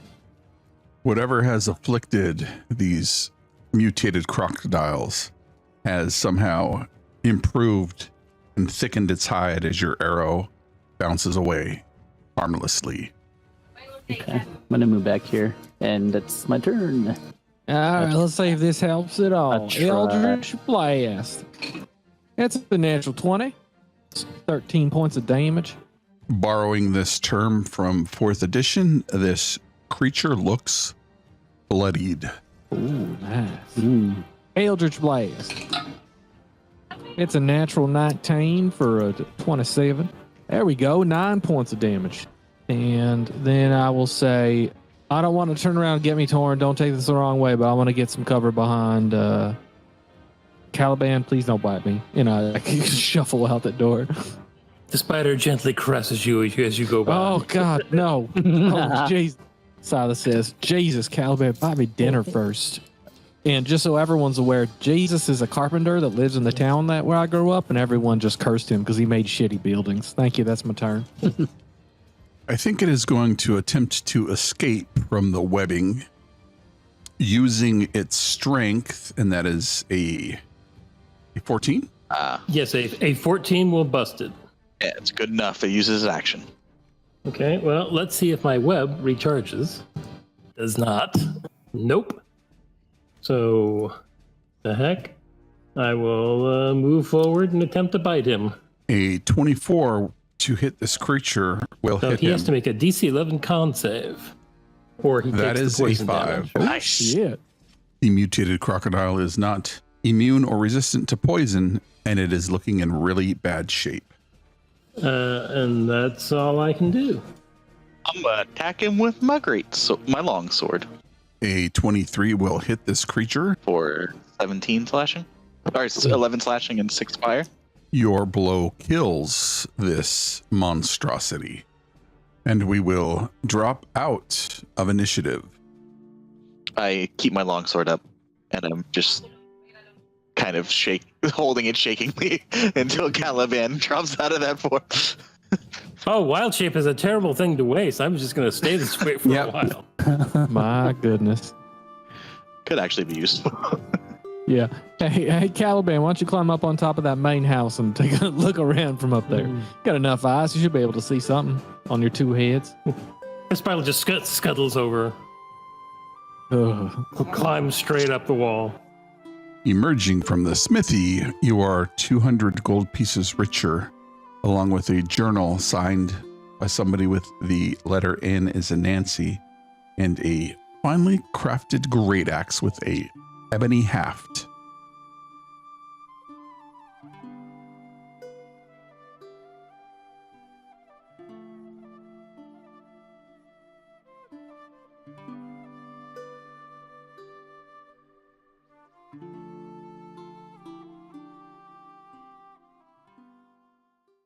These creatures,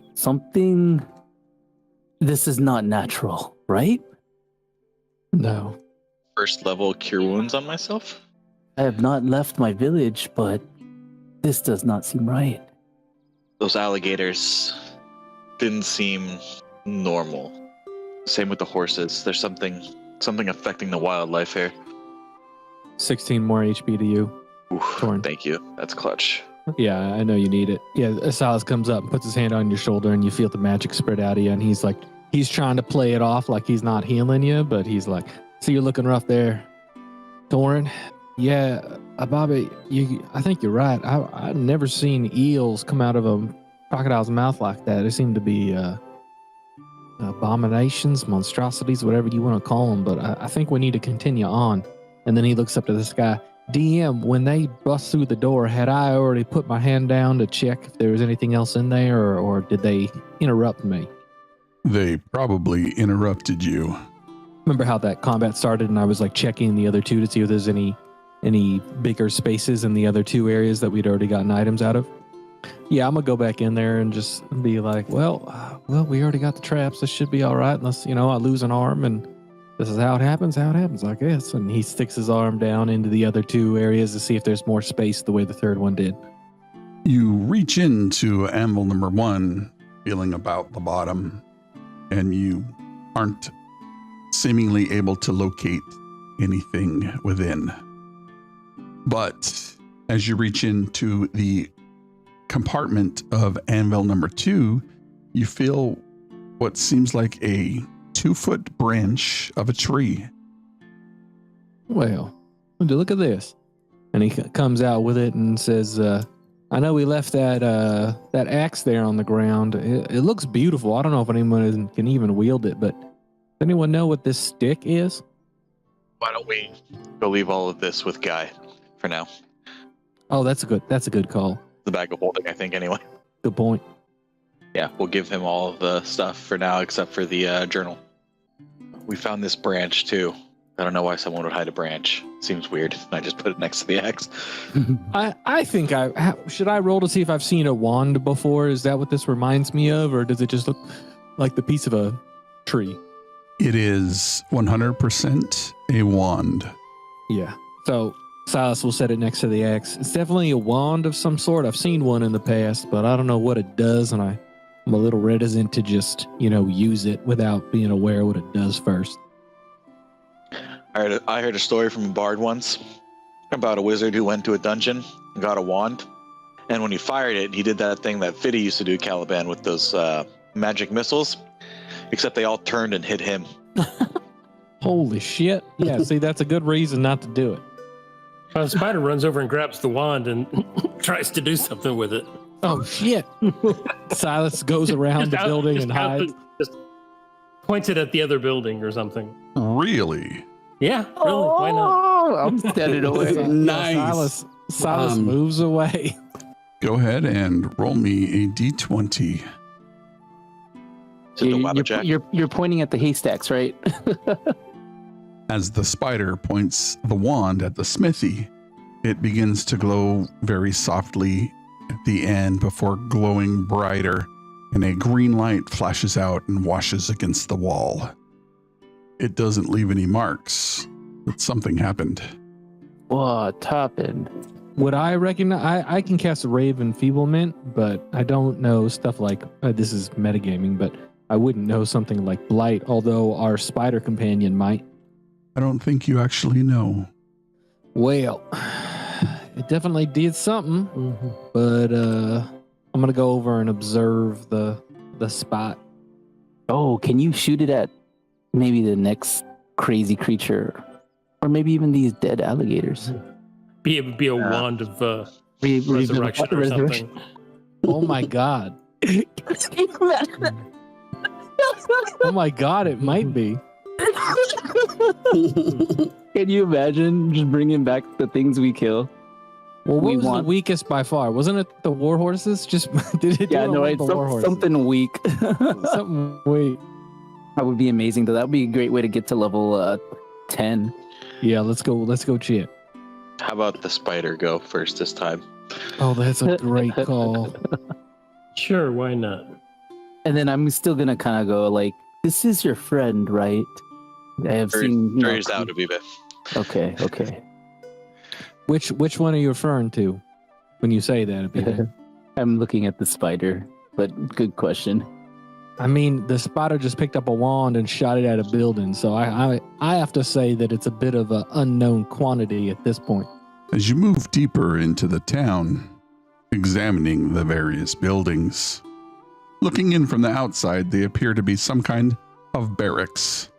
The door to this specific building has been smashed in and broken from its hinges. Well, the spider will poke his heads in and see if he can see anything. Inside, you see several cots and footlockers spread about. A table and several chairs are arranged in the center of the room, and a man lies in one of the cots. Another table sits off to the side, and it appears to have plates and other dishware on its top. I suppose we go in and check the man, see if he's alive. And as you enter and move towards the man in the cot, you're sure your current form would elicit some kind of reaction. As you move closer into the room and even climb up on the cot to hover over the individual, he appears to be in a catatonic state, staring into nothing. As you move closer to the table, you see the dishes upon its top. Salted meats, vegetables, even fish. in a pickled brine. Does he have the similar look to Ugat and the other people in the other room? And as the rest of the party moves in, this individual is clearly in a state similar to those who were in the manor. The spider will point the food. Yeah, it's probably the food, if I have to guess. Eels, whatever they are. Might as well just search the room for see if there's anything else of interest. Go ahead and give me an investigation check. Orin, did you come in with us? I'd probably be at the door. Yeah, I'd definitely be at the door, seeing as last time a bunch of mutated crocodiles burst in on us. With a 13, you look around and inspect the footlockers. They look like any other normal barracks you've seen or heard about. A couple swords, some rope, and various backpacks, appearing empty. Okay. Doesn't seem to be much here. Moving on. Silas, when you were here last, was there only a central kitchen? Was there multiple kitchens? Do you know? From my memory and where I was when I was here over a week ago, do I remember there being more than one place where people ate or prepared food? You know, I didn't get a chance to really look around. I wasn't here for that long. Basically, I arrived, ate on that first day, and I must tell you, I have not felt strange from when I ate here. And then, No, did you? I did eat here, but it seems to be before whatever this is happened. I kind of was given a job and ushered on my way, if you understand. Many times the jobs I do for people are time sensitive, so it tends to be a lot less lollygagging. Do I think it believe may be him? worth it if we check the main building again. There was a section downstairs we didn't check yet. Oh, we didn't check the whole building? I thought we did. We went upstairs right away. Oh, that's a good point. Yeah, let's go look. Can I do an insight check on Silas? I want to know if I believe. Nice. Natural 20. Very cool. Very cool. So what am I rolling here? Because I think I'm telling the truth, right? Persuasion roll to see if I can convince him that I'm telling the truth? That works. Well, that would be only an 18, but because of my class feature, the lowest I can roll in a persuasion check is a 10, which becomes a 22. Okay. Yeah, you know, there's a kennel up here at the end of the road. The barracks are here where they ate, and then I point down. Other side of the river, there's a tavern, so that might be where maybe everybody ate that wasn't a part of the main building. I don't know. Maybe the people worked here. Not sure, right? I wasn't here that long, you know? He was very concerned about his melons. What can you do? Should go check the building again? Yeah, Check the building, and then I don't know, these melons. Udo kept talking about the melons as well. I don't know, there's something off here. Agreed. Give me a group perception check. Okay. The Spider King, because he has two heads, has advantage on all perception checks. Amidst the rhythmic waves that crash along the northern shore of this exotic resort, distant chorus of barking emerges from the neighboring building to the north. Silas, a fond recollection stirs within you, those moments when you ventured out to explore the Pasha's lush grove, encountering the lively company of several roaming dogs. That's a okay, I thought it was hay bales. Okay. Oh, that's the kennel, I think. Spider King. What do we call him? Caliban? What do we call him? Two-headed Spider King? That's an awful mouthful. Caliban. Yeah, that's where the dogs are kept. We should actually check on them. They might be all right considering. Spider shrugs. Silas, they might know your scent more. That's true. Yeah, I am the only one who's actually been here before. That's a good point. Well, Silas will lead the group to the kennel. As you depart from the barracks, your journey leads you down a tranquil pathway that unfurls its way towards the awaiting kennel. Make me an insight check. That's a 23. From within the structure, an urgent cacophony of howls and barks reaches your ears, filling the air with a sense of frenzied excitement. Well, something doesn't seem right. Let's check. Make sure the dogs are okay. You might want to stay back, Caliban. They're probably not going to understand that you're one of us. They're just going to see a giant, crazy, two-headed spider. Mhm. Yeah, and I'll go in and get as close as I can to take a look, but not put myself in danger. A closed door blocks your view. Well, shit. Is there windows of any sort, barred or otherwise? Unfortunately, there are no windows. All right, well, yeah, these might be crazy, so... I'm gonna draw my bow. Get it Everybody, ready, and knock everybody it. want to get ready? What? How is this? Is this like a latch door? How's it closed?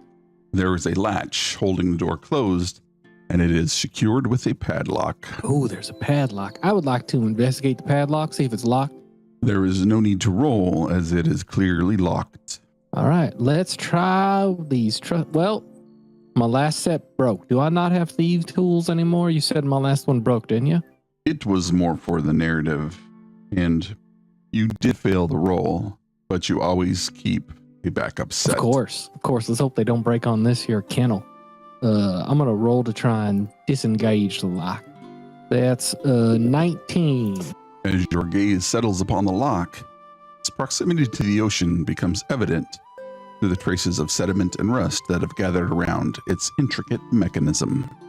With a deft touch, you position your thieves' tools against it, swiftly recognizing that this particular lock, due to exposure to the ocean's elements, presents a rather straightforward challenge to you. All right, so I pop the padlock off. I hang it like on the thing where, it's not actually holding it in place. Mhm. And then I take a rope out of my pack Mhm. and I attach it to the latch. And then I move, 40 feet back. And I say, all right now.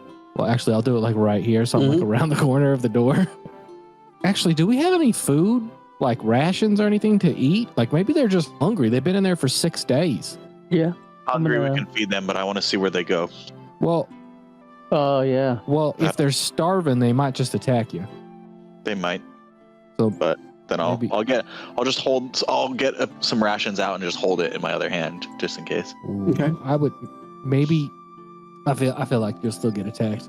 It's going to be hard to know if they're coming at you to attack you or get the ration. So maybe put it like 10 feet in front of you, and if they stop at the ration, it's just because he's hungry and not because he's coming to kill you. Because a Abiba is going to have. At this tree closer to Silas. Okay.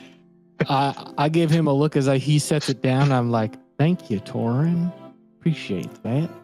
Caliban, your keen eyes observe that Silas deftly secures the rope to a door that unmistakably requires a push instead of a pull. Nice. Silas isn't paying attention, though. He's like, thank you, Torin. You hear a spider chuckle. Yeah. Caliban can't actually tell us.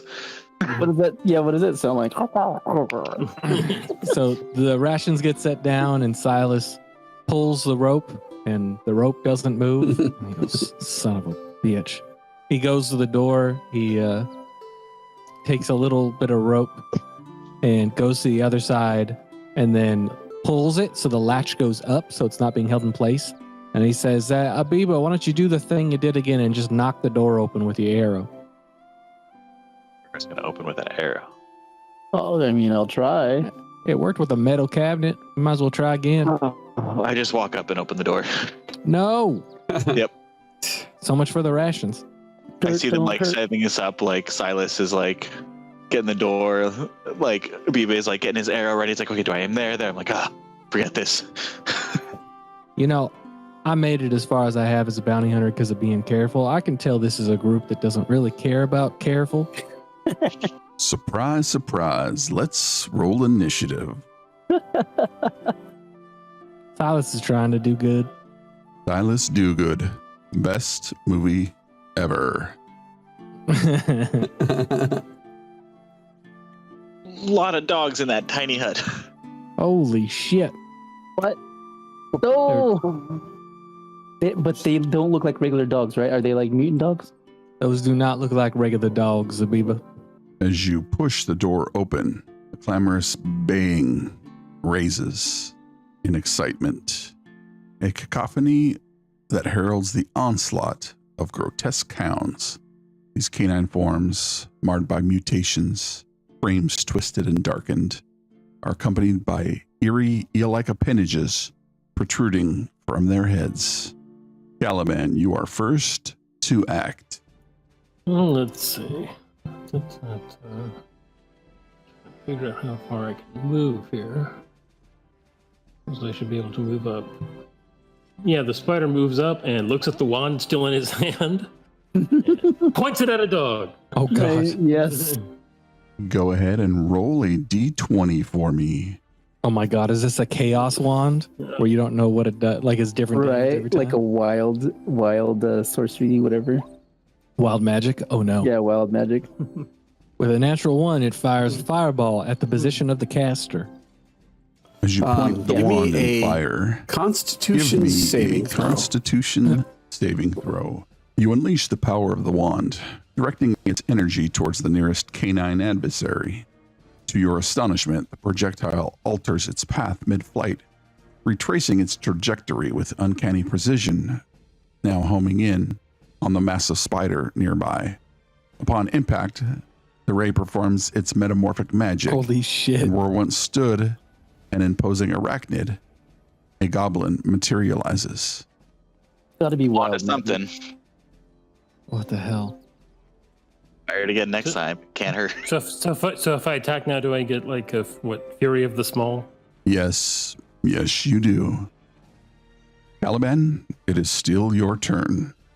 Since I'm now a goblin, maybe guess I have no more movement.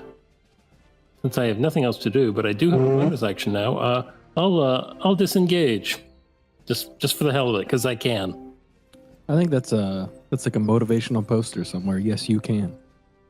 So they're still in the building. They're surrounding it. Like, These dogs have exited the building and they're running around, bounding over each other and barking menacingly at you and your party.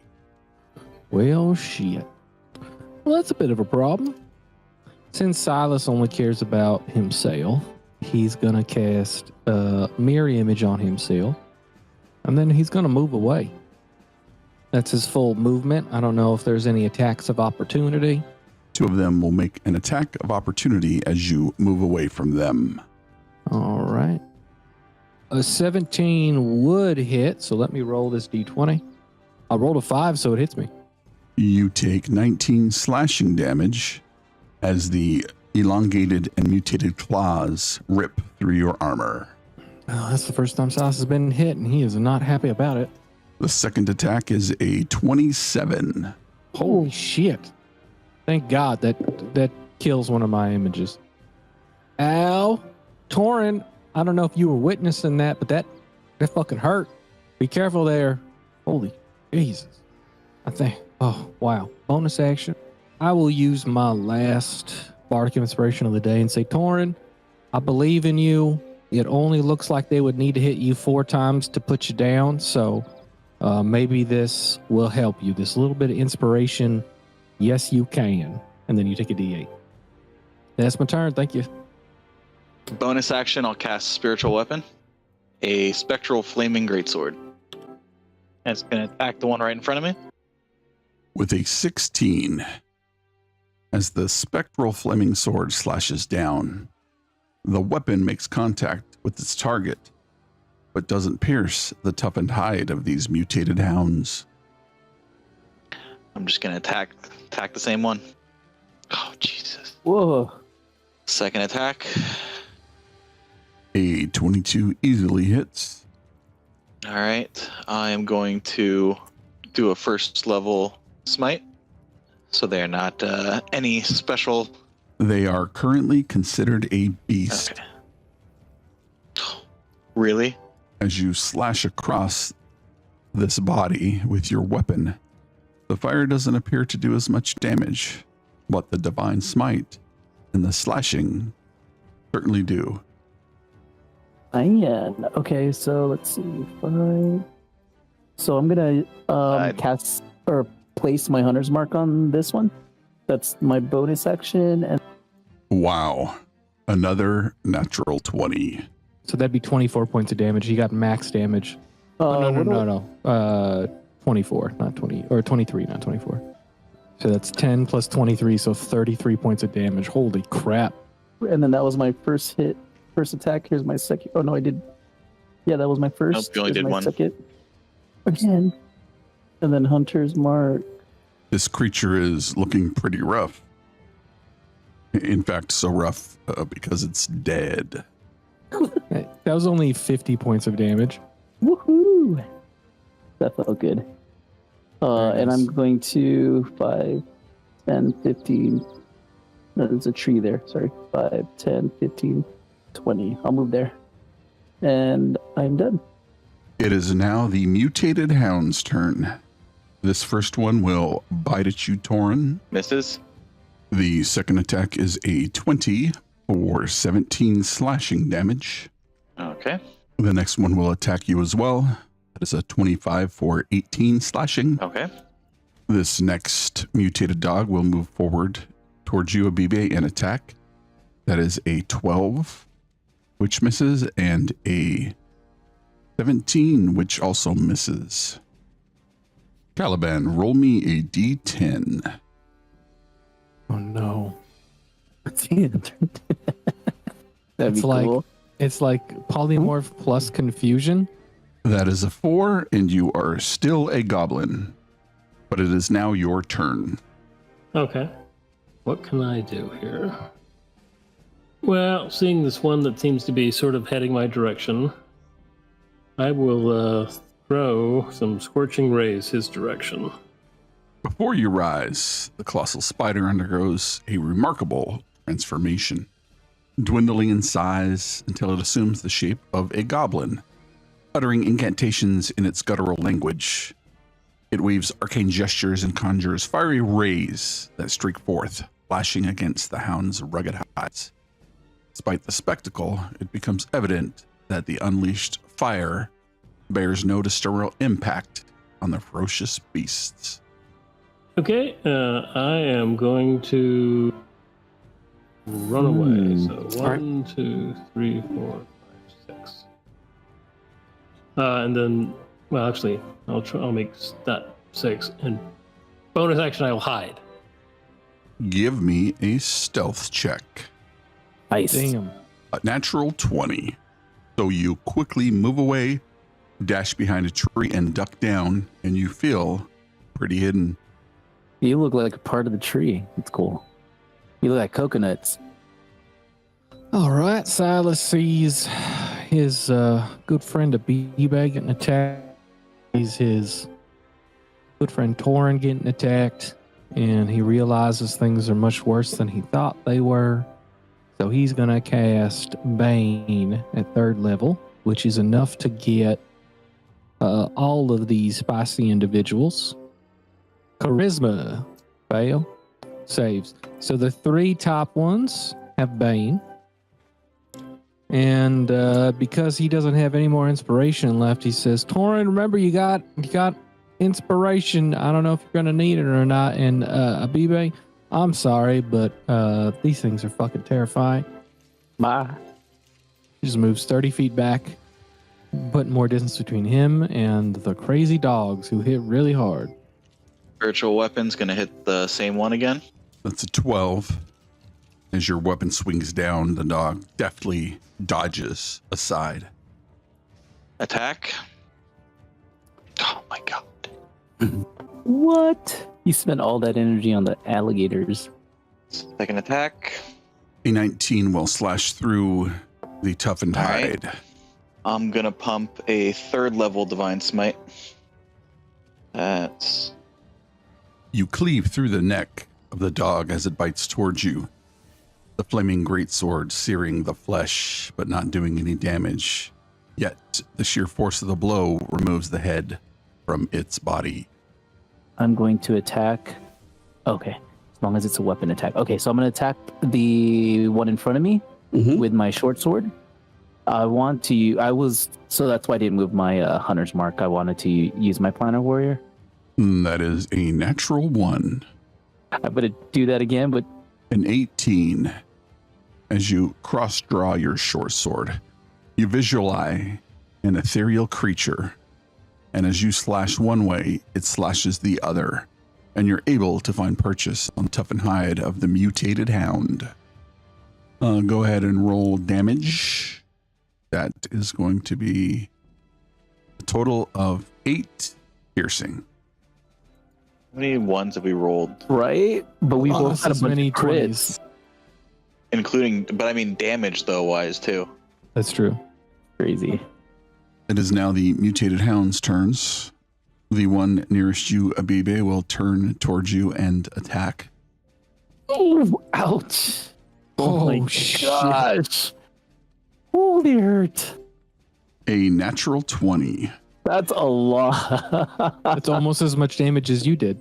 You take 47 points of slashing damage as its elongated claws scrape across your skin. The second attack is a 20, Oh, more. 22 slashing damage. Holy crap. Yeah, those are good rolls, good damage rolls on there. Yeah, everyone's hitting good or really bad. Yep. This next dog bounds after you, Silas, and as it closes in, it will make an attack against you. That's bad. Probably going to take me down. The first attack is a natural 1. The next attack is a 26. I've got to roll D20. I've got mirror image up still. I only got hit once. All right. So if I roll an 8 or higher, it hits a mirror. That's a 19. Another 19. mirror image down. I don't take any damage. Oh. So I've only got one mirror image up. This next hound will turn towards you, Torin, and make an attack. That is an 18 minus a d4. That misses, right? Yep. Second attack is a 10, which misses, followed by a 24. We'll hit no matter what. You take 19 slashing damage. Okay. The last attack is a 27 for 23 slashing damage. Jesus. Caliban, roll me a d10. Yep, you are still a goblin. Okay. Well, let's try.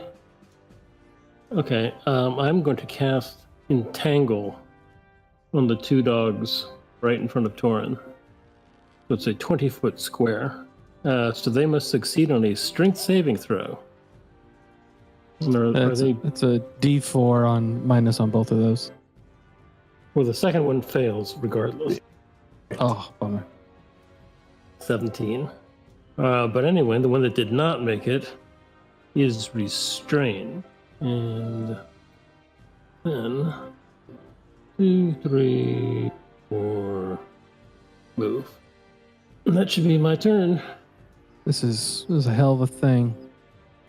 They're rolling rocks on hitting, so I guess I will attack with my rapier. Oh, wait, I don't even think I'd have it out at this point. Well, I'd have to summon it, and that's an action. I just have 2 party members almost dead. I don't think I can get to either of them. Nope. They've seen some things in their time. Yeah, I can't get to anybody to heal them. I guess I just have to attack with Eldritch Blast in melee, which means disadvantage, because I don't have anything else. I don't have any offensive magic. You know what? It probably won't work. I need a con save from both of these dogs. The first one is a 6. All right, it's blind. That is also a 6. All right, so both of those are blind. We get advantage against them, they get disadvantage, and they can't take attacks of opportunity. Perfect. Nice move. Very nice. I'm looking at everything I have. I'm like, God, what can I do? No, that's beautiful. That was beautiful. I don't think I have any bonus actions. Yeah, I don't have any left. Okay. And then I look at the goblin across from me and I say to it, I'm fairly certain you're Caliban. Do you want me to stay here or not? Just nod your head, because I don't think I understand goblin. I will nod. Yes, stay put. I guess this is where we live now. And that's my turn. Attack the one that's restrained with spiritual weapon. A 21 hits for 6 force damage. Dodge or disengage. Oh, I'm gonna disengage. Wait. I'm gonna yell out to Torin. I can get to you to heal if you think that's gonna help a little bit. With how much damage they do, like unless you heal Amazing 50 damage. Yeah, 50 points of health. No, you're right. Yeah. I'm gonna not disengage. I'm gonna take the dodge action. Okay. That's my turn. So I'm at 5, 10. Wait, what does my cure wounds need? Is it touch or is it C? It's touch. It's touch. Cure, Okay. Cure wounds is always touch. 5, 10, 15, 20. Going to cast Cure Wounds at 2nd level. Hopefully this feels good. And I did my... Damn, there's a 1 there.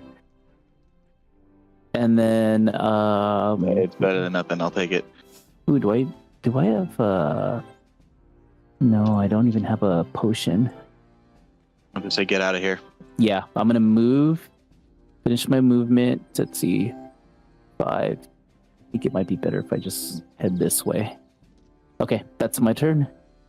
This first town will make an attack at you, Torin.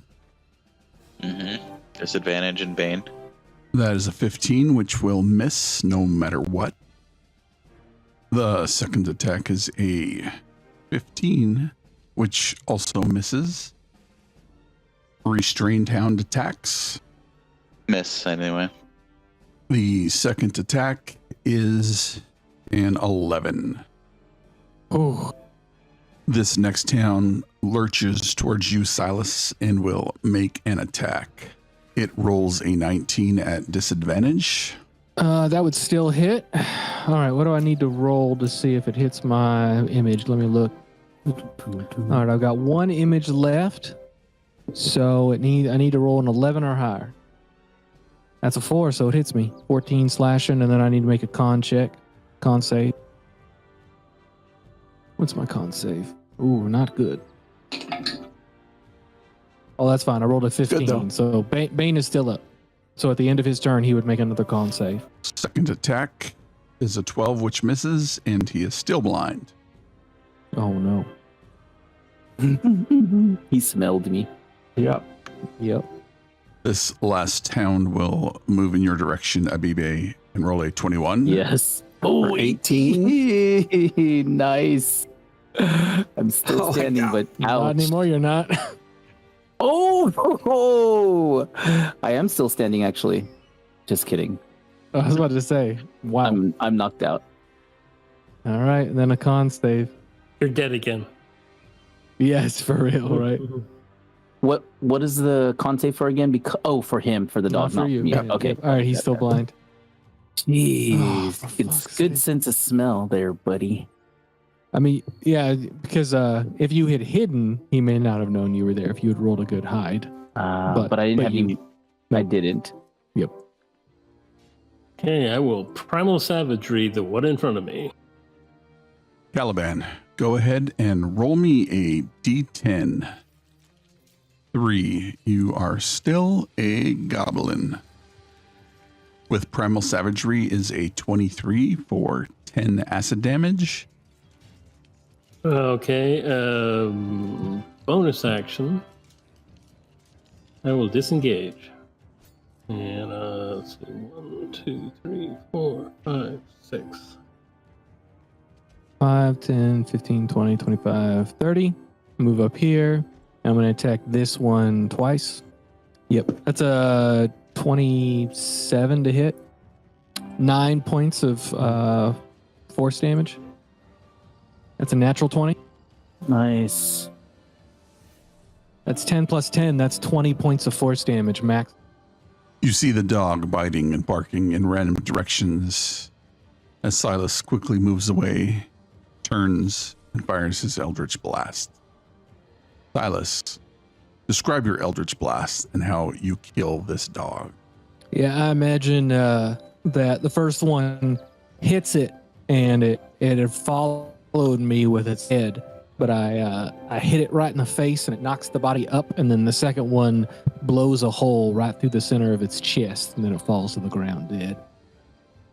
Well, one doggy down. I probably shouldn't be yelling because it's going to tell this this varmint over there where I am, but stay alive if you can, Torin.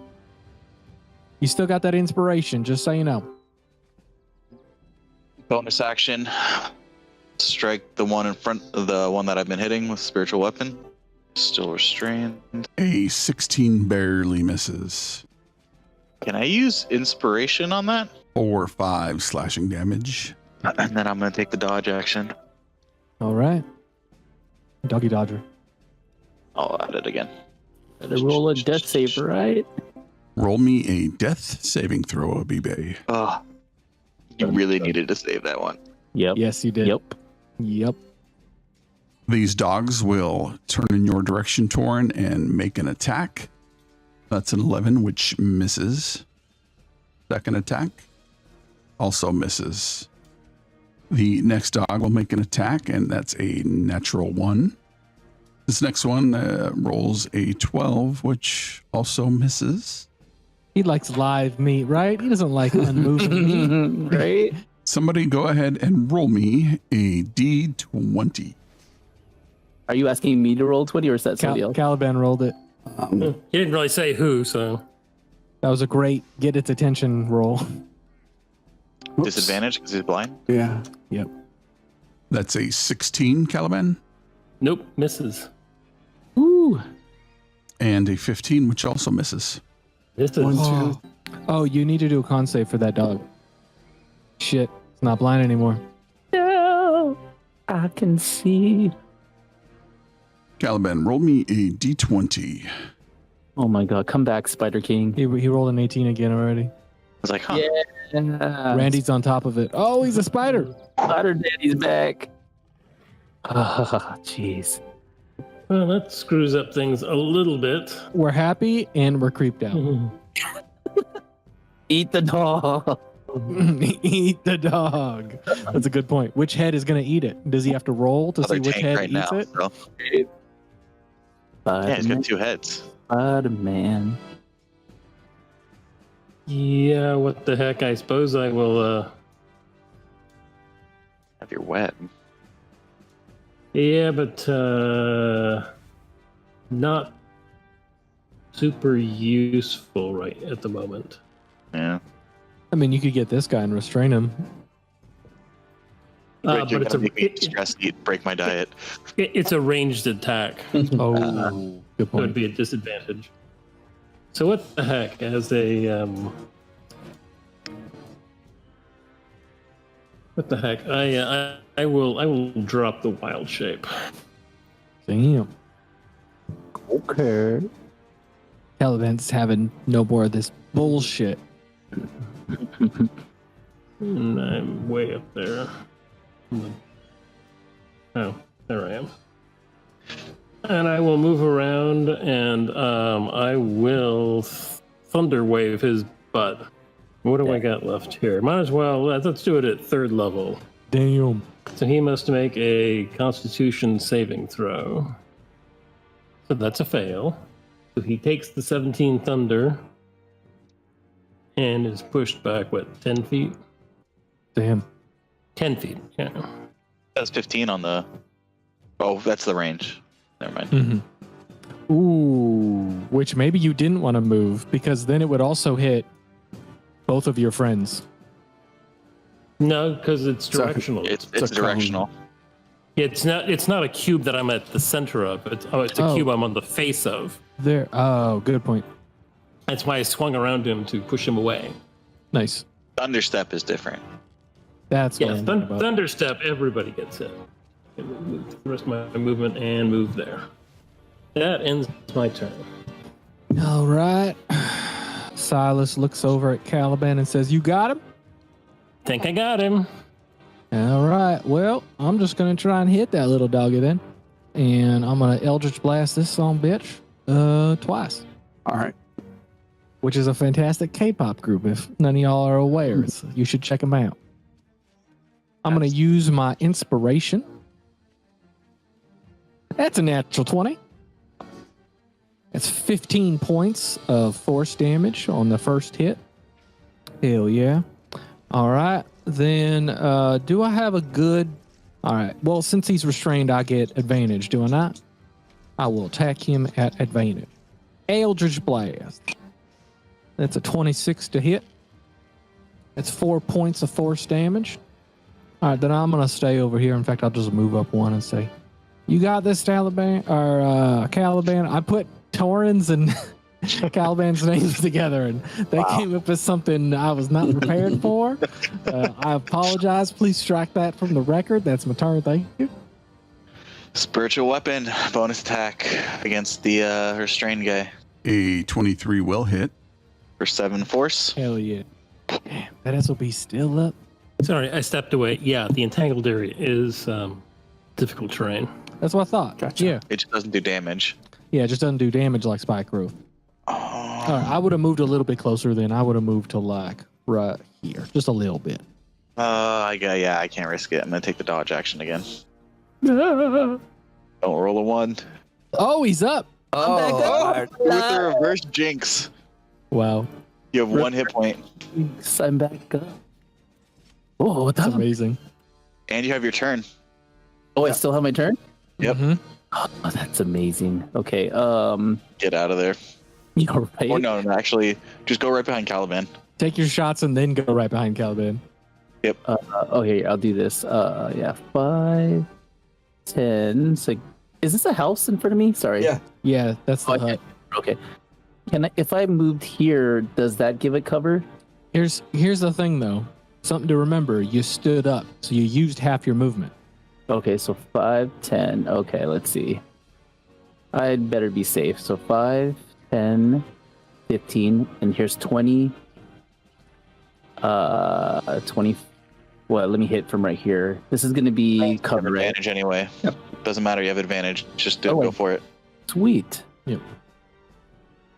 Which one has the hunter's mark? It's this one. Okay, perfect. Or no, None they, of them have none a of hunter's them. mark. I'm just going to attack then. You said advantage, right? You also wouldn't have hunter's mark anymore because you lost concentration when you went unconscious. Died. Or unconscious. Mm. Bam. Second one. 8. And then planner.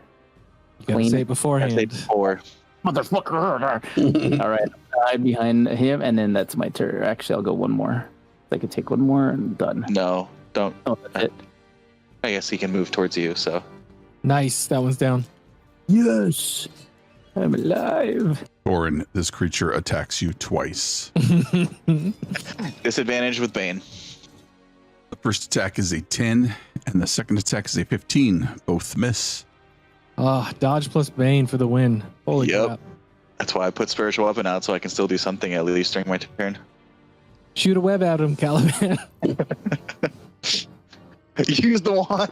Can't do that anymore. Use the Yeah, wand. use the wand. I'll point the wand at Torin. Turn him into a goblin. Turn him into a That's- goblin. that's It gives me difficult. more hit points. I'm all for it. What the heck? I'll move over there and savage that guy. Oh, we're going for it. All right, Nope. let's do it. Couldn't you go one more Well- square and have advantage? No, because it's difficult terrain. Oh. That square takes 10 feet instead of 5. Aren't you Otherwise- concentrating on that?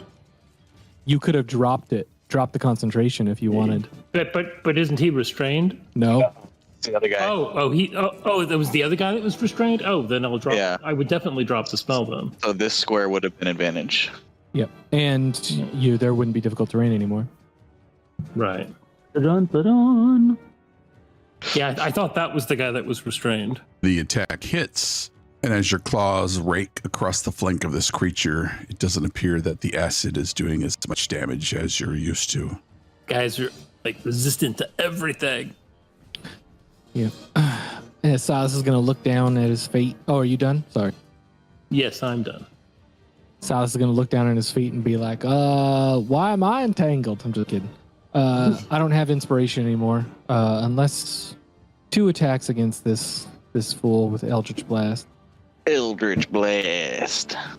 Actually, I'm going to look around at everybody and say, we're pretty messed up, right? Are we taking a short or long rest after this? We have to. Fuck yes. We're gonna go All right. cupcakes.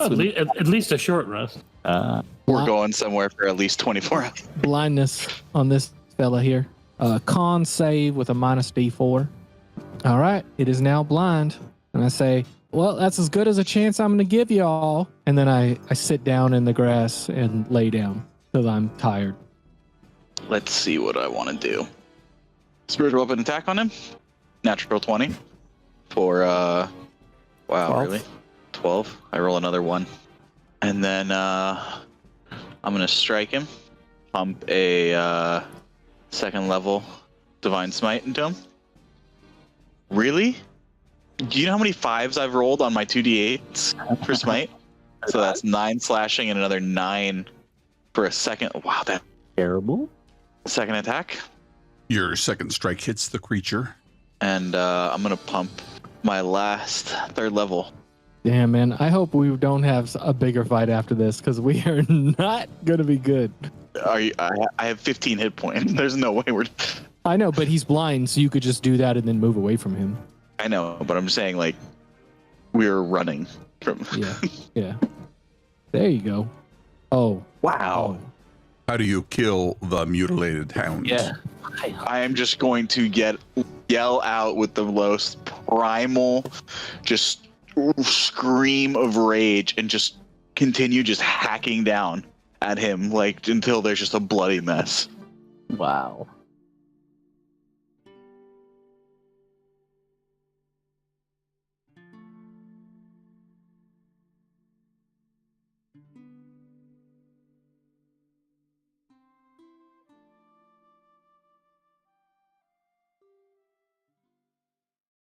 I'm going to check the bodies in the building for anything interesting. One of the on a hunch or just to see what happens, I'm gonna take a piece of the carcass, chuck it into the water. Yeah, I'm gonna eat it. Delicacy. Yeah, I just want to pretty much try to chum the waters. I'm gonna see if wait. anything I'm gonna cure. anything cure feeds. You make your way over to the water, throwing the bits and pieces into the running sea. As it hits the surf, kind of dirties the water around it, but nothing else happens. I'm not going in that water. Do the eels stay on the body of the creatures? They do stay on and do not fall off. They appear to be growing from within. From within? Okay. We need to find the safest spot here to barricade ourselves in and rest for a Yeah. little while at least. I agree. I mean, it was in that house, right? In here? Because all the doors are like blown off on the other buildings. The main house. Mm-hmm. That was the only one with doors. Because all the other ones, unless we can lock. Can we lock this hatch? This thing where the dogs We're came not all fit in there. out? That was a 24 investigation on the bodies in the hut. There were bodies in there. The bodies of the animals. See if it- Apart from some bowls that are filled with dog food, buried in a dark liquid, you do not find anything else of interest. Silas comes out, wiping his hands on his slacks, his leather breeches. He kind of shuts the door on the hut and says, "More of that brackish black fluid and food definitely happened because of stuff they ate and drank. Keep that in mind as we go forward. Don't eat anything here. Don't drink anything here." Don't smell anything. Oh yeah, that's true, right? Remember having a guy? Yeah. You're right. You're right. I don't think we have the strength to go down into the cellar and look. So No. we should maybe go upstairs to one of the rooms, or maybe lock ourselves into the stables with Guy, and we can eat some food and rest. Stables have doors. The stables don't have doors either. Remember they were blown out or something? Well, then we need to get your friend, and we need to go upstairs in one of the rooms and bar ourselves in if we need to. Yep. That's the only safest place we've found so far. Are we going? Yes. Yeah. Were the doors in the smithy blown off as well? I don't. The So- fireballs that we let off I'm assuming we don't. I don't know. We could check it. It's true. It seems sturdy, hardy. Who's the Not- strongest? Go first. I think that's Caliban and myself. Okay.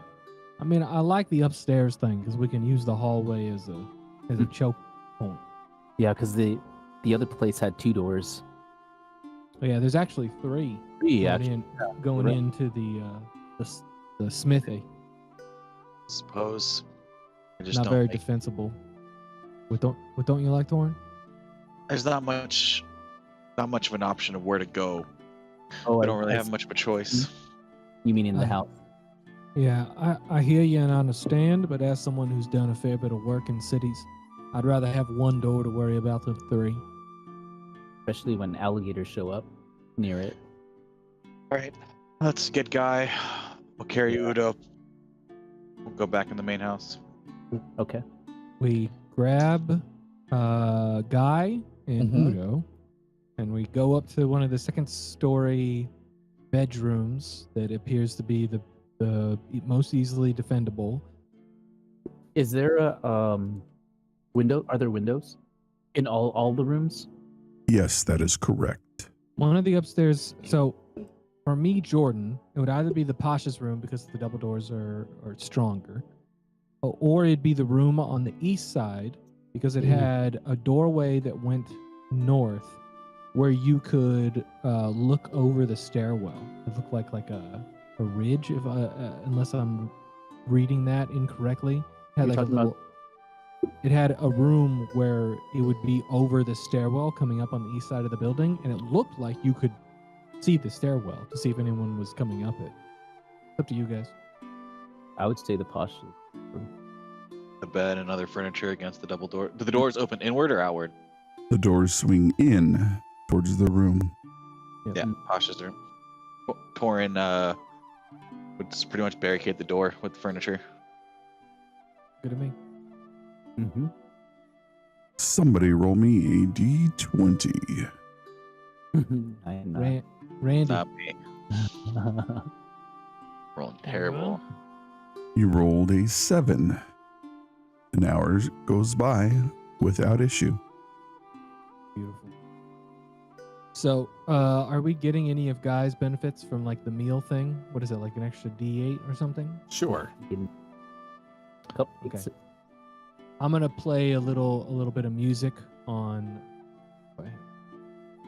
Give me a perception check. That's a 21. We're weak. We are tired. All right, so I've got a lute.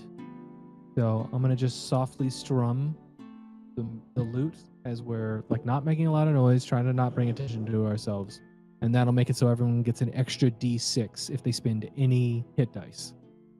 With your 21 perception, you notice that Guy had passed out his strudels, but he did not eat any himself. Huh. Silas is gonna say that as he's like playing his guitar, and I apologize, my lute. And I say, pardon me, Guy. Is there a reason you're not having any food with us? I can't imagine you're back up full capacity after your unconsciousness. Guy says, I'm not feeling so hot. I'm not hungry. I'm gonna give everybody else a look because we've been talking about food and drink and then just, you know, thinking back to the way he passed out. Maybe he, I don't know. We left him in there with that pot for a long time, and now he's not feeling too good. Silas will not be eating the pastry. Torin. Good. I'll put it in my pocket, but not eat it. Pass. Yeah. And then another what? Jordan? You from get a D6 from me.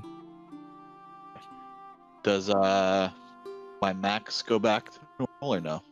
On a short rest? Not yet. Very nice. I'm back up to full. Oh my. Ugh. I'll grab Abibe and Silas for a minute away from Guy. Mm-hmm. So you guys went back and checked on him for a moment. What was he doing?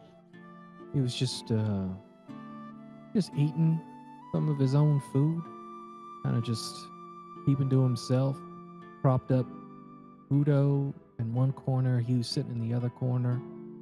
Seemed to be just, I don't know, didn't seem to be too bothered you saw how badly he was after he woke up.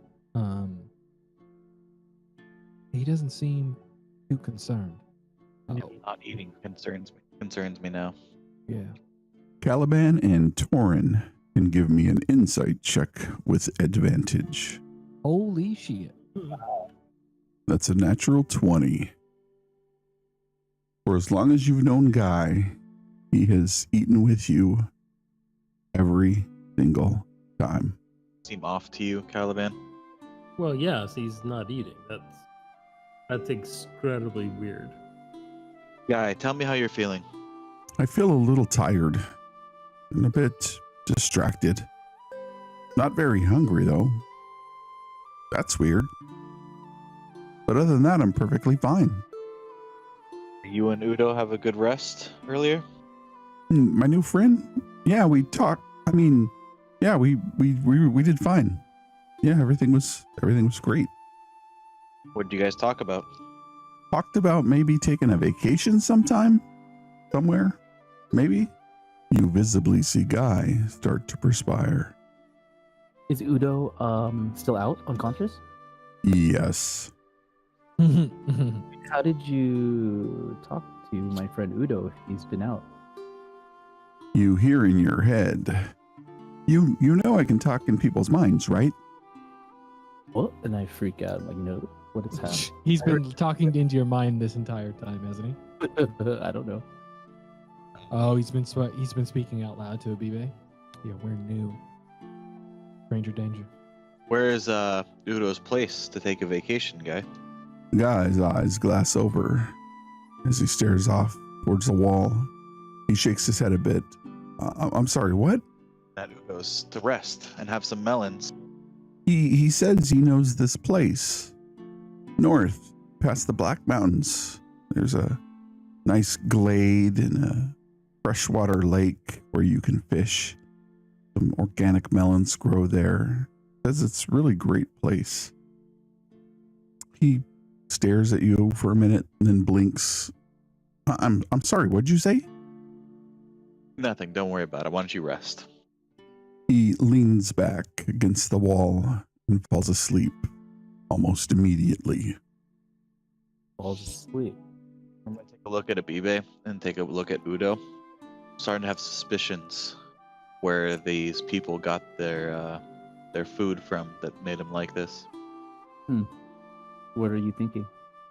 I'm just going to stare at Udo. Something must be affecting. Oh, sorry. Something must be affecting their glade, maybe? Change in the fruit? DM question.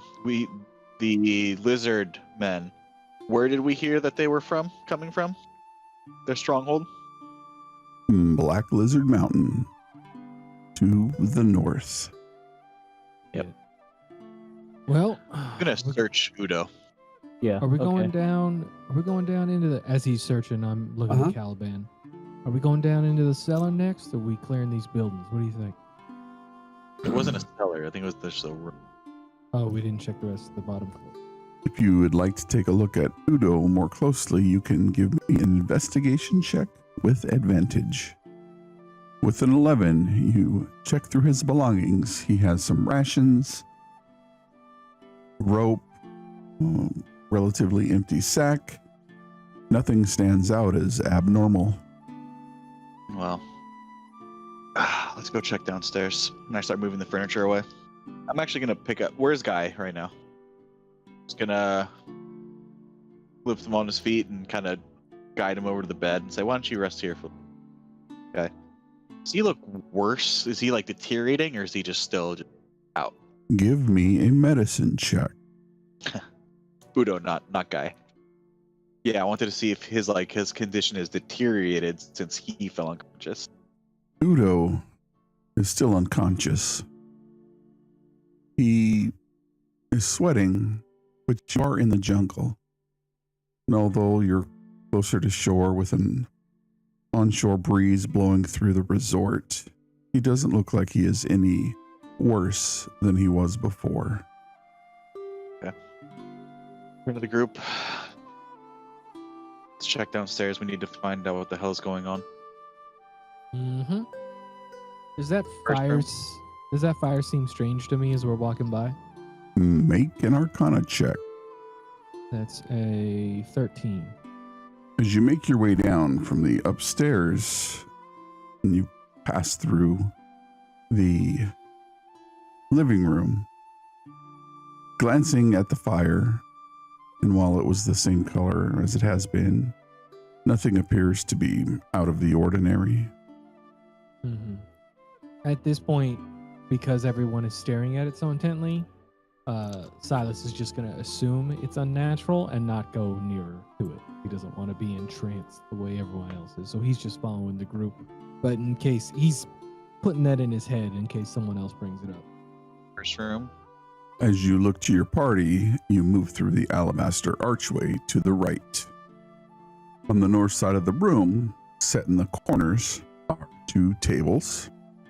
In the center of the room sits a large dining table that sits 12 on each side and 1 on each end, for a total of 26 diners. This is clearly the main dining room. It is adorned in everything silver. As you get closer, all of the candelabras holding pristine candles are made of silver. All of the plates are made of silver, the utensils as well. None of the place settings appear to have been used. There's a small fortune in this room. But we should just put all of those in the bag of holding. To the left, you find ornate doors. These doors sit on hinges that allow it to swing both in and out. Kitchen. As you push on the doors, they swing silently inward. Peering into the room, you see a large table in the center. In each corner of the room sit additional tables, and upon the tabletops sit satin or silk tablecloths. In the north part of the room sits a vat of water adjacent to the stove. Small wooden racks hold various spices and herbs. Any kind of box or jar with a note or anything. And I tell Silas, look for anything that might have been a gift or something that might have been brought to be prepared. Yeah, I'll look around. I'm also would have taken one of those napkins, put it around, made a mask pretty much. So I was going to do the same thing. Remembering a guy getting a whiff of that stuff and now him being a little weird. And I'm opening drawers. I'm opening cabinets. I'm looking. I'm really investigating. Would I know of any sort of creatures or foes that would be susceptible to silver weapons? Go ahead and roll religion or nature. With an 18, you quite certainly know there are creatures out there that are susceptible to silver. That's my justification for taking the numbers. Thank you. Nice. All right. Silas, give me an investigation check. The glasses. I rolled 2 3s. As you look around, there doesn't appear to be any drawers. Everything is open-faced cabinets. Caliban, you're standing in the archway between the dining room and the kitchen. Something doesn't feel right to you, and your instincts point towards the vat in the north of the room. Like, guys with masks. Over there. Oh. Hold my breath. As you move towards the large vat, it's 15 feet long, maybe 6 to 7 feet wide. As you step closer to the vat, inside sits a brackish liquid, and floating on top could be considered delicacies. Small fish, thin and elongated. But as you approach, they are clearly eels. Those eels. Are there any sort of markings or anything on there? Or on the vat? Anything? Make me an investigation check. Well, we keep seeing eels just about everywhere. The rare Maybe 0 roll. I need to play a wizard. There are no markings, but as you get closer, there is a clear chemical smell coming from the liquid. Don't get too close now. Like ladles and jars or anything? There are ladles to the left and to the right, along with the jars I described earlier. In fact, there is a very large ladle that is floating in this muck. Fish towel or something. I mean, they gotta have. I'm gonna grab one of the towels, grab the ladle very carefully, and try to get like a couple of these eels, do a jar, and jar them. That is easy enough to do. You can mark down you have 2 eels in brackish liquid contained within 2 jars. Look, I am not one who knows the culinary arts, but this seems less like melons, although they might have something to do with this. Maybe the melons, when you cook them, turn into this brackish fluid. It's just a guess. But these eels seem to be the culprit. I mean, if we're gonna take the alligators and those dogs by any indication, I mean, didn't they have eels coming out of them in weird ways? You never know when we might want to treat someone to a very fine delicacy. Oh Jesus, that's dark. It's been a long. You're new, Silas, but it's been a long couple months. Oh no, I wasn't like nervous or scared or anything. I'm actually impressed. Most paladins wouldn't poison somebody, but that's exactly the kind of work that I do if you pay me right. Good idea. We should feels like we've checked this area. Should we continue on to check the buildings? I think we should. Guy, we can't bring him with us, and I can't think of anywhere else. Well, when we left, I didn't Yeah. say it to the GM, but we have keys, so I locked the door, so he's in there. Oh, that's right, we have the just keys, right? Yeah, so I locked him in there. He can rest with his good friend Odo, whatever the fuck his name is, and they should be good in there. Door's locked. Let's look around here. Before we leave, I'm just gonna walk up to the Pasha and just slap him. You approach, and with an open hand, you slap him across the face, leaving a stark red mark from your gauntleted hand. But he makes no moves and continues to stare. Damn. Have I ever seen a blue hearth before? I'm gonna when he notices it after slapping him, I'm gonna say, just so you know, that was blue before all this happened. I think it might be some type of enchantment, if I was gonna guess. Is it maybe so it'll just burn forever? Maybe, I don't know. How many eels did you guys take? I got 2 jars. Just gonna grab some water from the kitchen and just throw it on, just to see. You grab some water from the kitchen, approaching the hearth, and as you toss it in, there is no sizzle or pop or steam that you would have expected. Oh, there's magic for this. I looked at Caliban. Can't you do something like that? I cannot. Their state? Sorry? Like with Constant? Is that what you said? A state? Their state. These people. Oh, I don't know about this. I don't think it has anything to do with the flames. I think maybe this brackish fluid, and this is me just spitballing as someone who does a fair bit of investigating on my own. Usually not this type of thing. Usually it's, husband sleeping around, wife sleeping around. You got to figure it out yourself. But when I look at this situation, I see the upset animals, the reactions that things are having to stuff. I feel like maybe this fluid affects people and animals differently, and animals would be changed and mutated the way we've seen, and people either probably die or go unconscious and become like this. And I think this flame is basically just what is the only thing they can do. They can look at it and they can breathe, and that's it.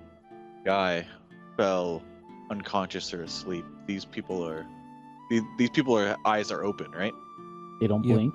Yeah, they're further along though, right? If we're talking about a 6-day timeline, like maybe this is what a person becomes after enough time.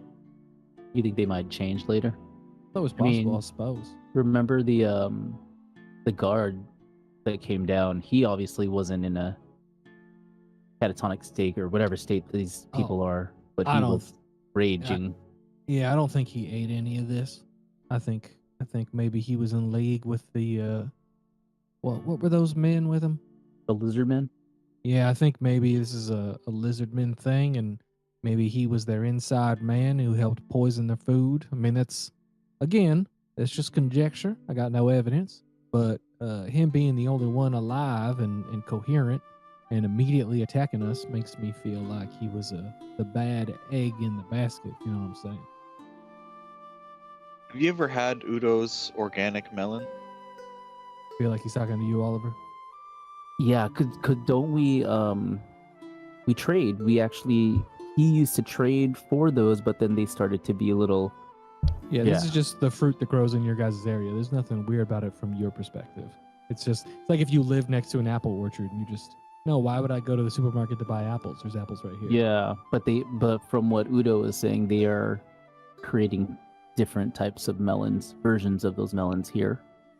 Their supply was constrained because of the lizard men, because they export it for profit. They eat it here and then they export it off the island for to make money. And they contacted Silas to come in because they couldn't get any more melons. And whenever Udo was here, he would sell the melons he brought with him for extra cash, because this was kind of like an export area / resort. And when Silas went in, he unconstrained the supply of melons and they started coming in. And now we have to make a decision as a group, like, is it the melons doing this, or is it the eels, or is it both, or like, we don't know at this point. I don't feel like we have enough information to say exactly what's causing them. You may know the glade. What did Bibe know? The glade. The glade that guy was mentioning. Being the scout of the Northern Territories, I would say yes, Abibe, you do know. Any legends or anything like unnatural sources of power, magic, like holy sites, corruption, Abibe, you can roll me Arcana or Religion. I'm gonna roll. Both are terrible, so I will do Religion. Average knowledge. It is a frequent rest stop for the other 13 tribes throughout the year.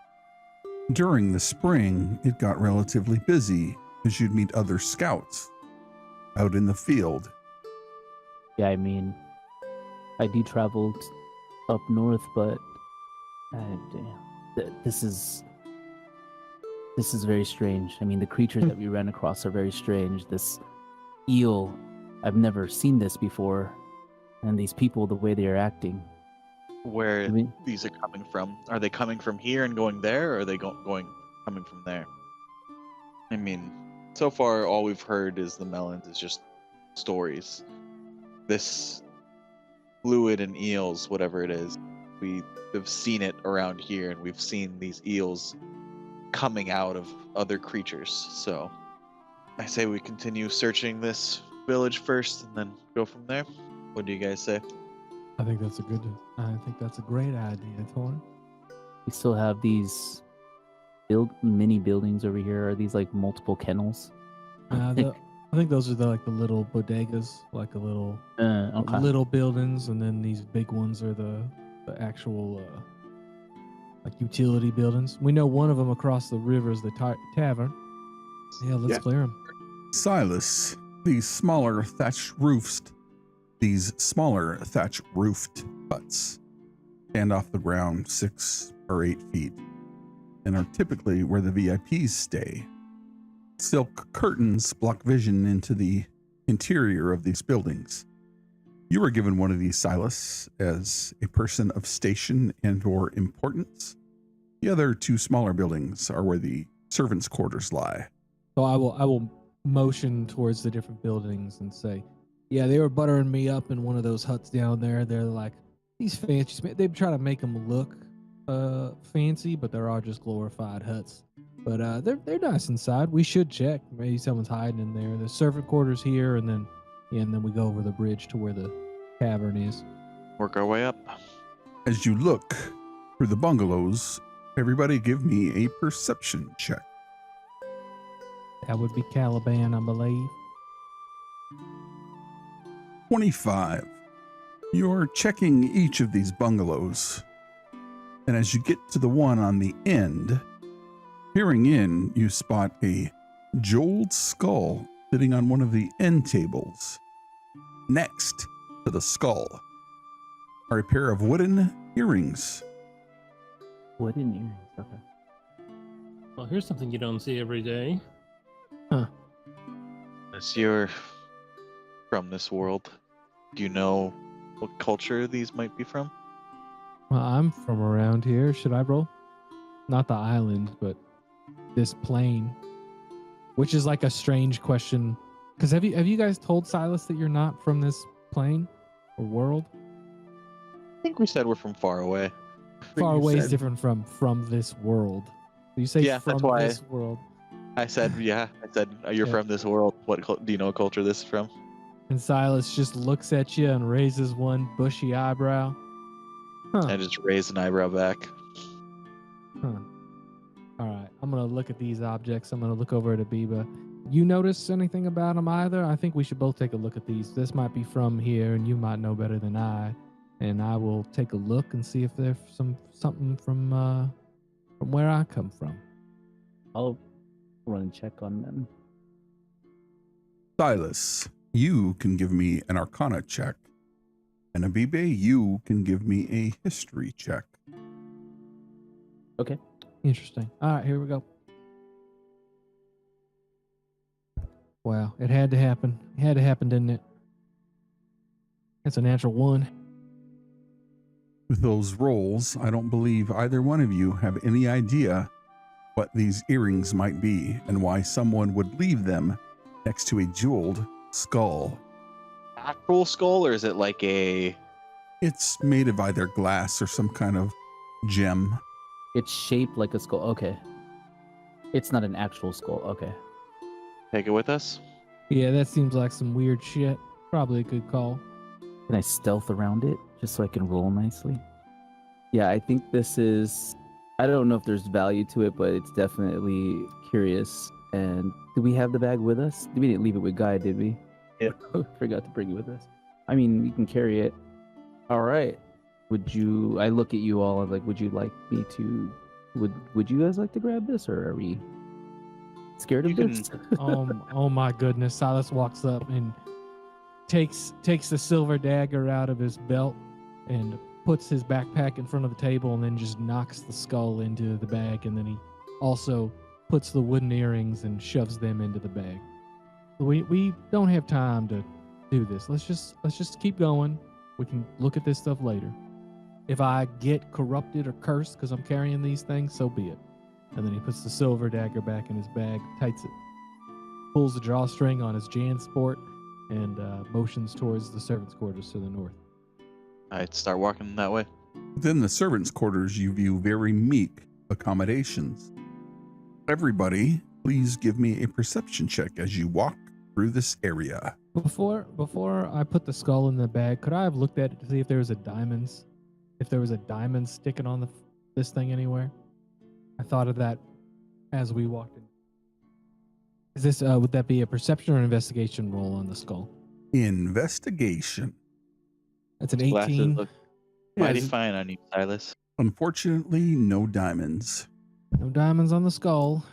All right, what's in the servants' quarters? As you move closer into the building, you hear what sounds like a struggle or altercation as booted feet scuff on the wooden flooring. I hear. Determine where it's coming from? In this building, right? What's going on? There's a struggling coming from Long inside. sword out. It's a light. As you move forward, you hear somebody. Might be a person. Let's not attack it immediately. Yeah. I mean, go in there. Yeah. Go to the location where we think we hear the sound coming from. Yeah, I think we're all moving as a group, Okay. covering each other because of And, that last battle. Pop the bed up. See what's underneath it. As you pop the bed up, you see a dark-skinned human male bound around his ankles and his arms behind his back. A gag pulled tightly across his mouth. I'm gonna go over and take out the gag, but leave him tied. Coughing a little bit, and in your native language, he says, "Thank you, brother. Please unbind me and help me up." Who are you? He stares at you, blinking, and says, "Abibe, I am Akundaya. Do you not remember me?" Ukandaya. Forgive me, but we have run into many strange scenarios. Do not worry, I will tell my friends here that we not to attack because we're all like in attack stances, but I must keep you tied for now until we can be assured that you say who you are. And then I'll let the group know that I know this man, or at least it looks like the man. You personally know him or know of him? I personally know him. He is another scout from another village that we, in your tongue, in common, it is referred to as the Dark Raven. But he is another scout as myself. What happened here? Ask him And everything he knows. okay, Yeah. How he got tied up? Ukandaya, does he speak common? Can he just convert to common, or do I have to do a translation? He speaks common.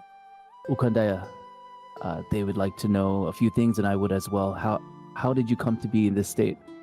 I was traveling to the tribal gathering. You know of the gathering, do you not?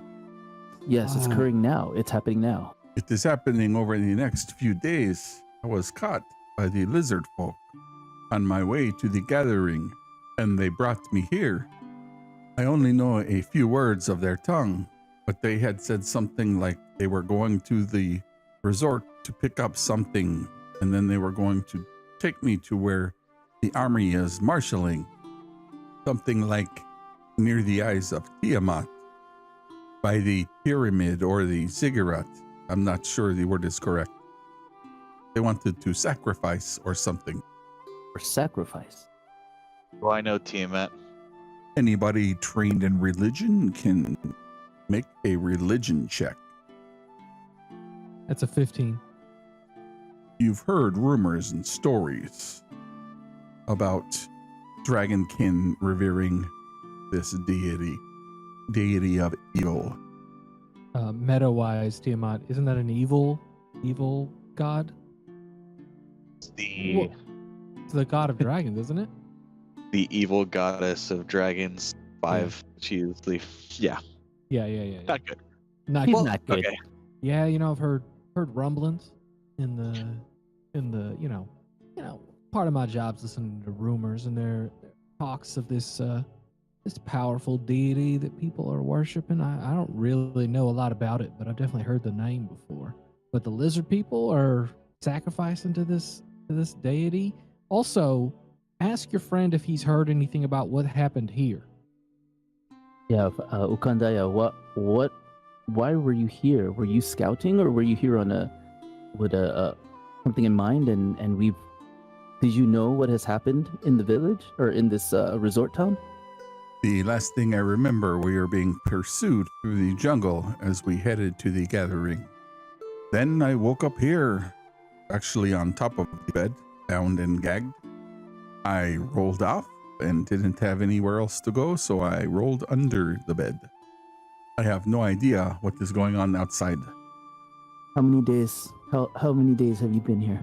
Just a couple, as they had to stop by and wait for something.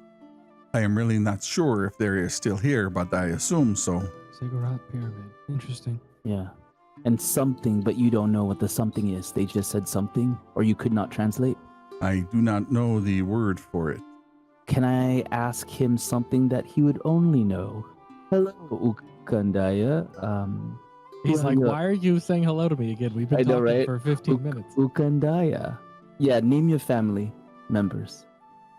And then he confirms. I was gonna ask how many were there? Oh, lizards? Yeah, Lizardmen? captured him. How many? How many captured you, Ukandaya? Originally, there were 6. I was able to take one out. One left back towards the north, and then the 4 others took me here. Is that the 4 we killed? Holding his hands out to you, he says, "Please undo the bonds." One moment, Ukandaya. Did they, when we killed the lizardmen, did we pick up anything off their bodies? Do you recall? Anything? I wanted to loot him. I don't remember if we did. Did we? I don't remember either. Yeah, we don't think we found anything. No, okay. Because what they were trying to get, that's something they might have hot on their bodies or left it wherever it is. And I think we rolled pretty shitty. Yeah, we may want to go check their bodies again because of this information.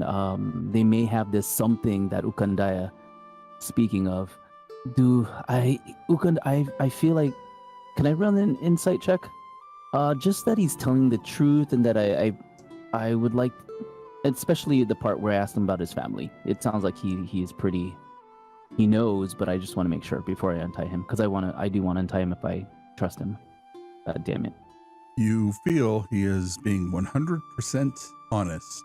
After some time where you don't untie him, he mentions that Omalara is a coward and that Thabo should be running the tribe. Okay. Wait, he started talking shit? Yeah. Hey, did you translate any of this?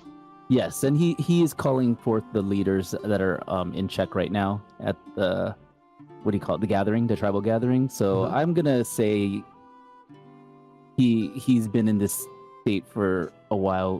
Let's cut him. We can take him if he turns dangerous, but Ukandaya, I'm going to trust you. Hold on. Did Abibe translate any of that? Yeah. Yes, I did. I'm gonna grab him by his neck, pick him up, and slam him against the wall. And I'm gonna wait. Nope. Torn. Silas is gonna come up and pull the silver dagger and says, "You might want to be nicer to the people who are gonna set you free." And he cuts the bonds on his legs, but not the ones on his hands, so he can walk around. You are always too brash. I can lead you to the ziggurat, to where the lizards go. You in the dark bear have always been too timid to take the fight to the lizard men. Take off my helmet. Sheathe my sword. Silas, cut his hands. Oh, we throwing down? Cut his bond. All right, Torn, I can do that. Abibe, you might want to back up a step. Torn looks mighty pissed off. I'm staying right here. Go ahead. And I cut his bonds and then sheath the silver blade. And I punch him in the face. You punch him across the face, and he falls unconscious. And I pump 1 point of lay on hands, and I'm gonna look down and Abibe, tell him he can lead us to the ziggurat with or without his tongue. Do you know the word for sacrifice? You know the word for lose your tongue? This tall one says, please, you better bring down that brashness. We've had a day, Ukandaya. Now is not the time. As he climbs back to his feet, he looks at Torin in a different way, with almost a respectful reverence. He asks, "Where do you hail from, tall warrior?" And Silas gets impatient and says, "Can we walk and talk? Let's take him back to the lizard man. He can show us if there's anything of interest on him, and then we can take him with us from that point on. Let's move through the village as we're speaking, please." No, this has to happen. He needs to know who this man is. I understand that, but we can do that. Okay. Ukandaya, look into his eyes. Oh my God. You know who he is. Silas is just shaking his head. He looks to you, Abibe, and says, "Abibe, why have you not taken this man to the gathering? You know he is the final judge." It's not been time, but you are right. You got a diamond? He holds out his empty hands. "I have nothing, but I can help you." If you had a diamond, we could just go. Their priority is different than ours at the time. I do not have diamonds, but those who brought me here said they had brought diamonds as part of the payment for whatever they were picking up. Here in this village, shit.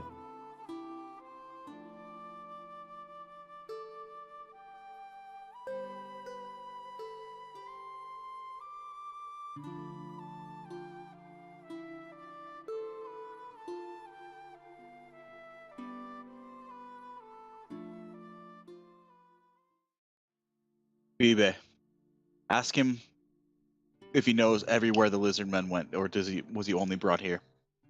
Our tribe was heading to the gathering when I was captured as a forward scout. They brought me here because they had to pick up something from here. They said they were going to take me to the armory or where the other lizard folk were meeting. I assume the ziggurat, but I do not know. They brought me here and beat me up. I woke up underneath the bed, I guess where you found me. How many of them were there?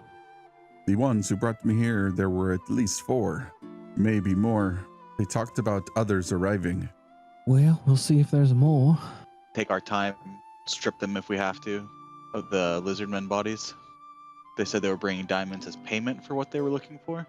I am not completely fluent in their language, but I did understand diamonds and payment, but not really sure who they were paying. But we know there's diamonds here. I think it's high time we look. And then if we can't find them, Caliban, you said you had that spell to help out. Yeah, in the morning I'll be able to find them, one way or the other. Okay. Worst case scenario, we'll do that. Search the main house again, or go to the tavern as planned? I think we need to keep clearing, right? Like, let's just keep moving. Maybe they were staying elsewhere. Maybe that tavern, right? It'll have drink and food, and if they came in and they wanted to stay somewhere, Or they're meeting a third party. yeah, that would be it, right? I say we go search the tavern then. Let's do it. And as you exit the building, across from you are the bungalows. That's where you were to be staying, Silas. Across the river sits 3 buildings. You know one of them is the tavern. I'll just kind of point my chin in that direction and say, I was staying there, and well, just one night, or I think they were going to set me up there. I don't quite remember. Let's make a way. Can I look for any lizard men tracks? Give me a survival check. With an 11, there doesn't seem to be any tracks in the area. Abibe looks around as well and says, I can't really tell. There's a lot of foot traffic here. Given everything else in this damn village, resort, whatever, say we'd be ready for anything in this tavern. Oh, I'm ready. I'll take the lead. You turn in the direction of the ocean and you follow the path where you find a wooden bridge.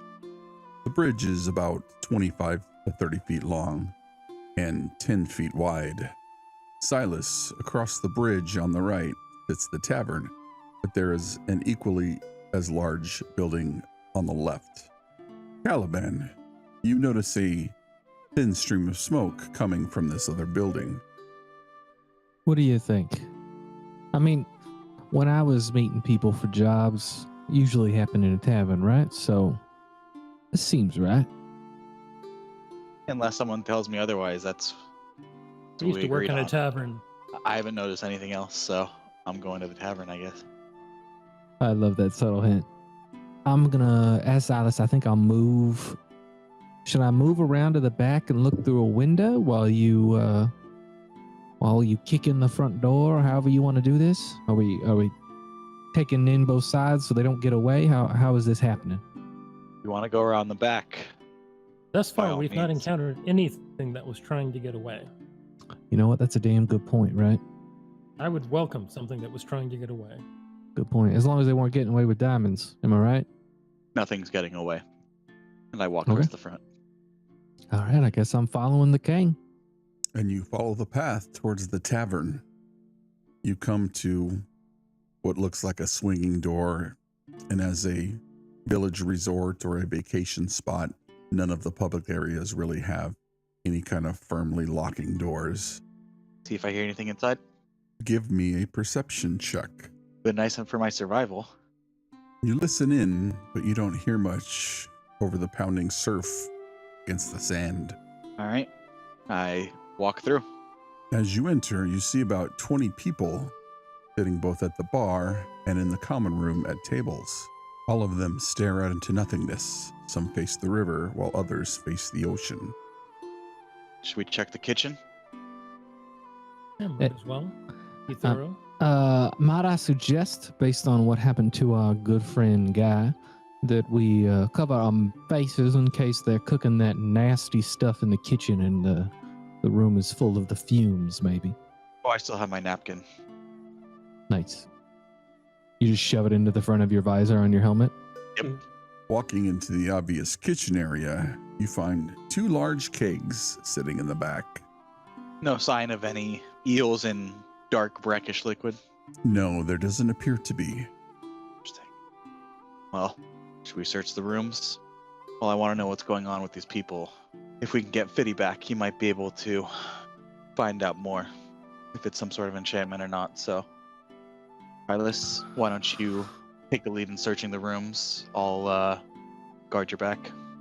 All right, I can do that. I guess I'll take a look around in the tavern and the kitchen and behind the bar, whatever areas are there. Try not to disturb the mystified guests. I don't know, maybe check some pockets. As you head back into the common room, go ahead and give me an investigation check. With a 22, you do a thorough search, and other than the people dressed for vacation, you don't find much. What you do notice as you pass by the bar, somewhat out of place from the other humans, is a female dwarf. Her hair is auburn and cut short. She is sitting on a tall bar stool, staring out the window. I kind of, as I go from person to person, kind of wave my hand in front of their eyes, see if they react a little bit, and then when I'm sure they don't, I check the pockets. I'm not checking for personal belongings, more looking for diamonds. I don't care about gold right now. I just understand that we're here for a purpose, and I will quickly move from one person on to the next, giving a shake of my head when I do not detect a diamond on somebody, and then I'll just keep on moving. Lastly, I'll go behind the bar, check to see if there's a lockbox of some sort or some type of a loot area, and then after that, I'll go into the kitchen. As you make your way behind the bar towards the kitchen, the dwarven lady, her body twitches, and she lets out a ear-piercing screech. From one of her eyes, a dark tentacle erupts, and as she starts to scream, it turns into a gurgle as another tentacle erupts from her mouth. Let's roll initiative. With advantage. That's a 1 and a 2. Yeah, A definitely. B-Bay coming in clutch. Could be separate, them being catatonic and this tentacle thing. Yeah, it's like they're being used as hosts. One can only hope that every single one of them isn't going to do this, is what I think Well, Torin's saying. Bibe is saying it out loud. We have creatures in our forest. I have theories, but could wait. I'm gonna stand on the table, step back, and then shoot my first arrow. Is it going to be planar warriored? Not this one, because I didn't say it. Could you hunters mark them? 21 will hit as your arrow flies through the air and pierces this dark, greasy hide for 15 piercing. Yeah. Alright. Max then- damage. This one, my next attack, I call upon the powers of the planar and shoot. Hit. Yeah. Nice. Boom. Nice. The Nice. planar has seen favor in me. And then that will end my turn. All right, let's find out if Silas dies. The dwarven lady who turned monstrosity will lash out at you from its large tentacle protruding from its mouth. It's a miss. That's a miss. Wow. And finally, it will try to bite you with its large tentacled maw. Damn, 3-4 Been innings? bite. Silas does not want this thing to bite him in any way, shape, or form. So with a reaction, I'm going to cast shield. which makes that miss. Yeah, that was rough. Bonus action, I'm gonna speak the command word to light the sword, and then I'm gonna swing. 21 will hit for 19 damage. All right. Damn. Second attack, Damn. Nice. and then do I notice that the fire isn't really affecting it like the past couple things? It appears to be doing adequate damage that you expect. Okay. That's my turn. Thank you very much. So can I jump up on the bar there? And then I will primal him. A 15 hits for 11 acid damage. Silas, at point blank, is not happy. It probably will get a reaction. Okay. Well, there's not much I can do because I do not have my sword out. I was checking people's pockets and I would not be carrying a weapon while doing such a thing. So, I'm going to summon my sword with my first action. And with my second action, I'm going to use unsettling words. I'm going to say, you were far more attractive as the dwarf. And that's a negative D8 on its next saving throw. And that's my turn. I'm going to move over here, get a better hit, and attack with planner. First hit, or first attack. A 23 hits for 21 points of damage. Then second attack. A 19 hits for 13 damage. Heal up, all right. At the start of the tentacled creature's turn, begins to twist and spin. It will perform a sweeping bite, making an attack on each creature within 5 feet of it. Oh, Whoa, all three? Damn. That's an 11. Ooh. oh, thank goodness. Jeez. It will make its next attack with its tentacle at Torin. That is a 19 to hit, and you take 7 bludgeoning damage. You are now grappled and restrained until the grappled ends. Okay. With its next attack, it faces you, Caliban. That's a natural 1, and with its third attack, it attacks again, Caliban. And that is a 13, which misses. Rolling low. Low. The newly born. I'm gonna attack it. Regular attack, right? Because I'm flanking.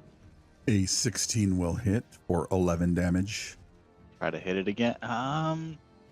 Let's just kill it. Damn. As you swing once and then twice, leaving cauterized wounds across its chest, it wriggles and drops to the ground, dead. Well then, Torin, thank you for that. Well, shit. I guess I will keep looking. I don't know if anyone else wants to take a look at anybody sitting around, make sure there's no one else that's gonna come out of them. I mean, that's the first, right? We didn't notice that before. We could just kill them all to be sure. Just saying. I check it for diamonds. Yeah. What? And then I check behind the bar for diamonds. Apart from the tan leather gloves, covered in soot, tucked into her back pocket, you don't find anything of value. I'm gonna look to the group and say, is this what all dwarves do? I've never seen a dwarf. This is real. No, that's... Remember how we saw the alligators with the tentacles? I think this is all connected to that. Most dwarves I've met have not done that. Most? If you feed a dwarf after midnight or get them wet, what happens? Well, I cannot say all Caliban because of what we just witnessed. That's true. At least one. Mhm. I've done that. I feel as if it's you checked earlier, right, that it was not a disease of some sort or Well, something growing within.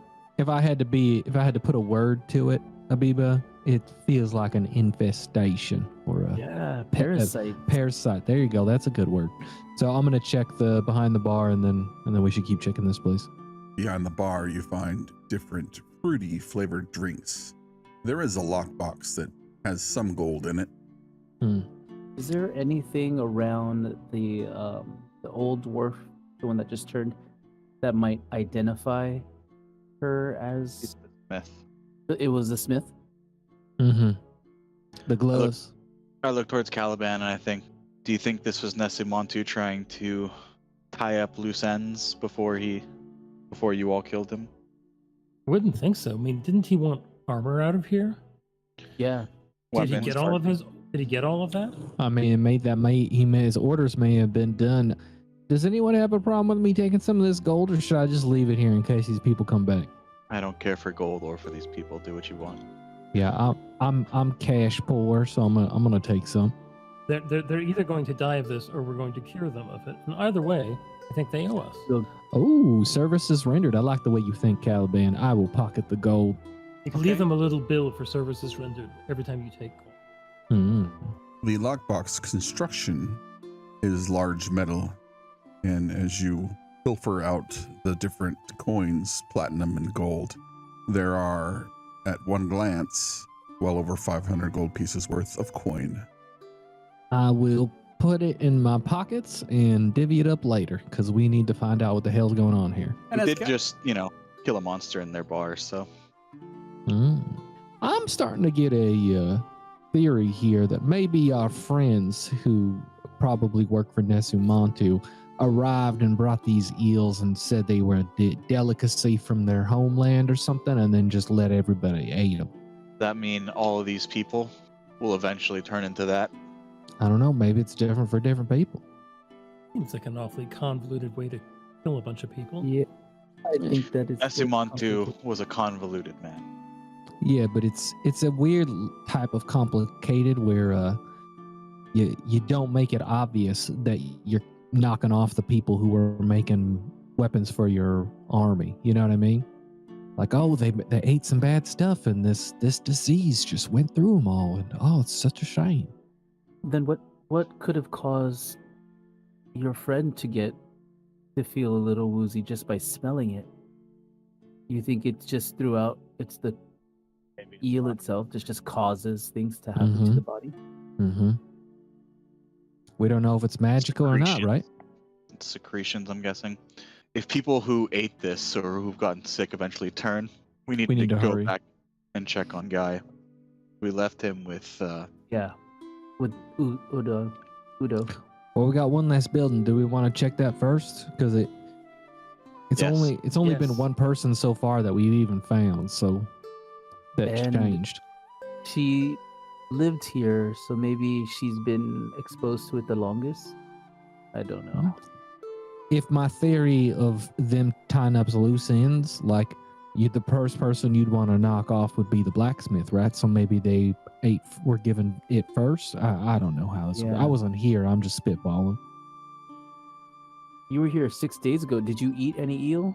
No, it was before these people arrived. I got here I think I stayed a night and then I left the next morning and I wasn't here long enough to have any eels. I never saw eels. It was a quick, introduction and hey, go do your job type of thing. So Okay.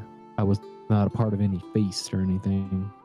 Did you use the bathroom in his house? Or did they force you to rent out a separate? For as fancy schmancy as this place is, they just tell you to go behind the bungalow, which I think is a little crass. Gotta Sorry, save money. Let's go check. Oh, that's strange. There's smoke coming out of that chimney. What? Let's go see who's in there. Someone's got to be in there. If there's a fire, it wouldn't still be going after a week. Seems odd. Let's go. You make your way to this building. The door is closed, but you do hear movement from within.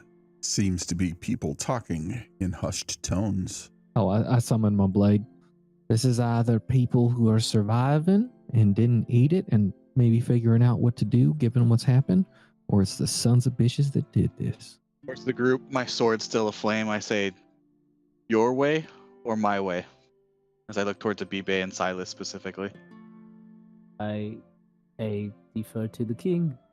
Right. Well, since I do not since you are not my liege, I will say that let's burst the door open, shock and awe, that whole thing.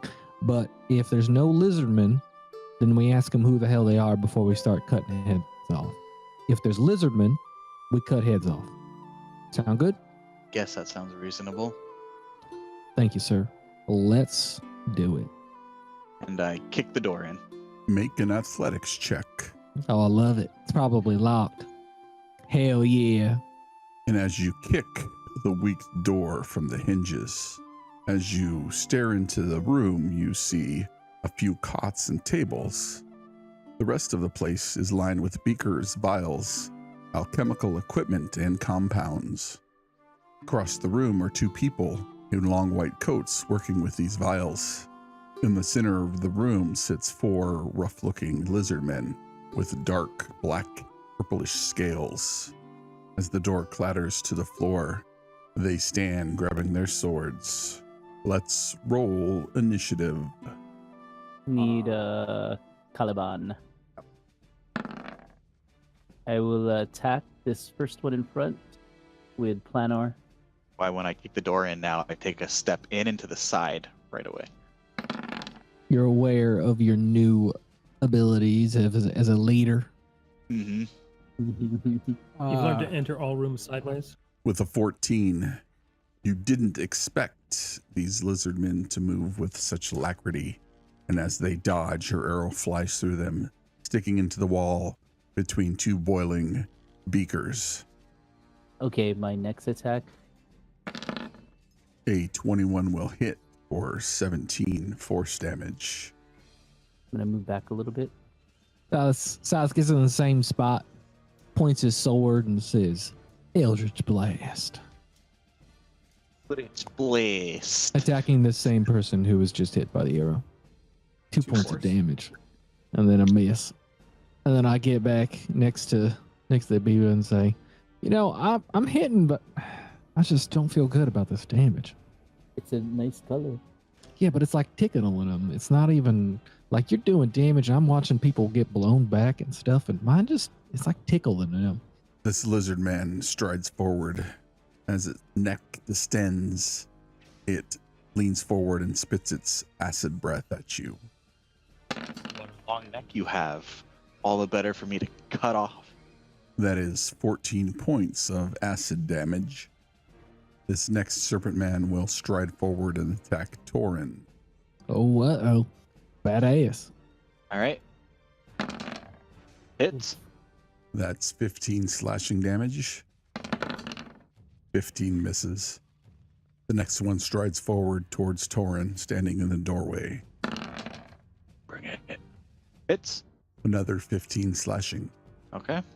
Attacking. The last attack is a 11 slashing. Jeez, natural 19s for days now. Yeah, right.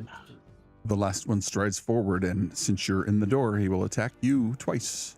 Yep. Ouch. 7 slashing. Okay. Last one misses.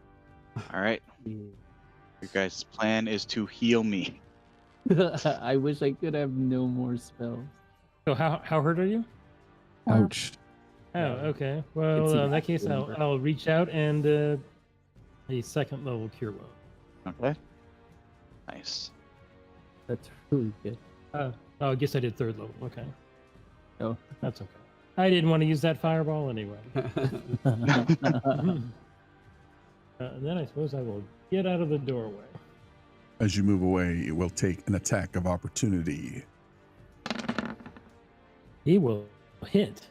That's 12 slashing. You're in a target-rich environment. Yeah, but I have an idea. Should I try it? Sure. If it works, it'll be pretty nice. Go for it. We did a short rest. I'm going to channel divinity. Conquering presence. Damn it, I should have done Bane. Yeah. He is feared. Feared. And the last one rolls a natural 20. That's fine, because he already took his reaction. So those three are feared. I'm going to step here All right. Yep. Step right there. They will make opportunity attacks at disadvantage. 15, Miss. Miss. 16. Nice. Well done. Risky move, Yep. and it worked. And yeah, that is my turn. Your channel divinity's in action or bonus action? In action. It is an action. So I move over here. Do my Should've. planner. should have gotten some potions off of you, Caliban, in between these fights. Yeah, that's right. As a bonus action, she's one. I mean, planner warrior. I'm gonna attack. This guy right here. Woo! Yeah. That's 20 points of damage, but the creature still stands. One more hit then. The creature drops to the ground, his great sword emitting a thunk, dropping to the bamboo flooring. To say that when I channel divinity, I flip the flaming sword and stab it down, and my eyes flash with flare, and I say, "Berak Eloa Melech." Ooh, you kiss your mother with that mouth? Yeah, that's some dark shit there, my liege. He only talks through the gods. Tell him. I don't technically need to do this, but I'm going to anyway. I'm going to cast Bane at a higher level. I know there's only 3, but I'd rather cast it with a 2nd level spell slot. You know what? Let's just hit a B-Bay. B-Bay is also... No, I'm just kidding. So the 3 of them by Charisma. Charisma. Very charismatic. Fail. 18. Succeed. Fail. And that was my action. Yep. And for that, I'll just pat my cursing Torn on the back. Say, you got this. So then I'll take a step back this way. Oh, and they take at the start of their turn, they take 4 psychic damage. They can repeat their saves at the end of their turn. I think they're going to use their acid breath, and one has to recharge. Oh, yeah, because he walked up and then moved to your left, Move to right? the left. Yep. Yep. Oh, And it we gets got it. it back. Got Bummer. it back. Nice. It's all right. All right. Should I just make all 3 saves right now? Yeah, might as well. All right. Save, and fail. That is 3 damage, 4 damage, and 8 damage. Okay. At the end of their turn, they'll attempt their saves. It is a wisdom save, correct? Yep. Wisdom save. DC 15. Failed.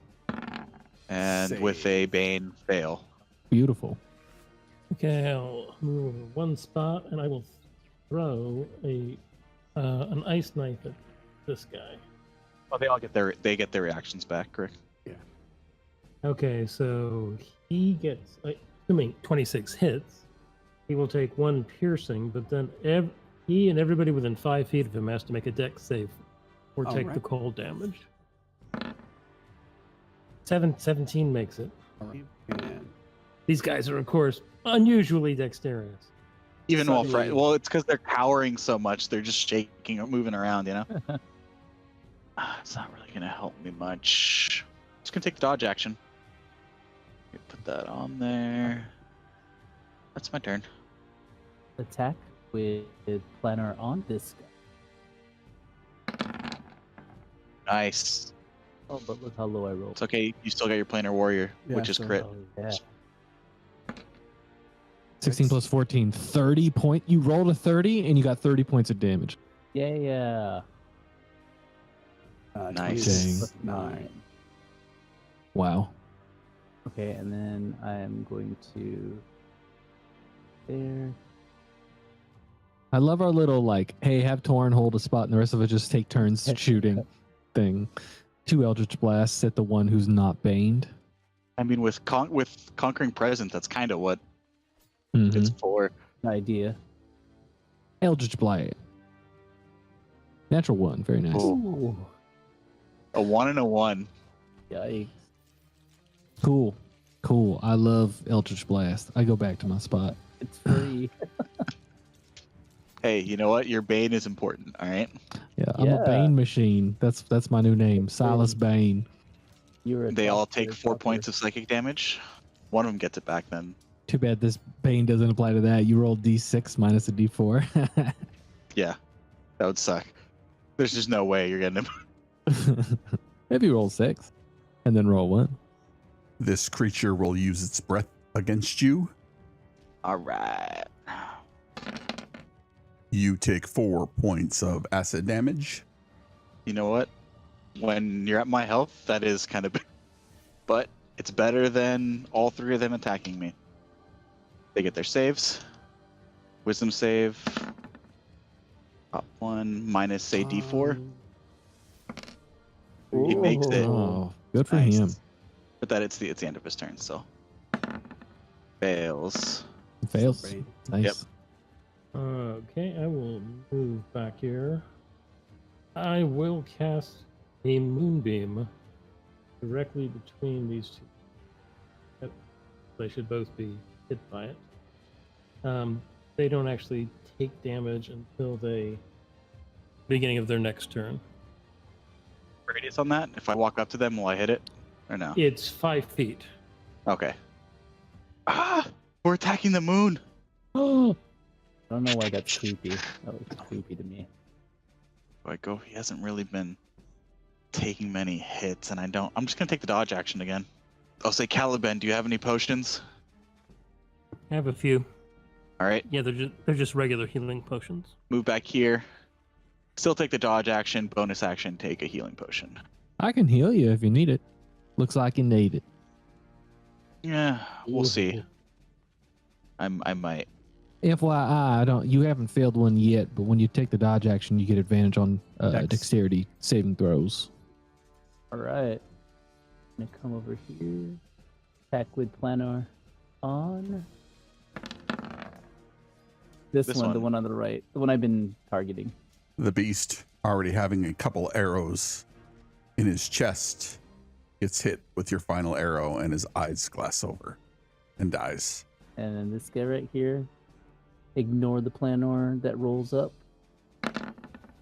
8 piercing. Feels like a bird I used to know.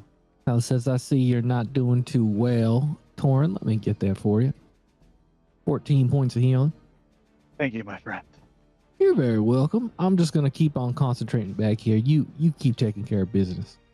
That's nice. That puts me back nice. Dodge. That guy takes the moonbeam. 12 radiant. It's a con save, isn't it? Con save, yeah. Not feared. Feared Nope, no he's just more. baned. Ooh. Nope. He's like, I'm getting the fuck out of here. Scientists? The What? scientists. Remember there were The scientists yeah. I figured that they were gonna try to kill him eventually. with the Bunsen burners. Oh, dang. I was gonna try to save them, but then, I got down to like 20 health, and I'm like, nope. This creature moves towards the scientists and puts his great sword against his throat. The scientist spills some liquid from the beaker and it hisses along the tabletops.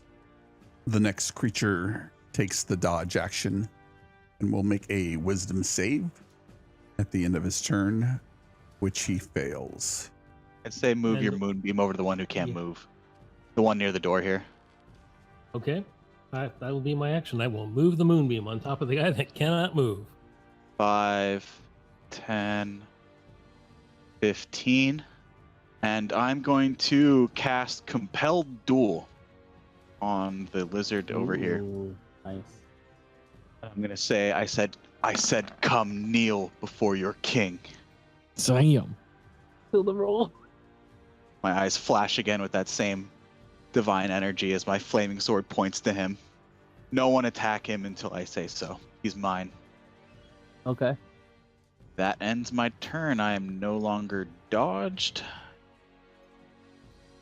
10, 15, 20, 25, 30. I'll shoot this guy under the moonlight with my planner on. He will make an opportunity attack. Ah! And bang. That's a Such a miss. good combo. Nice. Disadvantage. Sorry. I have disadvantage? Yes, you do. Because he dodged. Oh, he took the dodge action.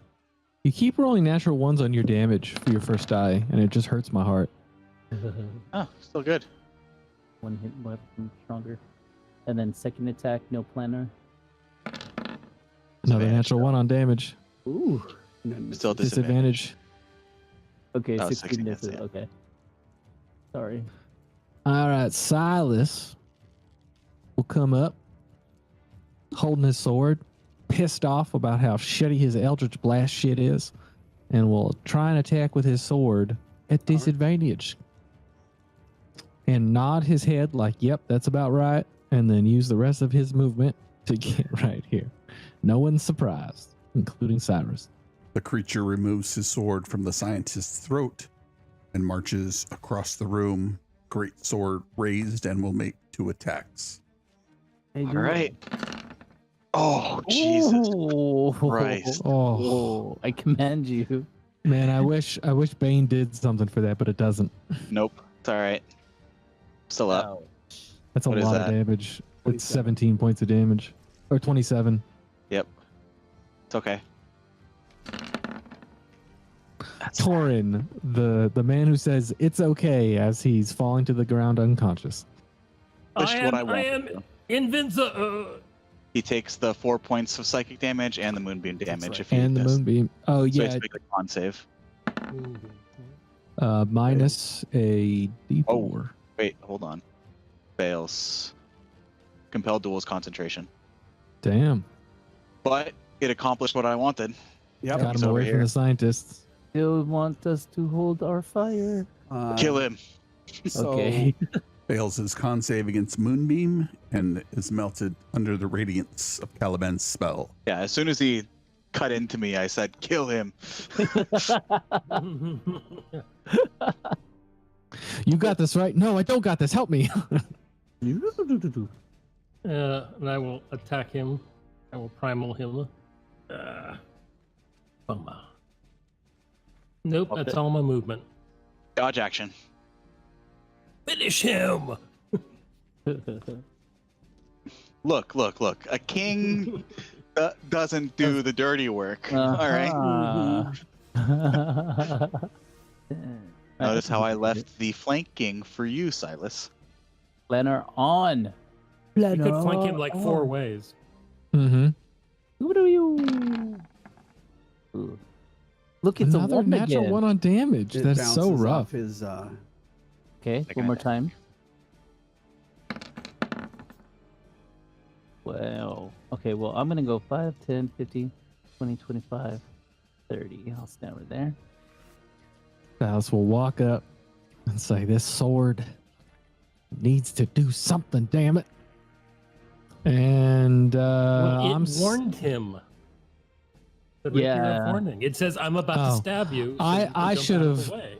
I should have given myself inspiration like a selfish bastard, but I'm not going to retroactively do that, so that's my turn. Since you called this creature over, he is going to tear into you, Torin. Disadvantage because I'm dodging. Either way, it misses. So. Yeah. Nice. I will slash at him again. With advantage this time. Nice. Oh. There it is. That's huge. Wow. Plus Yeah. 20. Well, because he's got the perfect crits on, so it just maxed it out. That's Ugh. 33 points of damage for a cantrip. That's nasty. That's acid damage, right? Right. Yep. Swipe his head off.